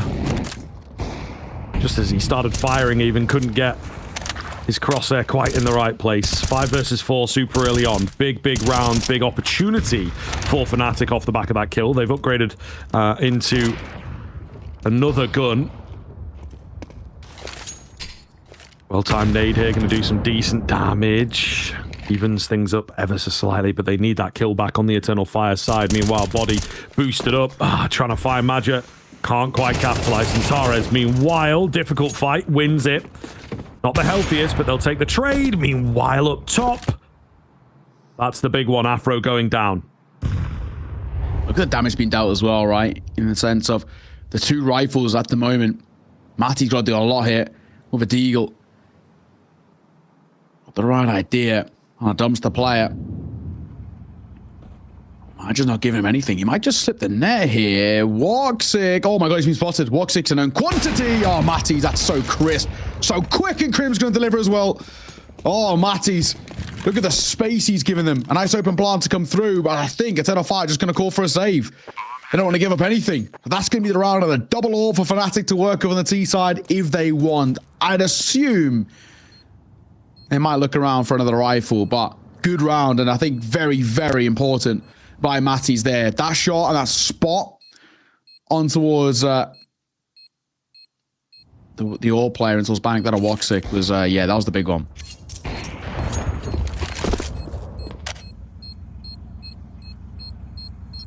Well, very large for Fnatic, but we have to convert it into a few more. It's good to see them find a round. But there is some timing that goes their way. There is some luck that goes their way. Will they be able to replicate that or work from this, bounce from this? Difficult to tell. Keita spurring everybody up. Making sure that they remember the feeling of winning, you know, and yeah.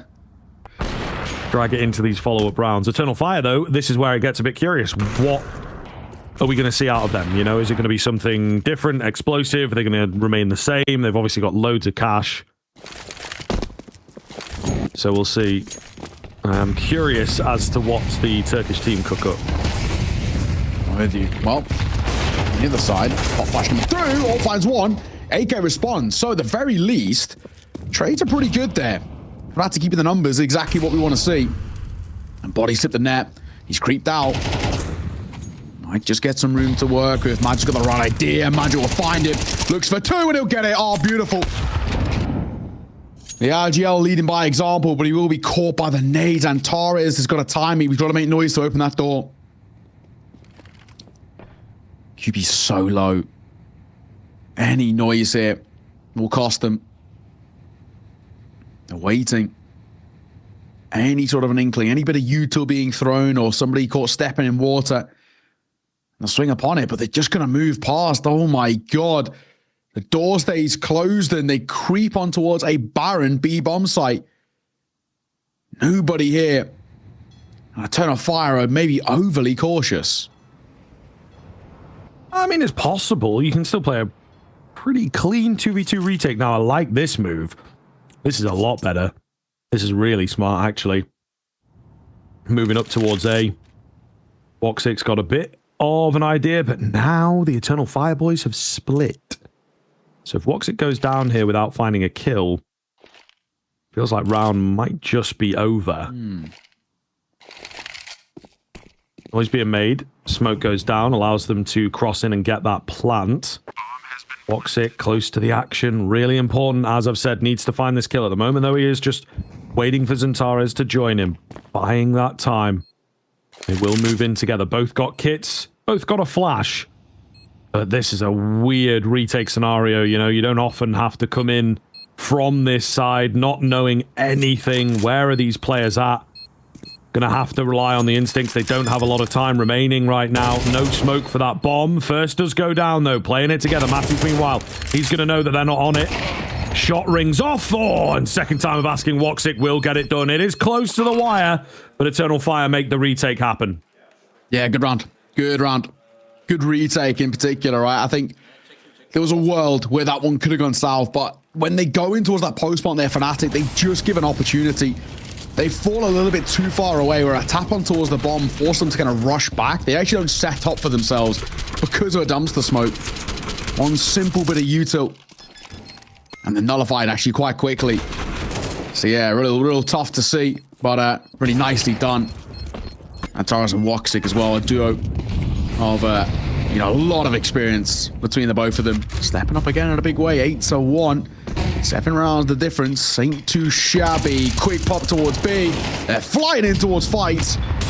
And Body gonna get caught. Molotov at the feet of Arcadia, but he sticks around in the flames for a fight, which he finds.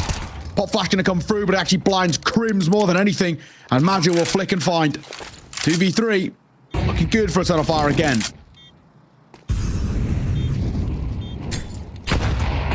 Afro naded off, nearly finished by 2. It's a good job that he started moving away there. Still going to be left pretty low. Eternal Fire slowly rotating through that utility. Big find from Afro, however. Magia going to be spotted. I think they know that the second is in towards heaven. Afro with a bit of movement. Ooh. Gets the head of the next. It's all down to Magia suddenly. No time for him to work with. QB finds him as well. Fnatic back in for 2. Yeah, sigh of relief as well. QB, bit of a slow game out of him thus far, so good to see him getting proactive once again. Stepping up big there. His teammate was Molly. The QB falls, that really does open up a chance. There's a smoke on site that would have given the chance. And at the very least, a tap on the bomb, but maybe even a stick too. After that jump onto a sandbag is a great kill. Finding that heaven play was so important. Again, opportunities are rising. This one here, lovely shot. Lovely, lovely shot. 8-2. Fnatic. I feel like for me, 4 feels like a bare minimum. On the T side, it's a map that is, yes, CT side. I think currently remains to be the second most CT side map in the pool, but doesn't mean that 3 or less is good enough. So they know more than most how important it is. But it is a force for Eternal Fire here, right? So lose this, and they might be gifted that force, to be honest. Oh, Crim's nasty. Orb rings off for 1. And they are immediately scared away. Not sure if they're going to give up the chase on B. At the moment, it just looks like they are dropping back, trying to, you know, bait Eternal Fire into rotating around themselves. Might just work for them here, Neo, to be fair. They will second guess it on the Eternal Fire end.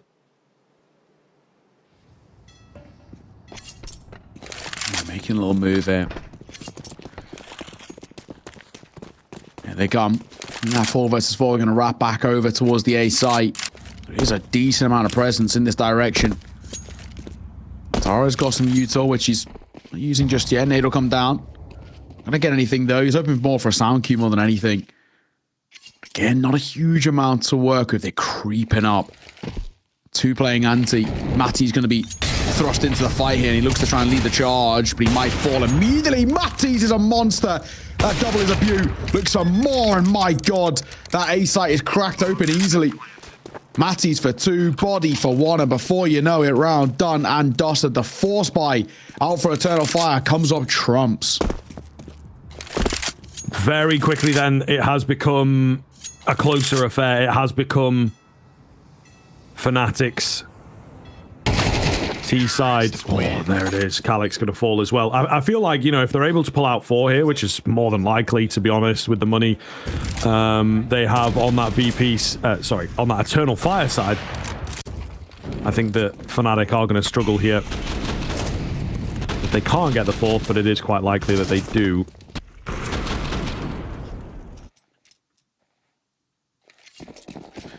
So, what have we got for a buy? Not a lot, unfortunately. Triple MP9, double Deagle. It's not great. It's workable, but yeah, it's not fantastic. Let's see what they can do with it. This is a rough buy for a final round and a half. Yeah, a little weird. We got like no utility at all. Yeah. They're getting fight. They want fights. I kind of respect it. You know, you got a terrible buy, just throw yourself into the fights, but this is kind of what happens. They know there's some presence in the toilets. They will keep them at bay with a number of Molotovs there. Mattis will get traded quickly. Body not able to capitalize just yet. Oh, it takes him low. Surely got to be able to find this. He's weary because he is alone. It's fair enough. They're hunting him. Would be a pretty big kill if they can get away with it and deny him the frag onto Woxic. No, he will get that, though. So he reveals the position of 1 more. There's 1 unknown. QB's going to slowly creep forwards and discover that B is clear. So the bomb will be joining him in a moment, and that should make for an easy finish here. Crims, what do you got? Anything? Alex, right idea. Oh, he had the right idea. And then he had the completely wrong idea. Mukadia, 1v3. Needed to close the half at a 9-3 scoreline, but 8-4 seems to be the end result at the first half. And unless Mukadia can pull off a little bit of magic here, it feels unlikely. Decent response tail end for Fnatic. But Mukadia can't do anything about it. QB will close. An 8-4, it's manageable, it's workable, but it's not great for Fnatic. Let's see if they can find a little bit of form on their CT side after the break.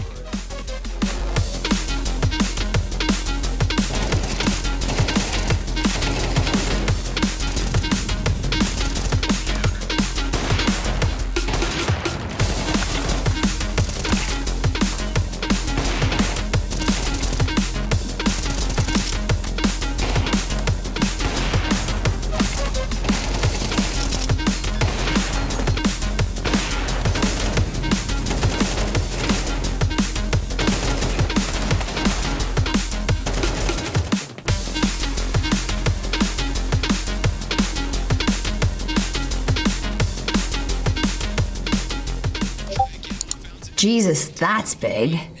Oh, wow. That is quite something. Can you imagine playing with that? Oh, surely that's not enjoyable. Now that's a good size. Yeah. Nice and small. Maybe not small enough. Ladies, I couldn't help it over here. I think I may have exactly what you need. Okay. Why don't you go ahead and show us? Sure. I'll send it over. I call it the White Hammer. Oh my god. What the fuck, dude? You're so disgusting. What? Who plays with a white crosshair? Terrible visibility. Let's play later. I'll show you. I ain't going anywhere near that thing.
Yo, what up, everybody? Welcome back in. Second half getting underway here. A resurgence from Fnatic.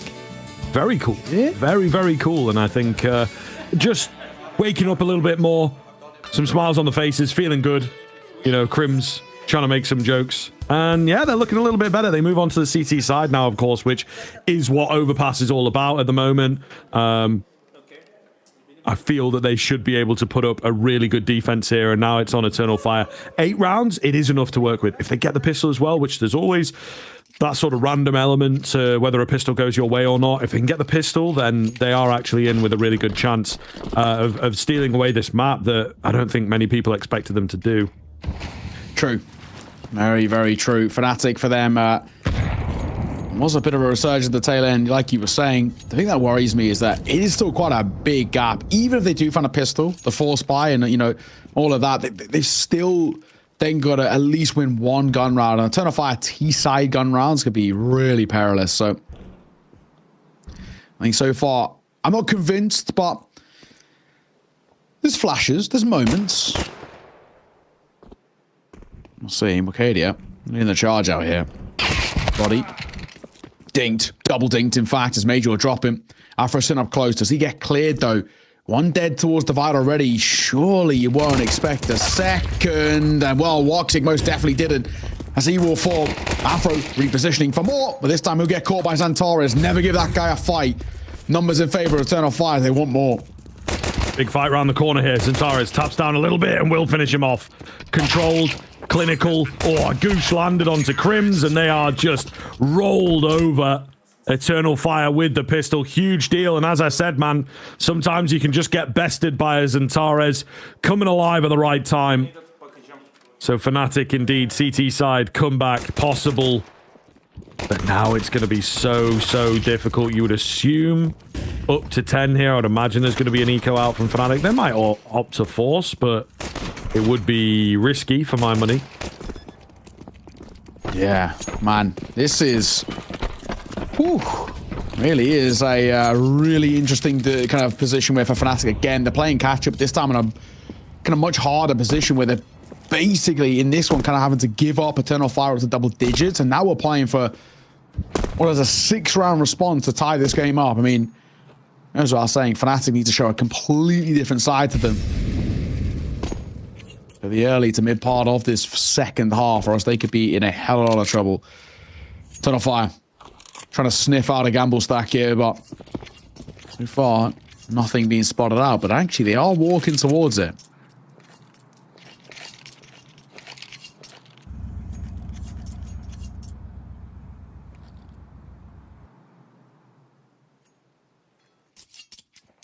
Very quiet here, as to be expected in a round like this with the stack. Woxic and the rest of the squad, actually. It looked like Woxic for just a second might be someone that gathered the information. Here we go. He's going to slowly peek round, spots out a boost, and that does speak to the likelihood of there being a stack, but they are unafraid on the Eternal Fire side, making it work. There is one for Afro, but surely that will be all she wrote onto this, not getting too greedy or giddy. Arcadia will pull back and get that bomb plant down. Mac 10 finishes him off. But that, for me, is really solid from Eternal Fire. I think, you know, you see that boost come in a pistol round like that, you've got to think, okay, it could potentially be a stack hit. They still go in. It's a great message to send. You've stacked, we walk into you, you get one kill. You know, like, that is really, really big. They're about to steal this map away in their minds, so it could have a knock-on effect for the entire series, rounds like that. Yeah, absolutely. You're spot on. I mean, your confidence is going to take a hit, saying, you know, we had a chance to maybe get a kill or two out of that, and we just get rolled over. Even though we called it right, we gambled correctly, it doesn't pay off. 10-4. Potentially one of the last 4 buys out for Fnatic too, if things continue at this pace. Eternal Fire taking 0 prisoners. A 6-round buffer. See Fnatic double stacking and making a little move here. Hang on, they could get a lot of information that there's no one towards B. They're double stacking up towards long, and they themselves are realizing nobody's out here. Stack through mid, which Fnatic are slowly starting to sniff out because they're not seeing anything.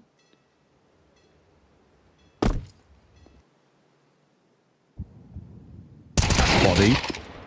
Oh, demolished. Big kill. Very, very big kill. What's the move now for it? I mean, you know, the world is your oyster after a frag like that. So early, you've given barely any information. You could do anything with it, and that looks to be the case. They're headed down connector towards B, but keeping Wicadia up top. The bomb actually staying up top a little bit. Interesting. Very, very interesting. There's only one down here on B. He gets overwhelmed. And Eternal Fire, they've got the number of Fnatic here. 4v3. Oh, briefly. Bombs going down quite quickly, but they might be able to mount a retake here. Potentially. The tag on towards Matties, the release makes it tough. He tries to jump out and he gets caught. As Calix finds him, this is really going to change things. They don't need to peek Eternal Fire. Magistock on towards site. Woxic's a known quantity through Monster, and one below Heaven is the big difference maker. But it won't make a difference as Woxic doubles down and Eternal Fire inch ever closer to closing out their opponent's map pick and making it look easy too. 11-4. A beautiful display. Kate's going to get back on the mic to utilize Fnatic's final pause. We question again, what have they got left in the locker, if anything? Because right now, we haven't seen anything.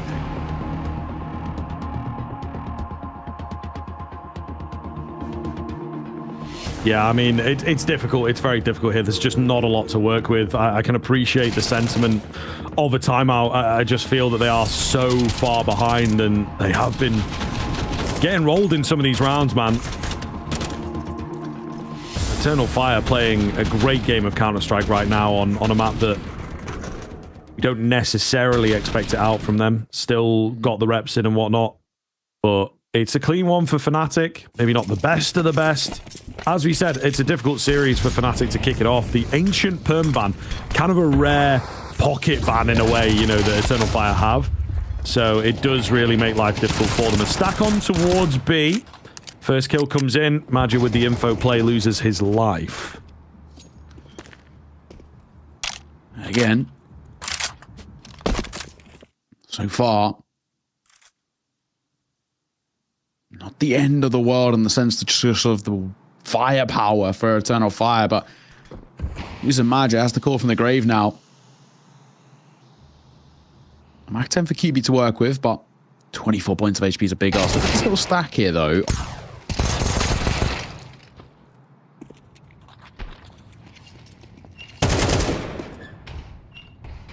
Caught in rotation by Arcadia. So back into the 2 versus 3, and the fact that the rifles are being scooped up will change things. Yeah, this is going to get a little bit weird, but still looks decent for Eternal Fire. Stacking in towards that B site again. Oh, the creep forward from Arcadia maybe needed to find that kill. He's got to force himself through a smoke now. At the same time, they're all trained on him. Woxic will be left alone. He had a small window to maybe catch them off. Not going to happen. Fnatic with that low buy win.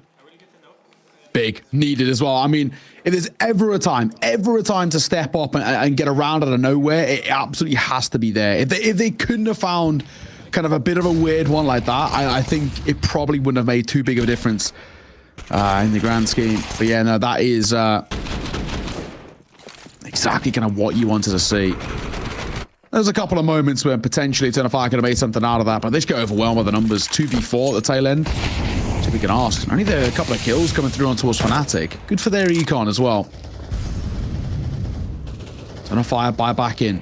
Will require a double Galil. Katie trying to make a move here, and he might have just spotted one. He did, but he didn't really confirm it in his mind. And it gives Afro the ability to re-peek in and fight.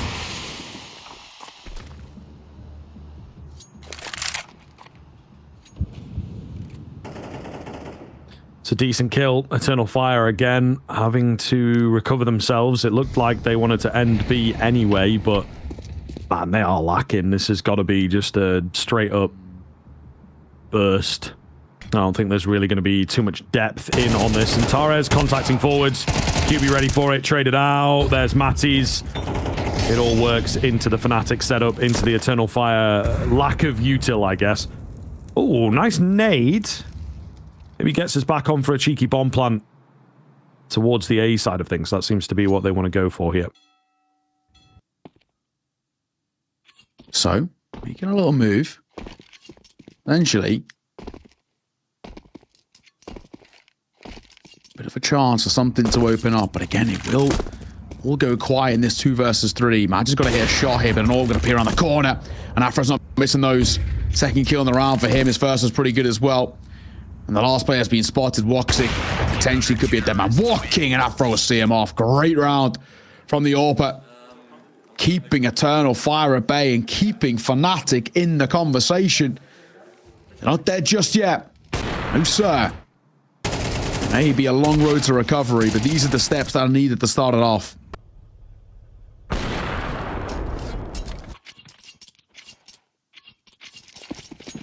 I mean, this is something for the next map, really. Gives you that confidence, that ability to win rounds and take control of the game, remember what it feels like. I don't know. It would be a hell of a thing. And look, the CT side of Overpass is maybe the place to do it at the moment, especially against Eternal Fire, where they do lack some of the deeper experience on this map. However, they've got some nice moves. A little touchdown flash there to deal with Afro. As an AWP recovered, Imagine just kept on going. Kind of cheeky to think he could get away with that. Crims is up here. Ooh, only good for one, though. Loses out to the Glock. Meanwhile, Wakadia in behind. Yeah, a difficult fight. He knows it. He knows it. Like, as soon as he starts firing or lands that dink, especially trying to shoot him in the head from behind, really challenging. But a bomb plant in all this is actually pretty solid. P250 eliminated. Wakadia absolutely miles away. Now revealed. Finished off. They will win the round, but decent, to be fair, from Eternal Fire. There was a moment, right? A moment potentially maybe where, I mean, something could have worked there in their favor, but yeah, no. In the tail end. Not to be. Not to be. If Arcadia maybe found that kill, that could have been a gun. That could have been something to work with, but these are all hypotheticals. What we know is the absolute is Fnatic are slowly getting back into this. That was not a round that we expected really anything, I get too much from, regardless. We'll see. 7 to 11, man. Only the 4 rounds in it. there is a chance. There's a conversation that is starting to open at the very least.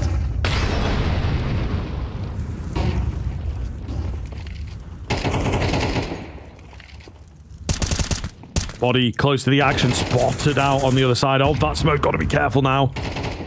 Moving around the bullets, but he will make it away.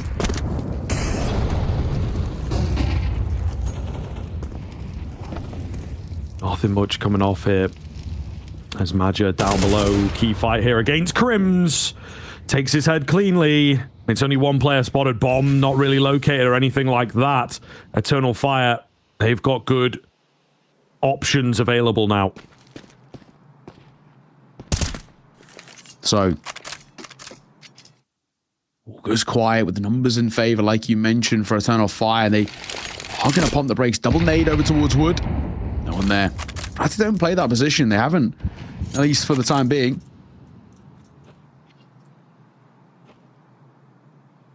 Four rounds of deficit, though. Like we said, it's a close affair. If Fnatic can dig deep and find this round for the numbers not in their favor, there is a world they can start to clamber back into this. Yeah, they are trying to make a little move. 25 seconds, they got to go now. Arcadia leading that charge. Body, meanwhile, oh my goodness, inside the smoke and behind them as well. Could be absolutely devastating, but it's all a fake out towards B. They have to move quick here. They've got to deal with QB. He's just trying to buy time. Down he will go. Bomb plant. Oh, in the nick is there. The Chaos Strewn has done enough for Eternal Fire as they've managed to split them down the middle, finding kills on A, on B, on the rotation, leaving Afro all alone, and he is so unaware. Where the hell is Wakeda? Nobody knows. And somehow Eternal Fire make that risky move work out. Yeah, and I think, again, it just comes down to the tail end, the numbers, but I thought Body might have been able to double it down at the very least and lock it. It's a good position he finds here, right? But he just ever so slightly fluffs his line on that first. If he had been able to line up both of them, it potentially could have been the round in their favor, but bit of fortune for shot through the smoke, and nice shots from Arcadia, and look what we find ourselves now. 12-7. 5 map points to work with on your opponent's map pick is not bad at all. Alex will come through and drop a smoke. Body boosted. He is having a little look around, but not a huge amount offering for him. Woxic had the right idea as they were starting to shuffle over. And a couple of toes might be spotted. They will. So for Body, there's our first, an important one. Battle of survival now, of course. Good to see that they still do have it. Maybe if we had, you know, the pistol in their favor or Fnatic starting on the CT side in another world, could have been a different story. They do look a lot better now on the CT end of things. Matt is going to get another. So Eternal Fire down and out in this one. Calling very well while they're ahead, while they have a man advantage, but it does seem that it's a struggle for them to get there.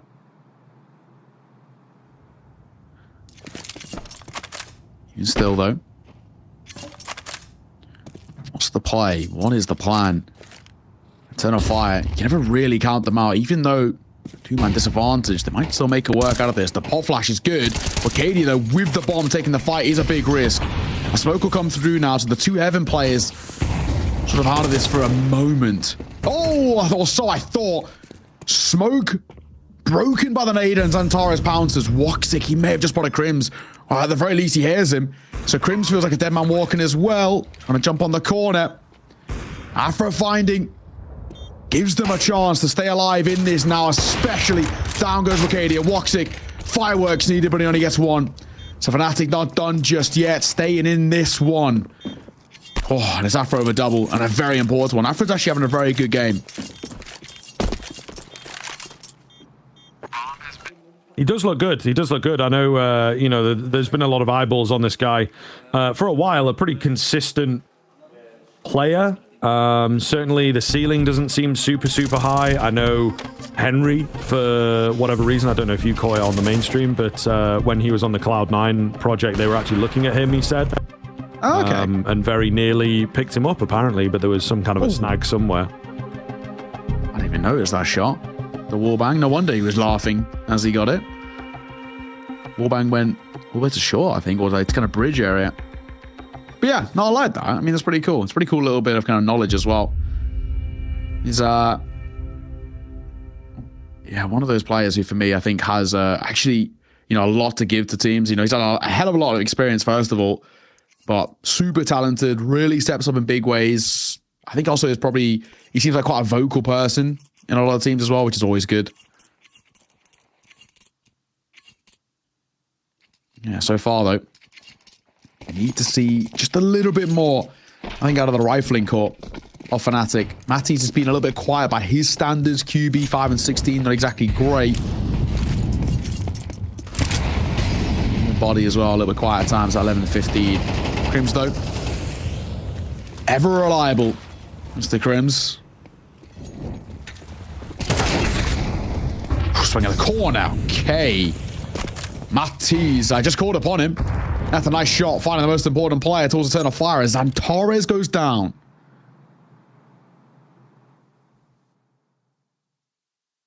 Fnatic certainly stepping up on the CT side. You know, it really does speak to their ability on the map. Eternal Fire, though, getting caught as well in that classic 12 rounds secured. Not too much pressure from here. Woxic, got to be careful. He's the player with the bomb. Gets found, you know. They were onto something for a second. There's 3 towards short here. They really were onto something, as it was Wicadia pushing through the smoke initially, but Woxic going down gives them an even harder man advantage now, you know. Bomb plan coming in. Not going to be denied just yet.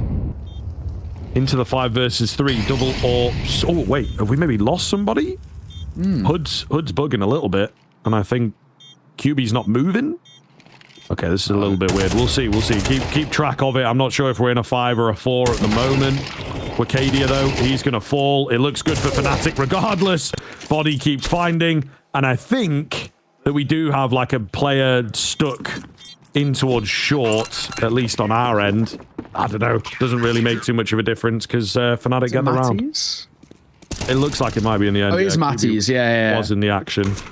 Yeah, no, it is Matty's. Yeah. I thought, he was coming through with QB, and then you see QB swing through. Thankfully, it doesn't matter because Body gets a real nice double. Don't worry, guys. I got this one. Yeah. We lose Matty's one. It's okay. take Mike PC.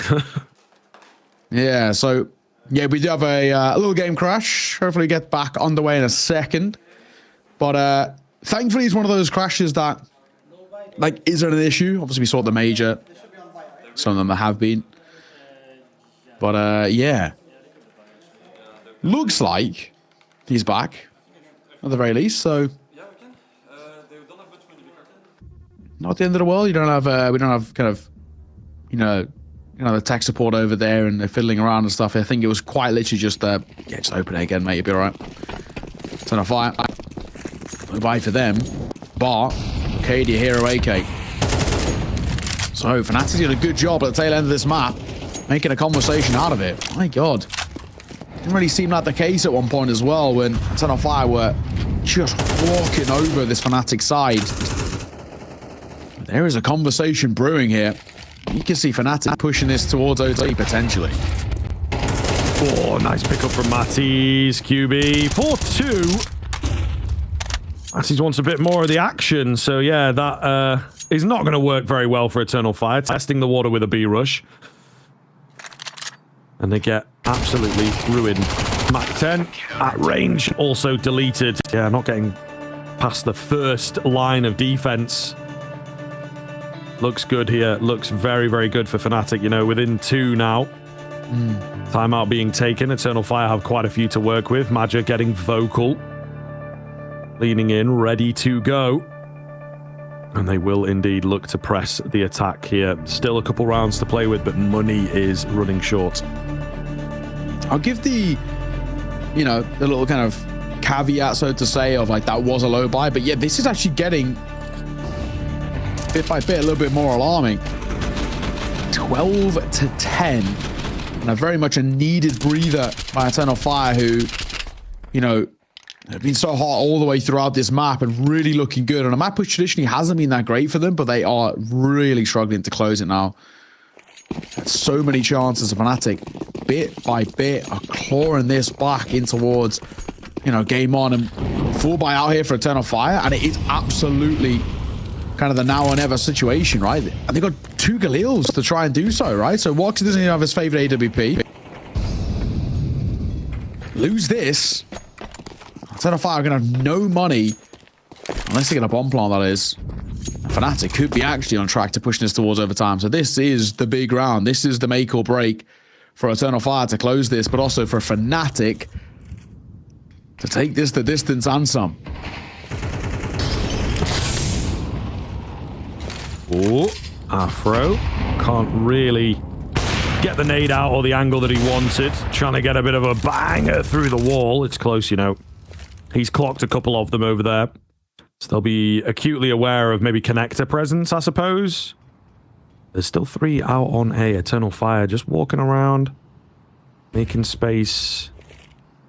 Looking to drop down in towards this B-bomb site. Try and catch them off guard. QB instantly traded. 4v4 comes round here. Zantares leading that charge. Matties has to go down quickly here, and he does.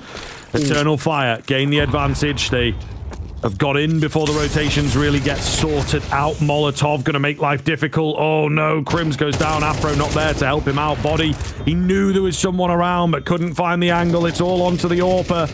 Eternal Fire looking to steal overpass. They are 1 step away, 1 kill away. Molotov feels like it's sealed the deal as Afro playing this contact AWP. They don't rightly know where he's at, but they've got a good idea. Surely his days are numbered. Indeed, down he goes, and Eternal Fire will take overpass. Against the odds, a big win from them. It looked for a moment like it might be slipping away, it might be going to overtime, but they deny it just before it gets super scary. We've got map 2 coming up after the break.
playing with Alex. No. With Alex? No. City side or C side, Alex?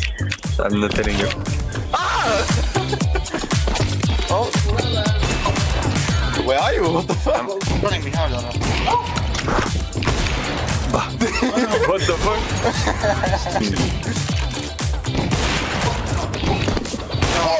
No!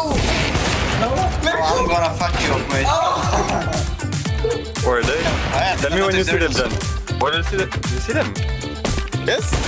Damn! No! That was so easy, man. Camping. There's actually a skin on the... They actually don't have a skin. Oh no, I'm not playing this. Oh! Why we are playing this one? Oh my god, I actually... Yeah, I did actually. No! That was so easy. Alex, you need to hit the shot. No. Bro. Where is Alex game? Okay, stop playing around. Okay, we're winning now? 8 maybe? Let's see if you're done. Oh my god! What the fuck?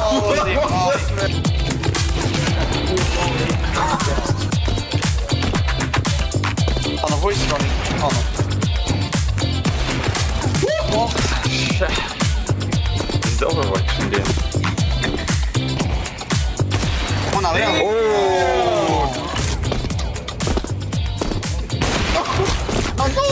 No! Come on, yeah. No! There's no bullets! It's all double crazy, Nice! Carron! Paper planes coming! Where are you? Where are you, Alex? Headshot angle! Damn! One tap! What the heck? Oh no! Guys, where are you? What? Are you hiding? No.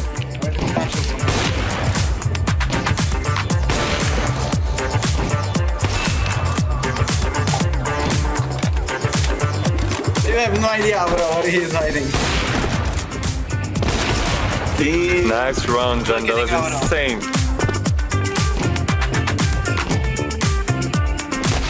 Oh my god. I'm coming, Matush. Got this. I'm city spawn. Matush can only hit no scopes. I'm city I'm spawn. gonna check every single cube, I don't mind. I'm gonna check every single cube. What do you mean, no? No! Yes! First delayed? Okay, that's what I like. Oh my god! You need to win this, Alex. First to 8. I'm gonna win pressure, this. no pressure. I'm winning We need to this. go overtime. That's over, it's over.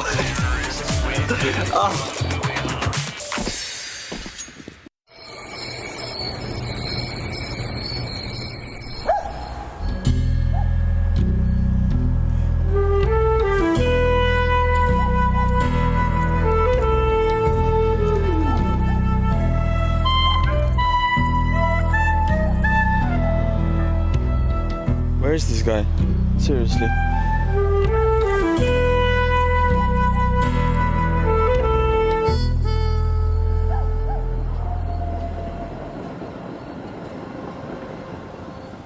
You're late. I think they're on to us. I think I was followed. How did they find out? That Slav has a nose of a bloodhound. Did you forget to sign out his team? How much does he know? I fear he knows everything. You didn't start following Mousesports on Twitter, did you? Of course not. The Reddit detective knows nothing. Are you sure benching yourself is the best idea? Yes, I'm sure. But you need to bench yourself first. What? Keep it quiet, man. Benching myself? For my own super team I built? We have to do it right now. It can't wait. Hey, what's going on there? Fuck it, bro. Let's go.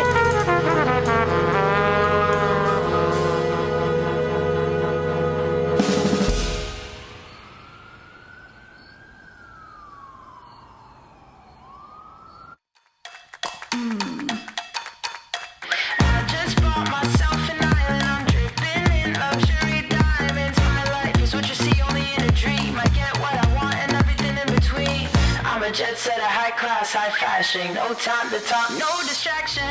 I bet you never met anyone else like me. If you're searching, I'll be in the VIP. VIP. It's all in the acronym. A very important person is coming in, and there's nowhere in the world I haven't been. If you don't understand, let me tell you again. I know my place and I come first. You wanna live like this, get to it. It's all a race and I come first. I take it all, it's what I deserve. I know my place and I come first. You wanna live like this, get to it. It's all a race and I come first. I take it all, it's what I deserve.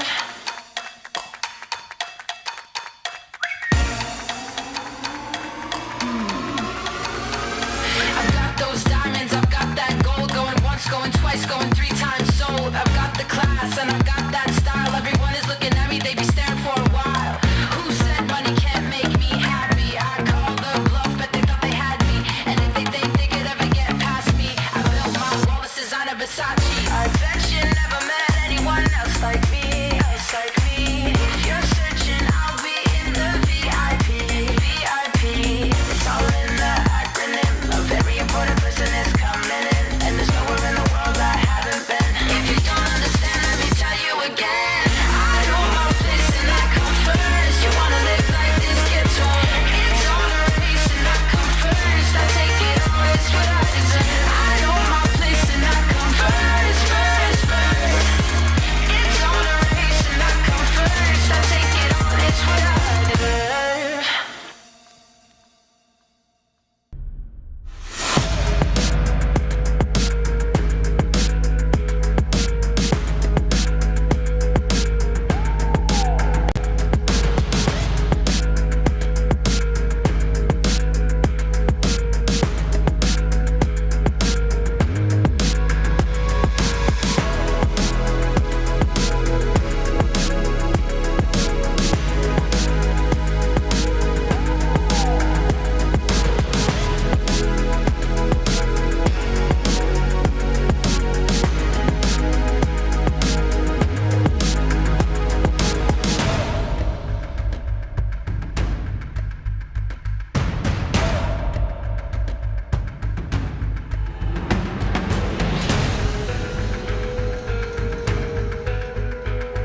Hello, everybody. Welcome back in. We are continuing on, of course, with the series here. Between Fnatic and Eternal Fire, a bit of a banger there in the end, actually. Eternal Fire looking like the kings the whole way through.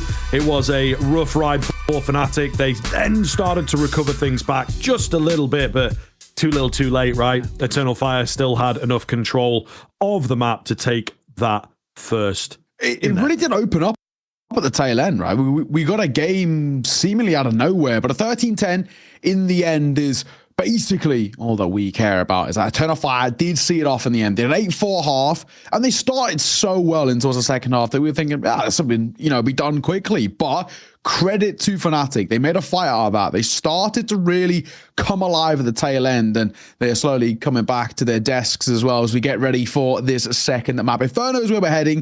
This is a really good map for Eternal Fire. Has been, will always be, it seemingly seems, right? Because it's just been such an integral part of the region as a whole. And towards Fnatic, it's the exact opposite. It's been a bit of a punishing pick. Whenever they play on it, they don't look very good. They've played this, 6 times in the last kind of 3 to 4 months. We're only winning one of them against alternate attacks. No offense to alternate attacks, but they've not really been anything since Slacks left that team. It's not been great. We haven't seen them play it yesterday, the tournament. So maybe they've been working on something, but, the run of results are pretty poor. They're on a 4-map losing streak. It's a punishing pick, like we said, but it's such a great pick for Eternal Fire that this on paper looks like it's already going to be settled in 2 if Eternal Fire play the way Eternal Fire can. However, I feel like we've learned our lesson over the last couple of days, mate, that whenever we make these predictions about maps, or even our last series, they took each other's map picks, so you can never, I don't know, I'm never going to count it out. There always seems to be, just something lurking that the teams finally come back out of nowhere. Yeah, you might not be wrong. I think there is a danger here if Eternal Fire are not careful that, Fnatic might be able to work on that energy that they had going into the end of Overpass. We do have a little bit of a head-to-head stat here between 2 of the stalwarts, I think, of both of these teams, ultimately. Crims and Zentaras on the other side of things. Zentaras especially looking very, very, very impressive, actually, once the stats are down there. I think Wicadia was also alongside him, playing very, very well indeed on that first map, but not quite to the Zentaras level. Yeah, Zentaras, he was just so consistent, just ever present all the way throughout that first map. And of course, with how crisp he was looking, I mean, even at the gates on the pistol, he was just so damn crisp. If we get to see this find its form again in towards Inferno, I'm pretty damn worried. 22-14, this guy wins, 78% KAST. He had 117 ADR and a 1.66 rating. Every single stat you just look upon is absolutely ridiculous. But credit to Crims, right? He's the only guy in his team who even went positive, only guy with a +1 rating. So I've got to give him his credit on a Fnatic side that were playing catch-up all the way through. He was actually always in and amongst the frags. It was just, unfortunately, they weren't doing enough to find himself back into this. But yeah, I mean, these two really did step up. The kind of the old guard, of their respective teams really showing what they're all about. I'm hoping more of the same heading in towards that of Inferno. But this is absolutely, Eternal Fire and Zentaras in particular, that this is his playground, and this is where this guy does his best work. So, he's dropping a 1.66 on Overpass. Man, that's a map that's meant to be punishing towards Eternal Fire. It's not even meant to be good for them because they have looked like they've struggled on it recently, especially their T sides. Now think about them on towards Inferno. That's how crisp they're looking. And, just to give them a little bit of credit as well, you touched on Wicadia a bit. He was great. Woxic was also great as well when he had the orb. Granted, not that much in the second half because their money was all over the place, but when he did, pretty damn good. We are going to be heading towards Inferno. These are the stats we were talking about. It's not great for Fnatic. 1 out of the last 6 they've played. Doesn't fill you too much joy. For Eternal Fire, at 71% win rate is looking pretty spicy. Yeah, an interesting one here, to be fair. Obviously, Fnatic, I think, still working on the map pool, but yesterday it was the Anubis that got picked out by Eternal Fire. They did actually win it pretty handily, so we're certainly interested to see why Inferno has become the pick here. Maybe Madja just trying to keep things a little bit fresh, a little bit not massively unpredictable, but just slightly harder to read. And indeed, maybe felt like the calls are there. Maybe he's seen something on the Fnatic Anubis. It was obviously a map, I believe, if I'm remembering correctly. Yeah, they did play against 3D Max. Now they got a bit clapped, but it might be one that they've prepared for into this matchup. So I'm still a bit curious as to why Anubis doesn't come through, but at the same time, Maja is obviously working on something here. Yeah, I'm just double checking. It's not like it was banned through in the second phase, right? But certainly could have been picked here by Eternal Fire if they wanted to. So I am interested. You know, Inferno doesn't feel like a risky pick necessarily. Maybe it's a heavier punish, he reckons. But I don't know. Anubis for me feels like a slightly better map at the moment for the likes of Eternal Fire. I think you're right. I think you are right. So even if it does go towards a decider, there's a world. But I mean, of course, with the Vertigo, I don't know. It's so hard to call just because with Fnatic, we don't really know where this side is at in terms of its cycle, right? You know, obviously they brought these new players in, they've been integrated, and they've been there for a little while, right? At least enough time to be comfortable with the system. But it's a different span when we head towards Tier 1. We head towards ESL Pro League. It's a different lease of life. But ladies and gents, let's get things underway. We are heading towards Inferno. Eternal Fire's pick, as they've already stolen away Fnatic's. What do they got for us as Fnatic start on that CT side?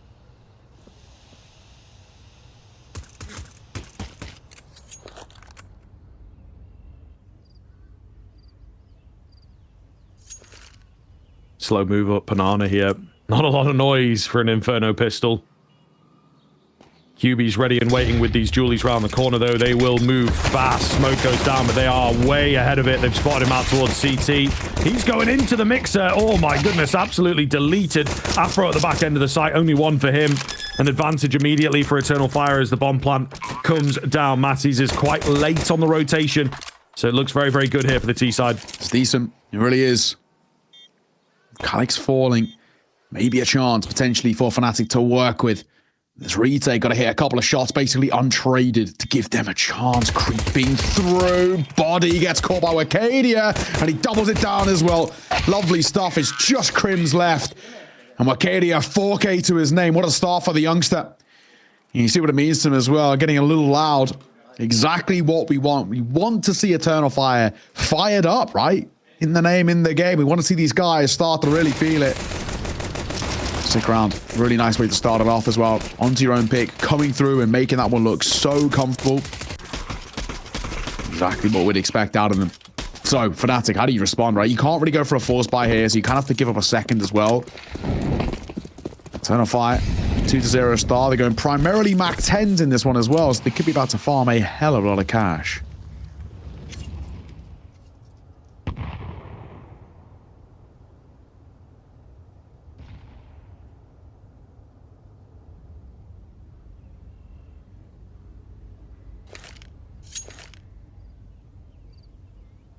Again, very slow from Eternal Fire. Really trying to see what they can get away with in the early game. I quite like it. It's some decent conditioning, I think. You know, just what does the setup look like? What do they like doing? And getting in their heads early on. Play aggressive. It can be risky against the higher end teams, but they feel like they are the better squad. They can win out the Raw Angels a lot more often. And I think that that is just fairly true, to be honest, given what we saw on the previous map. Some of the Fnatic players were lagging behind from a fragging perspective. Calyx catching them off. Centaurus goes digging. Imagine QB gets away with that, by the way. That would be absolutely wild if he's just able to ninja defuse in the eco round. Do you remember, is it Simple, I think? I don't know if you remember that one where he stood there and he got away with it. Like a ridiculous one ages ago. I want to say it was like 2 years ago, maybe now. Boxic should fall here. Will fall. So Crim's going to get himself a Mac 10. All right, they're getting a couple of kills in the tail end here. Oh, they're getting 4 kills out of 5. That's really not actually terrible for Fnatic. The fact that Zantaras even looks in for some of the tail end as well is kind of wild. But yeah, that was, you know, it's good that Eternal Fire win it, but that was very expensive. They were actually made to work for them a little bit.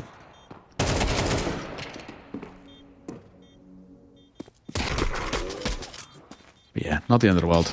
Yeah, in the end. I know, yeah, it's a little jokey in it. Zentaris is also like, is this guy for real? It's expensive, though, when you think about it, considering it was just USPs across the board. Walking away with 4 to 5 kills, that's not terrible. That could be a little confidence booster, potentially. Maybe. We'll see. Fnatic God knows they need it. It's not a start. Not a good start at all. And Torres and Woxic combine. They're met with a nade, but that'll confirm that there's probably only max one over towards B now. Surely you just go and try and overwhelm him. You would assume so. Utility raining on over the top, but they're not looking to take too much time. I think Crims is thinking about, you know, joining the rest of the squad and saving Wacadia. Oh my goodness. Timing getting away from him, but he should have this one. I will say Afro's on the way quickly. That throws a bit of a spanner in the works. Oh my god, what is going on? Everyone's just spotting each other out. Wacadia, however, he had that smoke as a fail-safe.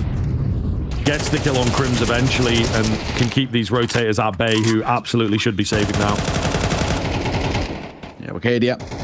He's looking for any kills at the end there, but yeah, just run away. He is given the luxury of falling away too, so keep that alive. You want to drop over an AK as well. Would be a real luxury for a Fnatic, to be perfectly honest. You not to be. Afro, anything at the end here? No, is the answer. And the last man is at a QB spotted, and he will get a kill in all fairness. The Mac 10 getting a frag, potentially an upgrade too, and of course a bit of kill bonus. You're not going to say no, but he will get caught by Xantares. Turn on fire, lock in their third. This is good. Coming in towards Inferno, setting the tempo, setting the pace really well, really effectively out the gate. This is the, Turn on Fire that we know and love. This map particularly, I think, really highlights a lot of the strengths of this team. The individuals can step up. But it was simple, right? An opening double kill towards Banana. Before you know it, that's basically the round. Done and dusted, really.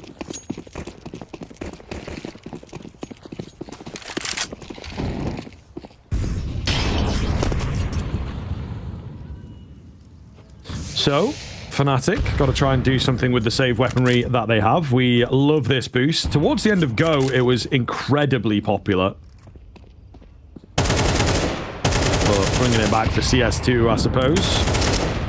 Nice little nade onto Xantares, tagged down in the early stage. Eternal Fire again, though, just ready and waiting for some kind of aggression if it ever comes. It doesn't look like it will. Banking an awful lot on this boost, try and find an early frag. B does seem to be a popular location for Eternal Fire. Atties, hoping to find something. Hang on. Xantares, what do you know? What do you know? How do you know? Oh my god. Is this just like a normal thing for Fnatic that they've prepared? But I mean, it does so much damage. Okay, fair enough. Crazy. Doesn't get the kill, but does so much towards body. 16 points of HP. Calix should catch QB, but doesn't. Labour spray as he fluffs his lines. And, well, numbers advantage, not bad. Wacadia declared, looking likely, and he will. So brings it level once again. He looks to wrap towards the site.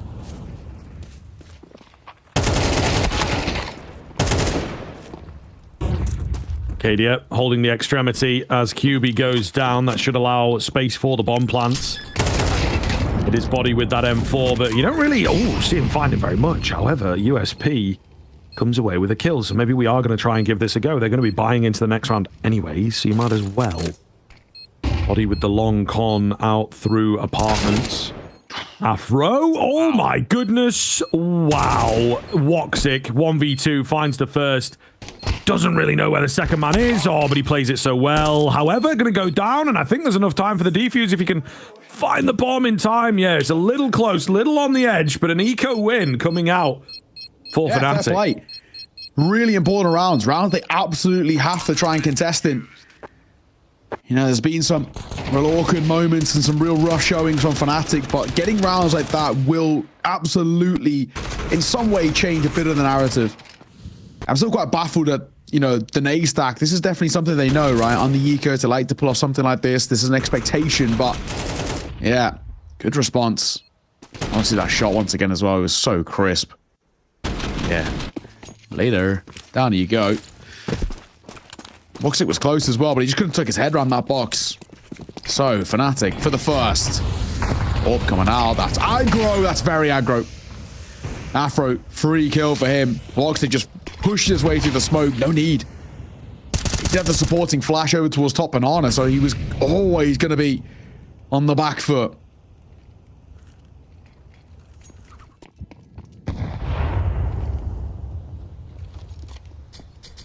Arcadia creeping forwards here. Very, very quick move, aggressive move, you have to say. Crims has got the better of him, though. And Fnatic in for their second, quite possibly. Oh. Alright, Matt is just going to play it safe. Doubling up here. Body of Matty's. It's the play. Walker's eerily quiet too, but time is ticking. 40 seconds, boys. Got to make a decision. With 3 remaining. 4 Eternal Fire. Bit of magic needed. Should be playing Baug. Yeah, I think he just spotted a leg. He did. And he'll get a kill on the fadeaway as well. Nicely done. That's the bomb spotted. Now they can calm the rotates over. The Orc misses a shot, and Magi will catch him as he looks for more. Avoids the flash too, so he started to wrap through. Sight itself is clear, but he's got to try and find it, and Crims saves body's life there on the rotation.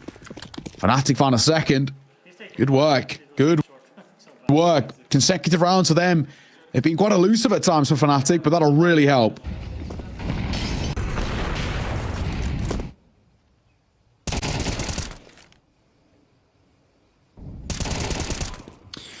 Yeah, Fnatic looking good. As we mentioned on Overpass, the CT side was much better from them. So I think going from the CT side into another is quite nice for them to work with in that sense. Eternal Fire without cash here, so they have to just stomach the loss on this one, stomach the even up, and then try and come back at it. I'd like to see something maybe a bit faster, maybe a bit burstier. You know, they're playing quite contact heavy. So something more pack based, you know, get 3 players off the back of a flash, try and overwhelm a certain spot. So far, nothing really on offer to work with for a turn. No, boys, come on now. Come on now. Santara stabs at Calix in the back. Yeah, I hate to see it. I mean, I guess of all the rounds for that to happen, this isn't the worst one, I guess. Yeah, this is kind of feeling like one of those classic kind of attack pauses, as well, call an attack pause type vibe. They're going to sell a fake towards A. I hope the bomb can go down here. Big flying. God, Crims lines them all up. Beautifully done. Beautifully done. So that fake is anything but flawless round. With really not that much damage even being dealt. No kill. Nice and easy. Crims, ever present, ever reliable. Nice and simple. And the eco comes of nothing. So we're going to see attack pause called here. Plus Katie getting on the mic pretty immediately for him. Important to just try and level things out. Favoring the side as well for Eternal Fire. Speaking his piece, but you see it's not too bad. Fnatic look already considerably more comfortable than they did at the start of Overpass.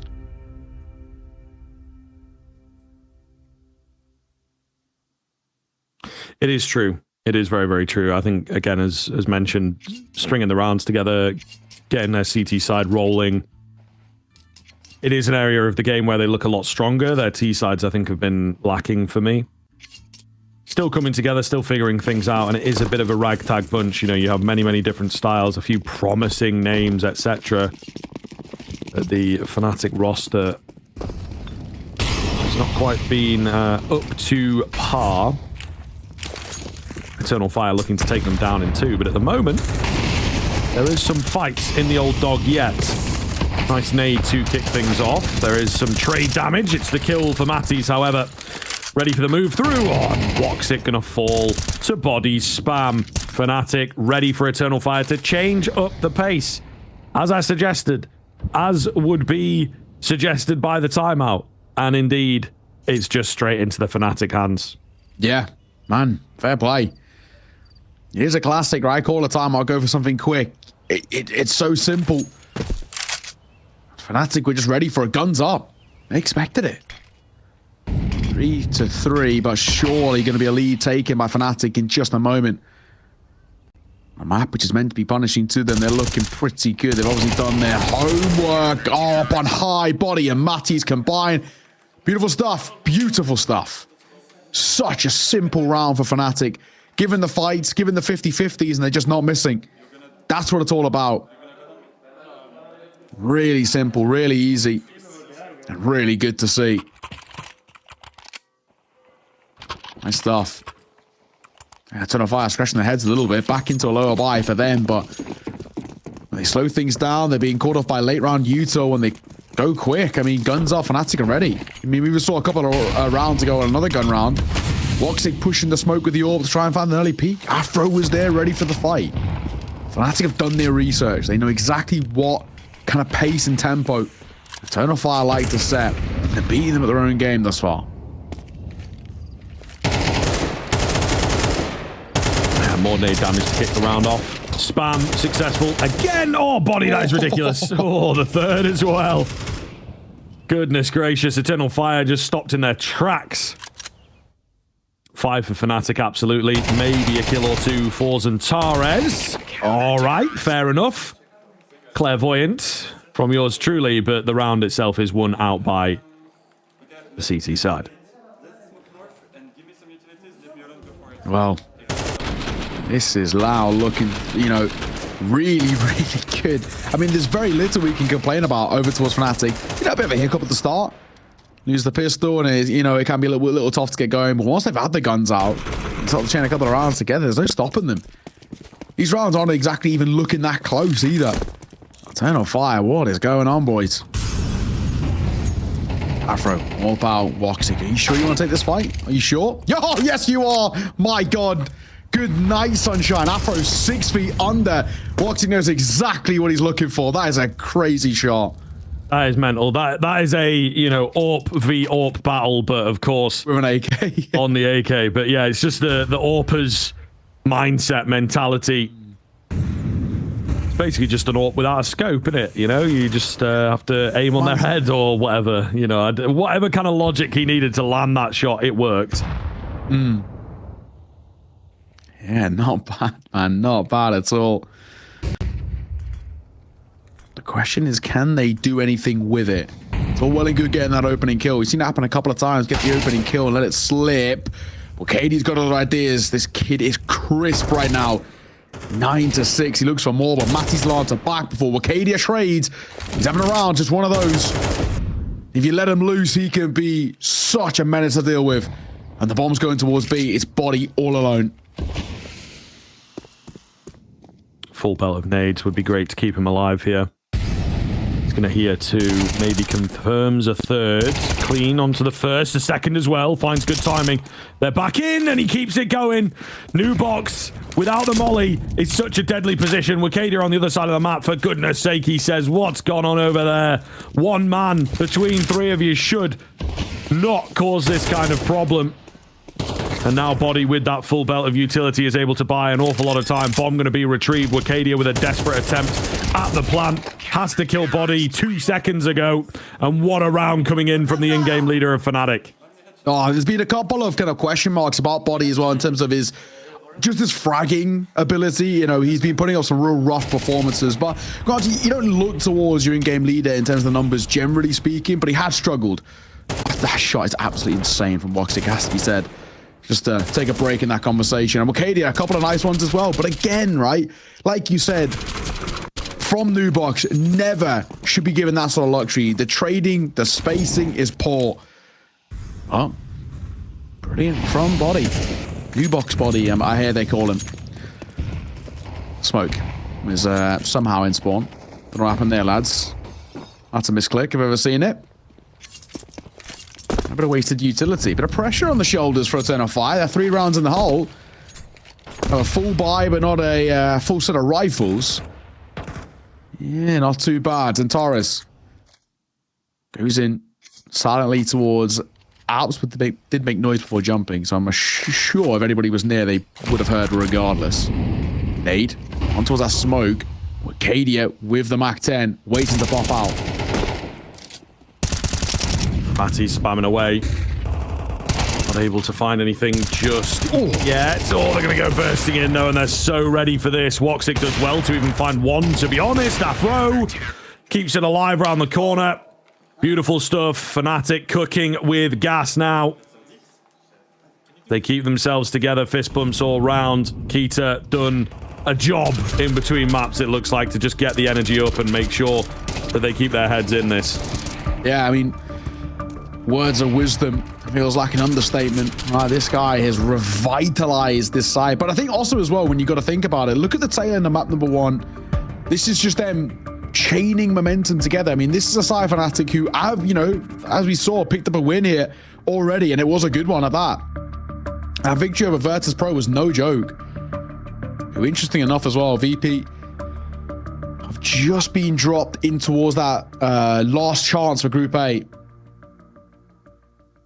So, for them, one of those interesting situations where VP with the, you know, the addition, the big man Electronic, there's all the question marks. People were saying it was the brewing of a super team, and a super team now finds themselves in the last chance, no room for error over in Group A, which is kind of insane. I don't think many of us would have expected that.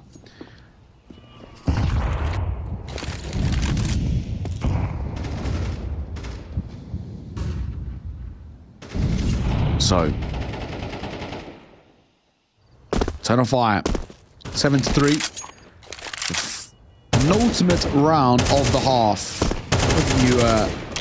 What do you got for us? You got a pretty hefty investment here. Not a full investment. AK Galil, Mach 10, and a couple of upgrades. The priority you're looking for is a bomb plant.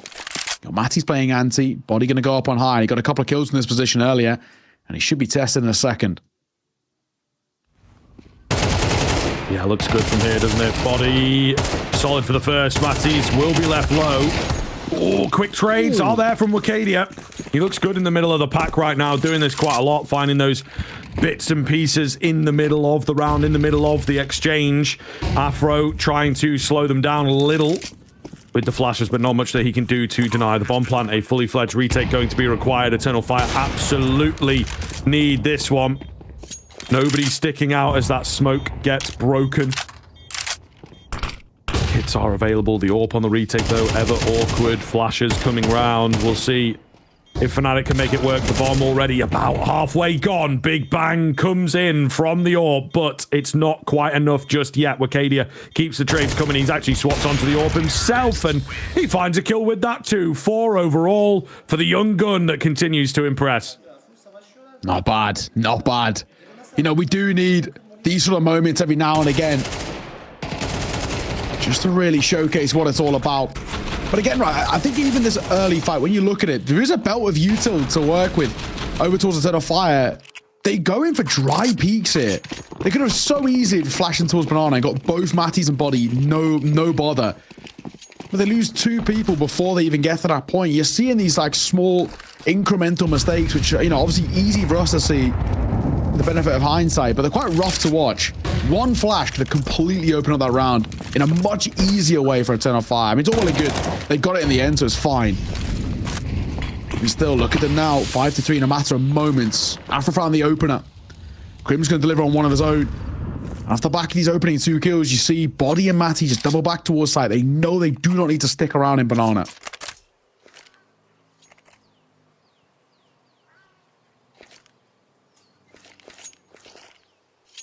Utility coming out, keeping it basic. Again, going to look to move ahead of the utility, right, and get in there real fast. Matty's playing anti-flash, ready for the fights. Sets up Body, I suppose. Still good that he's alive in and around this back pillar with the annoying smoke, buying time. Flash comes in, it's ineffective, but he finds the kill nonetheless. Woxic alone has to give this his best go. There's no backing out now. And they should have his number surrounded. First shot misses, and that will cost his life. 8-4 at the turn of the half. Fnatic not messing around. 7 in a row you can see there, folks. So this game ain't over quite yet.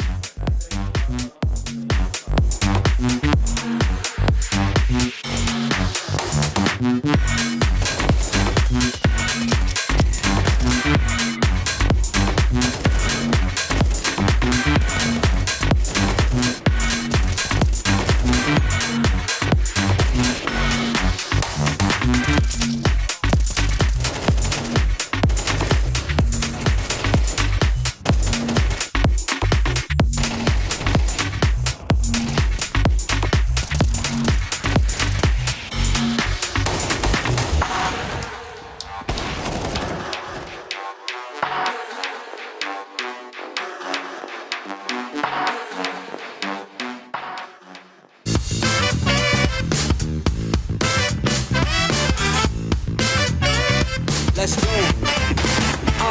The party don't start till I walk in. I tip the valet, no parking. Money talk, what you talking? Once I press play, there ain't no pausing. I can't turn it off, I gotta go. Who rock the crowd? Yeah, I rock the show. I get it jumping, then rock some more. Cardi jiggling. He's ahead. Opportunity, what a shot, what an opener. Ray's not ready either. Wicardia, a one-man army right now. Takes down Robs. I got haters, I don't care. Pretty girls in my lair. If you like the party, then meet me there. I got soul, I got flair. I got haters, I don't care. Pretty girls in my lair. If you like the party. Right, better. Brogan holding on. Manager down, wide swing. Wicardia. Oh, Dinky Brokey in the smoke and finishes the bomb. That's a lot from Wicardia. Another straight through the smoke. The dude is nuts.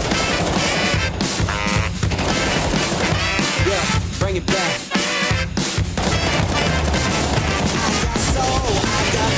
I got haters, I don't care. Pretty girls in my lair. If you like the party, then meet me there. I got soul, I got flair. I got haters, I don't care. Pretty girls in my lair. If you like the party, then meet me there.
What is good? Welcome back into the second half here, gamers. We are actually really impressed by what we've seen from Fnatic. A fantastic first half from them. Thought that maybe Inferno would be a bit too much of a challenge, but now it is moving on to the T side. This is the hard part for a team that don't find great success here.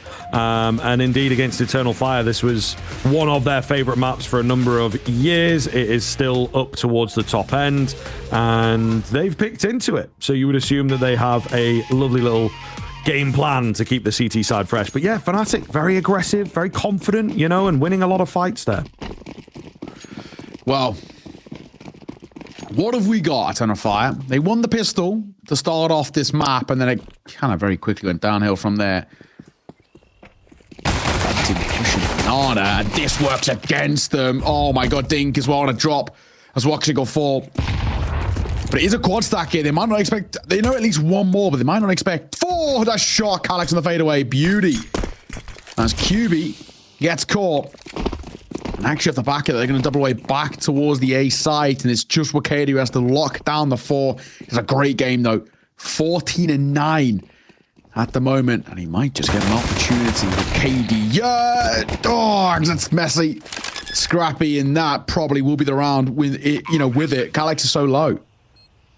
Yeah, you'd think so. The Moto smoke as well to just keep them at bay, but my goodness, that's a lovely little move from Crims to draw his attention, to just make it difficult for the Julies to get anything done.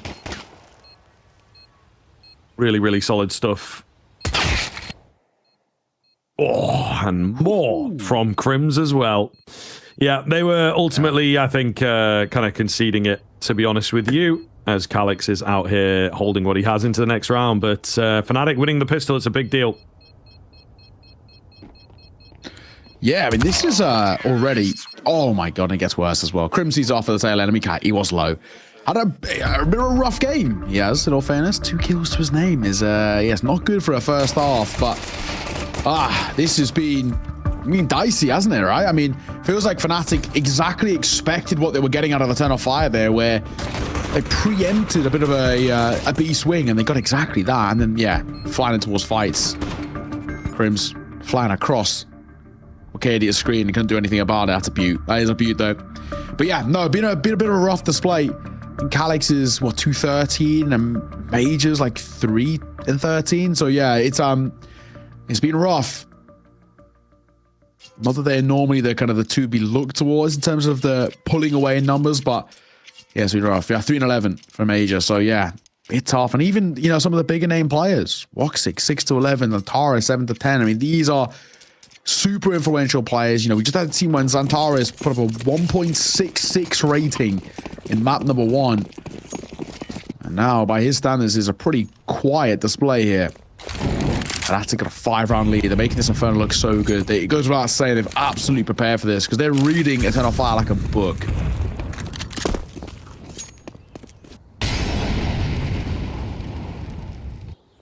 My question is just like, how long does it last? I don't know if Fnatic will eventually run out of ideas here. We'll start losing rounds on Inferno. Because, yeah, it's 4 rounds, but Eternal Fire, they took the pistol in the first half. There was 7 in a row from Fnatic. I think that paints a bleaker picture, doesn't it, really? The rifleage, the shooting back has not been as good from Eternal Fire. They're very ready for this hit, though. Burst coming forwards, MP9, it's so much damage. Can the 5-7 capitalize? A few too many targets. They're working their way in, but unfortunately the MP9s are at range, and Tares makes it work for him. He's going to fall, second time of asking, and that should be that Magia miles away. Poor guy. What do you do? One will go down. He's actually just about to fight. Doesn't even realize it. I think he may have just snuck by. Doesn't seem like Fnatic have responded to the information. I think Matty's potentially half a second quicker. Could have seen him, but it's not to be. So he'll tuck his head. Look for exits.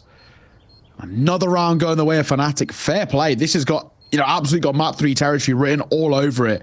And again, not really expected by us. Off the back of map number 1, going the way of Eternal Fire, the mid-overpass looked pretty good. I was thinking this one might be kind of cleaned up on Inferno. This is a map which highlights all the strengths normally.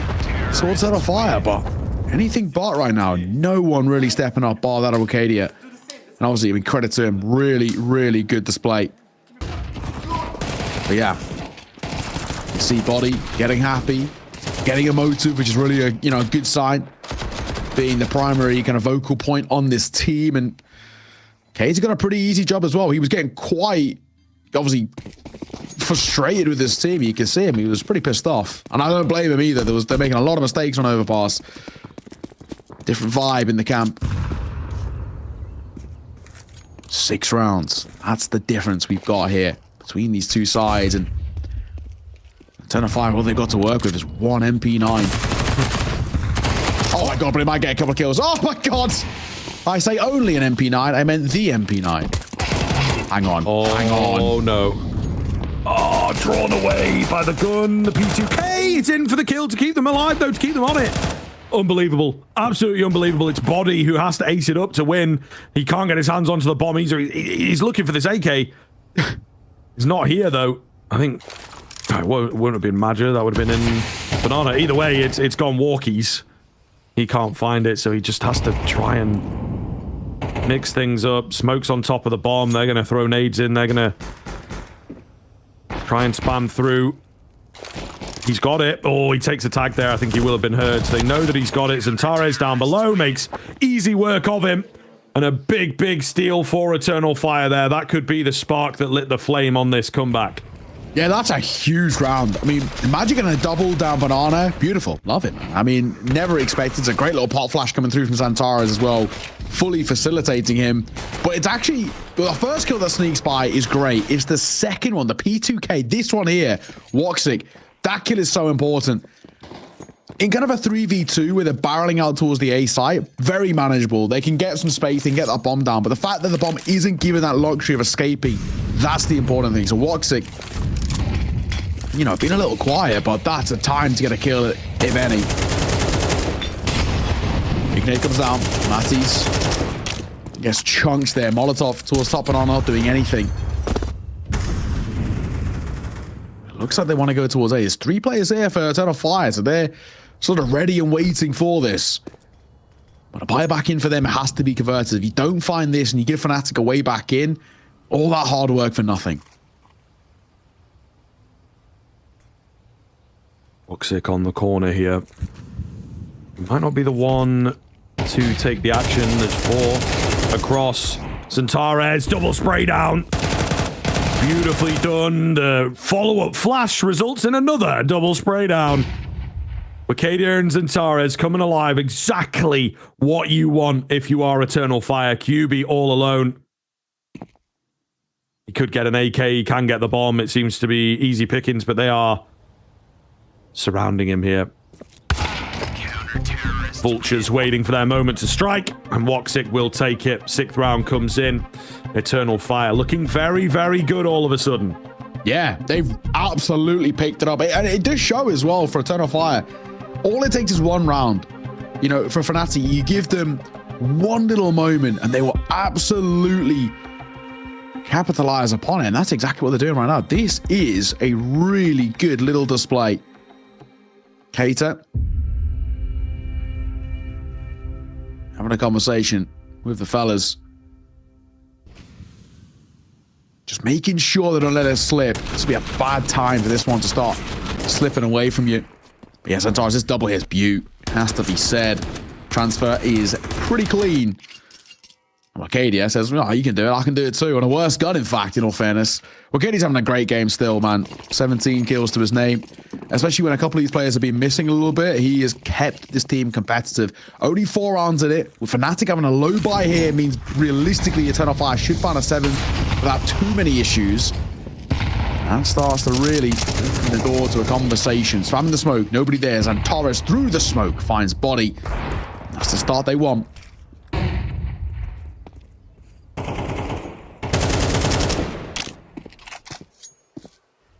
Yeah, looking good. I mean, you would expect as much against the pistols, but still, I mean, Eternal Fire were able to nick one away with mostly pistols, so give respect where it is due.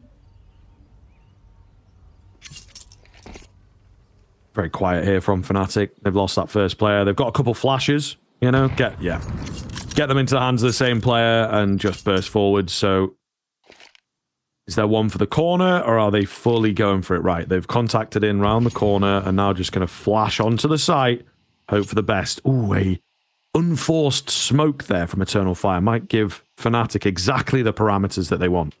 Yeah. Torres. Oh my god, I can think, I mean, he does drop a smoke. It's definitely not where he intended to put it. But it might just work. It's so unorthodox and obviously not meant at all that it might actually just give them a chance. With Cadia swinging in for a fight. Madja. And he gets spotted out there, but he will be able to step up. And these pistols being put to bed here. Not too big an issue. Crim spamming away through that weird smoke. Nothing really found out. He will pick up the bomb. He will also lose his head in doing so. Eternal Fire make that pistol round easy. Nico out of Fnatic, not finding the form. But yeah, nicely done. Simple as. Couple of mistakes where maybe pressure gets to them with the 2 bits of missed util, but yes, thankfully it wasn't a low buy, so they don't get punished for it. On a gun round though, that can't slide. We can't allow those little mistakes to happen because they can be costly. Speaking of gun rounds, there won't be one here. Fnatic, once again, another low buy. Basically double eco territory, what they had in terms of their investment. Calix has spotted a couple. He doesn't want to stick around for the welcome buy.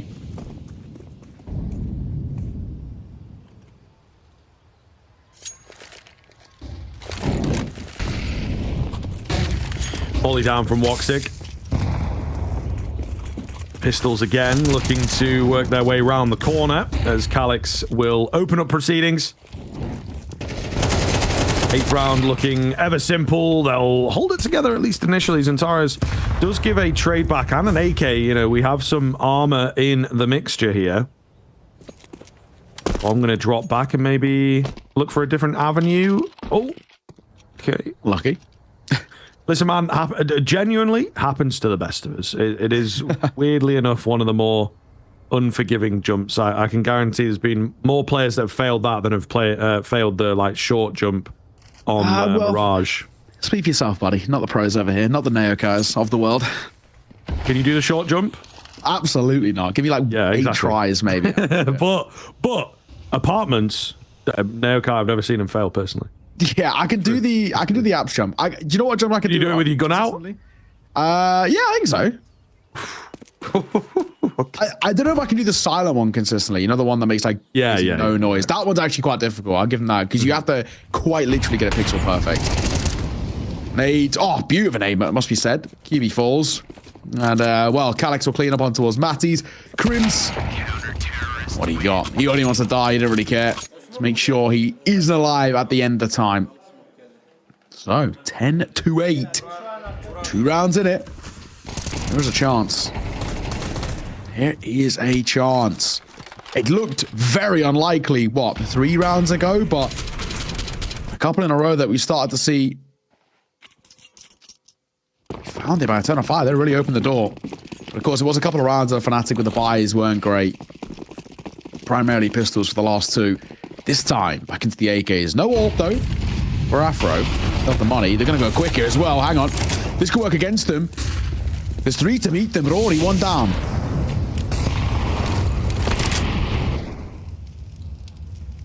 Lovely find out for Fnatic, yeah. Eternal Fire then have got to do something about it. Calyx having a rough game. He's sticking in an aggressive spot, though. He will back away, and it's a good job he does so. They were on the way to him, and of course, the return frag from Zantares up on the corner. Woxic's been waiting for so long to have that angle come off. He can't land the flick, however. Lovely move from Fnatic to make sure that that's the first spot that goes. It's Calyx on high. Running good for the 1. Still in the runnings here, though. Eternal Fire, despite losing that first player, 2 versus 2 for Wicadia and Zantares. Nobody else better in this scenario. Kanubi and Crims on the other side of things. Crim's going to go down early, though. So it's just QB and Pip. He knows where one of them's at. Where's that second? I mean, the flash has got to have come from the same sort of spot. He can't get either. And Eternal Fire win an important 2v2 to keep the 2-0 dream alive. It was must win. It really was a must win round coming through. And that's exactly what we want to see. Really decent stuff. Really decent. That retake had to be pulled off. If it wasn't, I think it goes without saying it could have been a very problematic scenario. Starting to once again open itself back up, but it's not to be. It's not the case. So, seems like a timeout being called in. Another big conversation needed for Fnatic with Eternal Fire breathing down your neck. You've got them just 1 round behind on a map in which once they snowball, they're so difficult to stop. What do you do? Not looking good. Cater again, back on the mic. Trying his hardest to save this side, but not looking good. The big thing is, though, bomb plant. That's the important one. I'll give them something. Where do we go? Where do we go from here?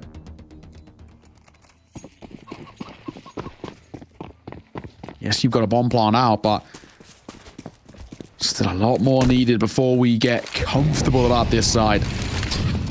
In the corner. 1 apiece, in fact. Matties and Afro will take a tag, but so will Wicadia. Zantares will open up here. Oh my goodness. It's stepping up towards the end. Zantares nearly burns down even. Oh my lord, the damage done to these Eternal Fire players as well. Fnatic. Unlucky is the only way to put it. 1 or 2 more bullets could have made a big difference in the early round, but they're still not out of this just yet. Definitely could find the all-important kills. However, they're headed towards A, where they're a bit healthier. Calyx gets mollied out as well. Fnatic not pulling any punches, not skipping any corners here.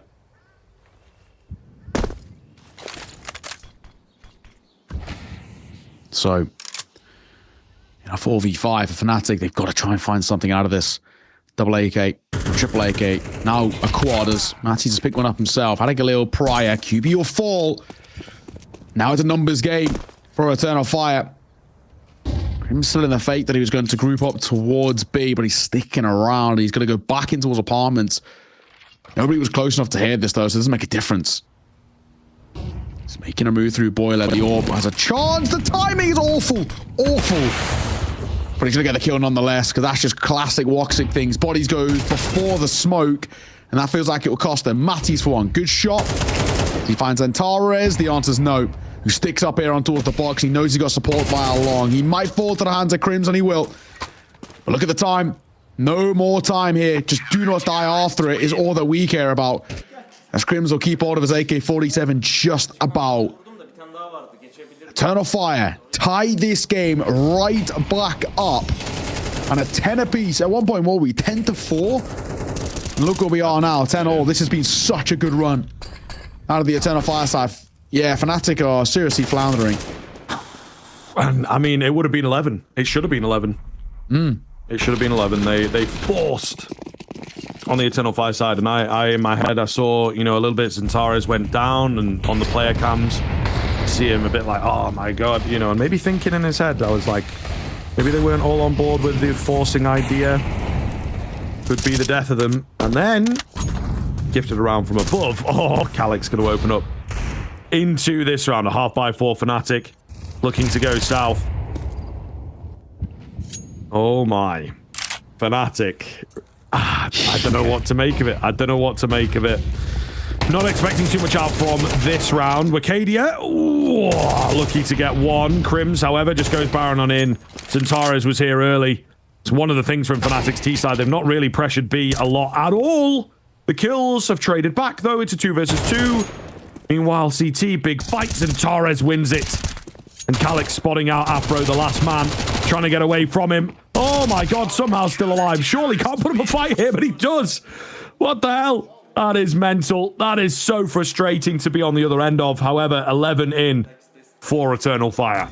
Yeah, inching ever closer now. This has been what, you know, it felt like map 3 was, you know, on the lock, right? We kind of already started to make conversations saying this is a guarantee. And no, not at all. This has been really, really solid. 11-10 Fnatic. This could be their final full buy as well. This could be the one to make or break. Lose this, and especially if they don't get a bomb plant too. They're jumping in towards Galil's primarily. That could be it. Crimson's been heard there on the jump too. So Alex is relaying all this information. He can hear so much.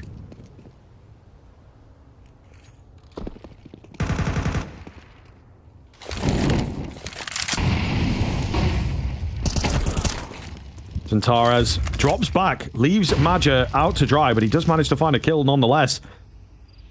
Huge frag. Really, really impactful from Maja, who's been a bit quiet this game. Not that he's really been needed. The 3 pieces, Woxic, Wicadia, and of course Zantares have done their jobs. Smoke goes down, keeping the rest of Fnatic at bay. They have to go back to the drawing board. Wicadia with a creep. Drops Crims, the big man from the other side of the equation. Fnatic down to just 3. Wicadia holding from Cubby. 3 versus 5 and a round which is unbelievably important. And Afro gonna get a very important kill. Body full blind. It feels like, yeah, I'm going to say it is a ruse. They are going still towards the A site, and Calyx is ready and waiting. None of the most of electric games, but he's picking his moments, and he's picking them well. On towards the site, Calyx going to get one more. And body is all that's left. He'll clip out Calyx and find his head. He gets a second, and he gives them a chance, but there's just no time. He's got to get it down now. He has to plant. He taps it, and that'll cost him everything. No round.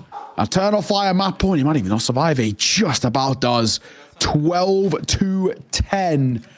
My, oh my. Another one, which is insane. A close one and a good opportunity by Body, but I think he was just a little bit too far away while he was selling the ruse of a B-pop, and I think that actually cost him at the tail end because he couldn't support when Calyx started dropping his teammates. What a recovery, man. What a recovery. We had a game which was, you know, looking like it might have been dead in the water at one point. 10-6, and this run of form has been insane. Matisse goes wild trying to find that first frag. While there's all the utility in, maybe it does work a little as Magic will go down to the flames, but the return damage is huge. They're going to try and make some waves towards A. However, don't tell me we're all going. Okay, no, they will rotate the one off of B there. See whether they can make this work. Fnatic just desperate for a round, you know. I really don't think they fully know how to get him. Body play him from the front, but not as much support as he would like, and maybe the calling is just around him rather than deep, rather than strategic, as it sometimes needs to be. We are smoking out long and bursting through apps. No, not quite yet. Oh. QB holding, or Calix with the aggressive spot. He sees the back of a player. He can't quite capitalize. They know there's a player in towards the pit area now. Nade goes in, and that will find body. Flick misses for Woxic, however. Calix calling desperately for the support. It's just Wicadia. He's dealt with quickly. QB has done everything that is required. Xantares, not enough HP and not enough real estate to give it a go. He will save. Has to be done. Has to be done. So, it's one of those things. It's not a big issue in the kind of grand scheme, in the sense they got so much money. However, when you look at the rounds where we had that earlier 10-4 scoreline, the foundations built up around it were really good. But at the moment, right, this is one of those where it might even just have a little bit of overtime left in the back pockets. Fnatic up to an 11th. They should have a bye with 3 staying alive too, so ever important.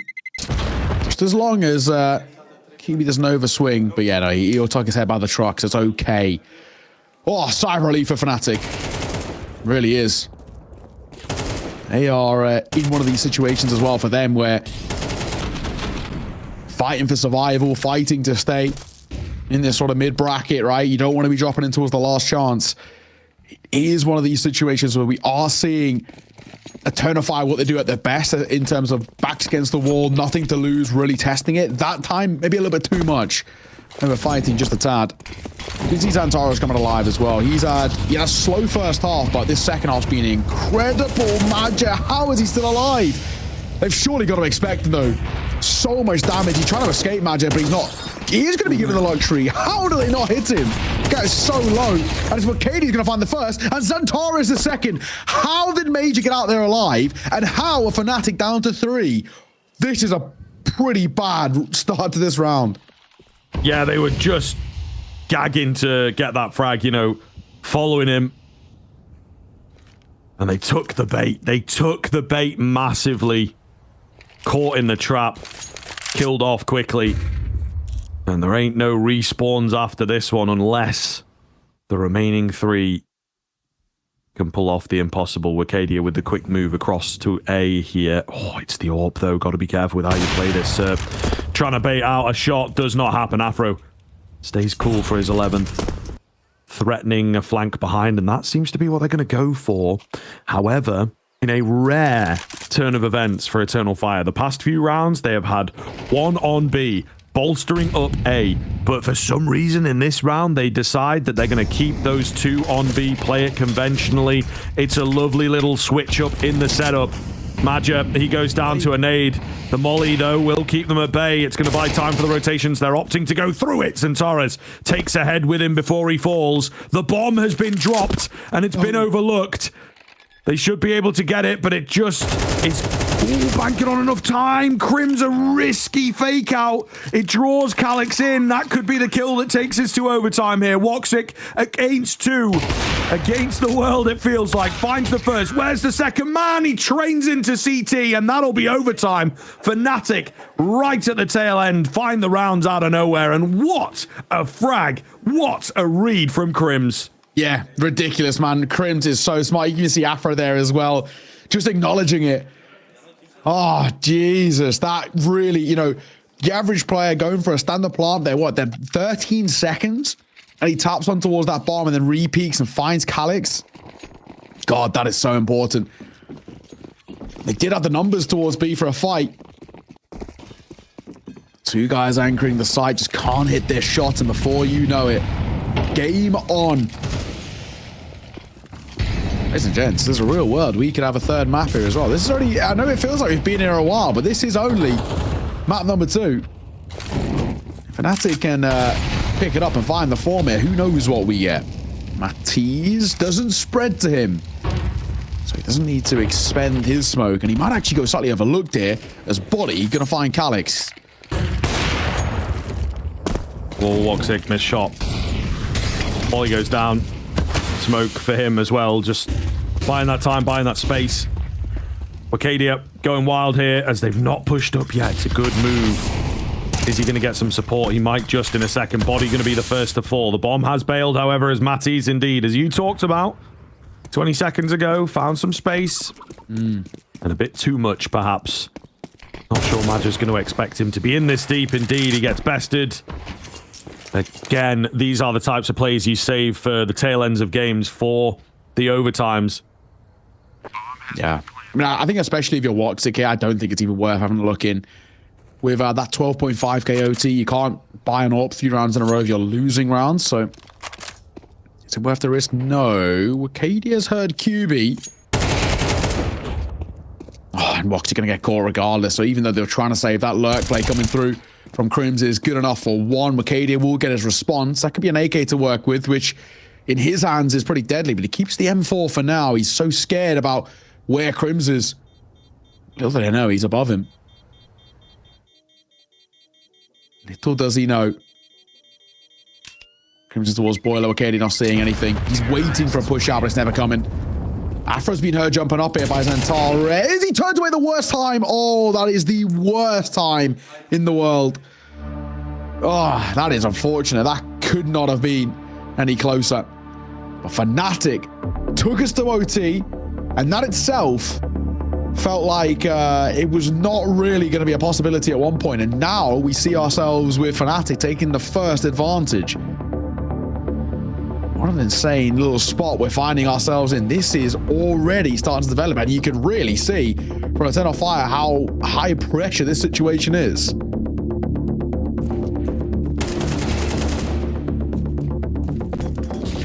Super vocal and a little focused in on Major, maybe with a bit of Woxic as well. Potentially losing their cool here. Woxic certainly known as a difficult player to work with from time to time.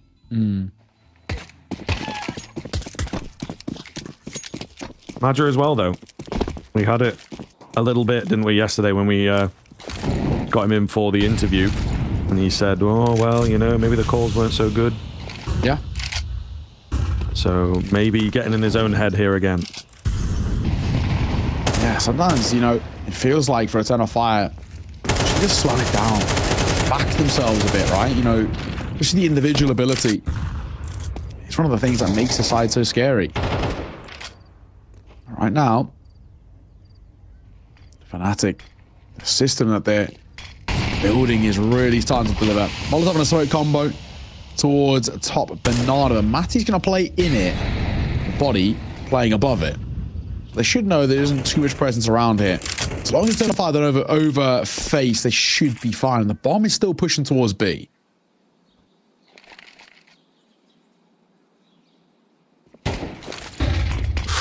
Madger getting the smoke down. Molotov as well to follow up. Will split them up. Xantares at Nubox are expecting that. Oh my goodness. So low on the exchanges. A wild run through the smoke, you have to say. Fnatic, though, have found this energy and they have taken over the game. They're the ones now finding the kills. They're the ones looking sharp. The bite been taken out. Calyx and Madger really getting abused. Woxic has not found a kill in a good 5 or 6 rounds. Obviously, I speak too soon, but he is lagging behind all of a sudden where he was actually with the pack. It's been Arcadia, it's been Xantares, and there's a little bit in your mind as a player, it's like, if you see Xantares come up on the kill feed, you're like, oh, cool. That's like 60% of the damage done. Yeah. Because the rest of the team just aren't fragging right now. Ah, this is rough. This is really rough. It's going to look like a completely different side than what we saw on that kind of road to recovery. I mean, they're aside in complete control, and now it looks anything but. They're being just quite simply overwhelmed. And a couple of little mistakes. I mean, Maja, he had util in hand. He was still just pulling out his gun as the swing comes through the smoke. It's such an outlandish push that, you know, push through the smoke as well. Generally speaking, 9 times out of 10, I'd be saying, what the hell are you doing? But at the time, he just gets it perfect. Can't really hate it. Close. Antares and Crims getting one apiece to kickstart things. It's Galaxy who falls. It's Matty's on the other side. Somebody's so important to this team. That's the bomb. Ooh.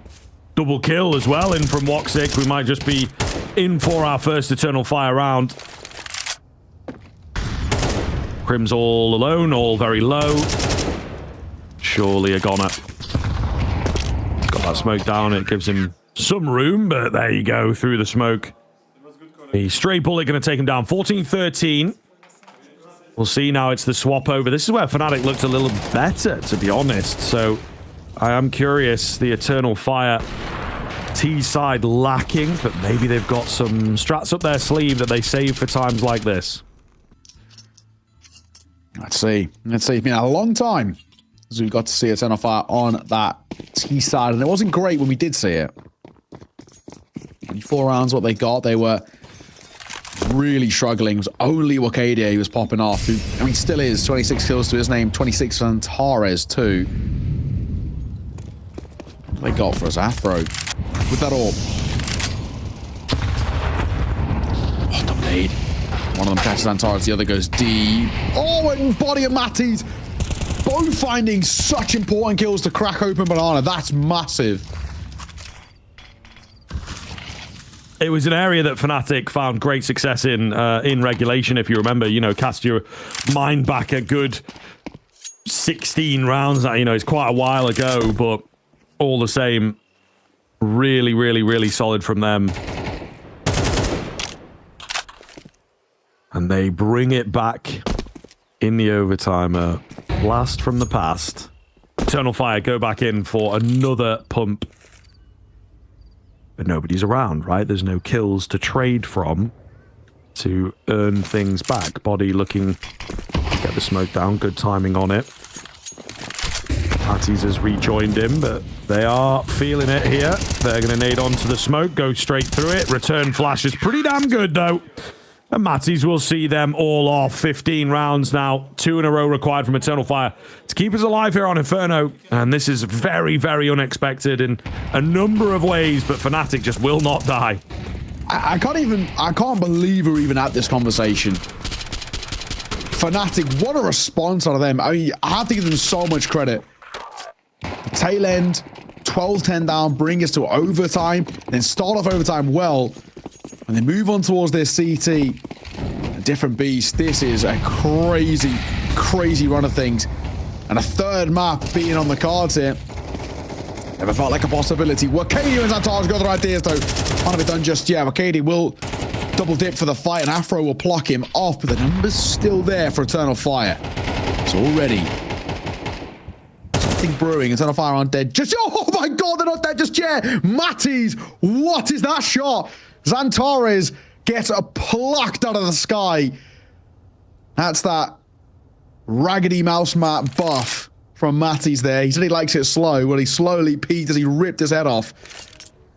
Jesus. We're back into a 3 versus 3. That is ridiculous. Yeah, while you've been reeling in that, there's been a crossover here as well. Afro has managed to get in behind them, sort of, with an AWP. Okay, bro. He's waiting for some markers to move forwards. I mean, he's got a flank. What's Calyx doing here, though, is the big question. They're going to take the bomb back towards A. It's been dropped. Oh, and Afro finds them both. Yeah, that's unfortunate for Eternal Fire. They get beaten out by a wild shot, beaten out by some timing, and Afro will capitalize beautifully. Overtime victory for Fnatic, staying alive here in the mid-group. Goodness me, what a slog. That third map going to be required. Eternal Fire kicking themselves, but they could not convert it. Vertigo up next. Stick with us.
2 hours ago, a plane carrying a Type 1 classified object was brought down over the Sahara Desert. Another trophy, ma'am? Indeed. Alpha, Baker, Charlie Squad are all on annual leave, so we're calling you up. We're ready. You'll have to be. God knows what could happen if someone assembled all those trophies in one place. Any news on who did this? The rockets they used were homemade. That makes tracing them a whole lot harder. We did, however, track the trophy's location. Be an angel and go get it back.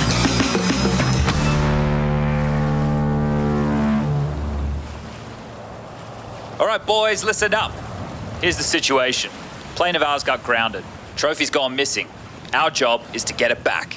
Seriously? We're reusing lines in the pilot episode?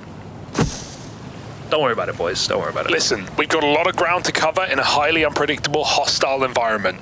Best thing to do is to split up. Rush, you better get over here. Clues? Could be. They seem to have left us tiny little pictures carved into the walls. This one has some sort of dog. No. Cat? Fox? There's a head? You're not gonna believe this, but this is some sort of man-bird. I'm gonna radio the others. Tell them to keep their eyes peeled for any man-bird dogs. 3, 2, 1, swing. Easy, that's what I'm talking about, Harry. Wait, did I pull the pin on that one?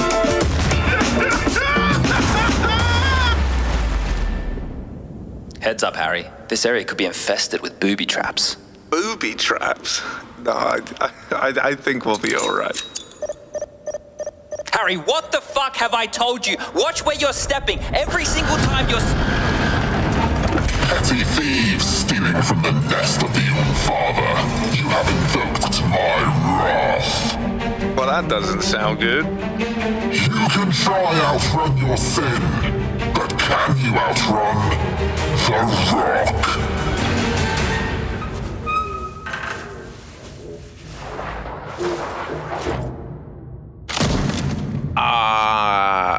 I've got a KIA over here. Is that... That's fucking Dwayne Johnson. Hello? Allfather, I think it was? Why did you kill Dwayne The Rock Johnson? He's dead? You mean like dead? Yeah, like dead. What? He's fucking dead, man. You didn't feed or water him. Looks like he's starved. Oh, not like this. It can't be happening like this. He was one of my childhood heroes. This is just sad, man. I loved him in Jumanji.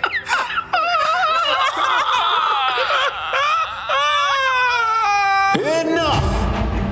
Now you will feel my full power. Achieved with Source 2.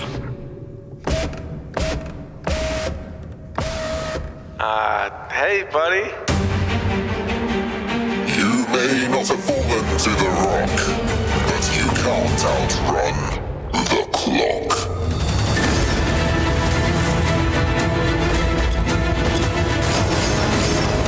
Well, it smells like The Rock is cooking. The water! Come on, move it, Rush. Chill out. It's slippy.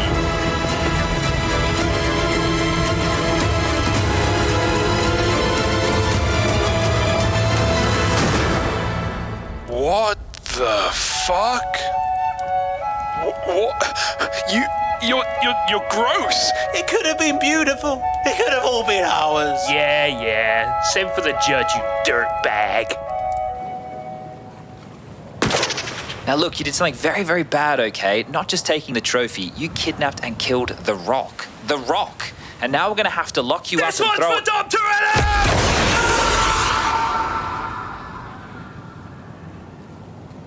Okay, so firstly, The Rock didn't play Dom Toretto. Vin Diesel did. The Rock played that cop guy who was bad and ended up being good. And secondly, you gave him the parachute, right? Yeah, so good news. I had the parachute right here, ready to go. Bad news, it's still right here, ready to go.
my face.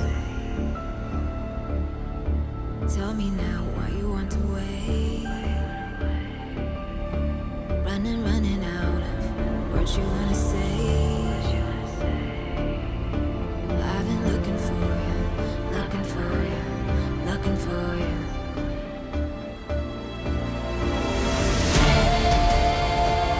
Take me down, leave me lost and found. Take me down, loud without a sound. And I will rise, and I will fly.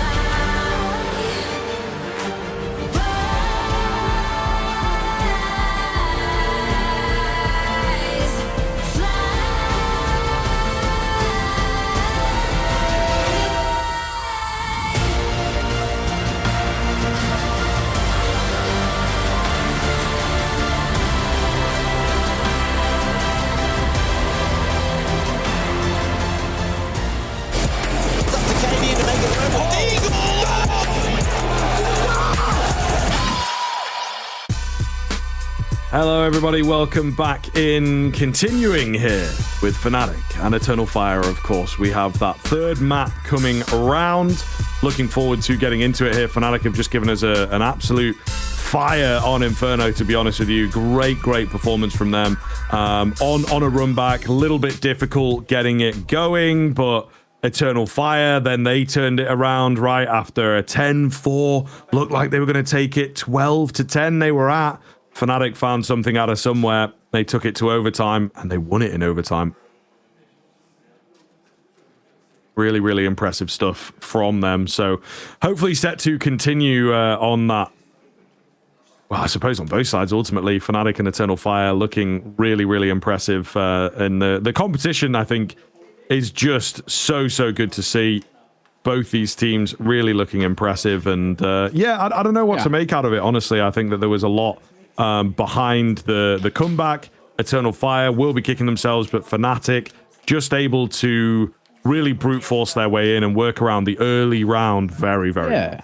No, exactly that. I'm really interested to see now how this develops when we're heading towards this third and final map. Vertigo is where we are heading, and it still opens a lot of question marks. I know we can't always look at kind of stats and numbers as the big kind of talking point, but they do sing two different stories, right? It's not been the greatest of maps for Fnatic, but then again, neither was Inferno. We know how that's just gone. So we're not even really going to look into that. We have to look in towards kind of what we saw happening in towards Inferno itself. First half was not that great out of Eternal Fire. It took a long time to get going, and there's really only one man stepping up. We have a head-to-head to bring you to show you exactly what those numbers were, because there was two in particular that we really liked from each side. Over towards Eternal Fire, I don't think it's a surprise to anybody with Cadia. This guy consistently across this map was an absolute animal. I mean, even if you look towards that first half, you really got to see him be basically the only one stepping up 15 and 11, where everybody else was well in the single-digit kills. I mean, Kali's had one kill, right? So it says a lot. Whereas Body, another person who, for me, stepped up in a really big way. And, you know, somebody that is not traditionally a numbers guy for this Fnatic team, but he really picked his moment. Yeah, no, very true. I mean, you touched on it a little bit coming into the series and throughout that Body.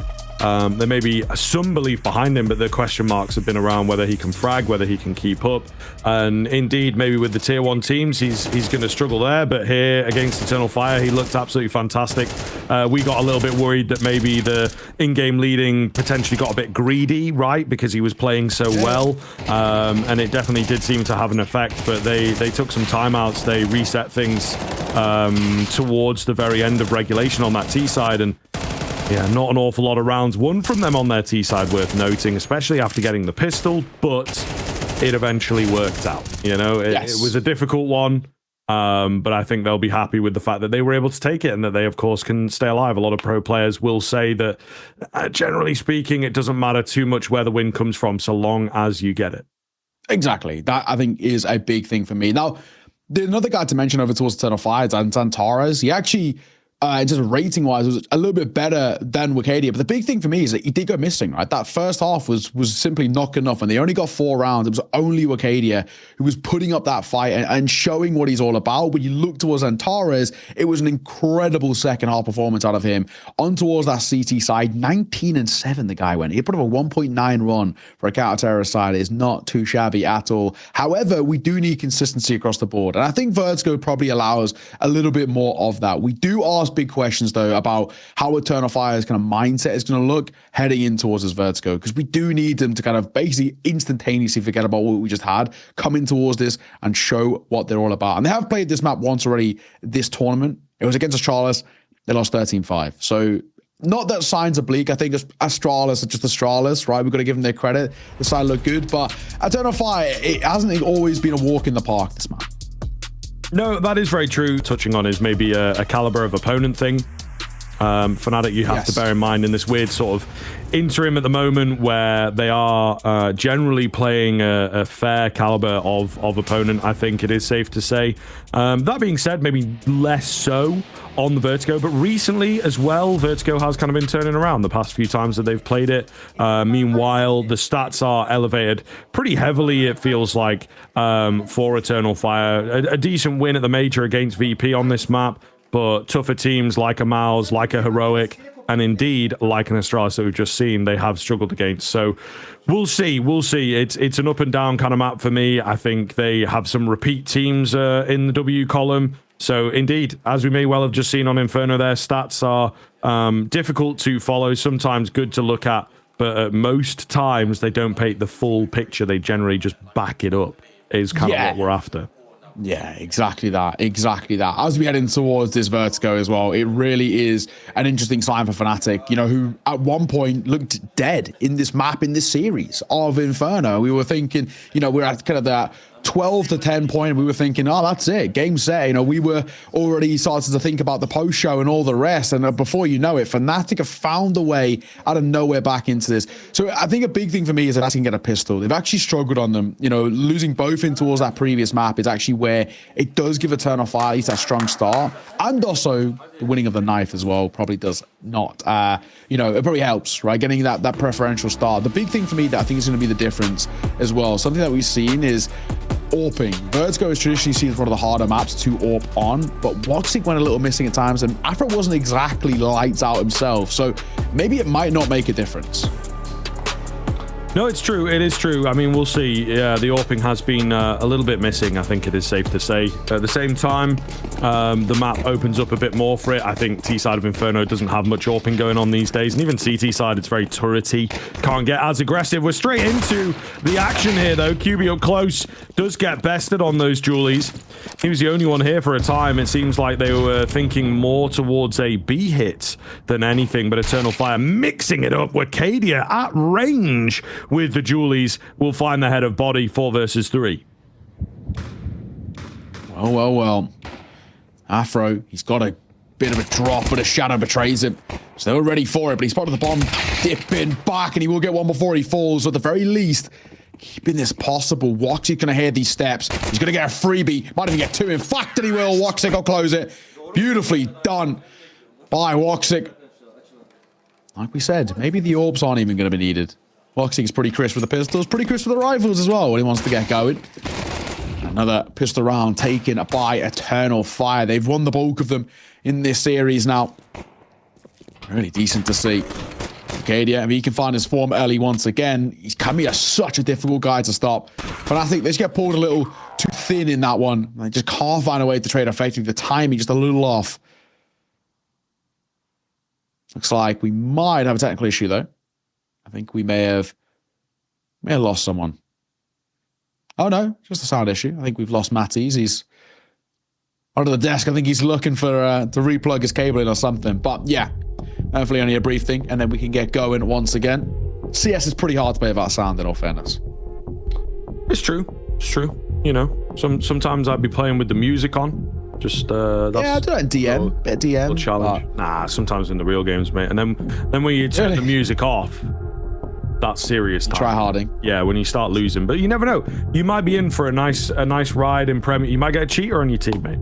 We've got to stop roasting Counter-Strike, but I mean, you know, you're spitting facts, brother. I mean, I can't even lie to you. But yeah, I'm very much. I'm gonna throw us back. So these Zoomers won't understand what I'm talking about. But I'm a JDMer. You know what I mean? Yeah. Yeah, I've got like my desk has got like a bar at the back. Kick the feet up, chair goes back. It's good times, man. It's good times. Even when I'm feeling really, really JDM, like keyboard goes on the lap. Okay. Yeah, I'm like horizontal. That's a level I've not explored yet. That's when I really do not care, though. Like, you know, I am throwing the game more or less at that point. You're hard. Shut up. Oh, man. Hopefully back underway in just a second. And I guess while we have this break, hopefully Scriv can sort out his attitude, because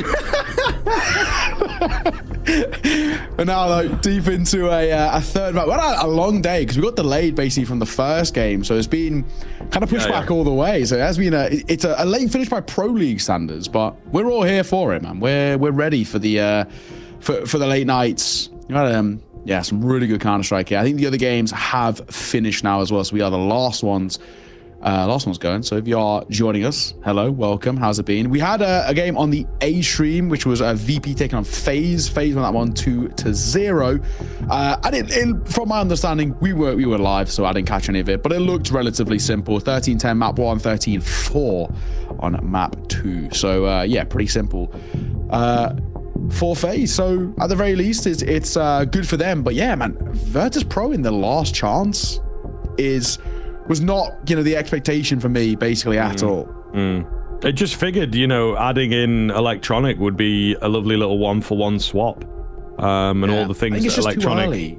I suppose, but still, you know, it might be a bit of an adjustment. But all the things Electronic said sound positive. You know, he's throwing a bit of shade to Cloud9. He was like, yeah, it feels like I'm playing in a team rather than just 5 individuals. It's like sound, you know. All right. So he's come from a bit of a negative spot into kind of a positive one, but they can't make it work. So I don't know, man. I don't know. It's an interesting, last chance early on. I don't know about that, dog. I don't know about that. I feel like they should have been in a pretty safe spot by now. Yeah. But then you face off against FaZe in the lower bracket type thing. You know, once you've lost the game, it's obviously not an official lower bracket. It's hard to give nomenclature to these stages, but all the same, facing off against FaZe is not nice when you're battling for your tournament life, as it were. No, I think you're right. I think you are right. See, apparently we do have a little audio issue, I think is what we are getting here. So plug him in again, mate. You'll be all right. He's got headphones on, so at the very least, that's a good start. We should be hopefully going in just a moment. It's only a pistol, so I guess not the end of the world that was lost. If you don't have sound for a pistol, it's not the worst thing in the world. But we are live. We're back. Round number 2. That's come on the way, of course. Turn of Fire, the only side with the money. So back into the buy for them. We aren't really going to see one from Fnatic, but of course that is the expectation. Triple Mac 10, Galil, and an AK in the hands of Woxig. Pretty decent pistol from him. 2 crispy kills at the tail end. We're looking for more of that.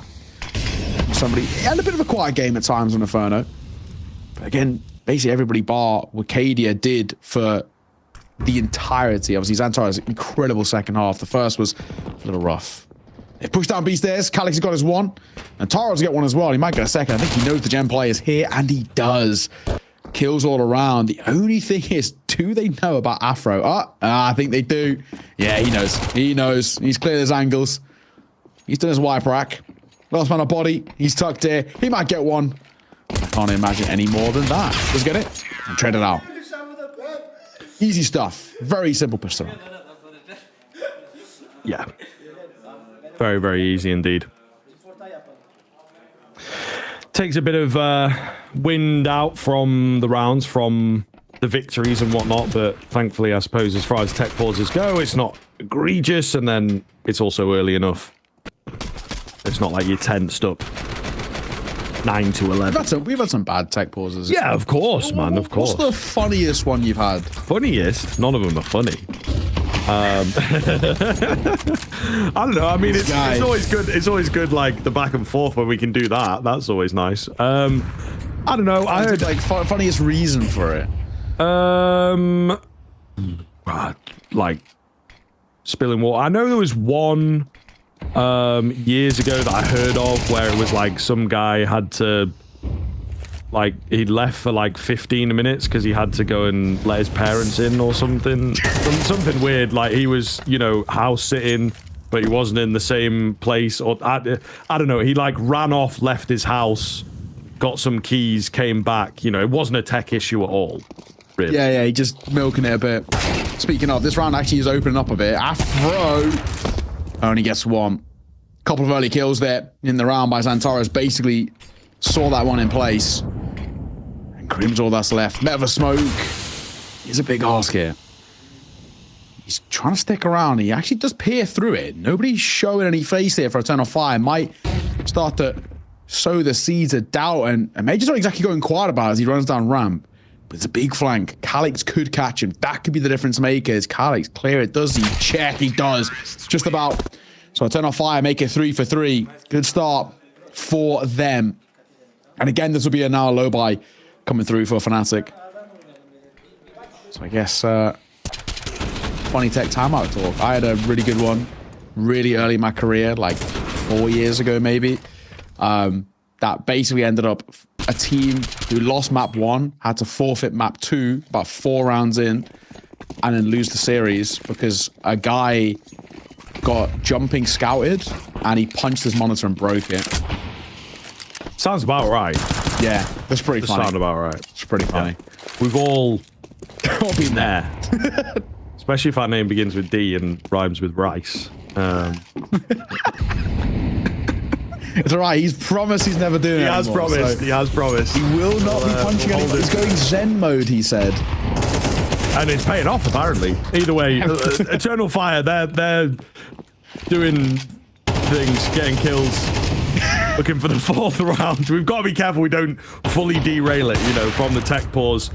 Thus far, looking good. Woxic will manage to find the head of Afro. Eternal Fire. It's a wonderful bounce back, I think, from them now. They've looked very, very good on this map. You potentially expect a team after what happened on Inferno to come into this one and be like, oh my goodness, it's 11 o'clock right now for them, you know. True. More counters. It's like, I don't know, man. And it takes a lot to remain in the right headspace. Well, Utop has a precaution over towards A, but yeah, no one's there towards headshot. 257s is all that's left. Okay, gonna tuck up close. He got Major's first contact, so pretty simple setup for them, to be perfectly honest. Sticking around for any exits at the tail end, but I don't think it's going to be gifted their way. Major, I think he heard something. Somebody heard something. I think Wakadi might have calmed that over. Whether it was, you know, the scrunch of the trousers or whatever, even a little step. He's not sticking around. Crim's looking for anybody lurking. Nothing going to be given up his way. And that'll be that. Eternal Fire 4-0 and flawlessly as well against the low buy. Good to see. Just pretty level-headed in these sort of rounds, making sure they're not giving up any opportunities. That's exactly what we want.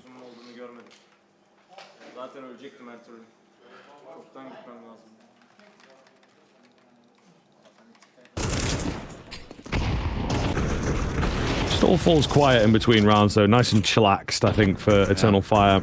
Not too high energy at this point. Just trying to stay calm for these important rounds. Full buy for Fnatic and emphasis on full for sure. This looks really good for them, so they've got to do something with it. Give us something to believe in here on that CT side. Body, not the best of starts for him. He's been on the receiving end of the AKs quite often. Oh, Wacadia, cheeky angle. Molotov will get him, however. And that's not how Eternal Fire wanted to start this one. So, off the back of that initial kill as well, Fnatic aren't doing anything too audacious here. They're just going to stick around and body up, basically. They don't need to overface too much. The group in Eternal Fire, they want to continue pushing towards A. And it's worked so far. Why not? Afro in the corner. Molotov will come down. That'll force him forward, but not actually working in his favor. Missed shot, full blind, no chance. As Antares deletes him. Matty's up close. He's got to now pull off a bit of heroics here to keep them from getting this sight, but he's spotted. Oh, missed shot from Woxic. Ah, that's awkward. Thankfully, Calyx can trade, but Woxic should be hitting those. He just slightly panics. Body lucky to be alive. Smoke gonna go down. Body just not spotting anybody. Oh, the spam is close. It's the nade that does it. And it also sets up another one for QB on high. Gonna be down to Xantares. He's been heard running away here. Looking for a way back round. Smoke on top of the bomb. There's a kit on it. He's got to get in here quick. He's not moving fast enough for this at all. Hoping it's a tap. Hoping maybe it's a 10-second hold. It's neither of those things. He loses the round before he even reveals himself, and Fnatic find themselves on the board.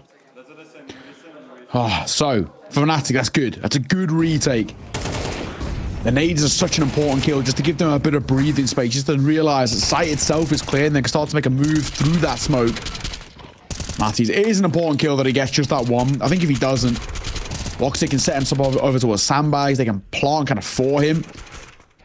It's okay, but yeah, look, that nade, not only gets a kill, but it cracks it open for QB to get one of his own. Shabby. Buy back here for Eternal Fire. Wokadia is so damn quick.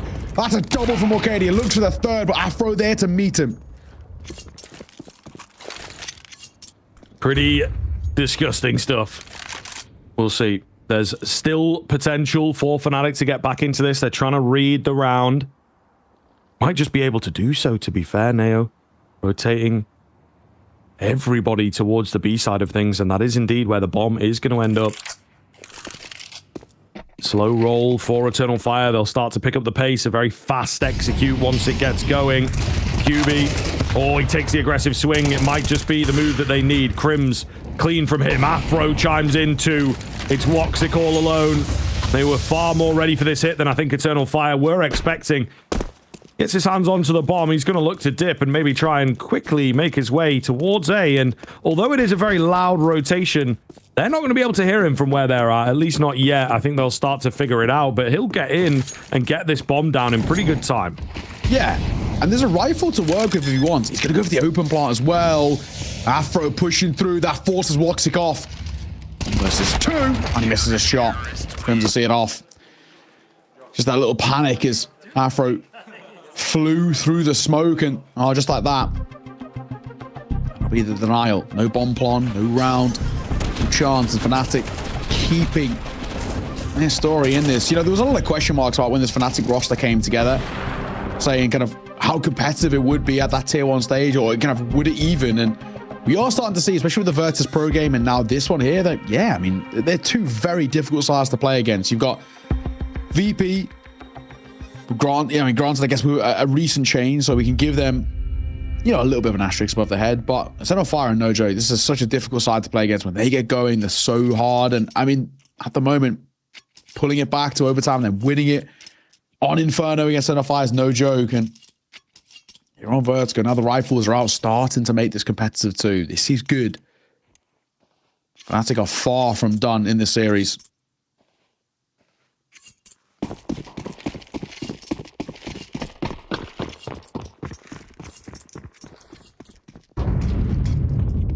Gap will close quickly here. Eternal Fire back with a pretty broken buy, just about is serviceable. It comes in from body. Tiny bit of damage done, but nothing too substantial here. Woxic. Gonna eat it again. It's actually Xantares who takes even more damage. Body's been spotted out at the sandbag. Got to be careful. May well have spotted what looks to be an AWPing player. He sticks around, goes in for the swing confidently, comes away with two before the trade is even there. An Eternal Fire down by a man. They will be absolutely kicking themselves. Woxic particularly, that he's unable to find Body before he does the damage. Matty's going to reclaim some space too. I don't mind this. Going to try and get in there. Not a huge amount, though. Offering up as Calyx starts to make a move. Matty's hopefully not playing too much contact. Waiting for information, then going to go. Here's a little bit. Drops the smoke. But Calyx didn't get out in front of this. So Matties might be caught blindsided. He just about creeps around that corner. As Calix starts to continue making a move, they might not expect him on this timing. Smoke going to come down. Flash 2. But it's Afro finds one just before that smoke plumes. Does he go on high here, Calix? It's such a risk. Bomb going to go down too. I don't think you want to do it in a 2 versus 4. He has to get a little proactive. Oh, it's so labored to spray. Takes a lot of damage as well. This is not good. Both these guys, the last map and a bit now, have been pretty quiet. And now thrust into 2v4. Slow moving from Fnatic, though, I must admit. Halfway gone already. Oh, there's a big frag from Maja. No one on the bomb just yet. Calix is close to the action. There's the tap. Oh my goodness, the damage done, but they just can't place the bullets properly. The defuse will come in. Fnatic will be counting their lucky stars on that one. Could have gone south real fast if there was just 1 or 2 more well-placed shots. Not the case here, though. Very true. Very true. I think the second it goes into that 2v4 as well, with, you know, Maja having his individual struggles, I guess you could say, in terms of the fragging department. It was a real big ask. So, you know, once again, open the door to potentially Fnatic starting to chain a little bit of momentum together. This is good work. Really good work. 4-3, but a low buy. And Wicadia straight into the fight. The M4 finding the first. Oh my god, Wicadia is so good. The second as well for him. And he looks for more. And Afro going to try and play a little aggro, but it may be a bit too bold from this guy. He could get caught off guard by the lower weaponry. Possible. Crim's going to find one through the smoke with a spam Afro. Meanwhile, contacting in. Keeps his patience. His trigger discipline is so good. Crims will take a lot of damage through the smoke. We're as yet to get the bomb down, though. We're actually maybe not quite backing off, just looking for a different avenue of attack. Smoke comes in to allow Gap to fake run down the ramp. You know, just trying to overwhelm, confuse with the information or the lack thereof. Oh, Afro tries in for the banger, not able to find it. Molly goes in. That'll force the player off, but does not deny the plan. This is tough. In this retake as well, they're going to group up here through short. With Crim so low, it does make it quite difficult. A lot of onus on the riflers. Afro and QB got to pull off a bit of magic here. Afro is probably going to get the test of it. In through short, looking for the fight. Swings up on it. Did he spot the second? Well, Wicadia will reveal himself. Crim's on the swing. Not going to miss that one. So Fnatic going to pull off the retake. Going to pull off the fight. And staying alive in this by keeping this now at a very decent 4v4, or 4-4 in terms of the rounds, may I say. It's opening up. It really is. This is good work by Fnatic.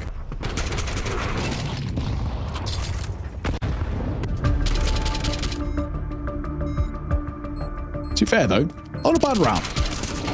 Set on fire, lower round, getting a bomb plant, decent amount of kills. You're not going to complain about it. Do need to see them start converting the premium gun rounds. They're the ones that make the difference. And that's where they've been kind of faltering a little bit. We saw it happen at times at the tail end on Inferno. We are seeing it develop just a little bit here too. Comes out both ways. Up in play for what? 'Cause he doesn't really have enough money though.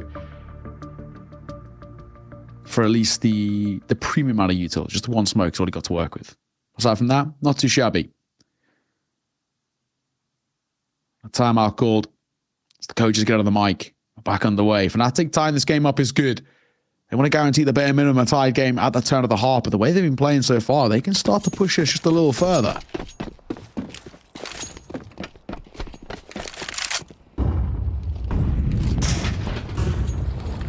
It's possible. It definitely is possible. I mean, Fnatic have done very, very well in this series. Playing a lot of it on the back foot. A lot of it having to recover things. Slow starters. That happens again here on Vertigo, and again they have proven a bit faster this time that they do have what it takes to keep up with Eternal Fire.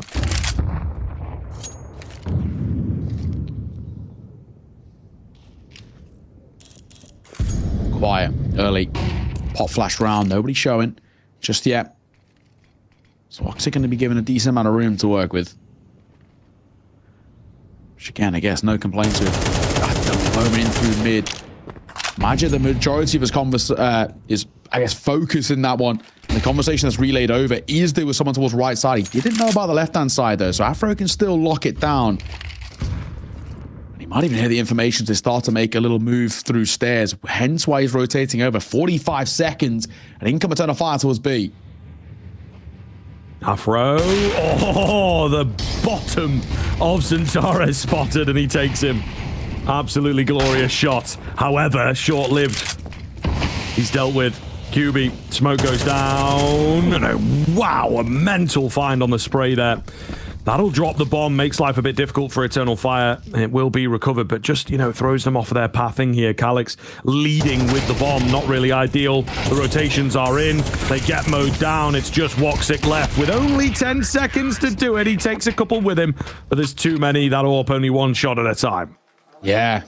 I mean, a couple of nice shots. I give him his credit at the tail end there, but again, just a little bit too much needed to be done for the AWP. Like you said, it's just so easy to be traded. Nice shot. Front body. And even though he falls immediately afterwards, he just buys enough time. Rotates over. Beautiful work. Beautiful work. Fnatic are really starting to train together. That's now 5 rounds in a row for them. Xantares, good damage. Meets a Molotov to the face, but doesn't really do that much damage. And he's sticking around for the fight. Body trying to play above this. Spots one, drops one. Xantares down. Opener goes the way of Fnatic. And again, Eternal Fire just getting caught in limbo. Body looking for a bit more as well. Oh, spots the head, but not fast enough for that. Matisse, as it goes down with an aggressive stance.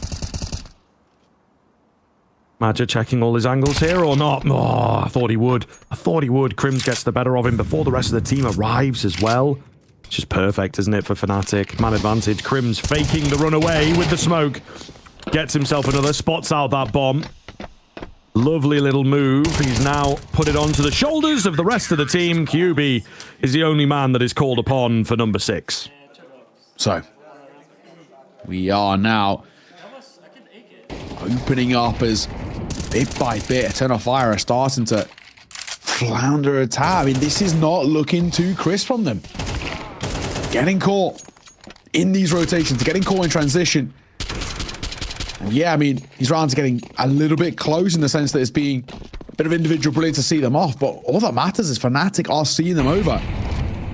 Never thought this was going to be the case, especially when you throw it back to the Inferno at 12-10. It felt like it was probably done at that point, and my oh my, look where we're at now.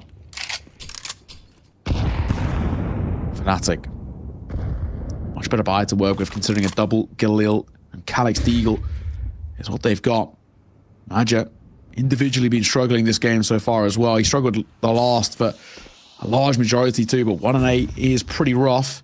And Xantares, by his standards, a little quiet as well. He's normally really flying up there. But KD, though, still performing. Same for Woxic. As QB we call upon in this one. What has he got for us? Molotov will meet him, and this time he gets deleted. Yep, absolutely ready for him. They've played around that back 9 position. He doesn't like smoke, and he likes taking the fight. That is a tendency they've read very quickly. Crims left low, finished off through the smoke, in fact. Bit faster, bit more aggressive, and just a nice adaptation in from Eternal Fire with the little tidbits. Fnatic playing a difficult game. Eternal Fire working around it, adapting on the fly. Oh, no. Just like me, for real. Speaking of flies, Afro, you can't do that. And a tail between legs save for Fnatic. Just the face of disappointment. It's the best thing. He's still falling. I think the thing is as well, like the player cams are slightly ahead of like what happens in game. So it's just funny that he was falling on our screen. He's just like taking his hands off the keyboard. Like, I guess this is it. I guess there's nothing I can do now. 51 floors down to the bottom there. You hate to see it. You really do. It's just there, yeah. I mean, I don't think it would have made too much of a difference overall, but a little bit of comedy. A little bit. But yeah, another really decent response on Eternal Fire, which is absolutely needed. Like you said, I think they've just started to realize the tendencies of QB, and they are more than happy to take fights themselves. If he doesn't have that tendency to smoke and he actually wants to swing into the fights, then yeah, we'll take the fights all day. All day.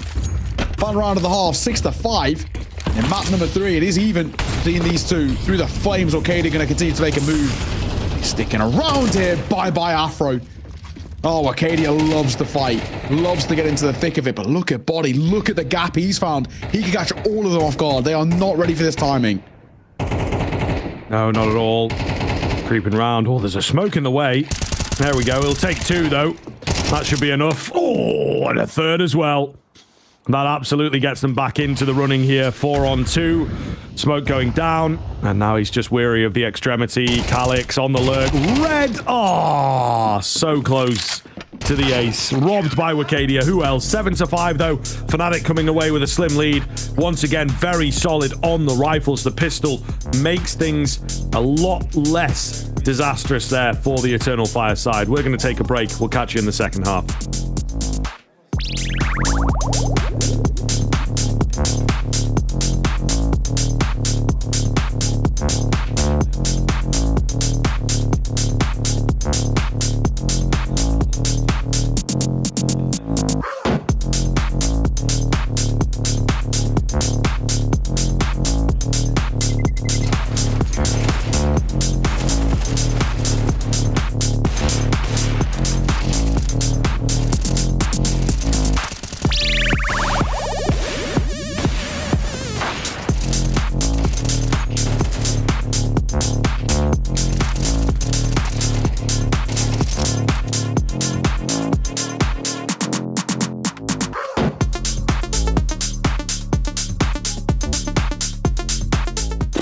Don't worry, man, you've done this all before in the past. I mean, it was many years ago. Tell me how this whole kitchen happened. Well, I played a game called Counter-Strike before, 1.6, top of the world. The new game came out, Global Offensive, I think it was. I didn't like it, so I convinced one of my older teammates that I played with before, Forrest, to, make our own restaurant. I was a bit skeptical at first, I gotta admit. Back in the day when we used to play, I was really passionate, but man, seeing in the kitchen, bringing that magic. He was supposed to be a chef, but I thought it was better with the customers face to face, so I put him up there, I think it was a better thing, so I became the head chef instead. I really thought this project was going to be something we did together. He always understands what I want. I understand what he wants. I'm a bit sad, honestly. We make a perfect team, if you ask me. We might need to get health and safety in here because it's getting pretty toxic in there, The customers usually are pretty good, but there's this one guy that keeps coming back and all complaints about the food. It's kind of like he's some kind of food fanatic or something. So being a successful, chef in general, have your own place and... Sorry to interrupt, but the guy is back. I mean, come on. He's always offending my food. So what seems to be the problem, sir? I mean, this food is shit. I'm not paying for this.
Second and final half of the map and series here, in fact. It's come all the way down to this. A long one. A very, very long one indeed between these two teams. Fnatic hard fought on map 2. Fighting pretty well here on Vertigo as well, to be honest. As I mentioned at the turn of the half, without the pistol, Eternal Fire have a very, very different ride now into the second. So we'll see if they can keep the pistol consistency coming. Is the big question. It is. I mean, honestly, what a good game we've had so far, though. Again, all the way down to that third map. when it matters most, then hey, as even, well, not as even as it can get, but pretty damn even, 7-5. Gonna pop here towards B. Actually only one playing.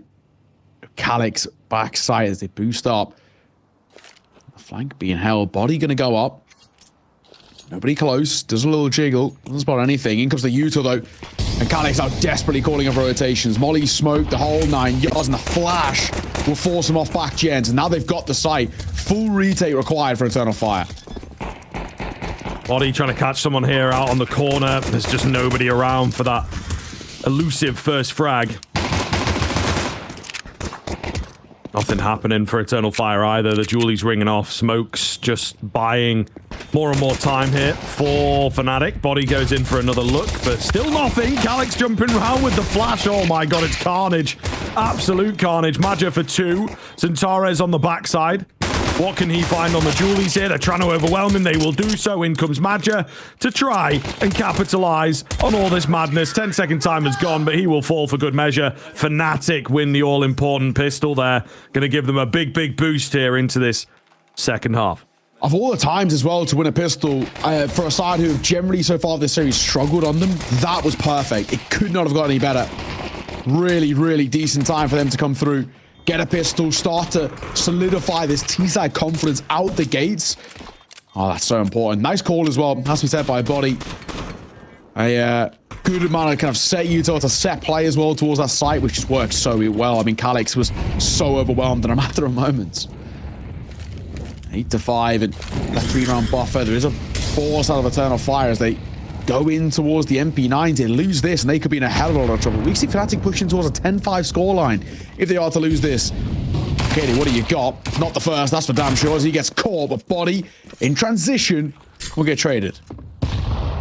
Yeah, tried to put himself in a position to open up another frag for his squad. The MP9s, though, they are paying off. 4 versus 2, Afro and Crims. Trying to find a way through. It's Crims cutting off a bit of a flank. I think the key thing is where that bomb has ended up.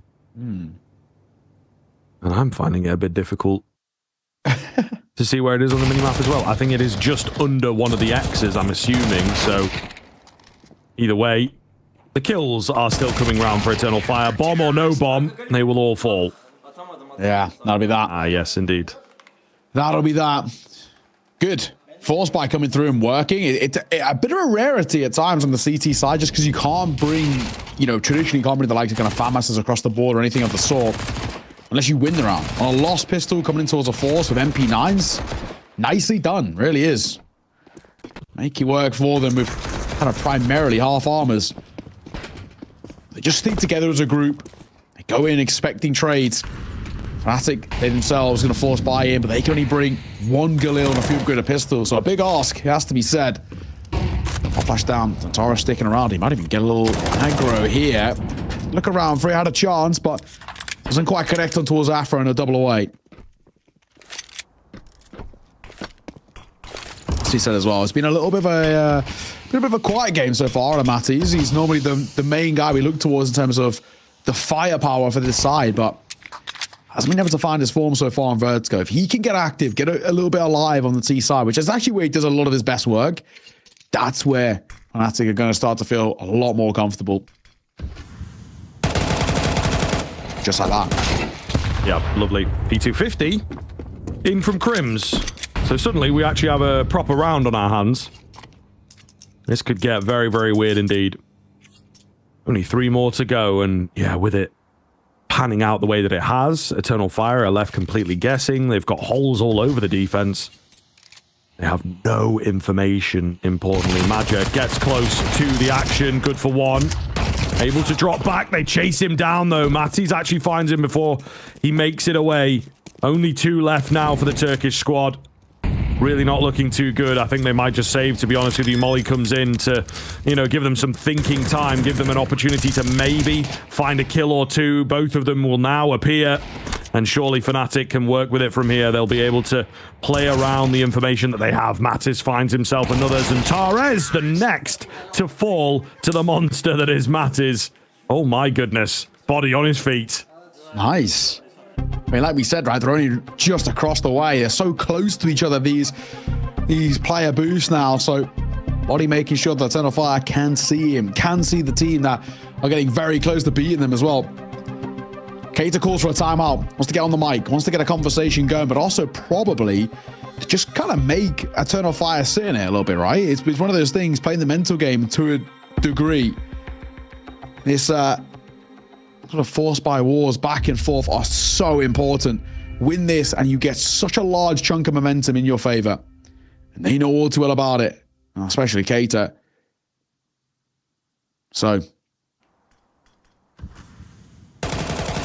on the mic a little bit. Matty's having a conversation, but a good round from him. Needed. And just as we were calling upon him, right? We kind of said, this guy is so important for this team.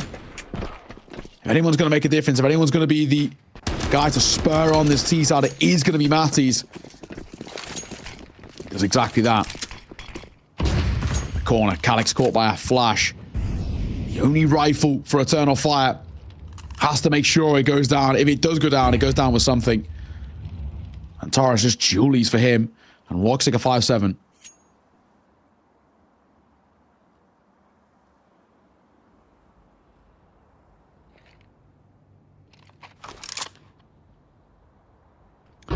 Fnatic do not want to mess up this opportunity. I think they are acutely aware that there will be some kind of a response from Eternal Fire. So it starts off very slow and info starving once again.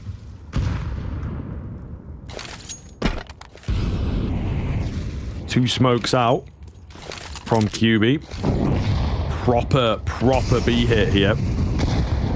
Something a bit classic that they've been cooking up, but there's nobody ahead of these smokes, so it actually works quite nicely. The M4 spams away and reveals itself as the scary weapon. Not really anything that it's able to find, you know. A bit of chip damage, there's a bit more, but with that bomb going down and no info to work with, Eternal Fire will save. Yeah, out of there. They just can't afford to stick around. There's no point. Having this buy and kind of going again next round, I think, is way more important.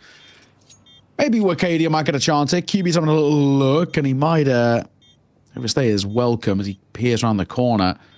Got Major to his left and Wakadia to his right, and one line in front of him. Two as Calyx rips it off. That is an M4 to be collected. At least one of the MP9s. An upgrade. She'll take. He'll take every day of the week. Crims, though, he's got ideas. He doesn't want to let an M4 go into the wrong hands. There's one. There's Woxic. Any more for him? I think he may have died there at the tail end, but little giggle. Doesn't really matter. You've got to have a buy to work with. Fnatic. Very important spur of rounds. But I guess as well on the other side, for the likes of Eternal Fire, making sure they have as much of those guns alive going forward is kind of all that matters. Yeah, it does go down at the tail end. But yeah, one of those things for them, right, is making sure, you know, another M4 picked up. It's not bad. 2 M4s to work with is feasible. This is now Eternal Fire, their third and final timeout called. No more opportunities after this point for Faber to kind of enter into the conversation. He has to sit and watch from the sidelines after this. And all the pressure goes back on towards the shoulders of Maja to call this team back to success. At the moment, it's looking anything but. This is a pretty hefty deficit, 10-6.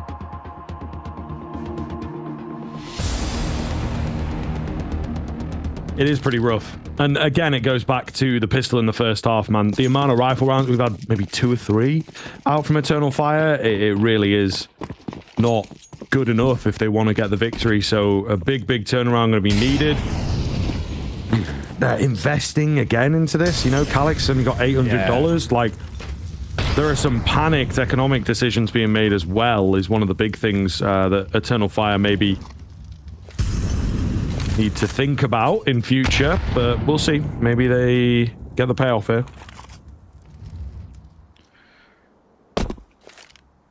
Oh yeah, let's see, right? Oh, Dink gonna come through. He's not bad, and the kill. Oh my god, they got 3. I made that 4. How is this working? QB gives it a college try, but my god, how has that worked?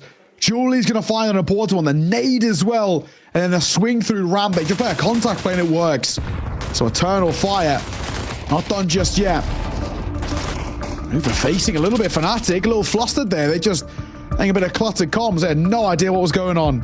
And the two rifles make sure to get active. A timeout now called again, this time by Fnatic as they use their second out of 3. Cater back on the mic. Us flashbanged. That's Fnatic just in a bit of a weird spot for them. I don't think you want to over... Oh, well, I'll speak to soon. I was going to say, I don't think you want to overbuy here. It looks like they're going to go for it. AK dropped. 4.8k on body is feasible. Afro with 4k as well. It's just QB. I think actually got one dropped over. When AWP is going to be picked up. So they are going to squeeze out a full bite. And his QB just takes a hit with a deagle. That's how they're going about it. Only the hand cannon for him. To give Afro the chance on the AWP. A lot of onus now on Afro to make a difference in this round. And of course, considering Woxic doesn't have an AWP on his side either, that's okay. Steps ain't being heard there through bridge. And Afro spots one.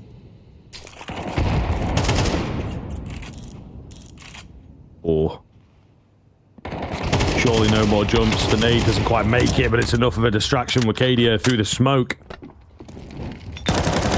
On the A4, interestingly enough, not usually your spam weapon, but he makes it work. And he comes away completely unscathed.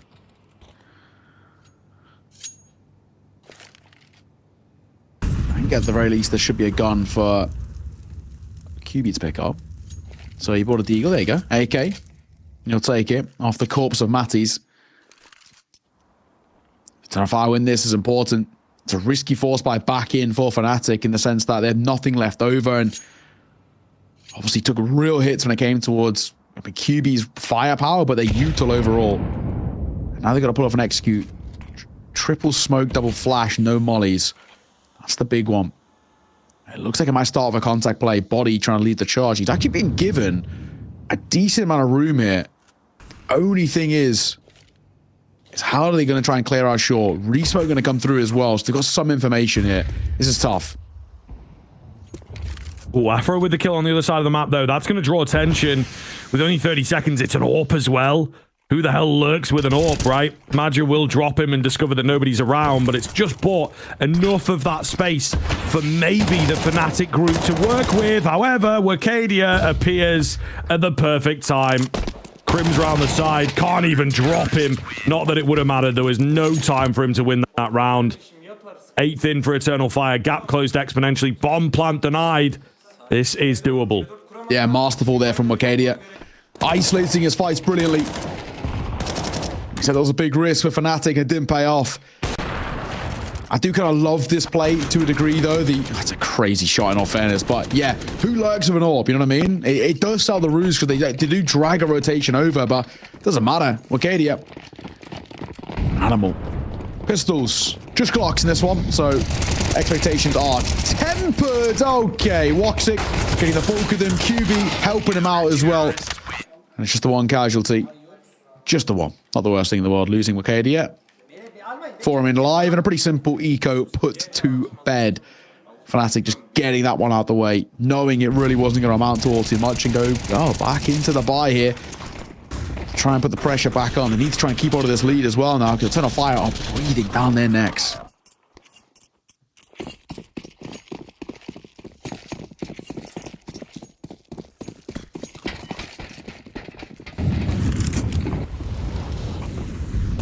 Pace for Fnatic, making their presence known. However, it's Crims on the other side of the map looking to be a bit of a maestro over here. Woxic, slow encroachment round with the AWP, plucks one out of the air. Yes, sir, big kill for Eternal Fire.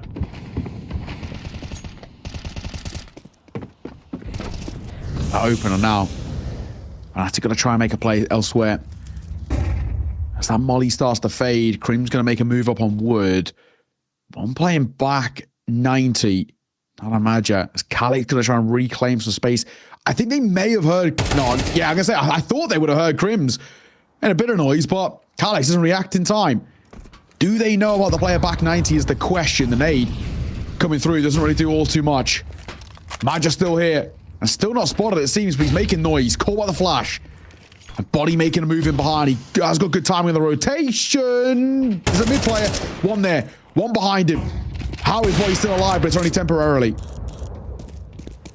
It might be enough to throw that caution to the wayside. We'll see. Wakadia and Woxic moving back in to bolster up A after they had to take a brief departure.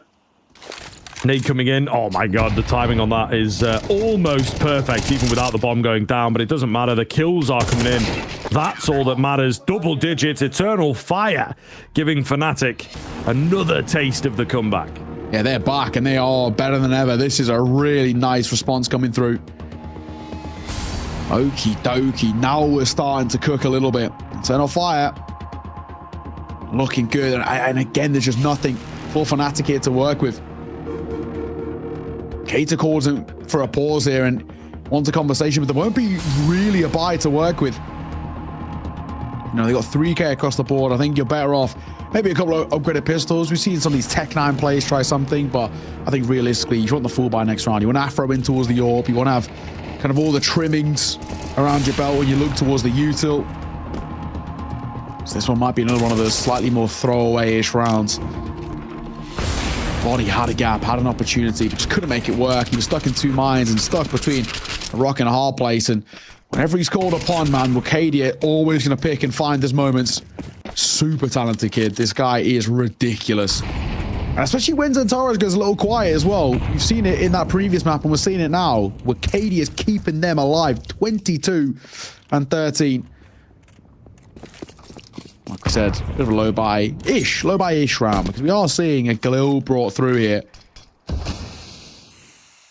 And, you know, some half armor, decent amount of utility. So they're at least giving this a go. It's not a complete throwaway. Calix, first comes round for him. Mattis with a quick trade, however. Magic keeps him at bay for now with those flashes, but still, there's a bit of pressure on here. Fnatic find the first. Put some fear into the CT sides, and Tara's right idea can't quite capitalize. Mattis again trading things out. It's 2v2 here. It's Zentares who jumps the gun a little early, gives his position away and puts them on watch. Body, when the smoke goes down, will get it done. However, the fake out, the bomb going to get dropped. Wakadia has reset the game back to his favor. He's got the bomb now. Body's got to come to him. Wakadia has been absolutely unstoppable. And maybe, just maybe, he can keep that going. Keep that dream alive. Looks good for Wakadia. 11 comes in, and Eternal Fire grab the lead. What a player. What a player. Woxic getting loud as well, making sure they can hear him. Beautiful. What a time, too. But I guess, you know, again, we're going to give them the slight little pinch of salt when we're saying this was a lower buy. One Galil was basically all they had to work with, but even still, you take them all the same. A close round, which is actually credit to Fnatic in that one. Eternal Fire 2 rounds away from taking the map and the series in what has been an electric series of Counter-Strike. Matties, my god, he's taking a lot of damage to get through that molly. And is it even worth it? Nobody showing for him. Bit of a flash comes round. But again, no peek, and Matties doesn't want to overface. So, in a way, he took all that damage to not really even utilize it.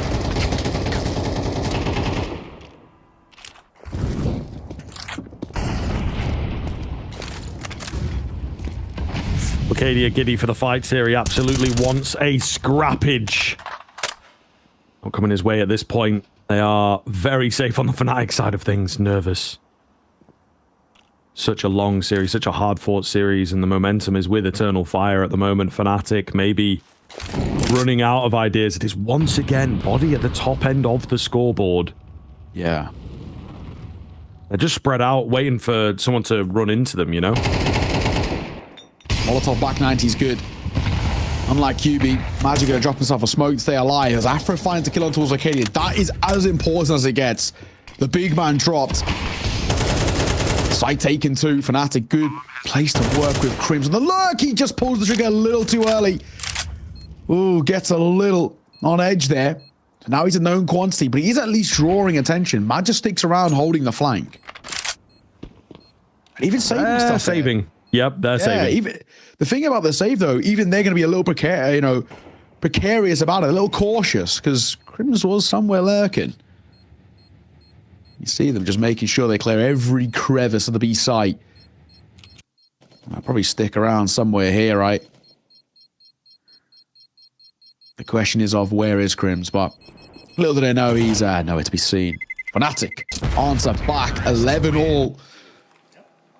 He's those, for some teams, the dreaded 2 letters of OT looming. And for us, exciting, because this is what this sort of series deserves. The 3rd map, OT, to show just how close these 2 sides have been.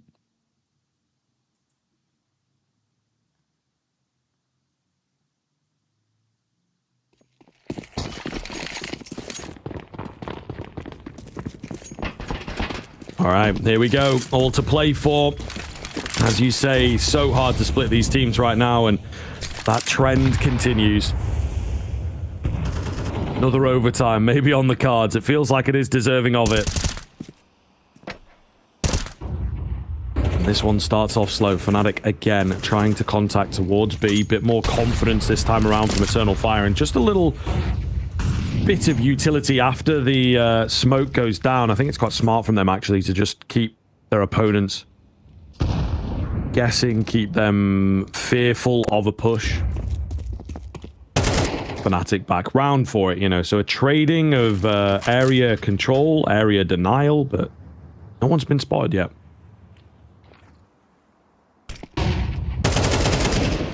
Oof. QB, nice shot.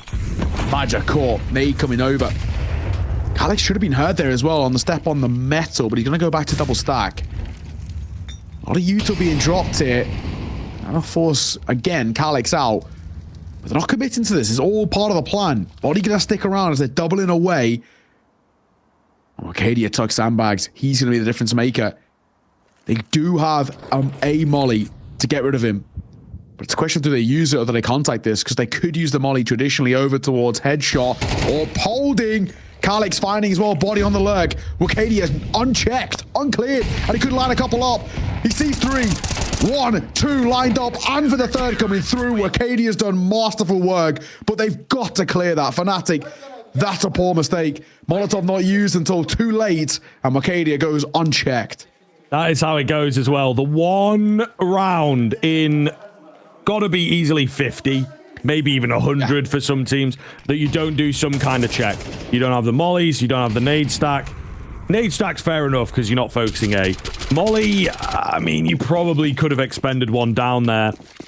The main thing is just get a player a little bit wide as you're moving in. Why not? You know, you've got a guy in a gap anyway.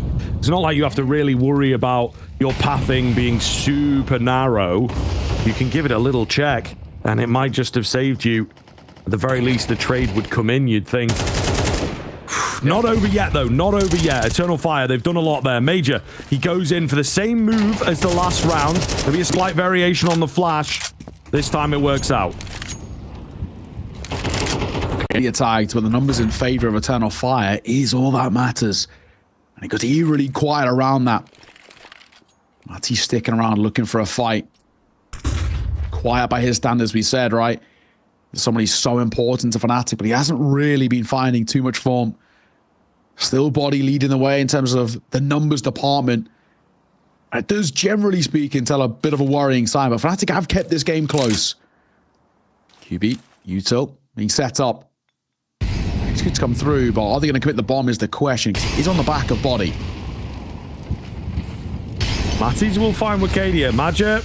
Oh, the smoke goes down late. He's so low, and he's straight into another molly. Oh, my goodness. Yeah, it's a little bit of a blunder out from him. Nerves getting the better of him, you know. You're smoking, you're sticking around, you're fighting. Pick one. He kind of tried to do all 3. I don't know. 4v3, definitely not out of the question, of course.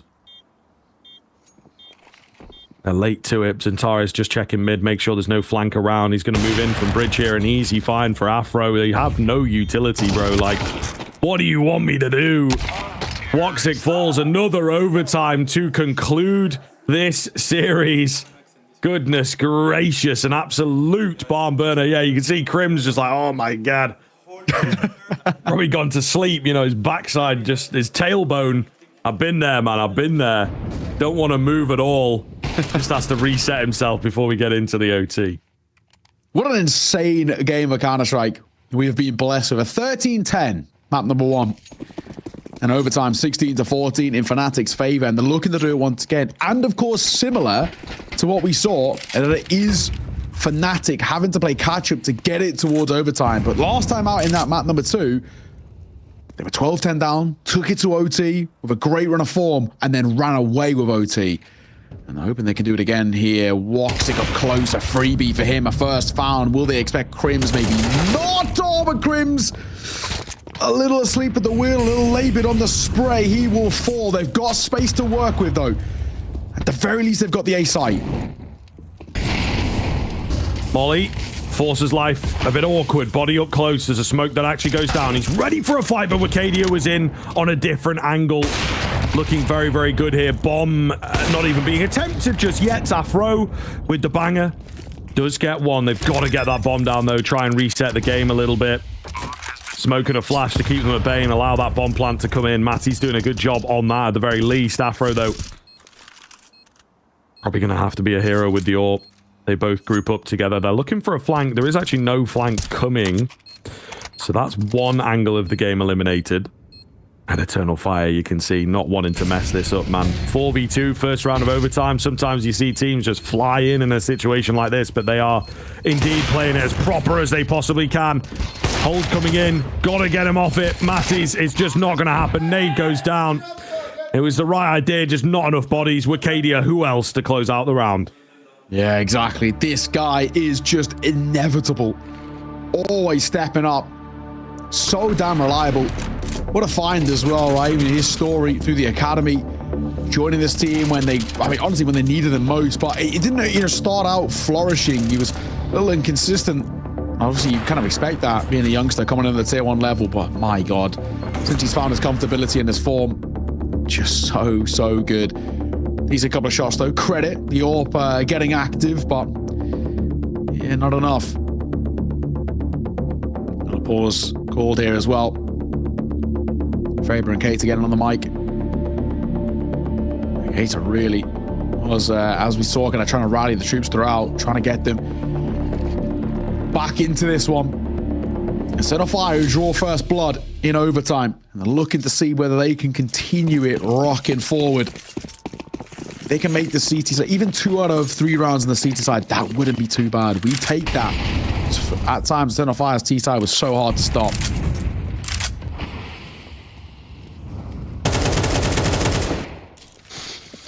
Continuing on. Game not over yet. Eternal Fire. Oh, looking for the entry. It's the nade that dishes out the early damage. Wicadia, absolutely need him to stay alive. You've got Wicadia, 29 kills. Madja, 8. He's had a rough series. He has had a rough series, actually. Yes, IGL, but he went into the overtime of Inferno with, I believe, 7 kills. Yeah. So these are Zeus-like numbers, if anyone remembers that guy. I shouldn't throw shade at Zeus. He doesn't even play the game anymore. But just vibing out, man. You have to do him like that. I'm sorry. He's not quite good enough. Eternal Fire need Wicadia is what I'm saying. This guy has to stay alive. Woxic as well behind him.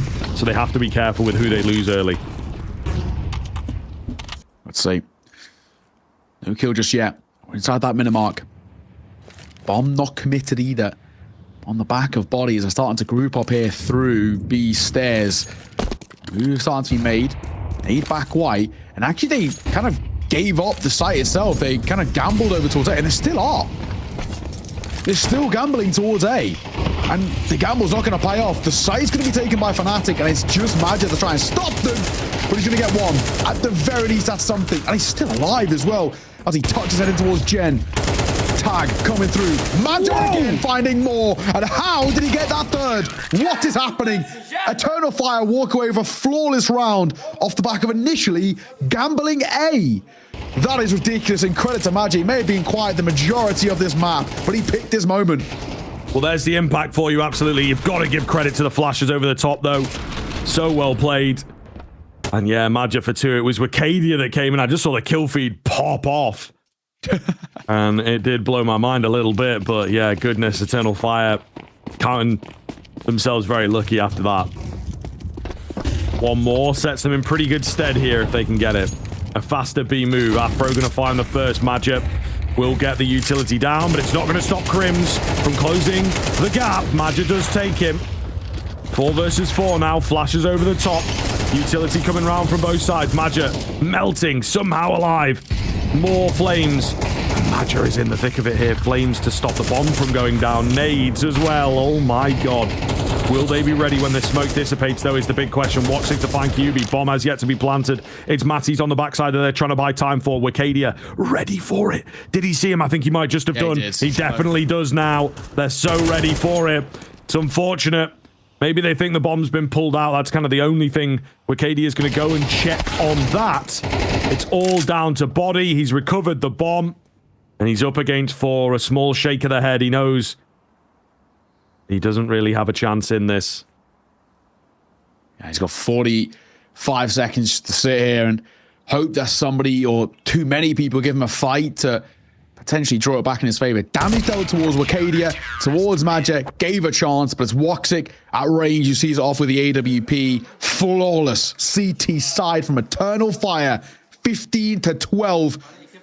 My God, what a performance we are getting now in towards overtime. In the same way that when Fnatic on Inferno clawed it back to OT, they then ran away with it. Eternal Fire running away with this one currently. And of course, there's no doubts in our mind who is the star. Wicadia 32-15. What a player. What a player. Fnatic. Not tournament life on the line, but I guess series life on the line. What have you got for us? 15-12. It is quite literally do or die in this one. Molotov going to come over to catch body. Goes over towards Ram, but there's nothing really on offer for him.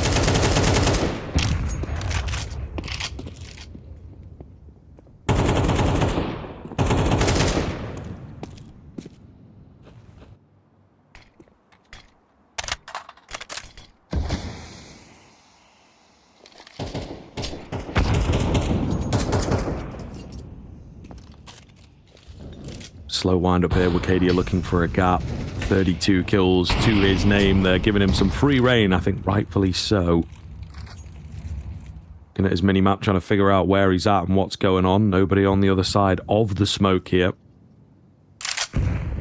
Slow round. Eternal Fire, they only have to get it right once. All goes eerily quiet. 45 seconds. So Matty's going to try and play up close here. Still going to come over. The Molotov will force him away. Just about avoids the spam as well. But Xantares can swing behind this. Absolutely could. Doesn't quite catch anybody off guard. And Matty's going to try and swing into it. We are swinging into Xantares. 2 kills to his name. Woxic will add to the tally as well. That should be game, set, and match. As Fnatic are thrust into a 2 versus 5. Eternal Fire. This map, this series, has showcased some of their best. And yes, they may have lost one as Wicadia drops, and he has been the talisman to success. But I don't think there's any chance here. This 2 versus 4 would require something masterful. Woxic gets dinked. QB looking to close as he tries to get on towards the site. No util, surely no chance to tap on towards the bomb. And a swing coming through. Xantares finds one, and Calix will close. Eternal Fire, another victory under the belt, and Fnatic, another last spot. Honestly, what a game, what a series. 3 maps, 2 different overtimes across the final 2. We were blessed with some beautiful Counter-Strike here. Yeah, absolutely, man. A credit to both teams, really, for delivering a fantastic game, a long game, late into the day. We were held back a little bit by the first game, bit of a tech pause start. I want, so it has been a really, really long affair. But that will be a great test for both of these teams. Eternal Fire, obviously, together a little longer and much more comfortable, perhaps, in these sorts of scenarios. They play very, very well in the LAN environments. Fnatic, still young enough for me, still not quite as tenured, trying to cut their teeth online, but it's a different vibe. They have to come in, and they also have a lot of players who are actually not as LAN vetted as you would maybe want. But a series like that is really going to help them roll into that body with some great calls in places, playing very, very well. Just need a little more punch from the rest of the squad, it feels like. Crim's decent in places, Afro pretty good. But Matty's, we maybe wanted a bit more out of him. Some of those rounds with like AKs and stuff, like the hero buys, he looked very good. But in other places, just not quite as clean on the trades or when they needed him to lead. And moments like this as well, the Wicadia 3-piece from behind made all the difference. Yeah, we just needed maybe a little bit more in terms of consistency. What a game. What a game we were blessed with. 16-12 is how Eternal Fire closed this one out in what has been an electric series of Counter-Strike. And of course, it's not do or die in that sense, right? Fnatic, they still have a chance, but they now drop into the last chance, which is it's rough, considering also now Virtus Pro await down there as well. It's a pretty treacherous place to be down in that last chance. Eternal Fire will stay in the mid bracket, which is good for them. It gives them just a few more extra chances to confirm things going forward. But I mean, what a game, what a series. You've got to see, all the best. And I think as well now for us, this is really proving that Fnatic aren't a side to mess around with. They actually are very decent. I don't think that 3D Max game showcased what they're actually all about. Beat Virtus Pro. That was a very respectable win, but I guess we can talk about Virtus Pro being in a little bit of flux, especially them now being in the last chance. But they've taken, a top 10 team the distance here with overtimes. I got to give them their credit, man. I think there's a couple more things that need to be fixed and a couple more people need to come out online, but all things considered, count me impressed. Yeah, I think so. They look good. Again, as we've said, the vast majority of the players have only been in for a few months, and new leadership and things like this. It is a little difficult to come around. And you've got a few different players from different sort of playing cultures and different levels of experience. There's a lot of figuring out that has to be done here. And, Body can't just call classically French, super aggressive, play together, work on those types of numbers, work on the familiarity that all the players have with one another. He has to kind of cater to a few more players in here, a few more personalities and a few different approaches. So it is completely fair enough, but I like what we've seen. Hopefully we get to check in with them a little bit later on. I think we might do, actually. Eternal Fire, meanwhile, really, really great game out of them. Some dangerous calls in places. The economy decisions for me, a little shakier. Some of the individuals lagging behind a bit. Madger actually really picked it up into overtime, but prior to that, he was really not doing too well. So there's definitely things to point out for Eternal Fire, but a well-fought victory. Yeah, and what we can point out as well for Eternal Fire, it's our MVP off the back of that series. I mean, what a game out of this guy. And I don't think it's going to be too much of a surprise for you guys, especially off the back of map number 3 itself. Our aim height US Air Force MVP is Wakadia. What a performance. A 1.38 rating across the series. I mean, he was absolutely stunning. It goes without saying, even that Vertigo alone, right, going in towards overtime and really just kind of at times beating the brakes off that Fnatic side. 26 kills to his name individually there. And then you look across the rest of the game, 26 on Vertigo, 27 heading in towards the Inferno and finishing off on the overpass with a pretty respectable 16 as well. I mean, all things considered, that was a really, really solid showing. Yeah, absolutely, man. He was straight fire, I think it is safe to say. Again, it turned a lot of heads. The last Pro League, actually, I think it was, that people started to really notice this guy. Looked good at the major, and then moving into the follow-up tournaments, the future tournaments, bit of Chengdu, things like this. They've looked very, very, very good, and I think Wakadia is a large part of that. I wouldn't be surprised that it's like, okay, if the Eternal Fire team starts to take a bit of a dip, he actually gets picked up into, a bigger team, into a more international team. Yeah, I think you're spot on. I think you're absolutely spot on. This is the end, honestly, really, really good series out of him. Really good showing. This is what we wanted to see as well for Wakadia. He is such an important factor in this team, and especially primarily when at times we saw Xantares had a couple of moments where he went missing a little bit, right? We saw that first half of Inferno wasn't great. Single-digit kills for him on a T side is not exactly what you expect out of Xantares, and even there's a couple of moments there. I mean, generally speaking, he wasn't really all that on Vertigo, right? Only finishing with 13 kills to his name. So, yeah, it is one of those things where I think for when Xantares can go missing, it's a rarity because he's so important to this team. But when he does, Wakadia picks up the slack, and my God, does he do it well. So, really, really good. I think we have the brackets to bring you to see how everything is starting to pan out here at Pro League. We're a few days in now, and things are starting to develop across the board. So, I'll take a little look at where we're at. In towards Group A, of course, things are starting to make a move now as Astralis take on 3D Max. That is a just in terms of teams that are qualified, right? For 3D Max to be that team was a little bit of a shock in a way. I think primarily because everybody expected it to be Virtus Pro 3D Max, right? And then, of course, following that, people still kind of assumed Virtus Pro would win this new electronic buff, but it wasn't to be. Indeed. It is a little surprising to see, but you never know. They might make a run back through the lowers, this of course being the mid bracket here. FaZe Clan knocked down by Astralis. Maybe fair enough-ish. I think VP getting a little unlucky in place. But then also don't lose when you're the overdog, I suppose. There is that. Yeah. So we get Eternal Fire FaZe Clan to continue on. The winner of that one will qualify in. The loser going to have to go through the last chance, but with a slightly better seed, I think. So that starts to develop out a little more. Here we go. We are going to see where the last chance is at. Okay, so it's a case of you get buys, really, I think. Although, actually, if they do lose that game, it looks like they might drop down to face off against the winner of Imperial Soar. So you don't get as far a skip, in fact. So it might be a little savage if you're only one spot away. You are going to have to play maybe against a Fnatic again, you know, something like this. So yeah, very, very interesting. And yes, you get all the games in, but if you struggle in places, you are going to have to pay for it. Yeah, absolutely. Let's take a look at Group B as well, see how that one's developed. We've been focusing a little bit over towards Group A today, especially for the tail end, but Group B's been developing itself. Of course, this is how the upper bracket is looking with Vitality and the Mongols qualifying through. The Mongols are great against G2 as well.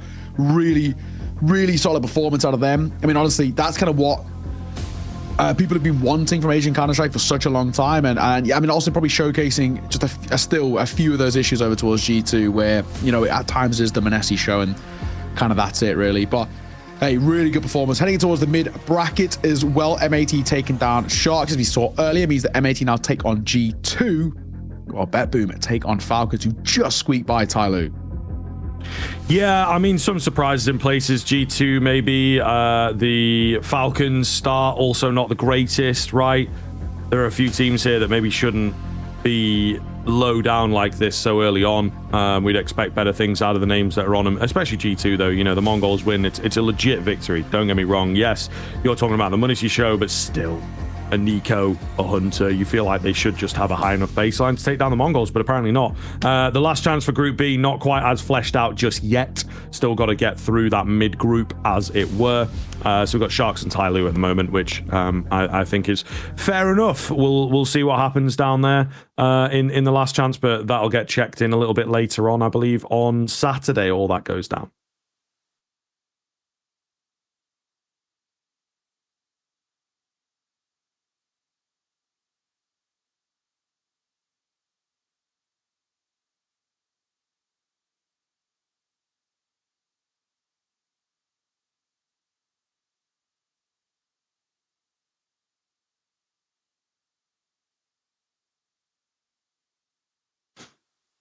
Yes, indeed. I'm not going to lie, my feed seems to have gone. I can't hear you, so I'm not sure if you can still hear me, but I have completely lost. So I think we are about done for the day, but I'll let you close out the show, sir.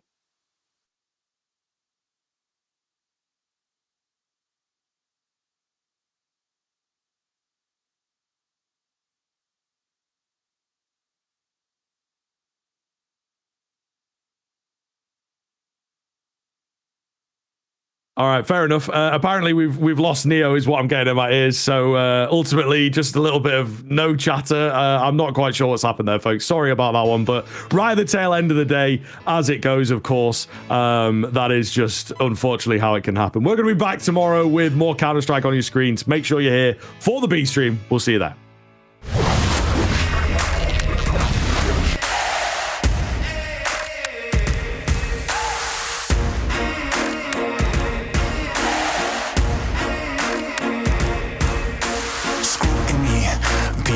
Up the truth, this ain't new to me.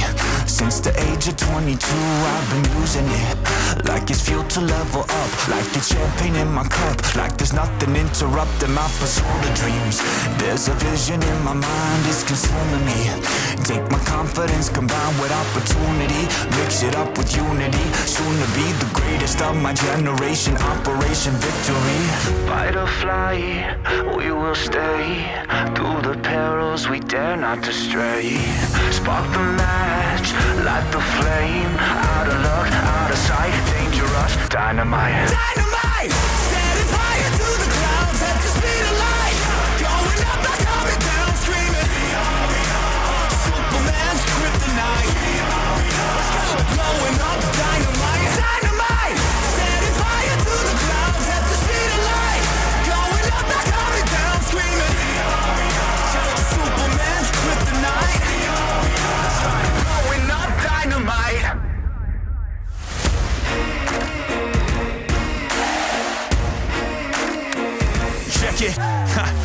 Troubled days, lonely nights, lot of tears, lot of fights. Big dreams met with bigger lies. It ain't what it seems from the outside. On my downfall they pray. Will I surrender or will I betray? Given the trauma that lives in my brain, or use it to fuel up the fire in my veins. I never complain, I boss up and do it. If there's a battle, I fight my way through it. If the wind blows, I thank God that he blew it. Cause what is a blessing depends how you view it. The fruits of my labor are in abundance. Indispensable, I'm not redundant. Incomprehensible the way I've done it. When the struggle pushes me out, I'll shove it. I'll rise above it.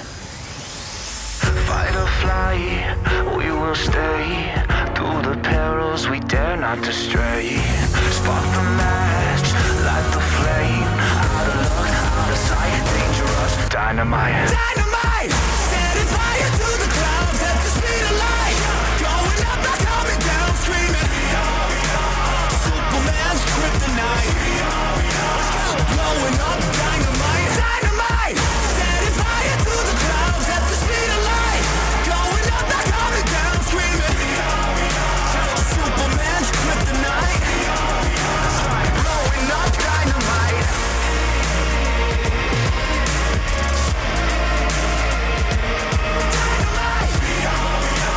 Superman's kryptonite. Blowing up, dynamite. Dynamite! Setting fire to the clouds at the speed of light. Going up, not coming down, screaming. Superman's kryptonite. Blowing up, dynamite. Dynamite!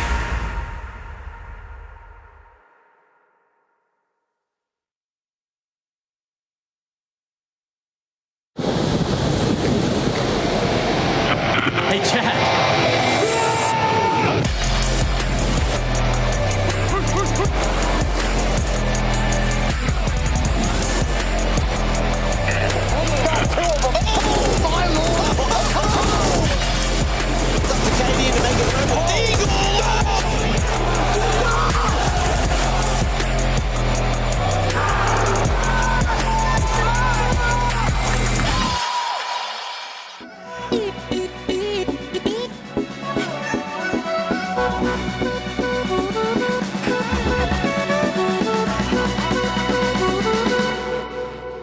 Don't give up on us, don't give up on love. Don't give up on us, don't give up on love. Hold me down, never let me go. Take me in, I want you to show. Hold me down, never let me go. Take me in, I want you to show me love.